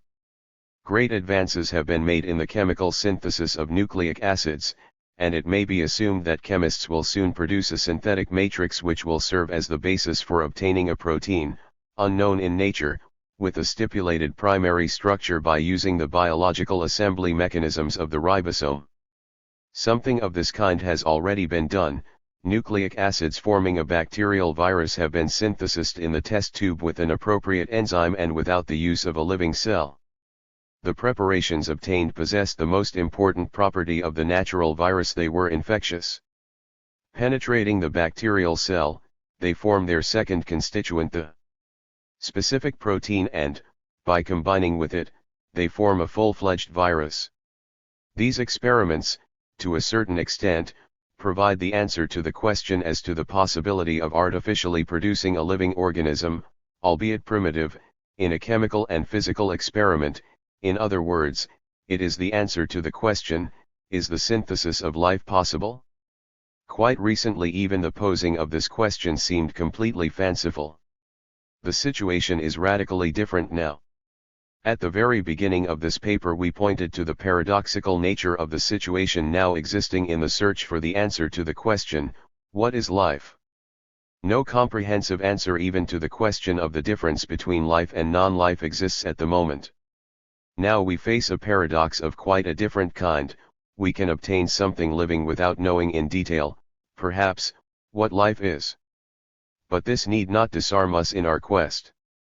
There is little doubt that precisely in this way, in an apparent contradiction to the logical order of stages, a decisive step will be made, bringing us closer to the ultimate goal: cognition of the essence of life. Can one possibly doubt that this will be the greatest triumph of natural science this century? N. P. Dubinin. Modern genetics in the light of Marxist-Leninist philosophy. The leading natural sciences in this century. The revolution in natural science and technology in the latter half of the 20th century is again focusing attention on the problem of philosophical interpretation of the immense body of facts accumulated by science. Mankind has entered an era of extremely rapid scientific development. The current revolution has confronted natural science with the task of solving the greatest enigmas in the world. The future of socialism is linked with the development of science as a force directly affecting production in society. All this lends the utmost importance to the fundamental problems of the philosophy of science. Problems concerning the philosophical interpretation of the complexities of modern science and its laws, the new status of science in the life of mankind and its role in the transformation of the world arise mainly in the rapidly progressing modern disciplines which emerged in the 20th century within the domains of physics, mathematics, chemistry, and biology. These disciplines also include genetics, which, together with other biological disciplines, has accomplished gigantic breakthroughs and is now approaching knowledge of the essence of life, creating the possibility of the artificial reproduction of life. For many centuries, natural science with its spontaneously materialistic view of the world and equally spontaneous reliance on dialectical principles has been fighting its way through the maze of idealism, metaphysics, and agnosticism. In the 19th century, Marx and Engels created dialectical materialism, which opened up possibilities for conscious treatment of the philosophical problems of natural sciences. At the beginning of this century, the development of natural science was powerfully stimulated by the ideas in Lenin's brilliant work Materialism and Empirio-Criticism. Lenin applied a Marxist analysis to the principles of physics which replaced the 19th-century mechanist conceptions. He showed that the radical changes in natural scientific concepts may be given an adequate interpretation only in terms of dialectical materialism, and revealed the complete inadequacy of idealistic treatment of the revolution in natural science. Proceeding from the unity of the dialectics of things and the dialectics of cognition, Lenin stressed that the objective basis of cognition is the infinite universe, the infinite number of properties of things, specific features of phenomena and, consequently, aspects of their study. He wrote, "The electron is as inexhaustible as the atom, nature is infinite." Lenin showed that materialist dialectics is the basis for the cognition of the deep essence of the things studied by any science. It cannot be introduced into the science from without and cannot be replaced by the empirical achievements of the science, however great they may be. It is one of the tenets of dialectical materialism that man's cognition of nature begins with immediately given phenomena and proceeds to their essence, to a knowledge of their laws. In this process, every step in the cognition of nature is tested by praxis and the testing leads to truth. Lenin wrote, "From living perception to abstract thought, and from this to practice, such is the dialectical path of the cognition of truth, of the cognition of objective reality."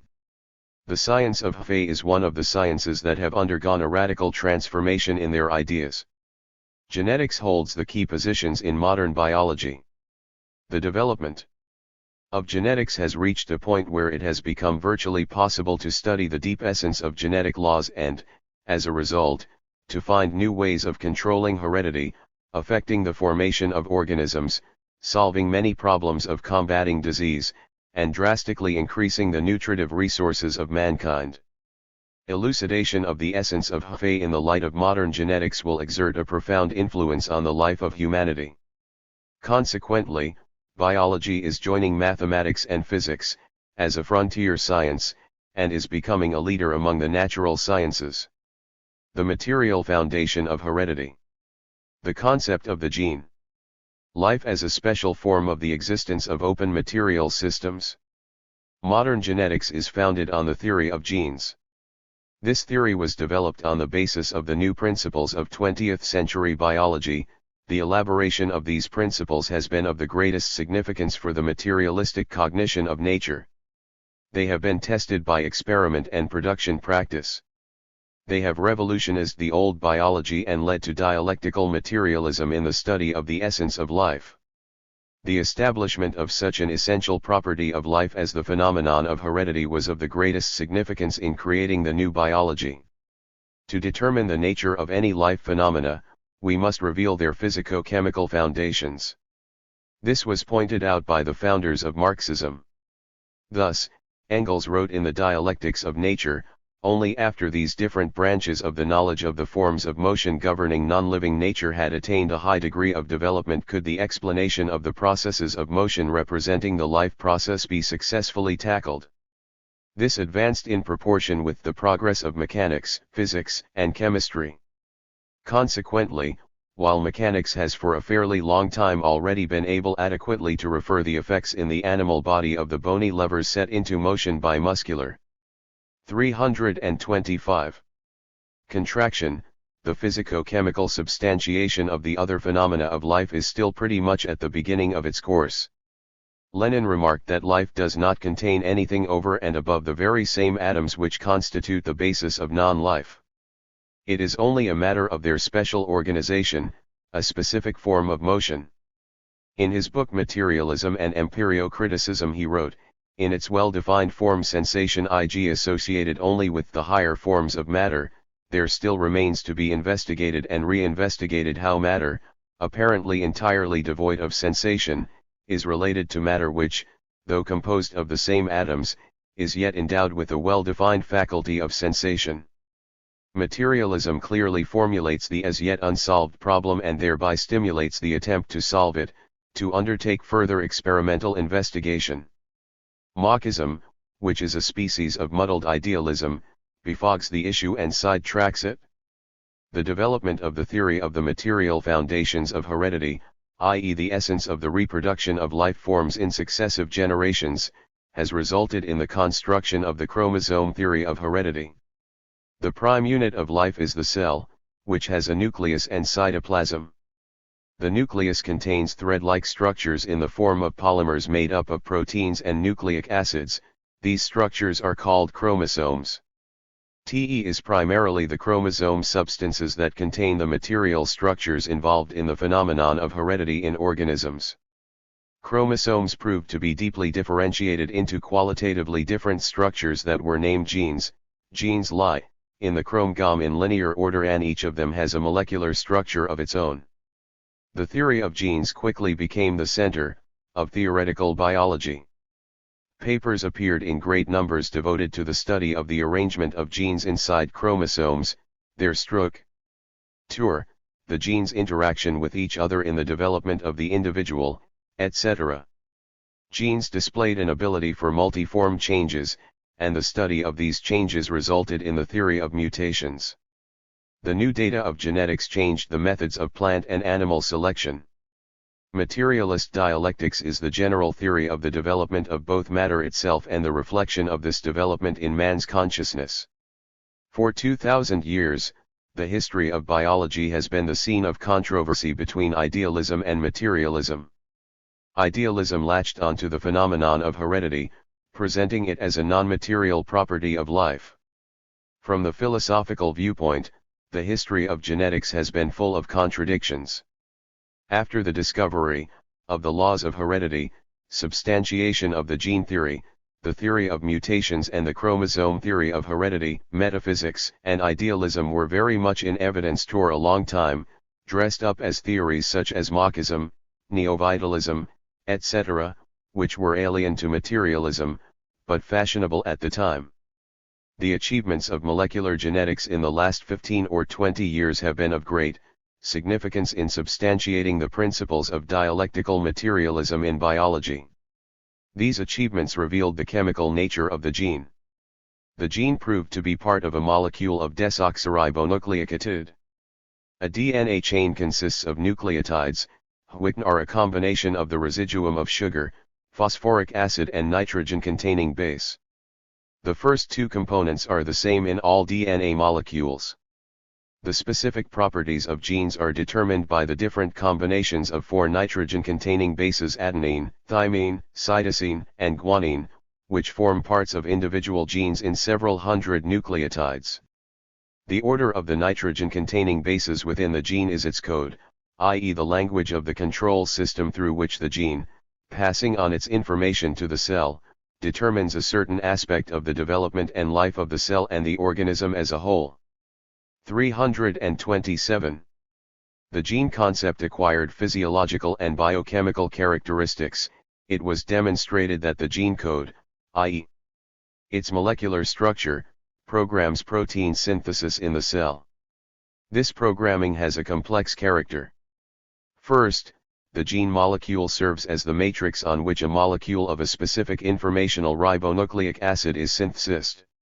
As I7 RNA molecules are synthesized, they receive the information coded in the gene.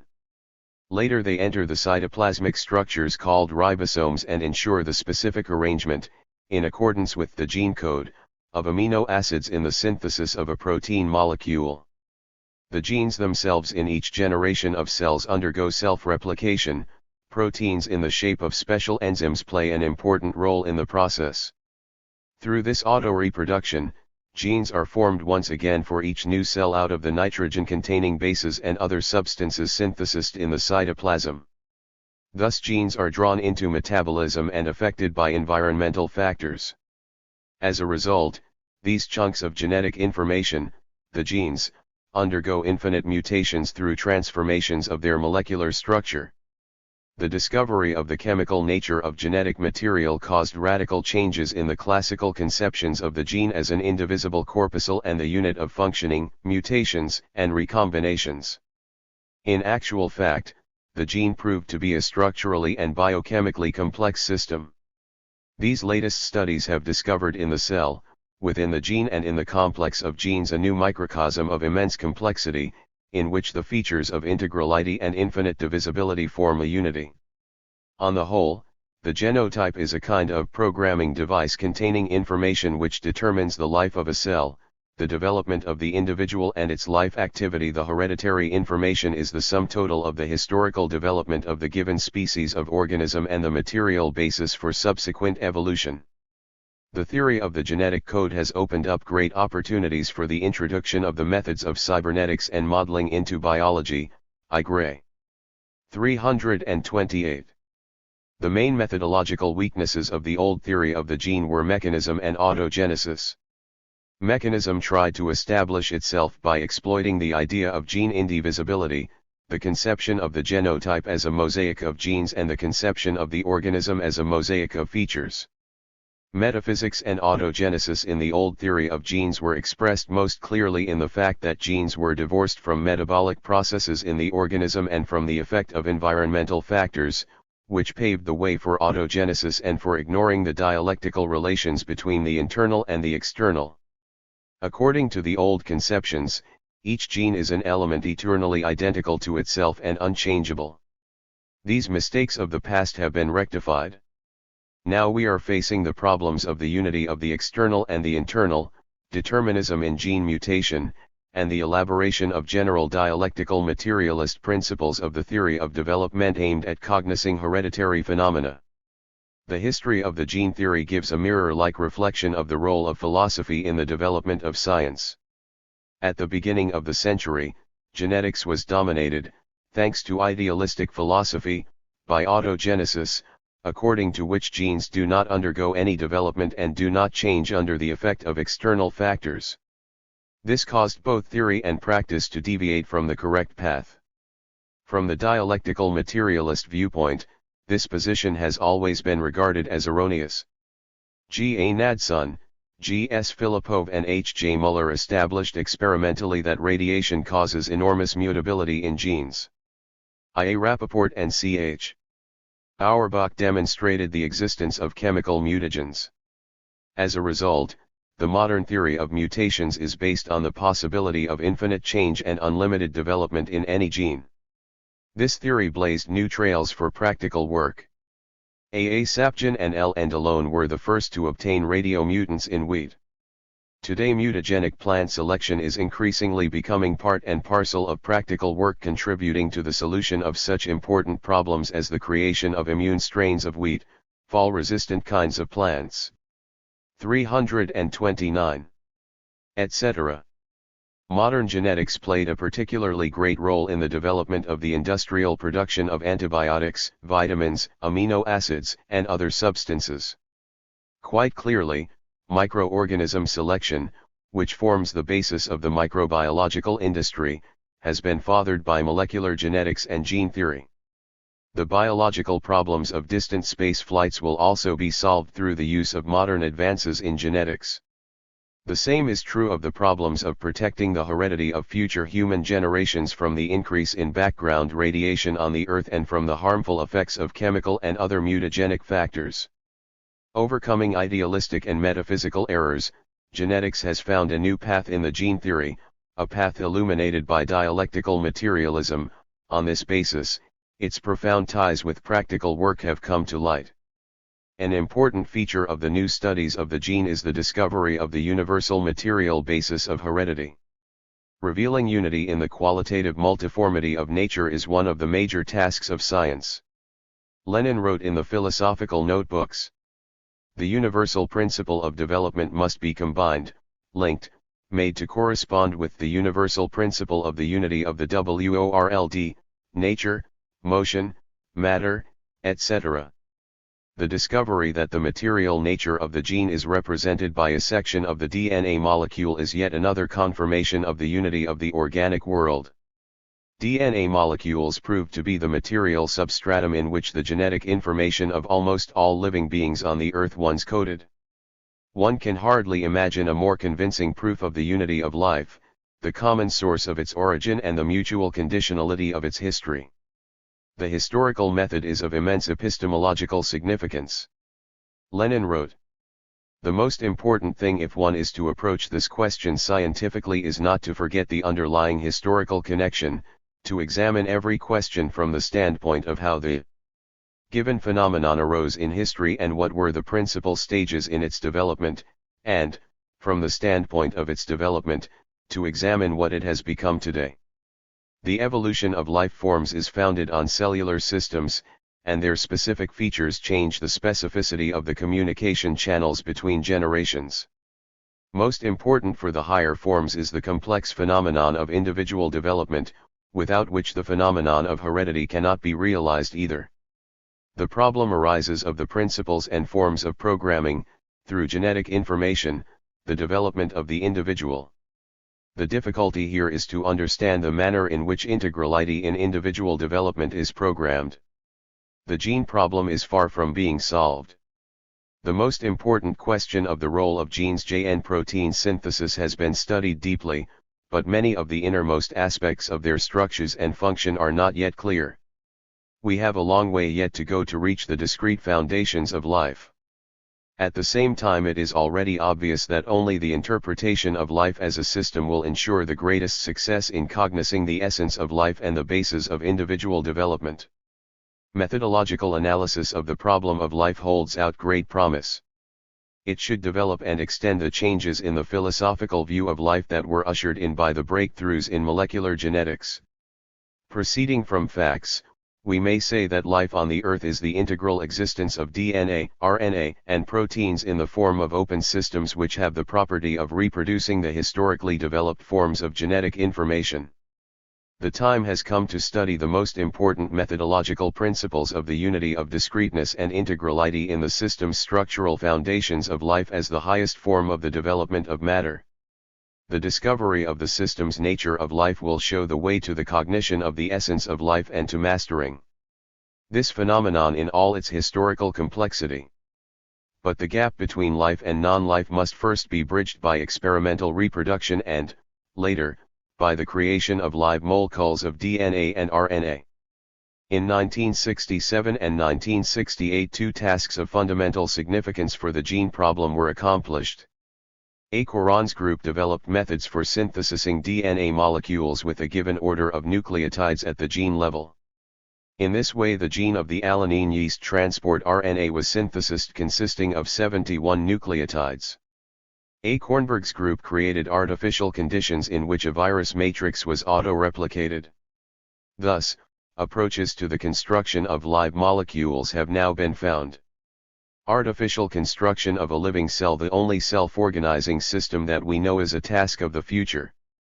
All hereditary diseases and defects in man stem from defective genes in the organism's cells. Now that it has been proved that genes can be reproduced artificially, prospects VE opened up, in principle, for devising genotherapeutic methods and applying them in medicine.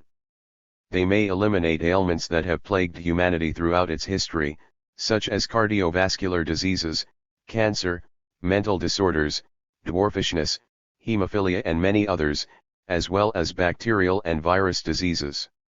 Man will overcome the defects of his biological nature.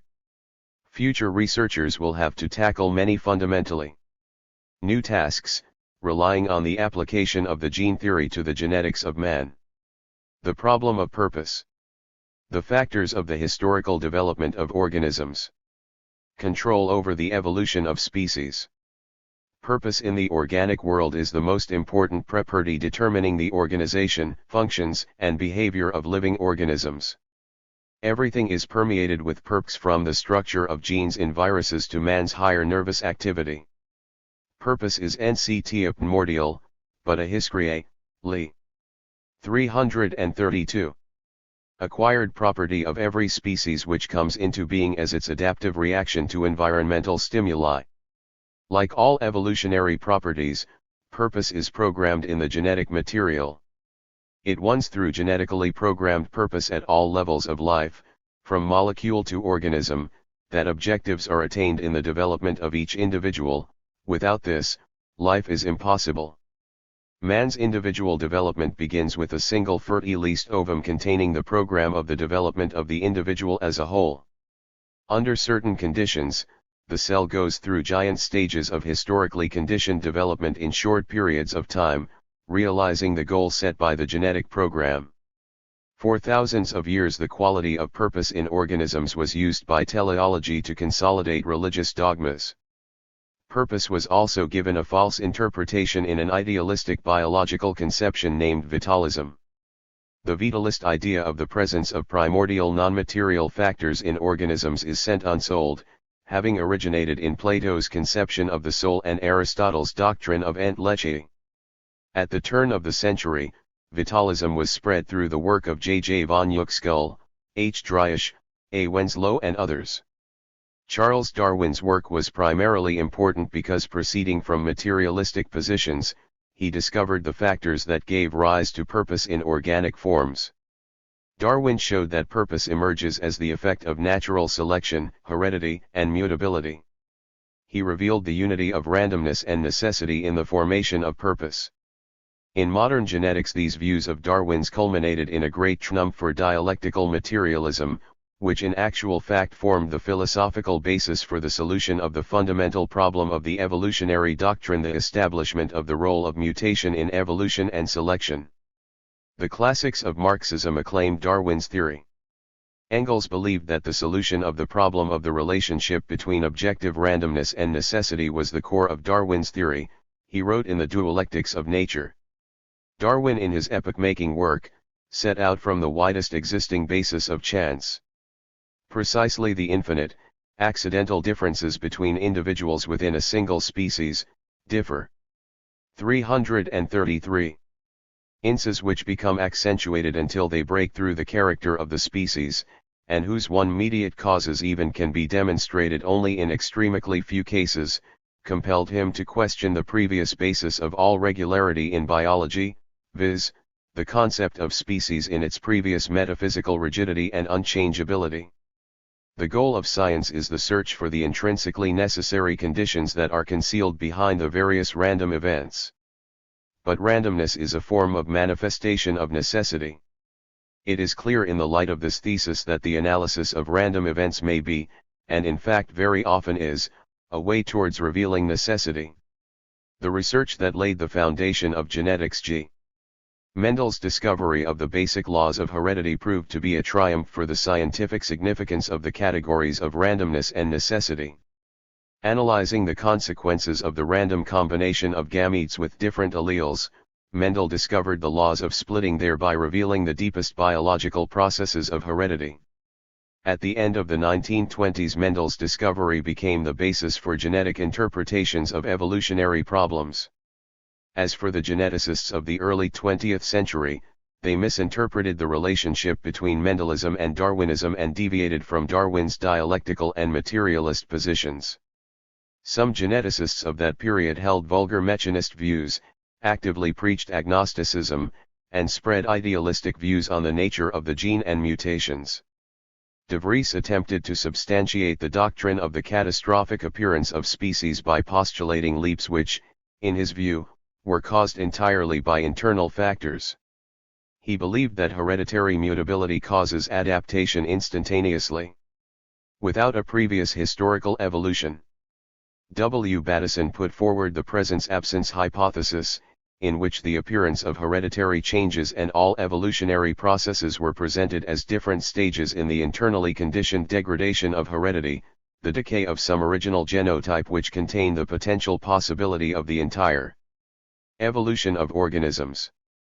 In 1912 to 1916, J. P. Lotze suggested the idea that hybridization was the only basis of evolution. He believed that both the inorganic and organic worlds were based on the permutations of a definite number of invariable elements.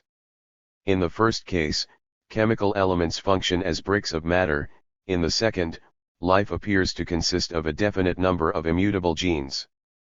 Darwin's great service to science was that he freed biology from the old metaphysical conception of absolute predetermined necessity that was foisted on nature by divine law.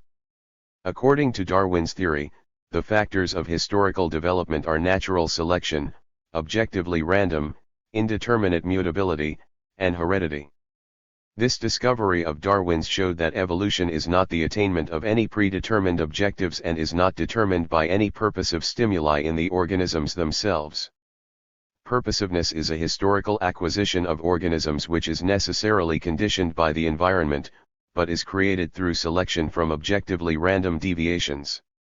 Pointing to the fact that the theory of natural selection gave the only correct explanation of the origin of organic purpose, Marx wrote in his letter to F. Lassalle dated January 16, 1861, it not only deals the death blow to teleology in the natural sciences for the first time but also sets forth the rational meaning in an empirical way.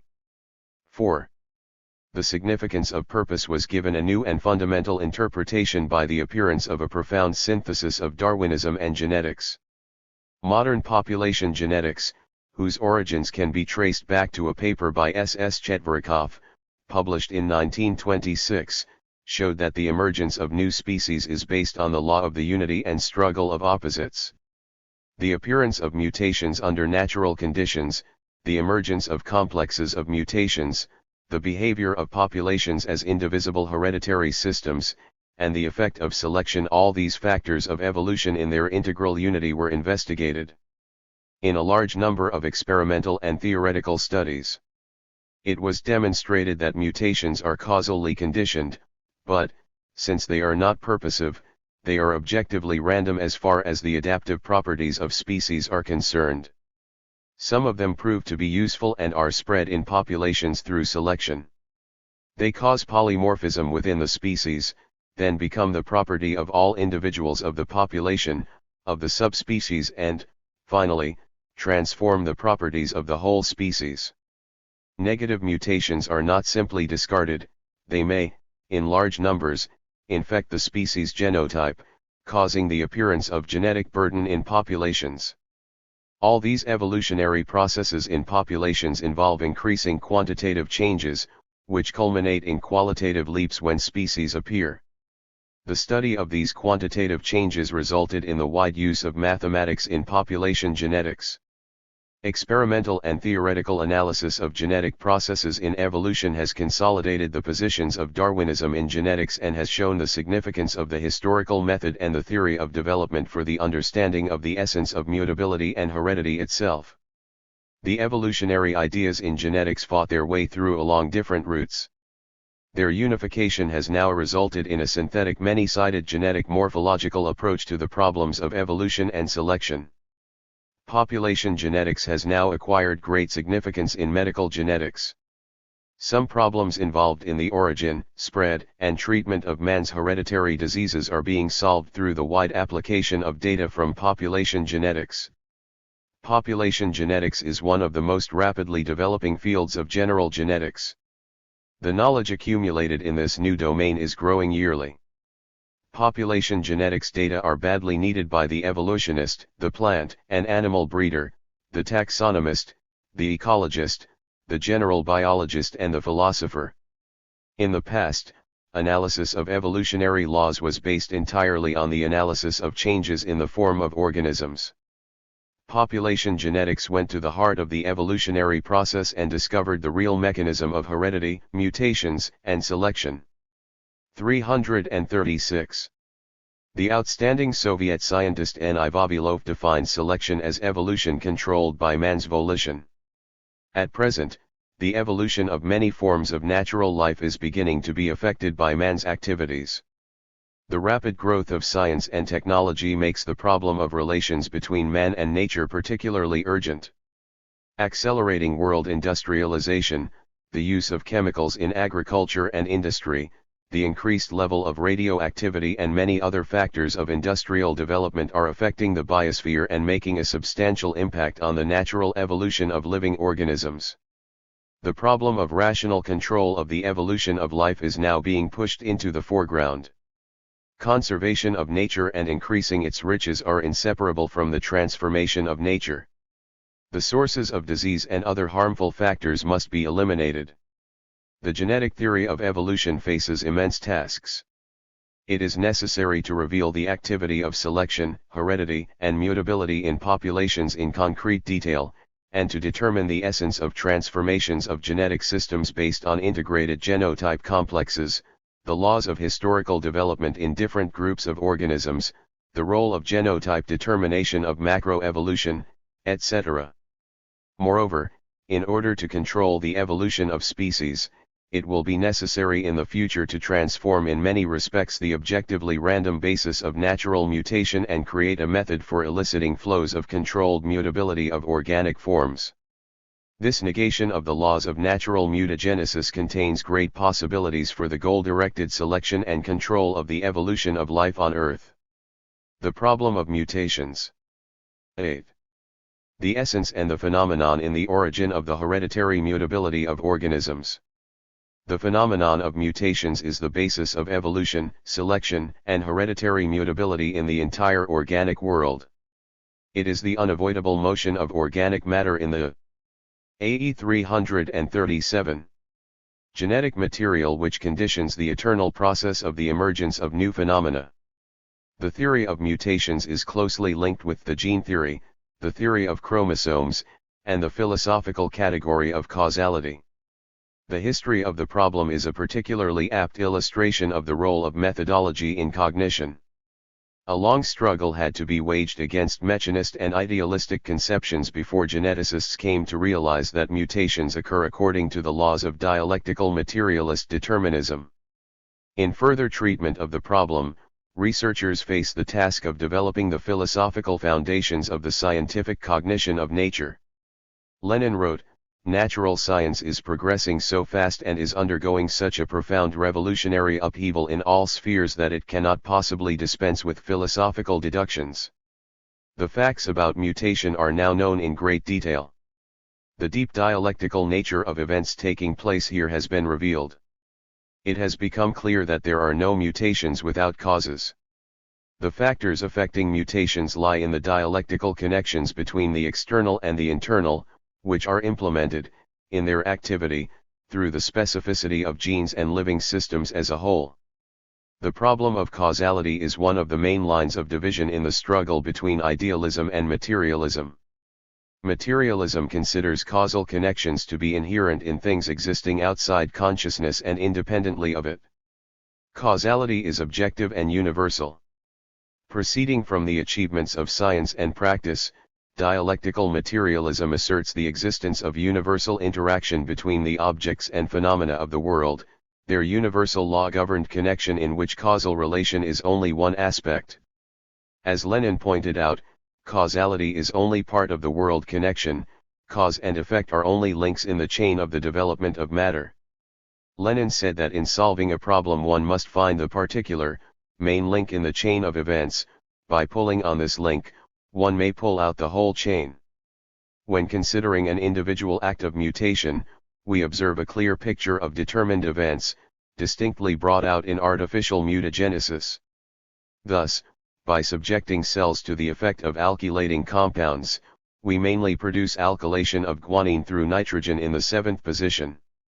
In the case of the effect of nitric acid or acridin on phages, we see clearly the definite changes which they cause in DNA molecules.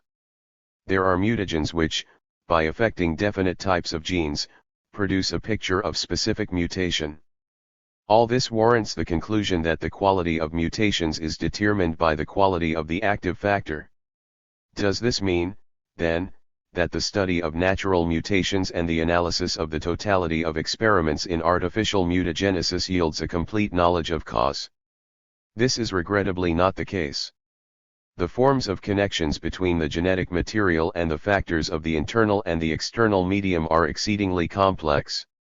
These connections are based on the relations of necessity and randomness, of the essential versus the non-essential, and the internal versus the external. The result is that the causal relations in the organism turn out to be dependent on a large number of factors, which determines the statistical character of the integral process of mutations. It is this circumstance which conditions the fact that, from the point of view of organisms' degree of adaptation to the environment, mutations are objectively random changes. But objective randomness is not absolute randomness. Some scientists believe that the individual changes of genes are in principle not determined. But a more profound analysis shows that within each species mutations, however chaotic they may seem, reflect an internal law which is implemented through random events. This specific feature is expressed in certain limitations on the variations in mutations, and in the similarity of hereditary changes in cognate species. According to one conception, internal necessity in mutations is based on the tendency towards adaptive orientation of mutations owing to genotype programming. It is insisted that the result is a general correlation between the quality of adaptive changes in heredity and the quality of the active. 22 degrees 339. Factors in the environment. But this presentation of the problem is incorrect in the light of organic determination of mutations. If we ignore this circumstance, the mutation process loses its basic feature, which is connected with the manifestation of the category of objective randomness in the formation of adaptive properties of species. In population genetics, the concept of evolutionary homeostasis has been introduced, which denotes evolutionary stability of populations and species in response to changes in the environment. We know how quickly plants, animals, and microorganisms change their heredity, adapting themselves to changes in the environment caused by man's activity. Changes in the chemical conditions often follow the introduction of substances into the environment which have never affected organisms before, yet populations quickly acquire adaptive properties. In this case, there can be no question of a correlation between the useful properties of mutations and the quality of the active factor. All these evolutionary processes are based on the use of new objectively random mutations as well as the genotypic reserves of populations. By utilizing them, selection quickly integrates new adaptive genotypes. Generally speaking, evolutionary homeostasis is only conceivable if the law of the objective randomness of mutations is strictly observed. There are many facts to prove that peculiarities of mutations are determined by genotypic factors. This shows that the ability of genes to change in many ways and in many directions in response to the same mutagenic factors is programmed into the genotype. It took nature millions of years to create the foundations of evolutionary homeostasis, thereby programming the genetic basis for the emergence of objectively random mutations. The dialectics of events here is such that the original non-adaptedness of mutations appears as a deeply ingrained evolutionary adaptive property. The objective randomness of mutations, transformed through selections, creates necessity in the form of the adaptation of features. This concerns not only higher organisms, but also bacteria and viruses. The objective randomness of mutations is one of the most profound laws of the historical existence of organ. 340. Isms. It reflects a most important evolutionary adaptation, without which the infinite evolution of life in response to the ever-changing environmental conditions would be impossible. Of course, every species and every population has definite limitations on the degrees of freedom determined by a certain historically common gene complex. We owe this discovery to N. I. Vavilov, who formulated the law of homological series in hereditary mutability. But within these limitations, the law of the objective randomness of mutations is of the greatest significance. The solution of the problem of the nature of mutations does not make the randomness of genetic changes an absolute. The interaction between the genetic system and the environment proceeds through organic determination and not through mechanical connections. Environmental factors are refracted through the specificity of the living system which actively transforms them itself through metabolic processes. Lastly, genes are capable of different changes under similar stimuli. The result is a flow of genotypic diversity consisting of mutations objectively random in relation to the original environmental factors.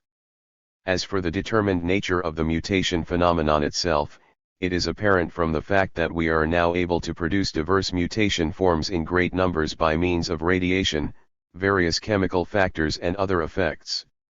Work on chemical mutagenesis has shown specific mutations. The laws of objective randomness, however, still dominate events in the artificial elicitation of mutations too. The attempts to present natural mutations as the adequate adaptive response to the effect of external factors are merely an unjustified reduction of the complex dependencies of a living organism to the level of cause and effect relations. This is a typically mechanist approach, which does not take into account the transition from one type of connection to another. Natural mutagenesis is affected by numerous random factors. As a result, the phenomenon of natural mutations is not determined by direct and unambiguous connections, but requires statistical analysis. Drawing conclusions from the laws of natural mutation, we may say that they are based on an internal ineradicable 341.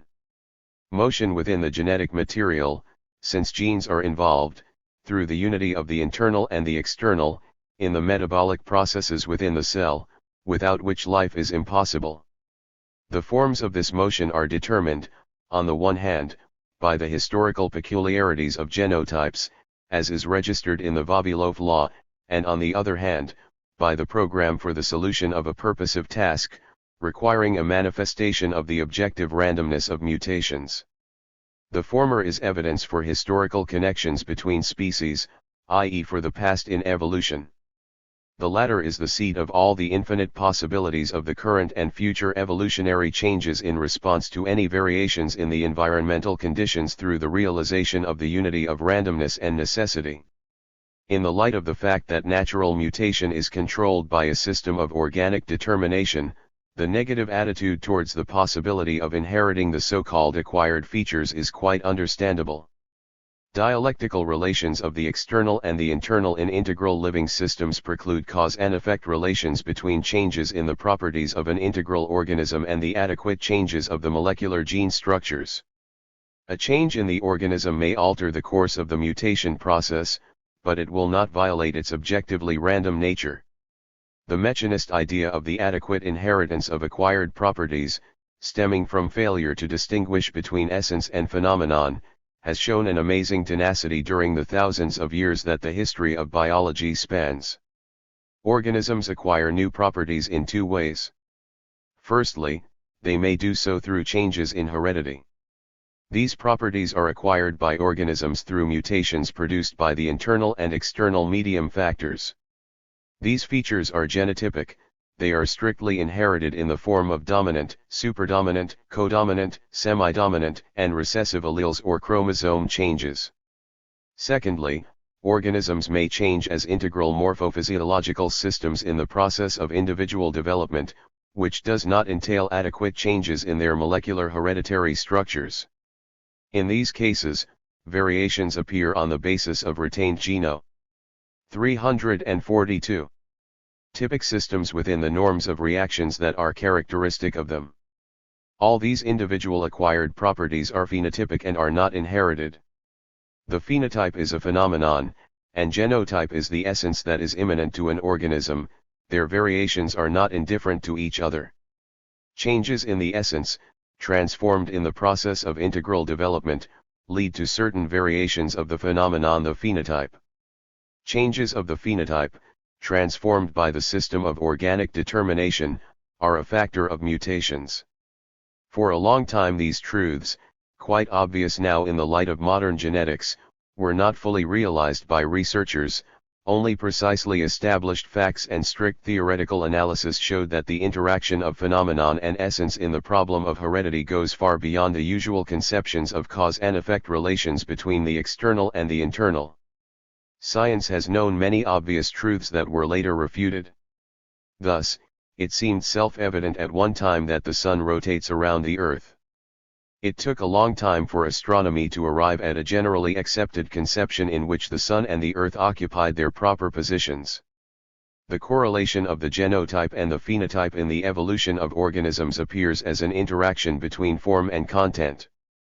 The source of evolution is the struggle of contradictions of content and form, where form functions as the conservative factor.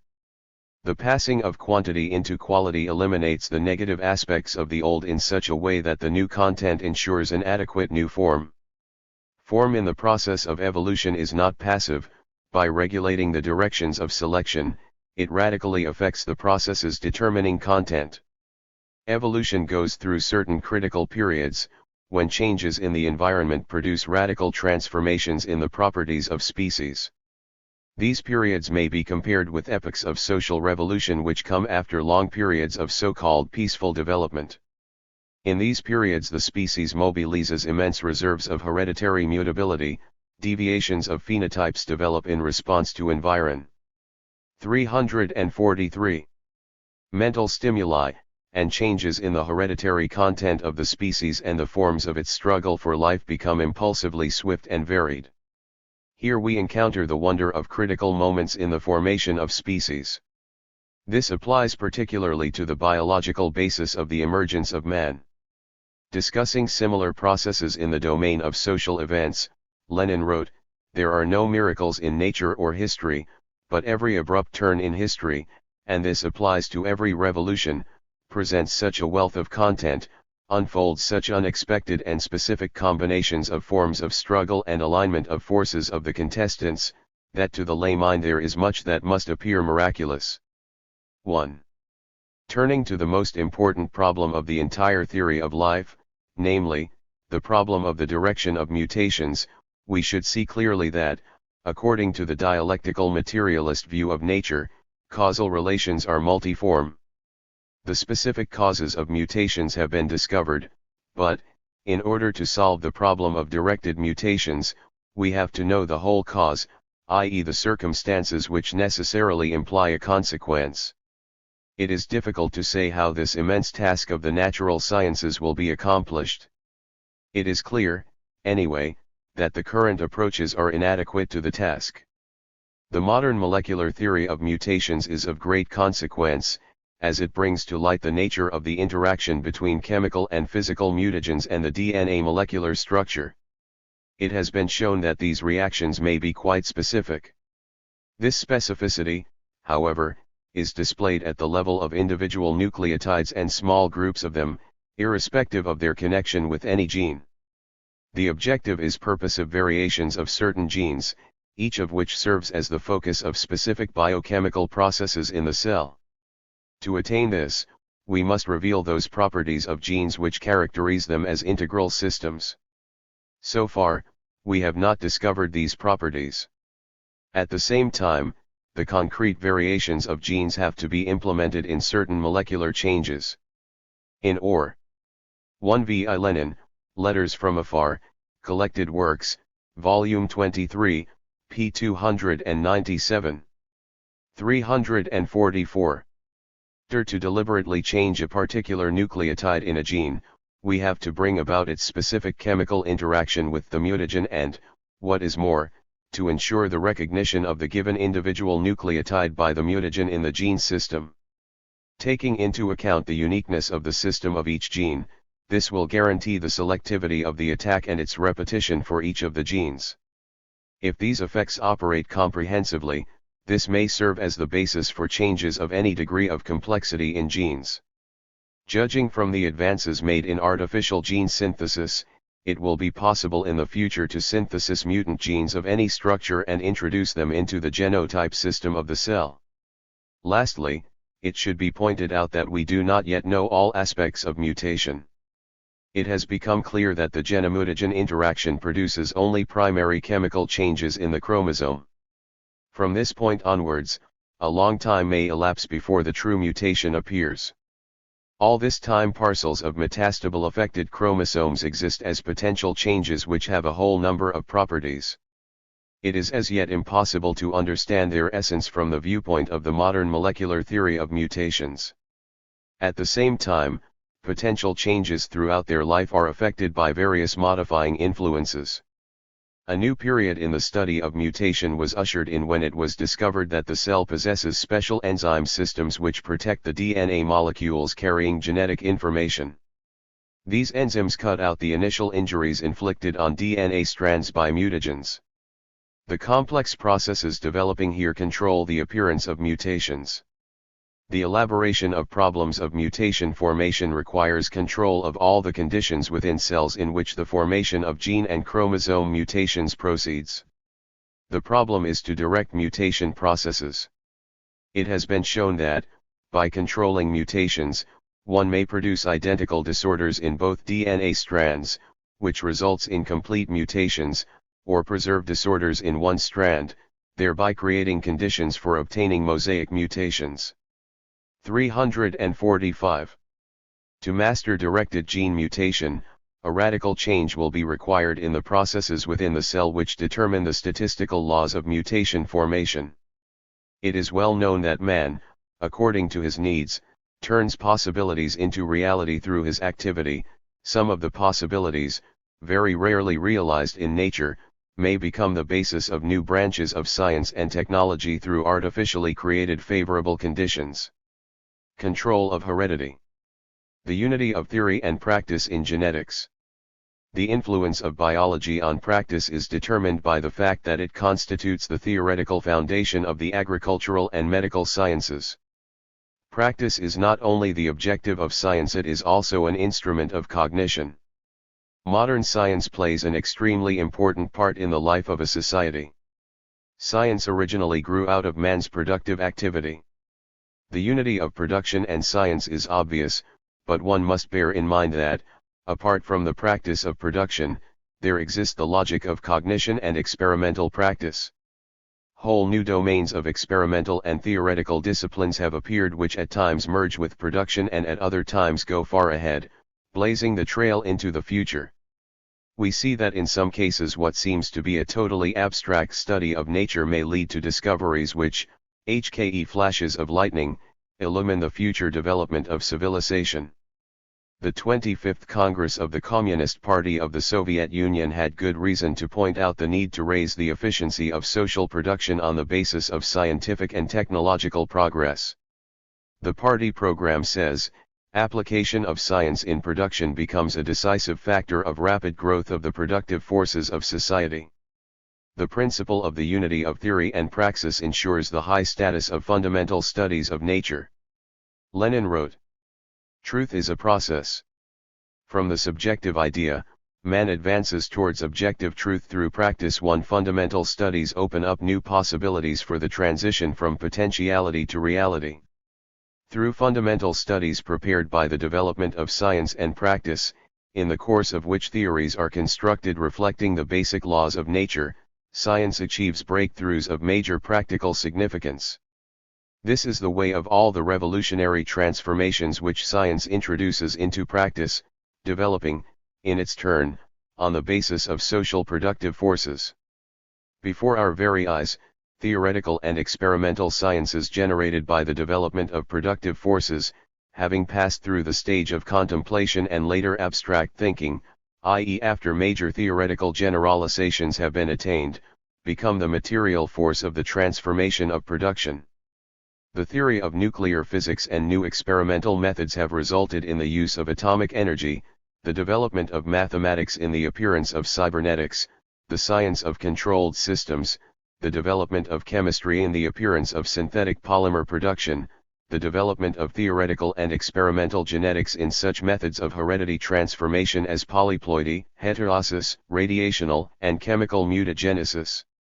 The combination of new sciences and new production technology formed the basis of spacecraft design. The more significant a theoretical task accomplished by science, the greater its influence upon life and production. The future of our country is linked with science. The prime task of natural science is to discover the possibilities available in nature and, through practical activity, to transform the world.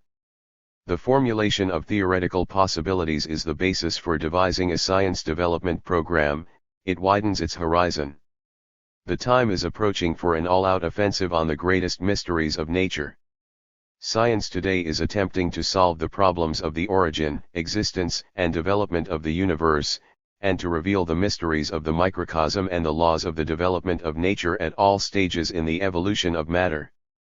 Just as much attention is being given to the problem of the essence, origin, and development of life. The point is that the fundamental possibilities involved in the accomplishment of these great tasks should be realized maximally and used for purposes of peace, for the benefit of man. The development of genetics has already exerted considerable influence on the level of agriculture and medicine in the USSR. Soviet plant and animal breeders have achieved great results. N.I. Vavilov and I.V. Michurin played an exceptional part in creating the scientific basis of Soviet research in selection. The various plant types developed by P.I. Lysitsyn, P.N. Konstantinov, A.A. Sapjin, A.P. Shekhurdin, P.P. Lukyanenko, V.S. Pustovoit, N. Vitsitsyn, V.N. Mamontova, F.G. Kirikenko, V.N. Remeslo, M.M. Kojanov, V.Y. Pisarev, A.G. Lork and others have raised the level of Soviet agriculture and changed the quality of raw materials. The work of S. N. Davydenko, S.G. Levitt and others in the USSR has laid the basis for medical genetics, which seeks to describe the etiology of and provide methods for treating man's hereditary diseases. Within the last 20 years, genetics has made it possible to experiment directly with molecular structures in which the genetic information of organisms is coded.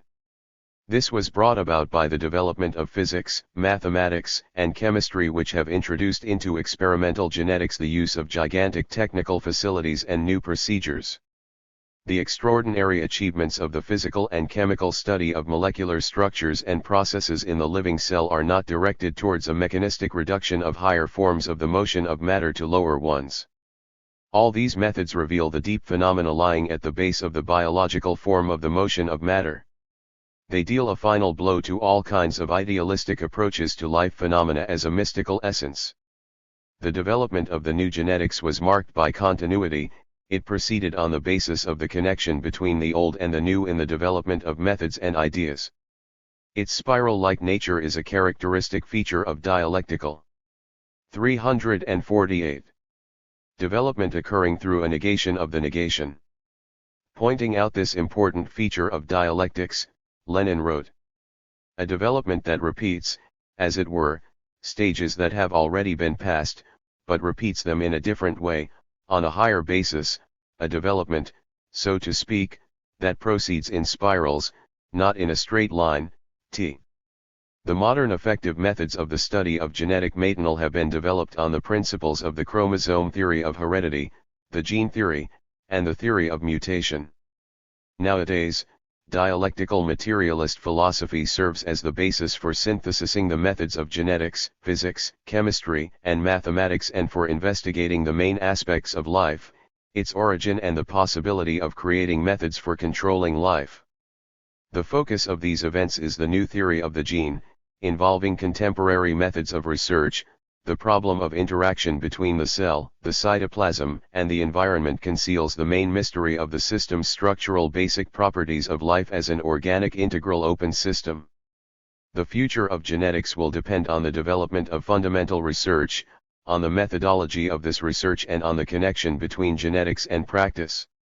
The principal fundamental achievements will apparently be attained in the gene problem, the system's principles of the organization, functioning and development of life on and outside the Earth, the genetics of man, and the development of revolutionizing methods in the practical application of genetics to agriculture and medicine. The problem of the gene conceals the mysteries of the material basis of heredity. The scientists studying the gene problem are treading the thorny paths of research. They will make many unexpected discoveries, breaking through old conceptions. They have entered the domain of genetic molecular structures and their functions, whose complexity supersedes everything we have to deal with in nuclear physics. Indeed, what we are facing is the real possibility of synthesizing the initial forms of life. The complexity of the problem calls for a synthesis of the thinking of the physicist, the chemist, the cyberneticist, the biochemist, and the geneticist. The influence of the latest achievements on agriculture and medicine will be felt increasingly every year. On the basis of the gene theory, modern genetics as a whole has achieved great successes in the study of plants, animals, microorganisms, viruses, and man. The latest profoundly materialistic developments in genetics secure its status among the leading sciences, forming part of the productive forces of communism. Man has entered the age of the atom, the gene, and space. The discovery of the principles of integrality in the organization of living matter is the condition for solving the mystery of life as one of the stages in the development of matter in the universe. The triumvirate of DNA, RNA, and proteins, which interact in the concrete circumstances of the organization and biochemical phenomena of living structures under certain external conditions, creates the qualitative specificity of life. This, together with the gene problem, conceals the mystery of the origin of life, of the realization of genetic programs in individual development, of life activity, the mystery of the historical development of the cell and all organisms. All this determines the ways towards a new, system structural approach to the study of the cell in all its organic integrality, which endows a living system with its unity of form and function. Since 1958, when F. H. C. Crick published his work, his views on the central dogma of molecular biology had been dominant. According to these views, the flow of genetic information is unidirectional, DNA-RNA protein. In 1970, the work of H. Temin and others proved that RNA molecules may function as matrices for copying DNA molecules. Thus, a revision of the central dogma of molecular biology began, indicating the development of a new conception of the living cell system. Genetic information, having reached protein, also affects the forms of the existence of the DNA genetic molecules themselves in a mediated manner, through the effect of enzyme proteins. This presents a picture of universal interaction in the cell system, the presence of specific connections, determinism, and integrality.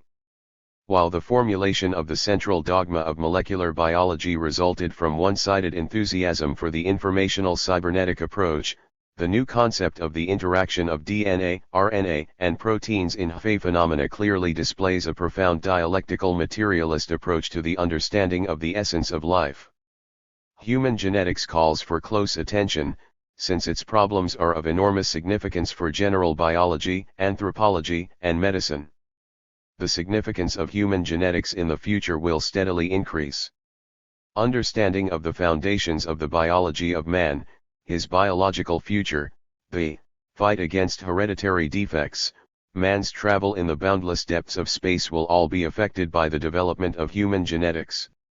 The most important fact that has a bearing on human genetics is that man in his development has excluded himself from the evolution of the animal world. This eliminates the mistakes made in eugenics and scientifically refutes racialism. After the unified processes of anthropogenesis and sociogenesis had resulted in the appearance of man, an extraordinarily complicated interlacing of primary and secondary factors came into being in the life of man. This qualitative leap occurred in the evolution of man alone. The development of genetic methods, which have a revolutionizing effect on practice, also requires serious methodological analysis. Apart from the general scientific foundations of selection, genetics has also created a number of fundamentally new approaches to plant, animal and microorganism of methods for ism selection.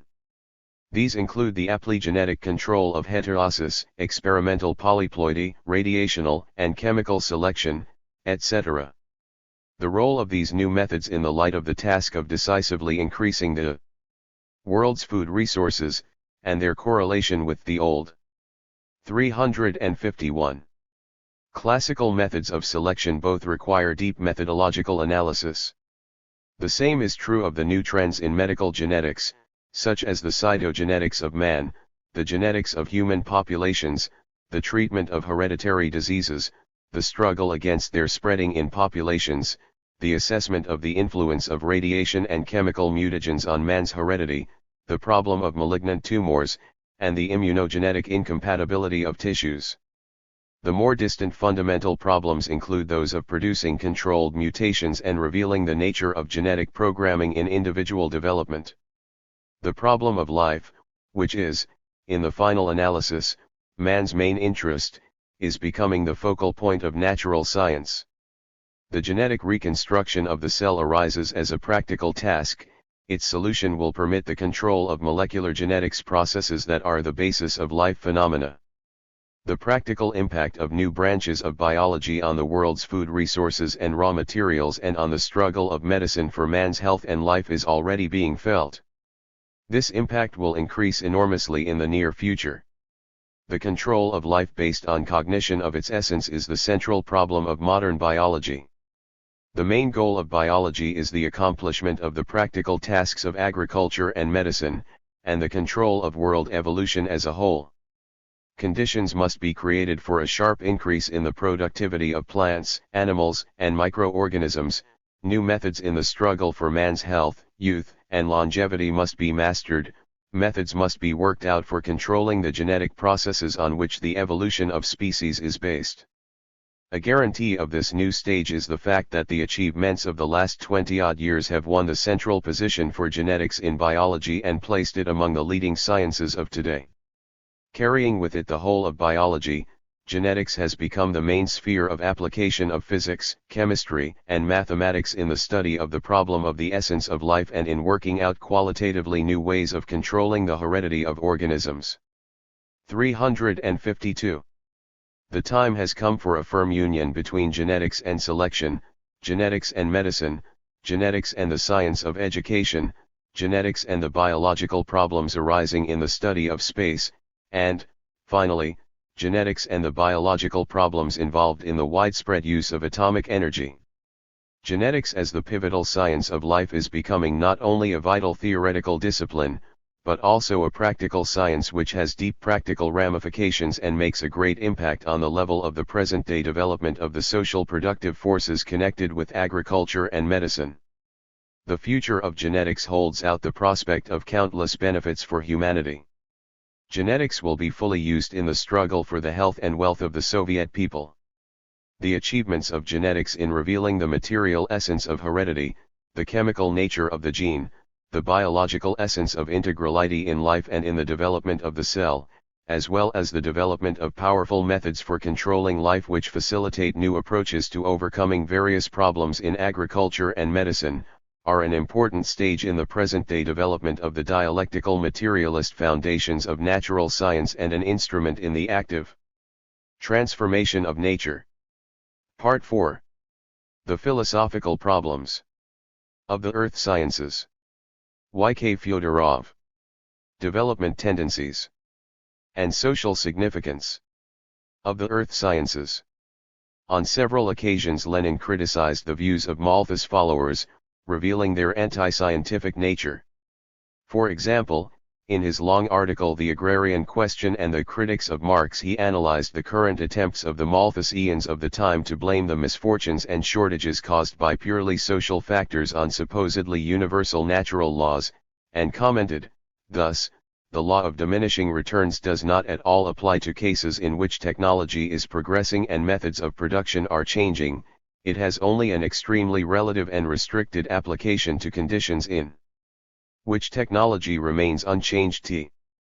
The decades that have elapsed since that time have completely confirmed this brief and clearly formulated proposition, as well as the need for a careful analysis of the entire problem of interaction between society and the environment. The rapid increase in the volume of natural resources used by man, the increased impact of man on the natural environment, the swift growth of the Earth's population time and again have raised the problem of the sufficiency of the planet's resources for the needs of its population, their proper use, the protection of nature against society's harmful influence both in the scientific and sociological aspects. We shall consider in this connection some very general features of the development tendencies and social problems of the earth sciences, geology, geography, meteorology, oceanography, geochemistry, and others. The earth sciences study phenomena and processes evolving in the very body of the earth, on its surface, in the oceans, in the atmosphere and in the space near earth, as well as the interaction of these processes. As a rule, they deal with complex processes that are the scene of extremely complicated interaction and interlacing of numerous physical, chemical, and, in the planet's outer layers, biological phenomena too. For a long time observation under natural conditions and analysis of the results of that observation were practically the only possible methods for studying natural phenomena. In fact, they still provide the bulk of the information required by the earth sciences. In this they differ essentially from other sciences like chemistry, physics, and the principal branches of biology, where the main instrument of research has always been experiment, i.e. reproduction of the investigated phenomenon under controlled conditions. Apart from the subject matter of the earth sciences and their method of research, we should take into account the goals they set themselves. I believe that the principal objective of these sciences is obtaining information needed by society for the effective organization of its interaction with the natural environment. In the final analysis, of course, all sciences provide society with the means of interacting with the surrounding world. In this case, however, we are dealing with knowledge that is directly employed in man's interaction with the elements, with the objects of the natural environment. In studying concrete natural objects, The earth sciences attempt to describe, comprehend, and ultimately construct a quantitative theory of the natural processes intrinsic to these objects in order to increase the efficiency with which the resources and properties of the natural environment are used, to ward off any harmful effects, and to create a scientific basis for developing a technique for transforming nature. 358. The principal factor determining the present-day state of the earth sciences is, in our view, the level, nature, and efficiency of the interaction between society and nature. The modern stage in the interaction between society and nature. There was a time when primitive man and the boundless and incomprehensible world confronted each other, face to face. Nature and resources were inexhaustible as far as the needs of the planet's small human population were concerned, and the power of natural phenomena seemed infinite in comparison with man's potential. Natural environmental conditions set narrow, insurmountable boundaries within which man's existence was possible. But gradually the situation changed, slowly at first and then faster and faster.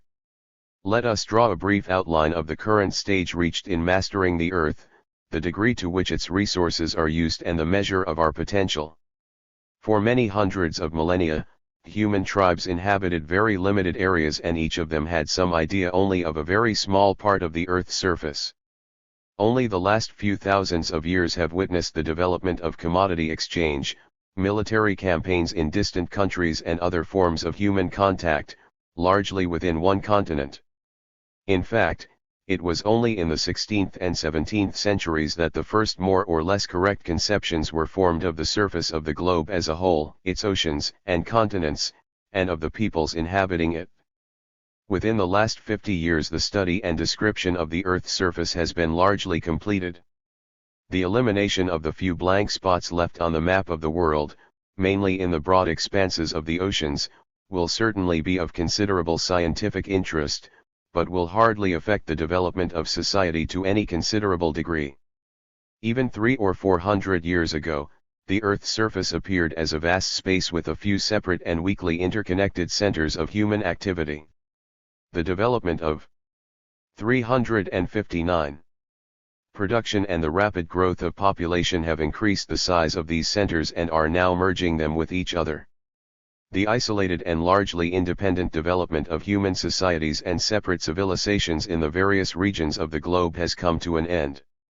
Colonial plunder and usurpation set off the formation of a world economy and international relations. The appearance and consolidation of the world socialist system begun by the formation of the Soviet state entailed new forms of relations between countries and peoples, and gave rise to a major new trend in the development of human society at the present historical stage. The social connections and the movements of men, raw materials, and commodities, throughout the earth, which once presented serious difficulties, now require only insignificant portions of the general expenditure of human labor. World economic ties have transformed the economies of individual countries in such a way that only the largest of them could maintain their present level of existence if they were to be locked within their own borders. Any country, any part of humanity is linked by increasingly close ties with many other parts, even those in the remotest regions of the globe. These ties are developing in the fields of economics, politics, science, and culture. The world is becoming more and more unified and integral, and it is not just a matter of chance that in this period man took his first steps beyond the limits of the planet. The launching of the first artificial Earth satellite inaugurated the space era. Considerable information has now been obtained about the Moon, Mars, and Venus, and reliable information is being relayed from space across hundreds of millions of kilometers. Man has learned to exist and work in the part of space closest to the Earth, and has landed on the Moon. Science has now formed a conception of the structure of the universe up to distances of the order of around 10% km, albeit on the basis of indirect data. The attitude towards natural resources has undergone a substantial change. Once, many of them had no significance for man at all, whereas now almost all substances making up the Earth's crust and almost all kinds of natural energy are used in one way or other in the economy. The range of Pruk. 360. Tickley utilized natural resources has particularly increased within the last 2 or 3 decades. The renewable natural resources are characterized by balance, a definite correlation between credit and debit. At present, a considerable proportion of the credit component of the balance of renewable natural resources is used in the economy. Thus, about 70% of soil suitable for agricultural production as it is now practiced is cultivated. The entire area covered by forests has decreased noticeably within the last 200 years, and in some countries more trees are now being felled than are being planted.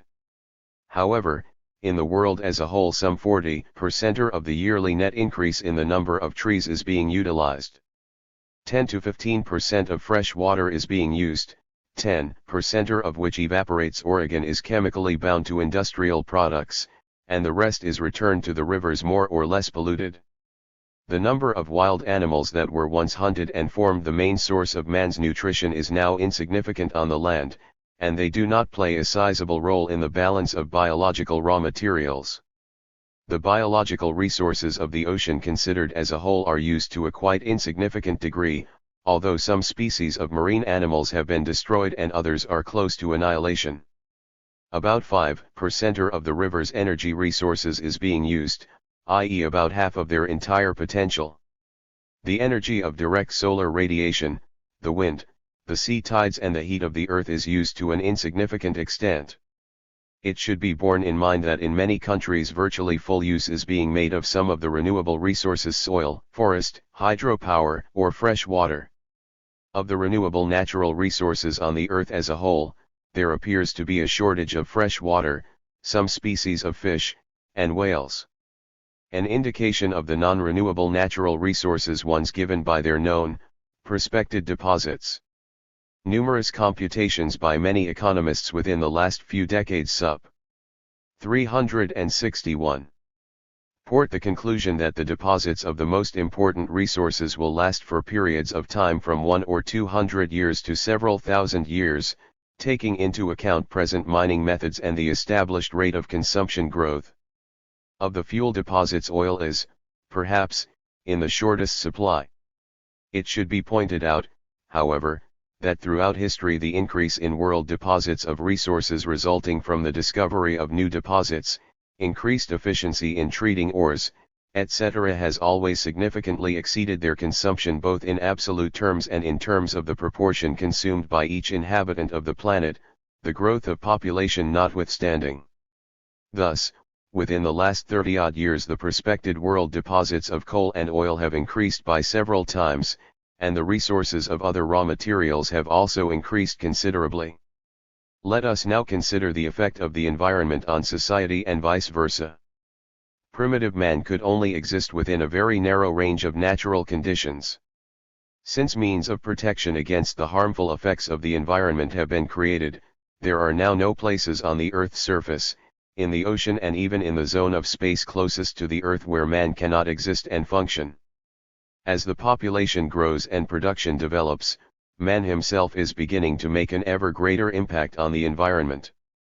Among the factors and indicators of this impact is the energy obtained or transformed by man in his activity.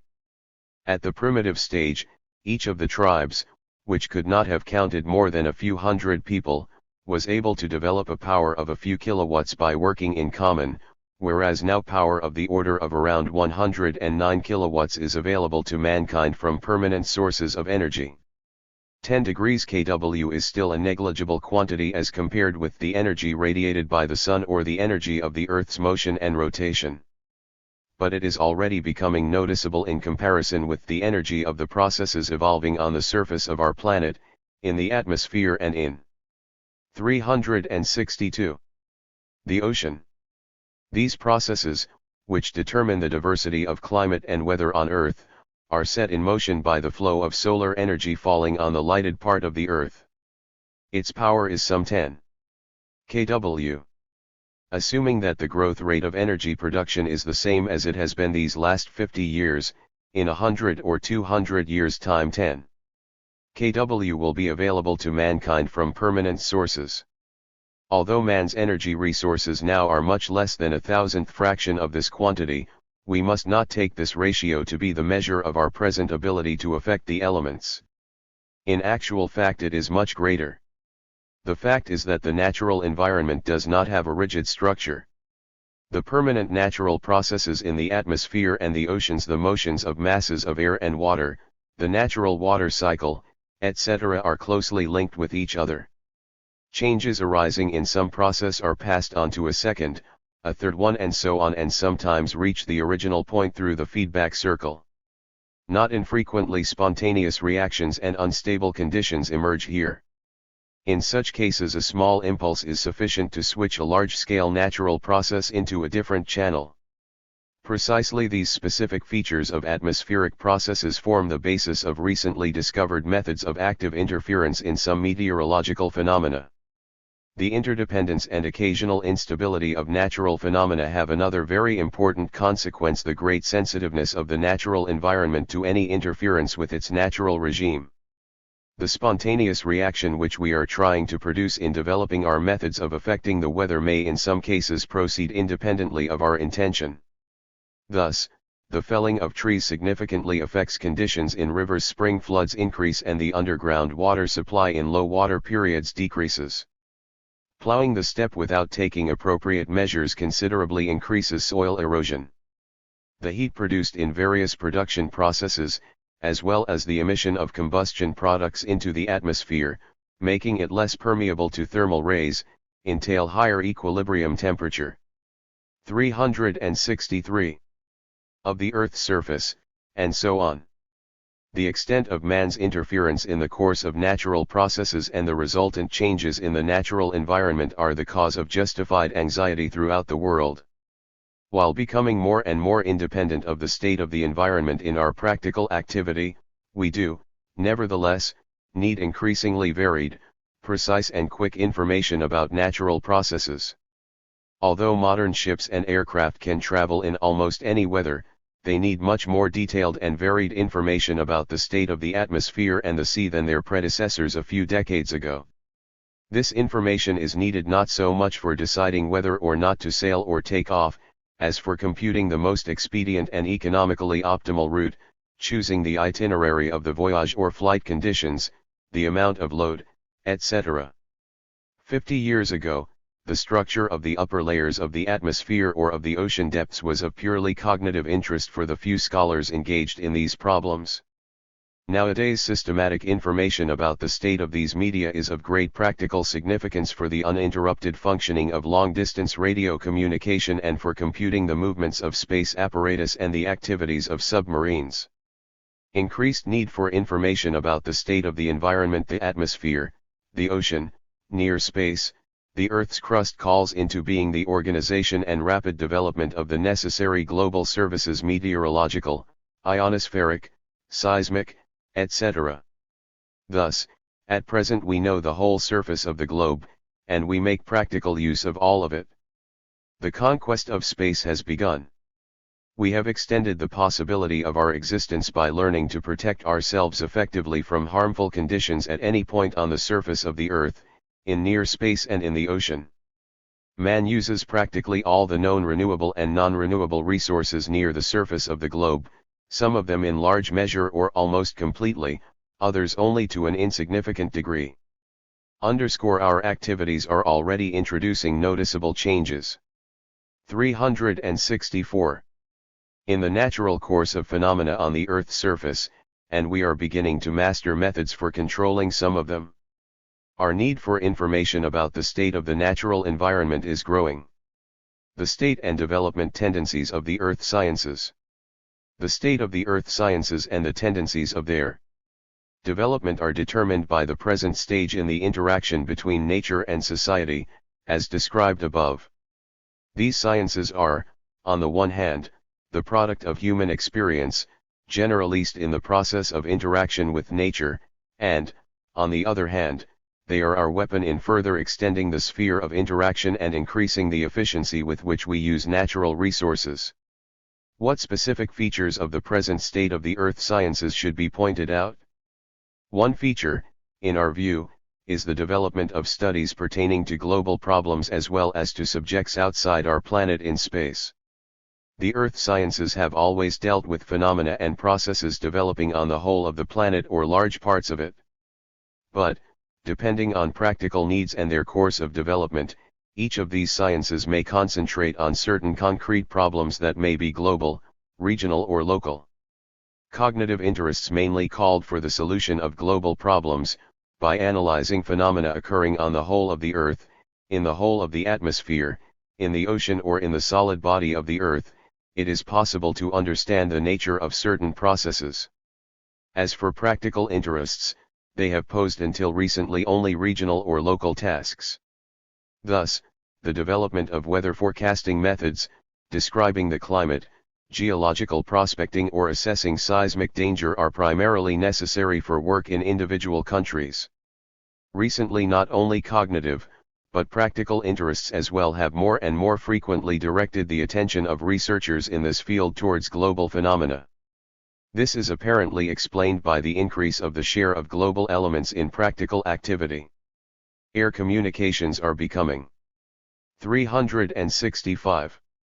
Increasingly distant, and the exploited regions of the oceans are now much farther removed from the nearest shore. Finally, flights and man's entire activity in near space are naturally of a global character. Because of this, information about the state of the environment on the whole of the Earth, and comprehension of the processes unfolding on a planetary scale are acquiring greater practical significance, and the earth sciences are becoming truly global in nature. Great significance is now attached to space. We believe that this is, on the one hand, a consequence of newly discovered possibilities of obtaining information about objects in space, and, on the other hand, a response to the practical needs arising in the conquest of space. Thus, the geochemist, studying the natural cycle of substances on Earth, now, naturally, sets himself the task of studying the general laws of the cycle of substances on different planets under their specific conditions. The meteorologist's object of research is no longer the Earth's atmosphere, but also the atmospheres of other planets. The assessment of the possible structure and properties of planetary atmospheres is now acquiring essential practical significance for the computation of flights to the planets and landing on their surfaces. Similar requirements and possibilities arise in the study of other geophysical phenomena. This important aspect of the development of the earth sciences is an instance of what may be called the cosmicization of modern science.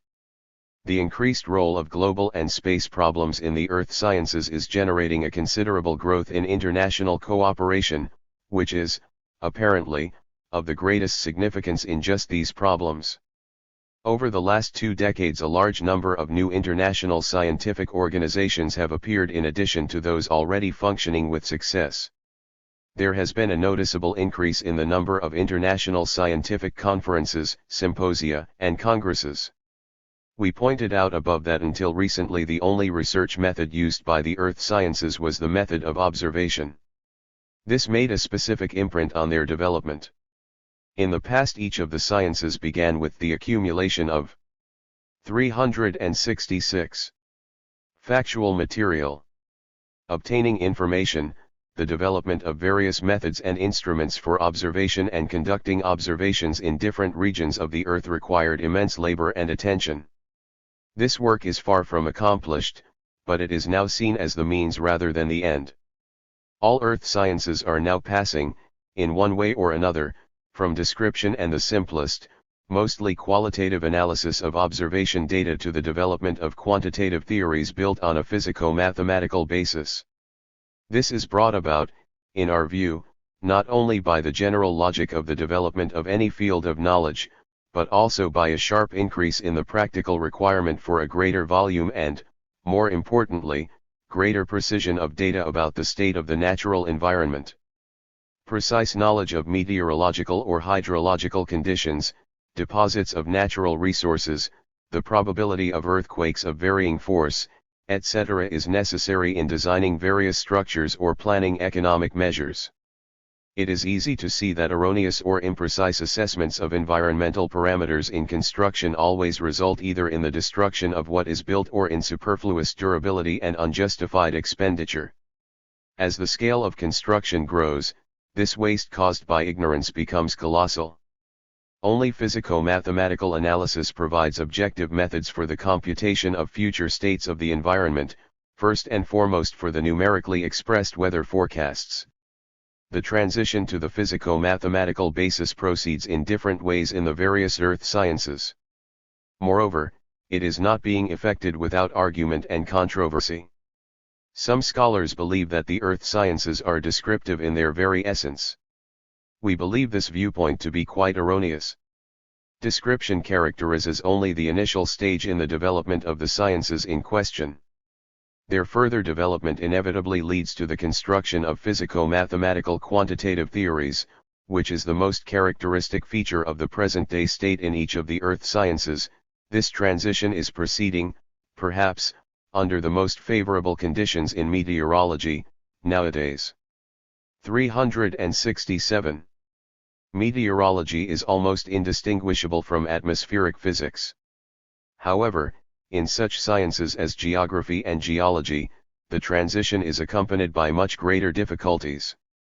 The physico-mathematical restructuring of the earth sciences increases the role of experiment.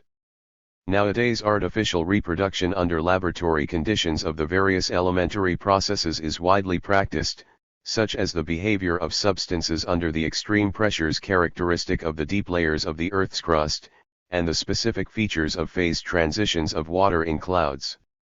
Experiments in the natural location have begun to, particularly in developing methods for affecting natural meteorological phenomena, e.g. the stimulation or inhibition of cloud development, precipitation, etc. A more or less profound introduction of the ideas and methods of physics and mathematics into the earth sciences caused the rapid change now taking place in the technical apparatus used. This is of particular significance, since it is an invariable feature of the earth sciences that they process enormous amounts of factual data characterizing the state of the natural environment at different points in space and moments in time. The volume of information required grows as practical needs make us deal with increasingly fine distinctions in the state of the environment. This, in turn, conditions the development of observation means and methods of analyzing the data obtained. As for observation techniques, the most important aspects of their development are the application of telemetric devices, movable platforms, and remote control methods. Even several decades ago, just as in the previous 1 or 2 centuries, the measurements of the state of the environment, air temperature, magnetic field strength, the velocity of river flow, etc. were mostly taken by an observer on the spot. Apparently, the sonde that went up in the Soviet Union in 1930 was the first radio telemetric system in the world. A small balloon carried devices to indicate temperature, humidity, and atmospheric pressure together with a miniature radio transmitter to communicate information about the structure of the atmosphere up to a height of several kilometers. Later. 368. Again in the USSR, the first automatic weather stations appeared in remote places on land and on the drifting ice fields of the Arctic, which transmitted regular information about the weather, and, finally, meteorological rockets. Telemetric systems are now used in many meteorological, oceanographic, and various other geophysical investigations and services. Such systems are of special significance in outer space research, where extremely complex measuring and control devices mounted on spaceships are sent from the Earth to other heavenly bodies hundreds of millions of kilometers away from it to obtain information. Measurements in the ocean have for quite a long time been taken with the help of mobile units. Recent decades have seen wide use of specially equipped planes for determining quickly the state of geophysical fields and various characteristics of the Earth's surface on a large scale, e.g. for magnetic survey work, mapping sea ice, surveying sea temperature, assessing crops, etc. The Earth's artificial satellites have proved to be extremely suitable movable platforms for determining rapidly the characteristics of geophysical elements on the entire surface of the globe. In recent years, the USSR and the USA have created special spaceborne weather monitoring systems which provide a review of the state of the atmosphere around the whole Earth once or twice a day. Of great importance for advances in observation techniques is the development of remote control instruments for probing planetary environments. Geophysicists have long used the passage of natural seismic waves through the Earth's body to discover its inner structure. Analysis of the propagation of acoustic waves arising in the air from large explosions permitted us to establish the specific structure of the atmosphere. This stimulated the use of artificially generated seismic, acoustic, and hydroacoustic vibrations to reveal the structure of the Earth's crust, the atmosphere and the ocean. Radiation in the radio frequency range proved very effective in discovering and measuring the characteristics of many atmospheric phenomena both in the ionized regions of the upper atmospheric layers and in precipitation, clouds, and some other phenomena of the lower layers. 24 15 67 369. Application of telemetric, remote control, and movable measuring systems creates the conditions for, and at the same time requires automation of, the analysis and processing of data. Automation of observation and the mechanization of data processing are being introduced into meteorological research and meteorological services. Point 1. At present, automatic lines have already been realized for the entire cycle of obtaining and analyzing meteorological and hydrological information from measurements at stations to numerically expressed forecasts obtained through large computers. But the situation in other earth sciences is different.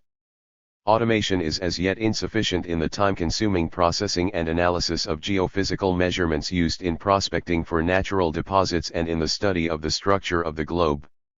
Finally, essential for the present state of the earth sciences is the development of problems involved in active interference in natural phenomena, and in the goal-directed transformation of the natural environment.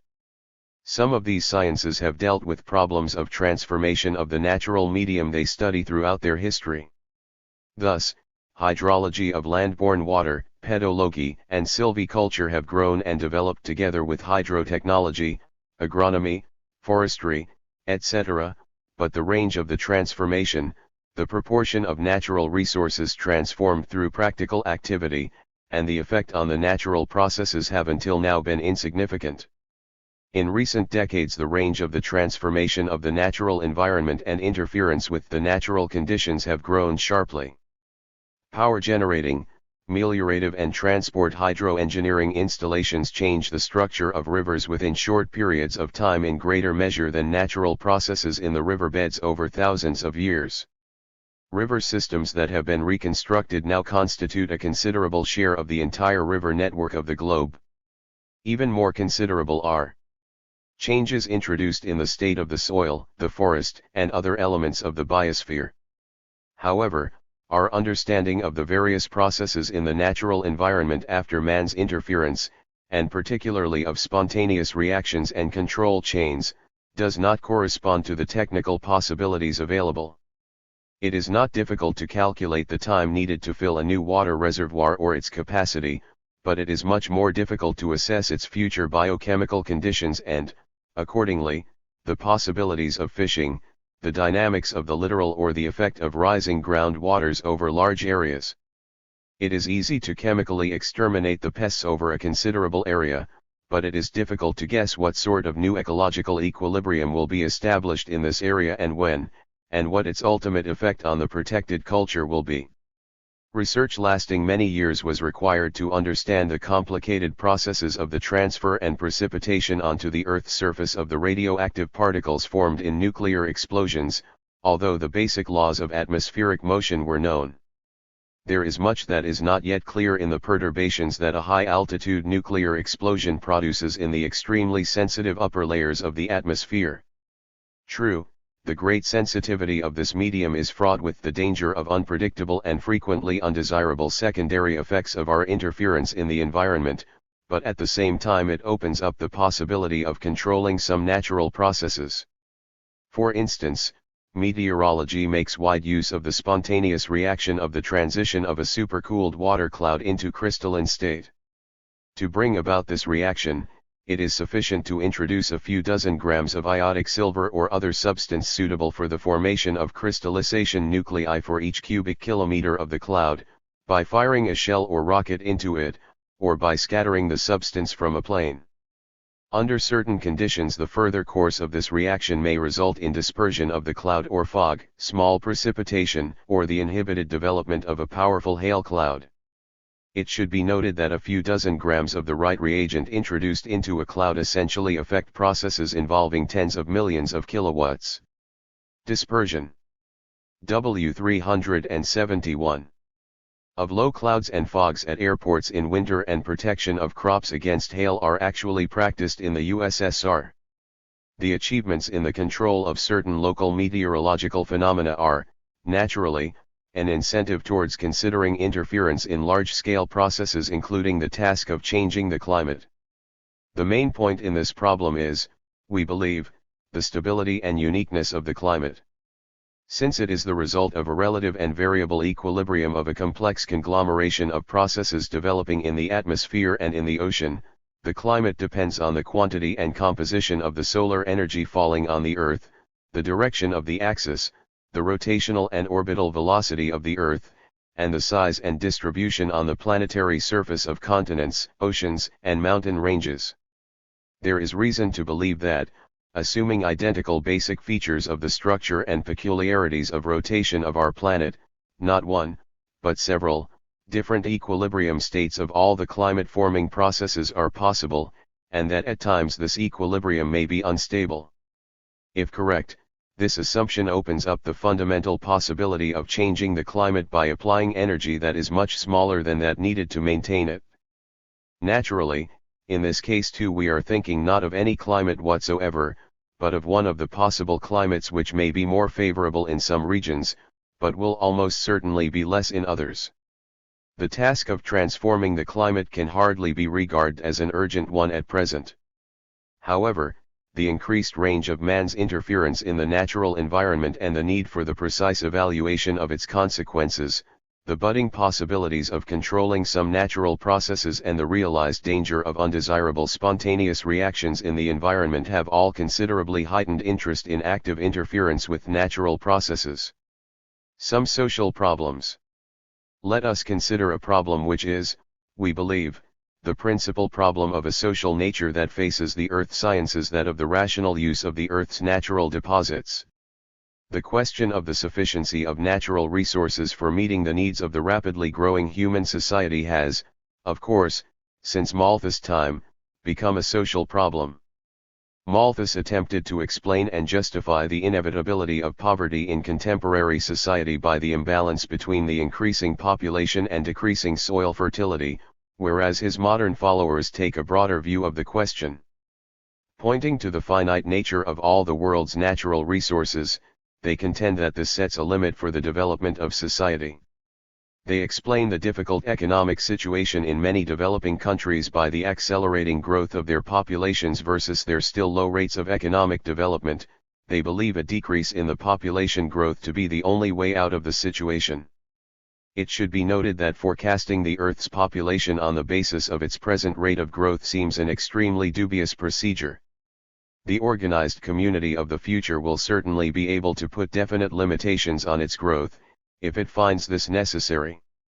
Incidentally, humanity now faces the increasingly more serious problem of regulating not only its quantitative, but also its qualitative composition, the problem of education and training in the broadest sense.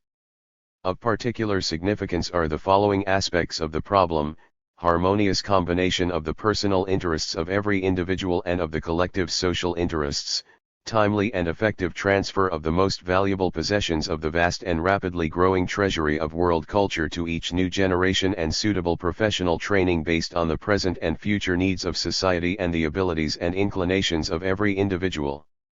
We can see that at present only countries following the socialist road are paying proper attention to this problem, and that it is being handled on a principled and correct BA.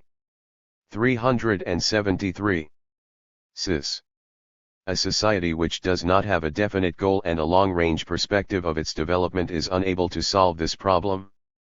The problem of regulating the qualitative composition of society may reveal completely new aspects and unexpected difficulties. Advances in the study of the hereditary mechanism have, some biologists believe, brought us close to mastering certain of its functions, which will permit us to plan and create some of the characteristics of future generations. At present, perhaps, half the families in the world have the practical opportunity to have or not to have a child according to their wish, but the time is, probably, not too distant when parents will have the means at their disposal to impart to their future child a special ability for music or literature, or the features of aggressiveness or kind-heartedness?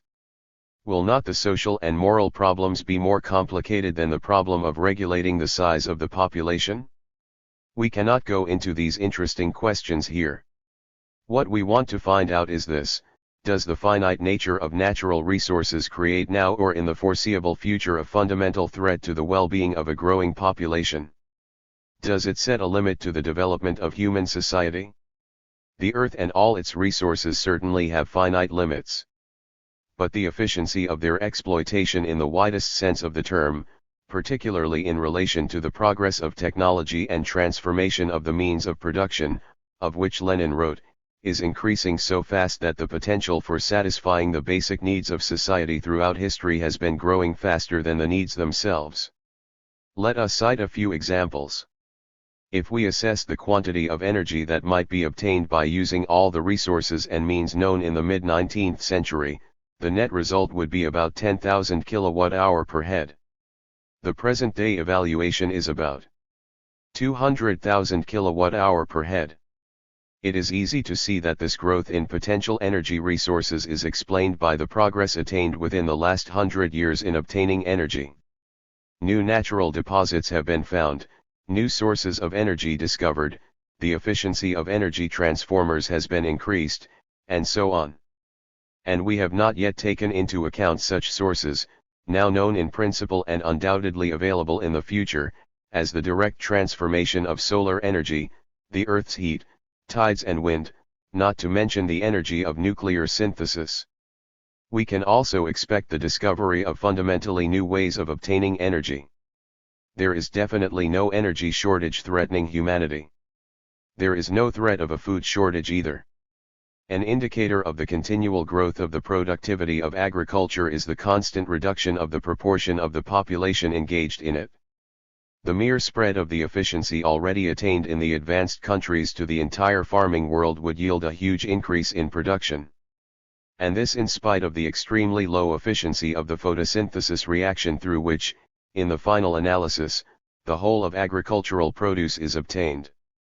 Meanwhile, there is no reason whatever to consider this efficiency level to be the limit. It is a fact that only a very small part of the vast biological productivity of the ocean is used at present. There are already in existence various methods of producing synthetic foodstuffs. Thus, in this field, too, we observe a rapid growth in the possibilities of obtaining food per head. We pointed out earlier the rapid growth in the prospected deposits of mineral raw materials. There is hardly any need to show that a similar situation exists as regards the problem of materials.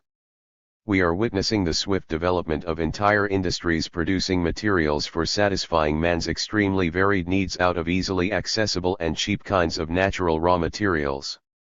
Thus, we see that society's needs, which are growing because of the increase in population and in each individual's requirements, should not be related to some constant limiting quantity, but to a variable and increasing possibility of satisfying them through 375. Discovery of new and more effective use of the existing natural resources of the planet. So far, fundamental possibility of satisfying society's needs, considering the resources of the whole planet in relation to the whole of humanity, has been growing faster than the needs. There are no grounds for believing that the situation will change in the hundreds of years to come. At the same time, we cannot, naturally, contend that this will always be so. The finite nature of the size and mass of the Earth may in the distant future limit the size of its population to a definite optimal number. But the door into space has already been opened, and it is not hundreds of years, but decades that separate us from communication with other planets. It is not a matter of the hypothetical colonization of other planets, but of the coming of the space age in the development of human society, an era in which the sphere of its practical activity is no longer limited to the Earth, but is extended, in the foreseeable future, to the nearest planets of the solar system and later, without any doubt, farther. It is at present difficult to foresee the concrete forms of man's exploitation of the natural resources of the universe outside the Earth.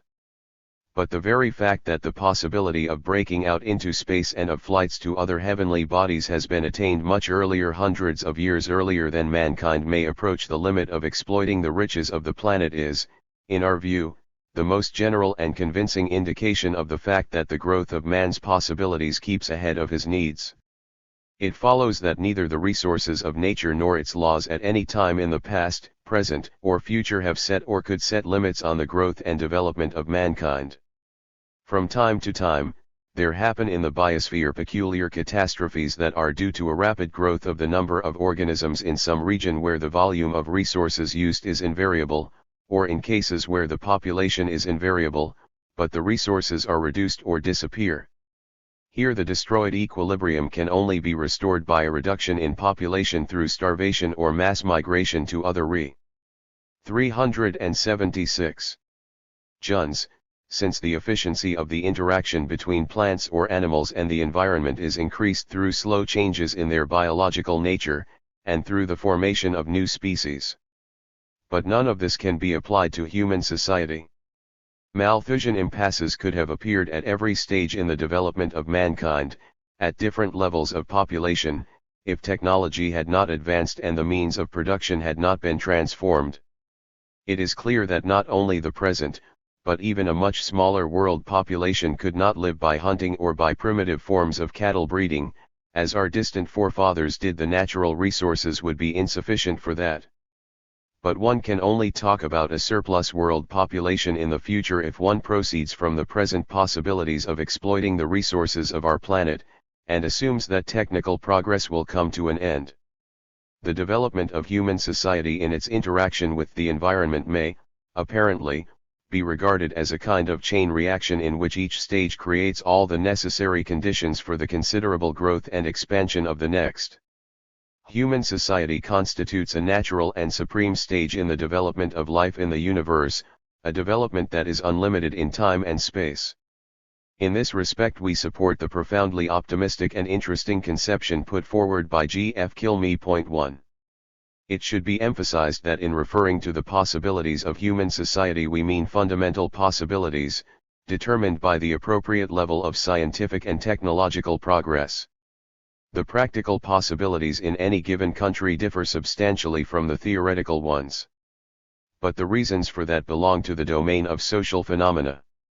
Thus, prolonged colonial exploitation and the resulting technical backwardness, lack of qualified personnel, and other social causes led to a situation in which, over the last 25 or 30 years, the developing countries have increased agricultural productivity by 8%, whereas the USA and Canada have increased their agricultural productivity, high as it was, by 25%. If the rate of population growth in a developing country is 2%, while the rate of economic growth is 2.5%, one can hardly expect a rapid rise in standards of living. In a situation like this, some countries may, quite understandably, look for a temporary solution in a planned reduction of the birth rate. But the main solution lies in the rapid acceleration of the rate of economic growth. That this is feasible is proved by many examples from the development of socialist countries, for instance, the development of the Soviet republics of Central Asia. Only social reasons interfere with the effective exploitation of natural resources. The divergences between countries with different social systems in their attitude to natural resources are noteworthy. The socialist countries have declared all their natural resources to be the property of the whole people, and so from the very outset take serious measures to study, conserve, and develop them. It is not out of place to recall here that the extensive and immediate study and registering of the country's natural resources was listed as a prime task in Lenin's draft of the plan outlining the most urgent tasks of the Academy of Sciences. In 1918 to 1920 large research institutes and surveying and prospecting expeditions were organized with this aim in view. The Soviet government still follows this line, and so do other socialist countries. The result is that the prospected deposits of natural resources have grown dozens of times over and now completely cover the current and future needs of socialist countries. Vast hydroengineering construction became possible, the Northern Sea route was opened, and so on. The developing countries which recently freed themselves from colonial dependence face a very complicated situation as far as natural resources are concerned. As a rule, they are extremely rich in various natural resources.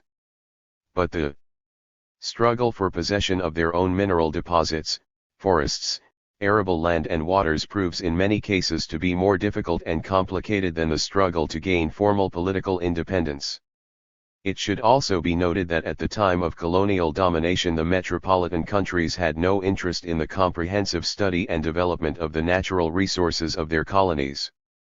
They were only interested in whatever promised high profits within a short period. The main result of this policy is the abnormal monocultural system. The lack of trained national cadres, experience, and equipment creates additional obstacles. But the great efforts made by the developing countries, as well as the aid from socialist countries, will, undoubtedly, enable these serious difficulties to be overcome. The young states will in the end wrest their natural riches from the hands of foreign monopolies and use them in their national interests. Recently, the developed capitalist countries also included the problem of natural resources among the most urgent national problems. After about 200 years of predatory exploitation of their natural wealth, a very grave situation has emerged in these countries as regards water, forests, soil, and some mineral deposits. The threat of the complete destruction of, or considerable damage to, the natural resources induced the adoption of rational measures for their protection and planned exploitation. Soil erosion is being checked, the felling of trees is strictly regulated, measures are taken against air and water pollution, and well-organized national parks have been opened up. But the industrial capitalist states take these measures only at home. The monopolies of the USA and other Western countries continue the predatory exploitation of natural resources abroad, mainly in the developing countries, reaping enormous profits. They cling to their possessions and privileges acquired in the colonial times and attempt to consolidate and expand them economically. It is well known that the entire state policy of the USA and other Western countries towards the developing countries is directed at the consolidation and extension of the possibilities for shameless exploitation of the natural resources and manpower of the developing countries. Simultaneously, the USA is now taking various measures to secure the most favorable conditions in the exploitation of the resources of our planet that are as yet no man's: the oceans, the continental shelves and the seabed. The USA is preparing for a possible carve-up or seizure of these riches. Thus we see that a mere fraction of the enormous potential for the effective exploitation of natural resources is being realized owing to purely social reasons: the existence of the capitalist system, the economic subjugation of some countries by others, colonialism and neocolonialism, disunity and the lack of comprehensive cooperation in human society as a whole. Both technically advanced and backward and ineffective forms of agricultural production coexist on our planet, which means that the sum total of all arable land and forests is, on the whole, exploited not only irrationally, but in a predatory manner as well. This signifies a decrease in the extent of these riches for man.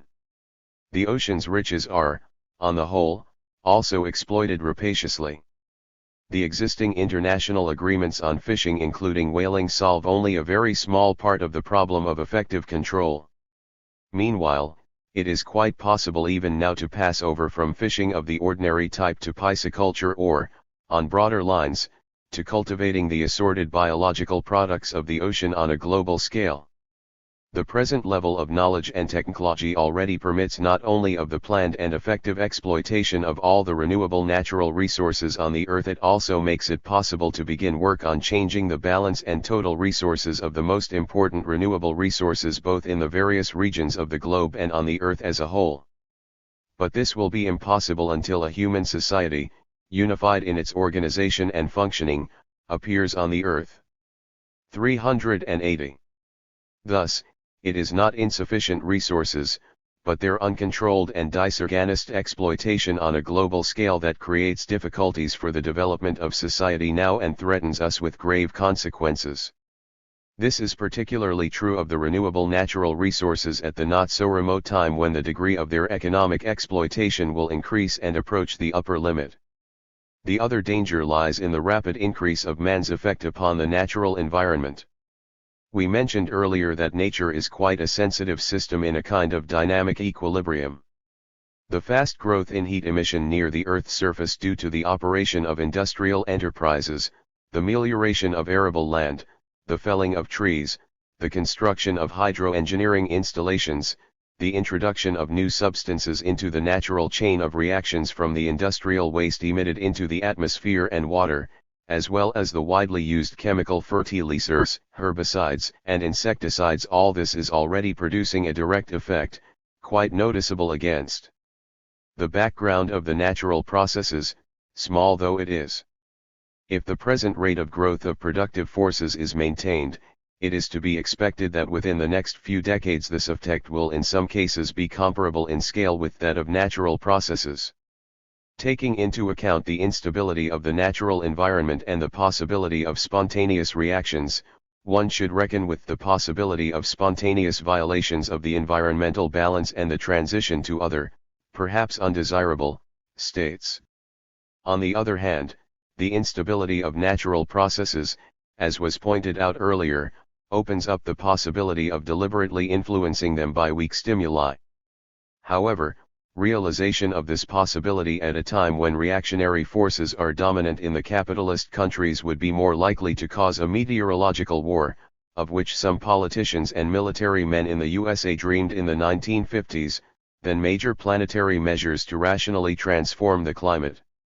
It should be noted that technological progress rapidly develops in any field of human activity a possibility for controlling large-scale processes in the broad sense of the term. Vast quantities of energy are governed at the control centers of integrated power systems. Modern industry is capable of mass-producing enormous amounts of any type of commodity. Activity on an insignificant scale may be sufficient to unleash a nuclear war, and so on.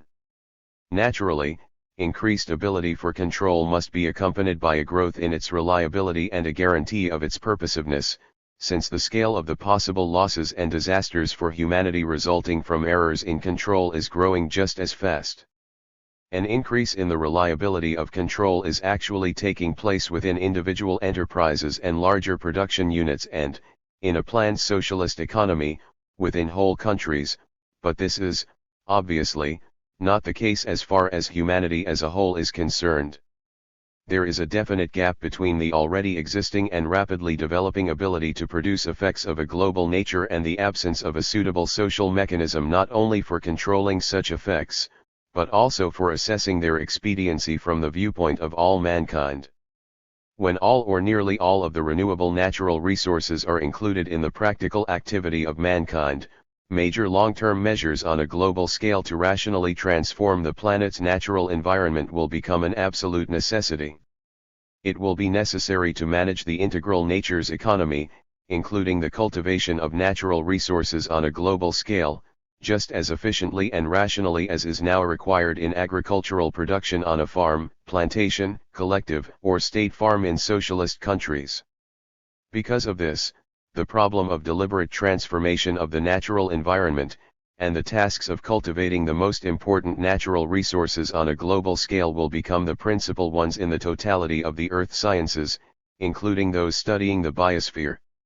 In the next few decades, the registration of the main non-renewable natural resources and the assessment of the balance of renewable resources on the whole planet and in the various regions must be accomplished, and methods must 382 be found for exact calculation of the consequences of the various types of modification of the natural environment.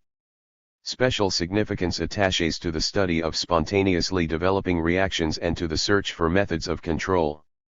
It is easy to see that these problems, common to all the earth sciences, are now becoming vitally important not only in the scientific, but also in the socio-political field. The present state and development prospects of the earth sciences within the national framework, as well as the rapidly growing and strengthening cooperation between scientists of different countries in this respect, guarantee the successful and timely solution of these problems. But this is not enough. Harmonious interaction with the natural environment at the nearest stage of man's total exploitation of the planet's resources requires a positive goal and perspectives of the development of human society. Marx, Engels, and Lenin discovered this goal and substantiated the laws and perspectives of development. They created the conviction that the unity of human society in general and in relation to nature in particular would be attained, through peace and socialism, before the predatory exploitation of the planet's resources or uncoordinated interference in the natural environment resulted in irreparable consequences. Part B. Philosophical and methodological problems of cybernetics. A.L. Berg and B.V. Biryakov. Cybernetics and the Progress of Science and Technology. The distance covered by science over the last 50 years is enormous. The discoveries made on this road are milestones in the enrichment and extension of the scientific picture of the world, and we owe them largely to the achievements of mathematics and technology. From the theoretical point of view, mathematics and the technical sciences are the most important elements in the modern scientific and technological revolution, which, in its turn, exerted a powerful influence on the economic life of society and on social structures, and stimulated the progress of science entailing qualitative changes in the whole sphere of fundamental and applied research. The scientific and technological revolution is linked with the twofold process of the differentiation and integration of sciences. This article will deal with cybernetics, and we shall, therefore, emphasize that aspect of the dialectical phenomenon differentiation versus integration which is expressed in the synthesis of knowledge. Early in this century many scientists viewed specialization in scientific research as a natural and irresistible development. The volume of knowledge was rapidly growing, the sciences branched out. It was believed to be good form to stress the delimitation of spheres of influence between pure science and applied fields. But even at that time these tendencies, the tendency towards differentiation and towards opposing theory and application, were resisted by the trend towards integrating scientific ideas and strengthening the ties between scientific theories, on the one. 387 hand, and technical and social practice, on the other. Scientists attempted to control the babble of tongues of the growing multitude of scientific disciplines by constructing, if not a genuinely unified language, then at least a small number of languages of the basic, fundamental concepts. The systems, or languages, of such concepts contributed to the ideological unification of different scientific trends. This synthesizing role was, of course, played by philosophy, and later, at the turn of the century, by physics as well. Still later, and this is essential for the present paper, the role of a powerful synthesizer was played by the mathematization of the sciences and the formation and development of a new interdisciplinary scientific trend, cybernetics. Although mathematization and cybernetics themselves contributed to the ramification of knowledge, this was outweighed by their integrative function, which has been universally acknowledged by scientists and engineers. The problem of control. Cybernetics is the answer of human knowledge and technical practice to the social need to control and organize by precise methods. In the USSR, the need to control and organize became clear right at the outset of the new society. Soviet power was only months old when Lenin set the goal of the scientific organization of labor and management. In his work The Immediate Tasks of the Soviet Government, written in 1918, he said that, since the task of suppressing exploiters had on the whole been completed, the next urgent task was the management of the state. The main goals were economic ones: victory in the economy and in production, universal accounting and control. Lenin criticized the negative nature of the American Taylor system, but at the same time he suggested that the positive features of the system for organizing labor should be taken into account. This was to be used to increase productivity and to improve the organization of production in a society based on social ownership. This work was delayed by the Civil War and its consequences.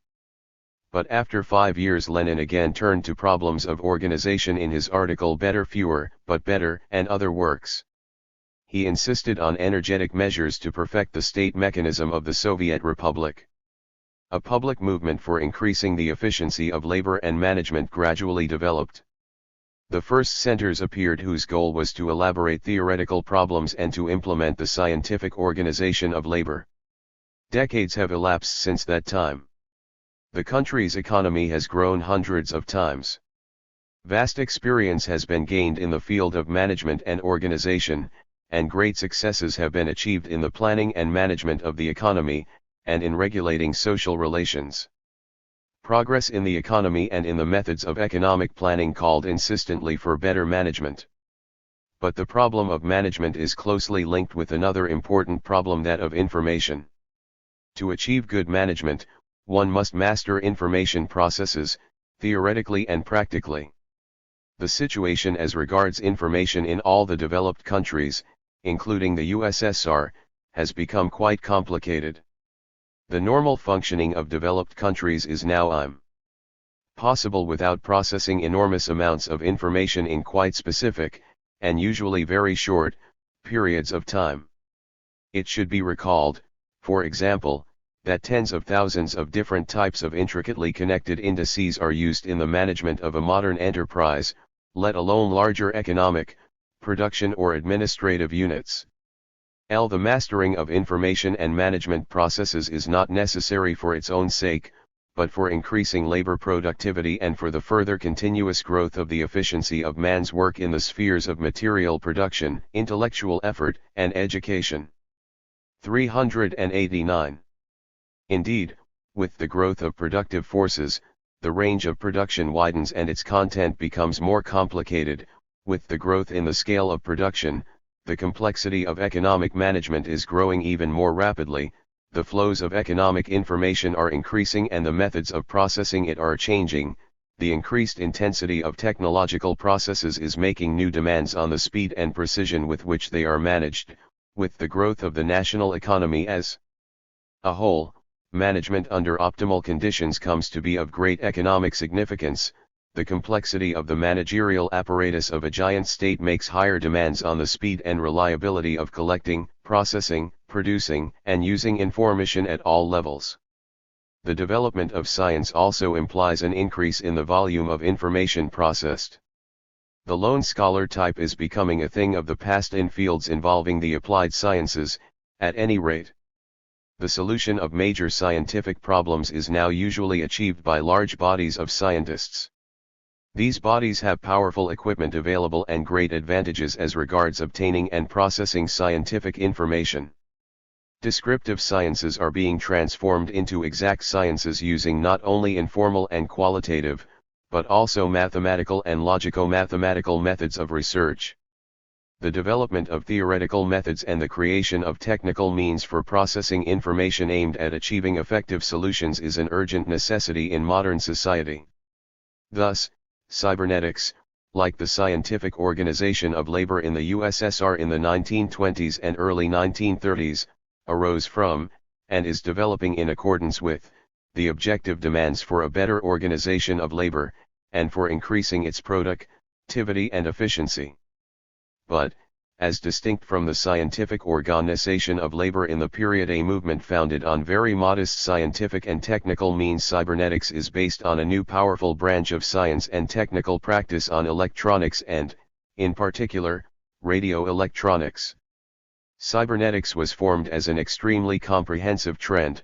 TT was called into being, on the one hand, by the design. 390. An application of complex automata, automation of production, electronics, and computers. On the other hand, cybernetic ideas were prompted by branches of knowledge pertaining to control and information processing in concrete spheres, such as the science of phi. Thirdly and lastly, the inner logic of the development of the most abstract sciences, primarily mathematics and some branches of theoretical physics, created a conceptual and theoretical apparatus that was later used in constructing cybernetics. The wide range and synthetic nature of cybernetics were clearly expressed in the work of its creators. At the time when the ideas of a new science were maturing in the mind of Norbert Wiener, the mathematician, he was working in the USA and Mexico together with specialists in other sciences, in particular with the physiologist A. Rosenblueth.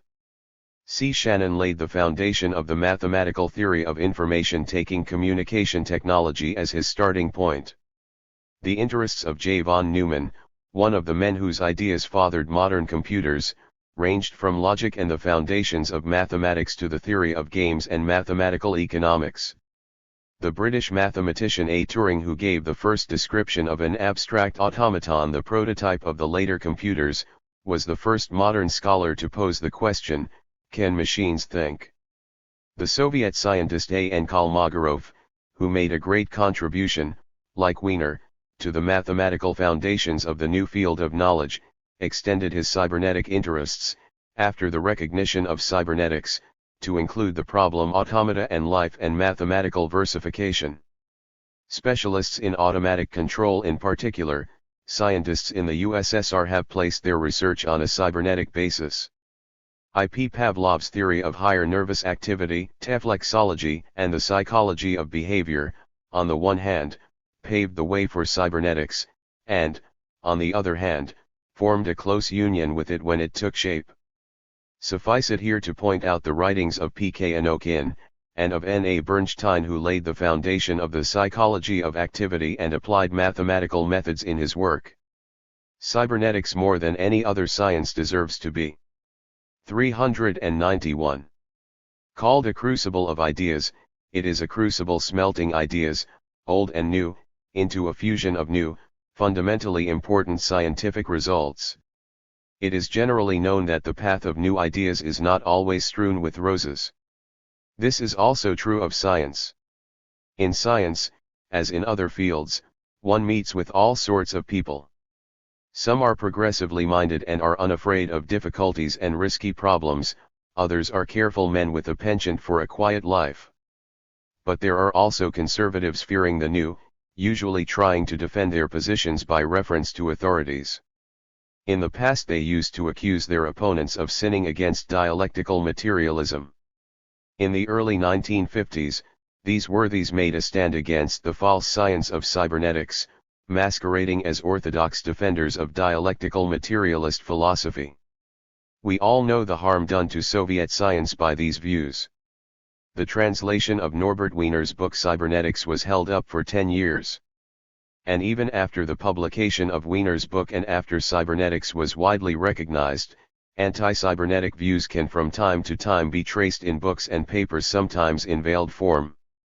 The fight is by no means over. To demonstrate originality of thinking rather than anything else, some scholars insist that the interdisciplinary science of control and optimization does not exist, and that cybernetics is a seasonal, transitory phenomenon, a kind of fashion. These views inhibit the development and application of cybernetic, mathematical, quantitative, and precise methods and technical instruments, particularly digital computers. This applies not just to the humanities, where cybernetic ideas seem to some people to be something alien even now. The negative attitude towards cybernetics also produces a harmful effect on the applications of new ideas and methods in the natural sciences and the technical sciences. The theoretical foundation on which the independence of cybernetics in the system of modern knowledge is based is the content of its fundamental concepts and the nature of the methods applied. These are the concepts of control, informa. 392. Ton and optimization, and the methods of molding and Glyaritier construction. There exist several definitions of Kvivat at present. Some of them are based on the Mfogmaton aspect. Others on the algorithmic one still. Others paint to the commerce of causal network of feedback as expressing the specie features of cybernetics, and Obhagato's feature of additions, however, is reference to the Goa of studying the systems and processes of control. BV mathematical methods. We may say that there was a well-established conception of the sui matter of cybernetics. Soviet science it once reflected, for example, in the definition of the concept of kybernetics trademark in the Soviet Philosophical Encyclopedia Kybernetics, the science of control processes in complex dynamic systems, based on the theoretical foundation of mathematics and logic, as well as on the application of automata, paracolored electronic computers, program-controlled mechanisms and information logical devices. Cybernetics studies primarily the general laws characterizing control processes in various fields. There are three main fields where control one's important: technology, human collectives, and living organisms, but these are only the main fields. Many control processes are not so easily classified. A good example is provided by control processes in the Earth's biosphere. They refer not only to having nature, but also to the social sphere and to technology. C1 Villashan is interfering more and more with the processes tend the unremade world. Another example is control processes IM systems consisting of machines and human collecton es. The object to which the control processes studied by cybernetics are geared is complex dynamic systems. We cannot discuss the concept of a complex kinum C system here, and will merely cite examples of control processes in technology, management in organizations and bodies of people performing certain tasks, control of physiological, biochemical, and similar activities in organisms, the processes of man's deliberate interference with nature. Cybernetics regards all these processes occurring in complex dynamic systems. Further particularization of conceptions about the subject matter of cybernetics implies the specification of its basic concepts, which is the task of the theoretical branches of the science. These include the concepts of a control system, information, and some others. Control always presupposes information processes, so that cybernetics may also be viewed as the science of information or information systems. Accordingly, cybernetics studies the problems of the effective collection, storing, systematization, coding, transmission, retrieval and communication to the addressee and exploitation of information, etc. Furthermore, there exists a whole system of concepts in terms of which the control and information processes in complex dynamic systems are described. These include the concepts of the channel of information, coding of messages, feedback, goal of control, homeostasis, self-regulation, teaching, adaptation, optimization, etc. Some of these concepts, such as teaching, homeostasis, and optimization, are especially important in characterizing the most perfect complex dynamic systems. These are systems possessing a capacity for self-organization at various levels and for determining the goals of control and the ways of achieving them. They include, first and foremost, living organisms, man and animals, as well as communities of some living organisms. Another kind of system of this type is the man-machine sort. These are instruments and machines together with the men operating them. Man in such systems compensates for the lack of any ability for self-organization in modern machines. In these man-machine systems, man provides, in the final analysis, the goal of control and the general criteria for evaluating the actions leading to its attainment. Although determining the goal, defining the goal function. 394. And the criteria for assessing actions may, within certain limits, be entrusted to machines. Even now, man retains within modern systems the solution of the most important and complicated problems of optimization. The foremost of these tasks is the construction of the theory of optimization itself. The solution of this problem dominates, in fact, all of the three levels of research in cybernetics: theoretical, technical, and applied. Theoretical studies concentrate on the creation of methods for optimal control in complex systems of various types. Technical research is directed towards constructing the apparatus and devices needed for the implementation of these methods. Applied work has the goal of exploiting the methods and technical means of optimization in concrete fields. It should be noted that we have not yet managed to construct a unified theory for optimizing processes in any given systems. It is not clear if such a theory is at all possible, since systems in which control processes are affected vary too much even if we restrict ourselves to the purely cybernetic and information aspects of the problem. Systems may be determinate or probabilistic, open or closed, their structure and functioning may be discrete or, conversely, they may implement the idea of continuity. Besides, the requirements of optimality themselves may vary. That is why cybernetics develops many different methods for, and theoretical approaches to, increasing the efficiency of control processes and their optimization. The theoretical, i.e. mathematical, apparatus used here is extremely varied. Among the instruments used are the theory of probability, the Shannon information theory, mathematical statistics, the theory of experiment planning, the theory of mass servicing, operations research, the theory of finite automata, the theory of graphs, the theory of algorithms, mathematical logic, the theory of games, linear and dynamic programming, and many other new and rapidly developing fields of mathematics. The goal of ensuring optimum conditions for controlling processes is the dominant feature of cybernetics. Modern cybernetics is the science of optimum control of complex processes and systems. Its main task is to devise methods. 395. Of achieving goals with the least expenditure of labor, time, materials, energy, and information. Cybernetics is in a state of continual development, and it is difficult to do it justice in a short article. It is an extremely ramified and multiform trend represented by hundreds of powerful scientific bodies, an enormous number of projects, and a vast flow of scientific publications. We shall, therefore, attempt to touch on the main points only. These main points are, in our view, the significance of cybernetics toward the general world outlook and methodology, and its role in the global development of science and technology and the productive forces of the USSR. Point 1. New aspects of the scientific picture of the world. Cybernetics is a rich source of the new ideas making up the present-day philosophical interpretation of reality. This becomes immediately clear when we try to establish its contribution to the scientific picture of the world, to the methodology of cognition, and to the ways and tendencies of the practical modification of the world by man. The main point here is that cybernetics represents a new and powerful breakthrough of knowledge into a hitherto uncharted domain, the domain of control and information processes. The idea of the existence of general laws pertaining to control and information and effective in qualitatively different spheres of reality had not been developed before cybernetics appeared. Idealism and fideism attempted to fill the vacuum which existed in problems of this sort. The significance of the new science is, therefore, clear. In a way, it completed the scientific picture of the world.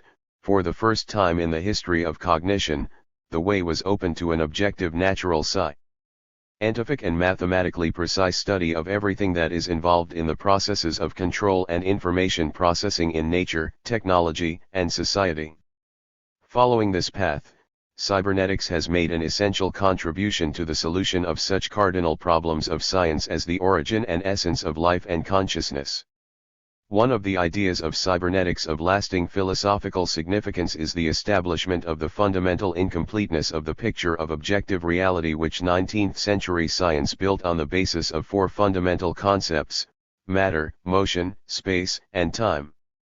To obtain an integral picture of reality, it was necessary to include in the conceptual treasury of science the concept of information, which had always been part of the ordinary language, but not a scientific concept.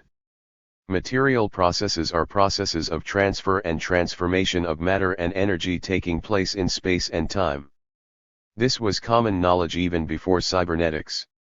Now it has become clear that systems of material objects and material and energy processes existing in the spatio-temporal continuum are at the same time, in some sense or other, the sources, carriers or users of information. There is neither matter nor energy unrelated to information processes.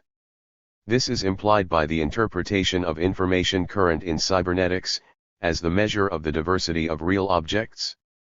Information processes are present in all acts of the functioning of living matter. Information penetrates man's life and social structures through and through. Man lives on the earth in the gravitation field, in all sorts of energy and radiation fields, but not only in these fields. He also finds himself in a kind of information field which continually affects his sense organs. It is clear in the light of cybernetics that if living beings did not possess sense organs or other devices for the reception of information, or if the information field did not exist, life on the earth could neither appear nor exist. Man cannot live in a material, energy, or information vacuum. The concept of information in cybernetics is specified in the mathematical theories of information. These theories, statistical, combinatorial, topological, semantic, and others, throw new light on a number of aspects of the philosophical concept of reflection. Quantitative assessments of information introduced in these theories, and descriptions of its transfer and transformation provide the necessary apparatus not only for a mathematically precise study of the processes of control, they open up new perspectives in the study of interactions between material objects in general. And it is these interactions which realize the ability of reflection which lies at the foundation of the very structure of matter, of which Lenin wrote.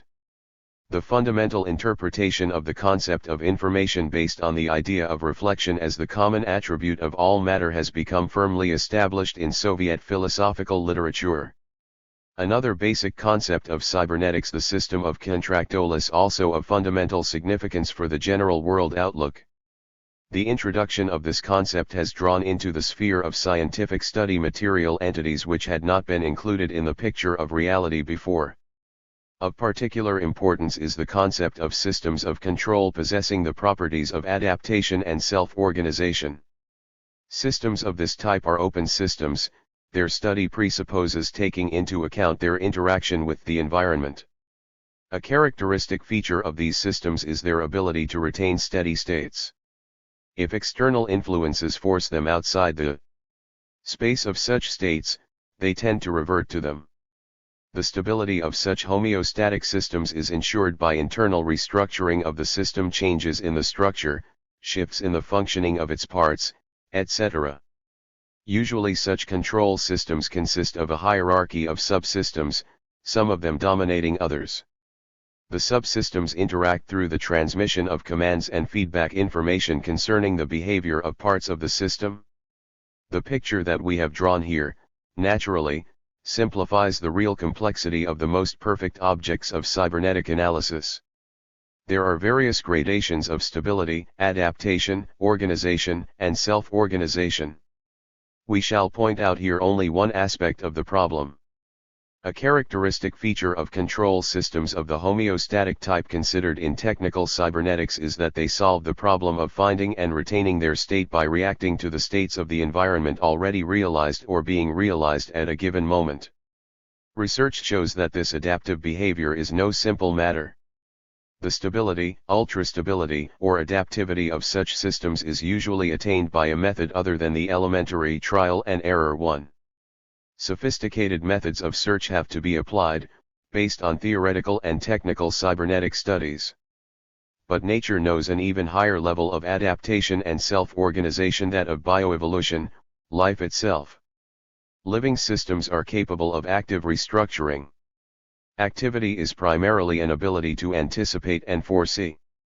Natural homeostatic systems possess, apart from memory reflecting their individual and generic experience, mechanisms for registering the laws of the environment and for constructing general concepts and notions in the course of learning and the accumulation of experience. It is essential that this anticipatory activity is linked with working out the goal of behavior by the given system. The setting of goals determined by the needs of life is an inalienable element of adaptive behavior at any rate, beginning with the level of the animate world. 399. The discovery of the nature of such systems is an important task of cybernetics. It is essential for the construction of more and more intelligent automata. It may be noted that science here is at the very start of the road. We can endow machines with individual memory, but machine reproduction of generic memory is only taking its first steps. We can construct machines that predict the future behavior of controlled objects on the basis of laws cognized by man, aided by machines or not. But the difficulty of endowing modern machines with the property of goal setting so characteristic of the developed forms of life is prohibitive.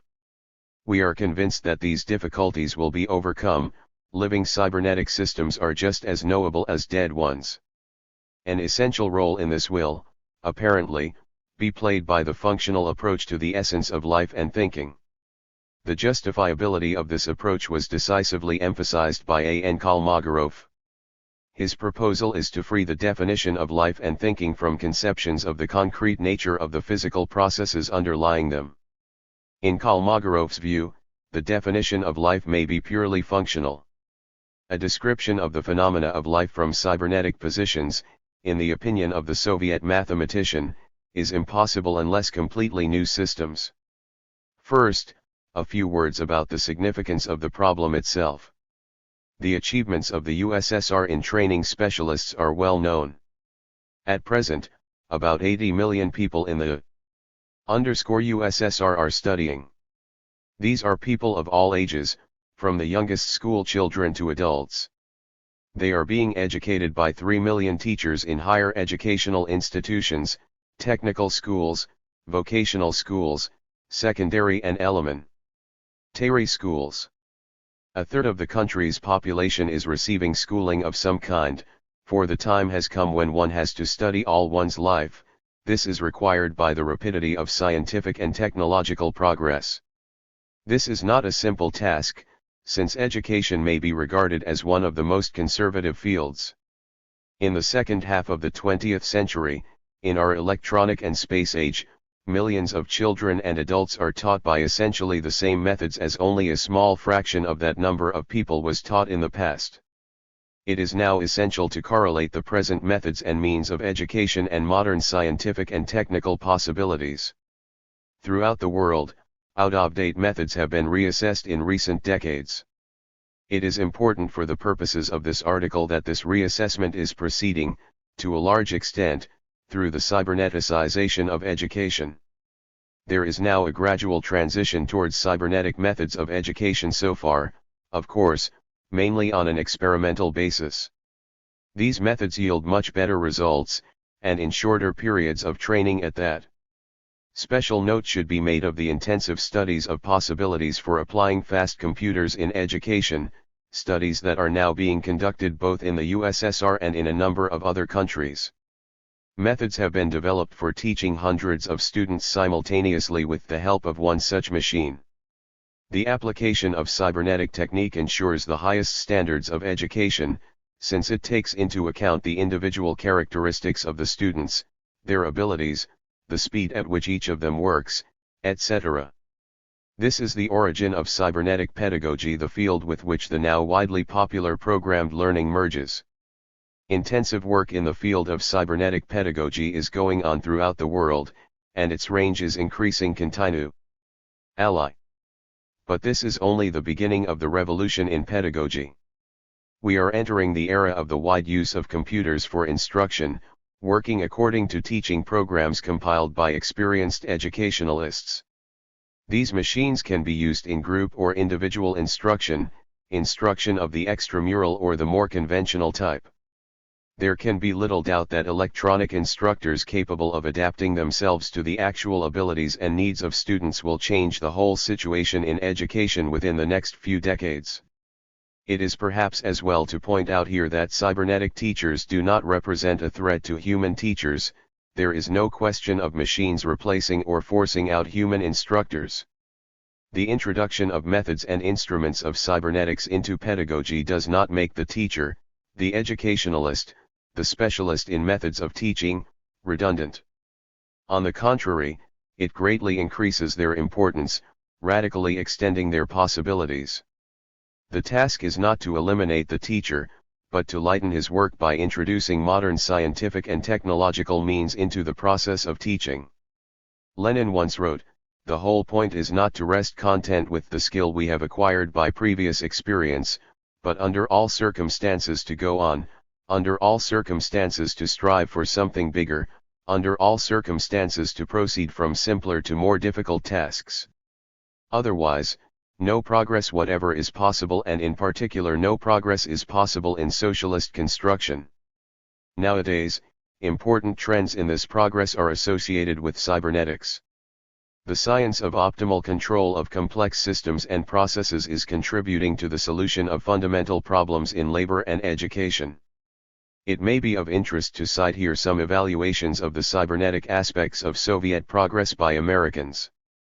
The Washington Post scientific correspondent Howard Simons wrote in an article for the Air Force and Space Digest that some American experts view the Soviet excursion into cybernetics as representing the single greatest potential threat to the West. Some time ago, two research workers at the Baddeley Memorial Institute, Columbus, Ohio, published an article Cybernetics in the USSR in the American journal Computers and Automation, which says, the Soviets consider that cybernetics is relevant to contemporary scientific and technological problems, and reinforces certain statements of dialectical materialism, a philosophy of development of societies and similar complex phenomena. In the Soviet Union, cybernetics has kept a solid scientific meaning as the science of control and communication in man, machines, and organizations, with emphasis on the use of automatic computers. 2. Emphasis on the use of automatic computers. This is indeed true. The search for solutions to problems involved in the development of Soviet society necessarily leads to wide application of computer technology. This has already been discussed above. That is the technical basis of cybernetics. At present, computer methods for the accumulation, systematization, storing, processing and use of scientific, technical, production and economic information are acquiring enormous significance. The overall power of countries nowadays depends not only on, let us say, their production potential, but also on their capability in the sphere of information, and on their ability to implement control under optimal conditions. All of the economically developed countries are rapidly increasing the number and raising the quality of automatic computers and computing centers. All of this radically changes the situation in processing and using information. Computers are now invading all fields of man's information activity much more swiftly than printing did a few hundred years ago. We now have machines performing millions of numerical and logical operations per second, as against the few operations per second that man can perform in his mind. The potential of computers is growing all the time. What took the machine of the 1950s a whole hour to do is achieved by the modern machine in less than half a second. Computers now have qualitative capabilities that they did not possess formerly. Automatic systems are being constructed consisting of many computers unified into an integral whole by communication channels. These systems make new demands on the designers of computers, input and output systems, and systems for accumulating, storing, and transmitting information. Computational mathematics and technology call for the further development of theory, the elaboration of new principles of computer functioning, including those based on the ideas of self-organization and adaptation. Wide practical use of cybernetics depends in many respects on the progress of automatic computers and their mathematical servicing, which is, in turn, closely linked with the development of radio electronics. Cybernetics has a great interest in performing information processes in which the expenditure of matter and energy is at a minimum. This is achieved through a decrease in the size and weight of apparatus, through miniaturization and micro-miniaturization. As years go by, technology will achieve a density of storing information in the memory of machines and instruments which will be comparable with the density of information storage in the human brain. Of great significance is the decrease in energy consumed by apparatus. Technology is creating supersensitive and almost inertialess devices, replacing the wieldy apparatus of former years which consumed a lot of energy. Machines and devices must also have the properties of reliability and durability. We should mention in this connection a system for organizing production without defects developed in the USSR. It is now a widely recognized system, introduced at many enterprises. It is at present developing into a system for working without defects, i.e. a system embracing all sides of the activity of an enterprise. This important achievement of Soviet science and 420 technology was made in direct pursuance of Lenin's behests concerning scientific organization of labor. The problem of reliability is a many-sided one. It covers a wide range of questions relating to such directions in science and technology as physics and chemistry, mechanical engineering and instrument making, mathematics and economics. It also includes the human factor. Cybernetics has posed the problem of studying the reliability of the work of man, the most important link in modern control systems. This aspect of the problem of reliability also involves certain sociological features that have to be studied by sociologists. As applied to information, the problem of reliability is first of all the problem of its trustworthiness. To manage human labor effectively, to rationalize education, fully reliable information is needed. This means timely, precise, consistent information, free from interference and distortions. If no reliable information is available, control and decision-making have to be based on incomplete or defective information, which may result in the failure of the whole system of control. Cybernetics is, therefore, vitally interested in raising the quality of information, its reliability, which is no less important than the quality of industrial production, construction work, the work of transport, etc. Lenin wrote in his philosophical notebooks that truth is a process, man advances towards objective truth through practice. Nowadays, this road to truth through technique lies, to a great extent, through cybernetics. The road is automation of intellectual labor. A great number of intellectual functions and operations that for centuries have been believed to be man's monopoly are being gradually entrusted to computers. The computers of the future will, evidently, render man invaluable services on his road towards objective truth. They will be computers whose speed will approach thousands of millions of operations per second, computers whose external memory will exceed that of man many times over, self-organizing and self-teaching computers, computers capable of working faultlessly for long periods of time, not to mention computers of new types, machines which will be endowed with the property of independence, including even the ability to adapt themselves to the environment and to perfect themselves, following general criteria given in one form or another by man. In outlining the perspectives for a possible development of cybernetic computers, we believe it appropriate to express the view that machines do not think and will hardly ever think just as man does, as a rational being does living in society, endowed with intellectual needs and using natural language for exchanging ideas with other rational beings. But the man working in cooperation with computers, undoubtedly, thinks better and in a different way from the man who is compelled to restrict himself to primitive instruments in mechanizing his intellectual labor.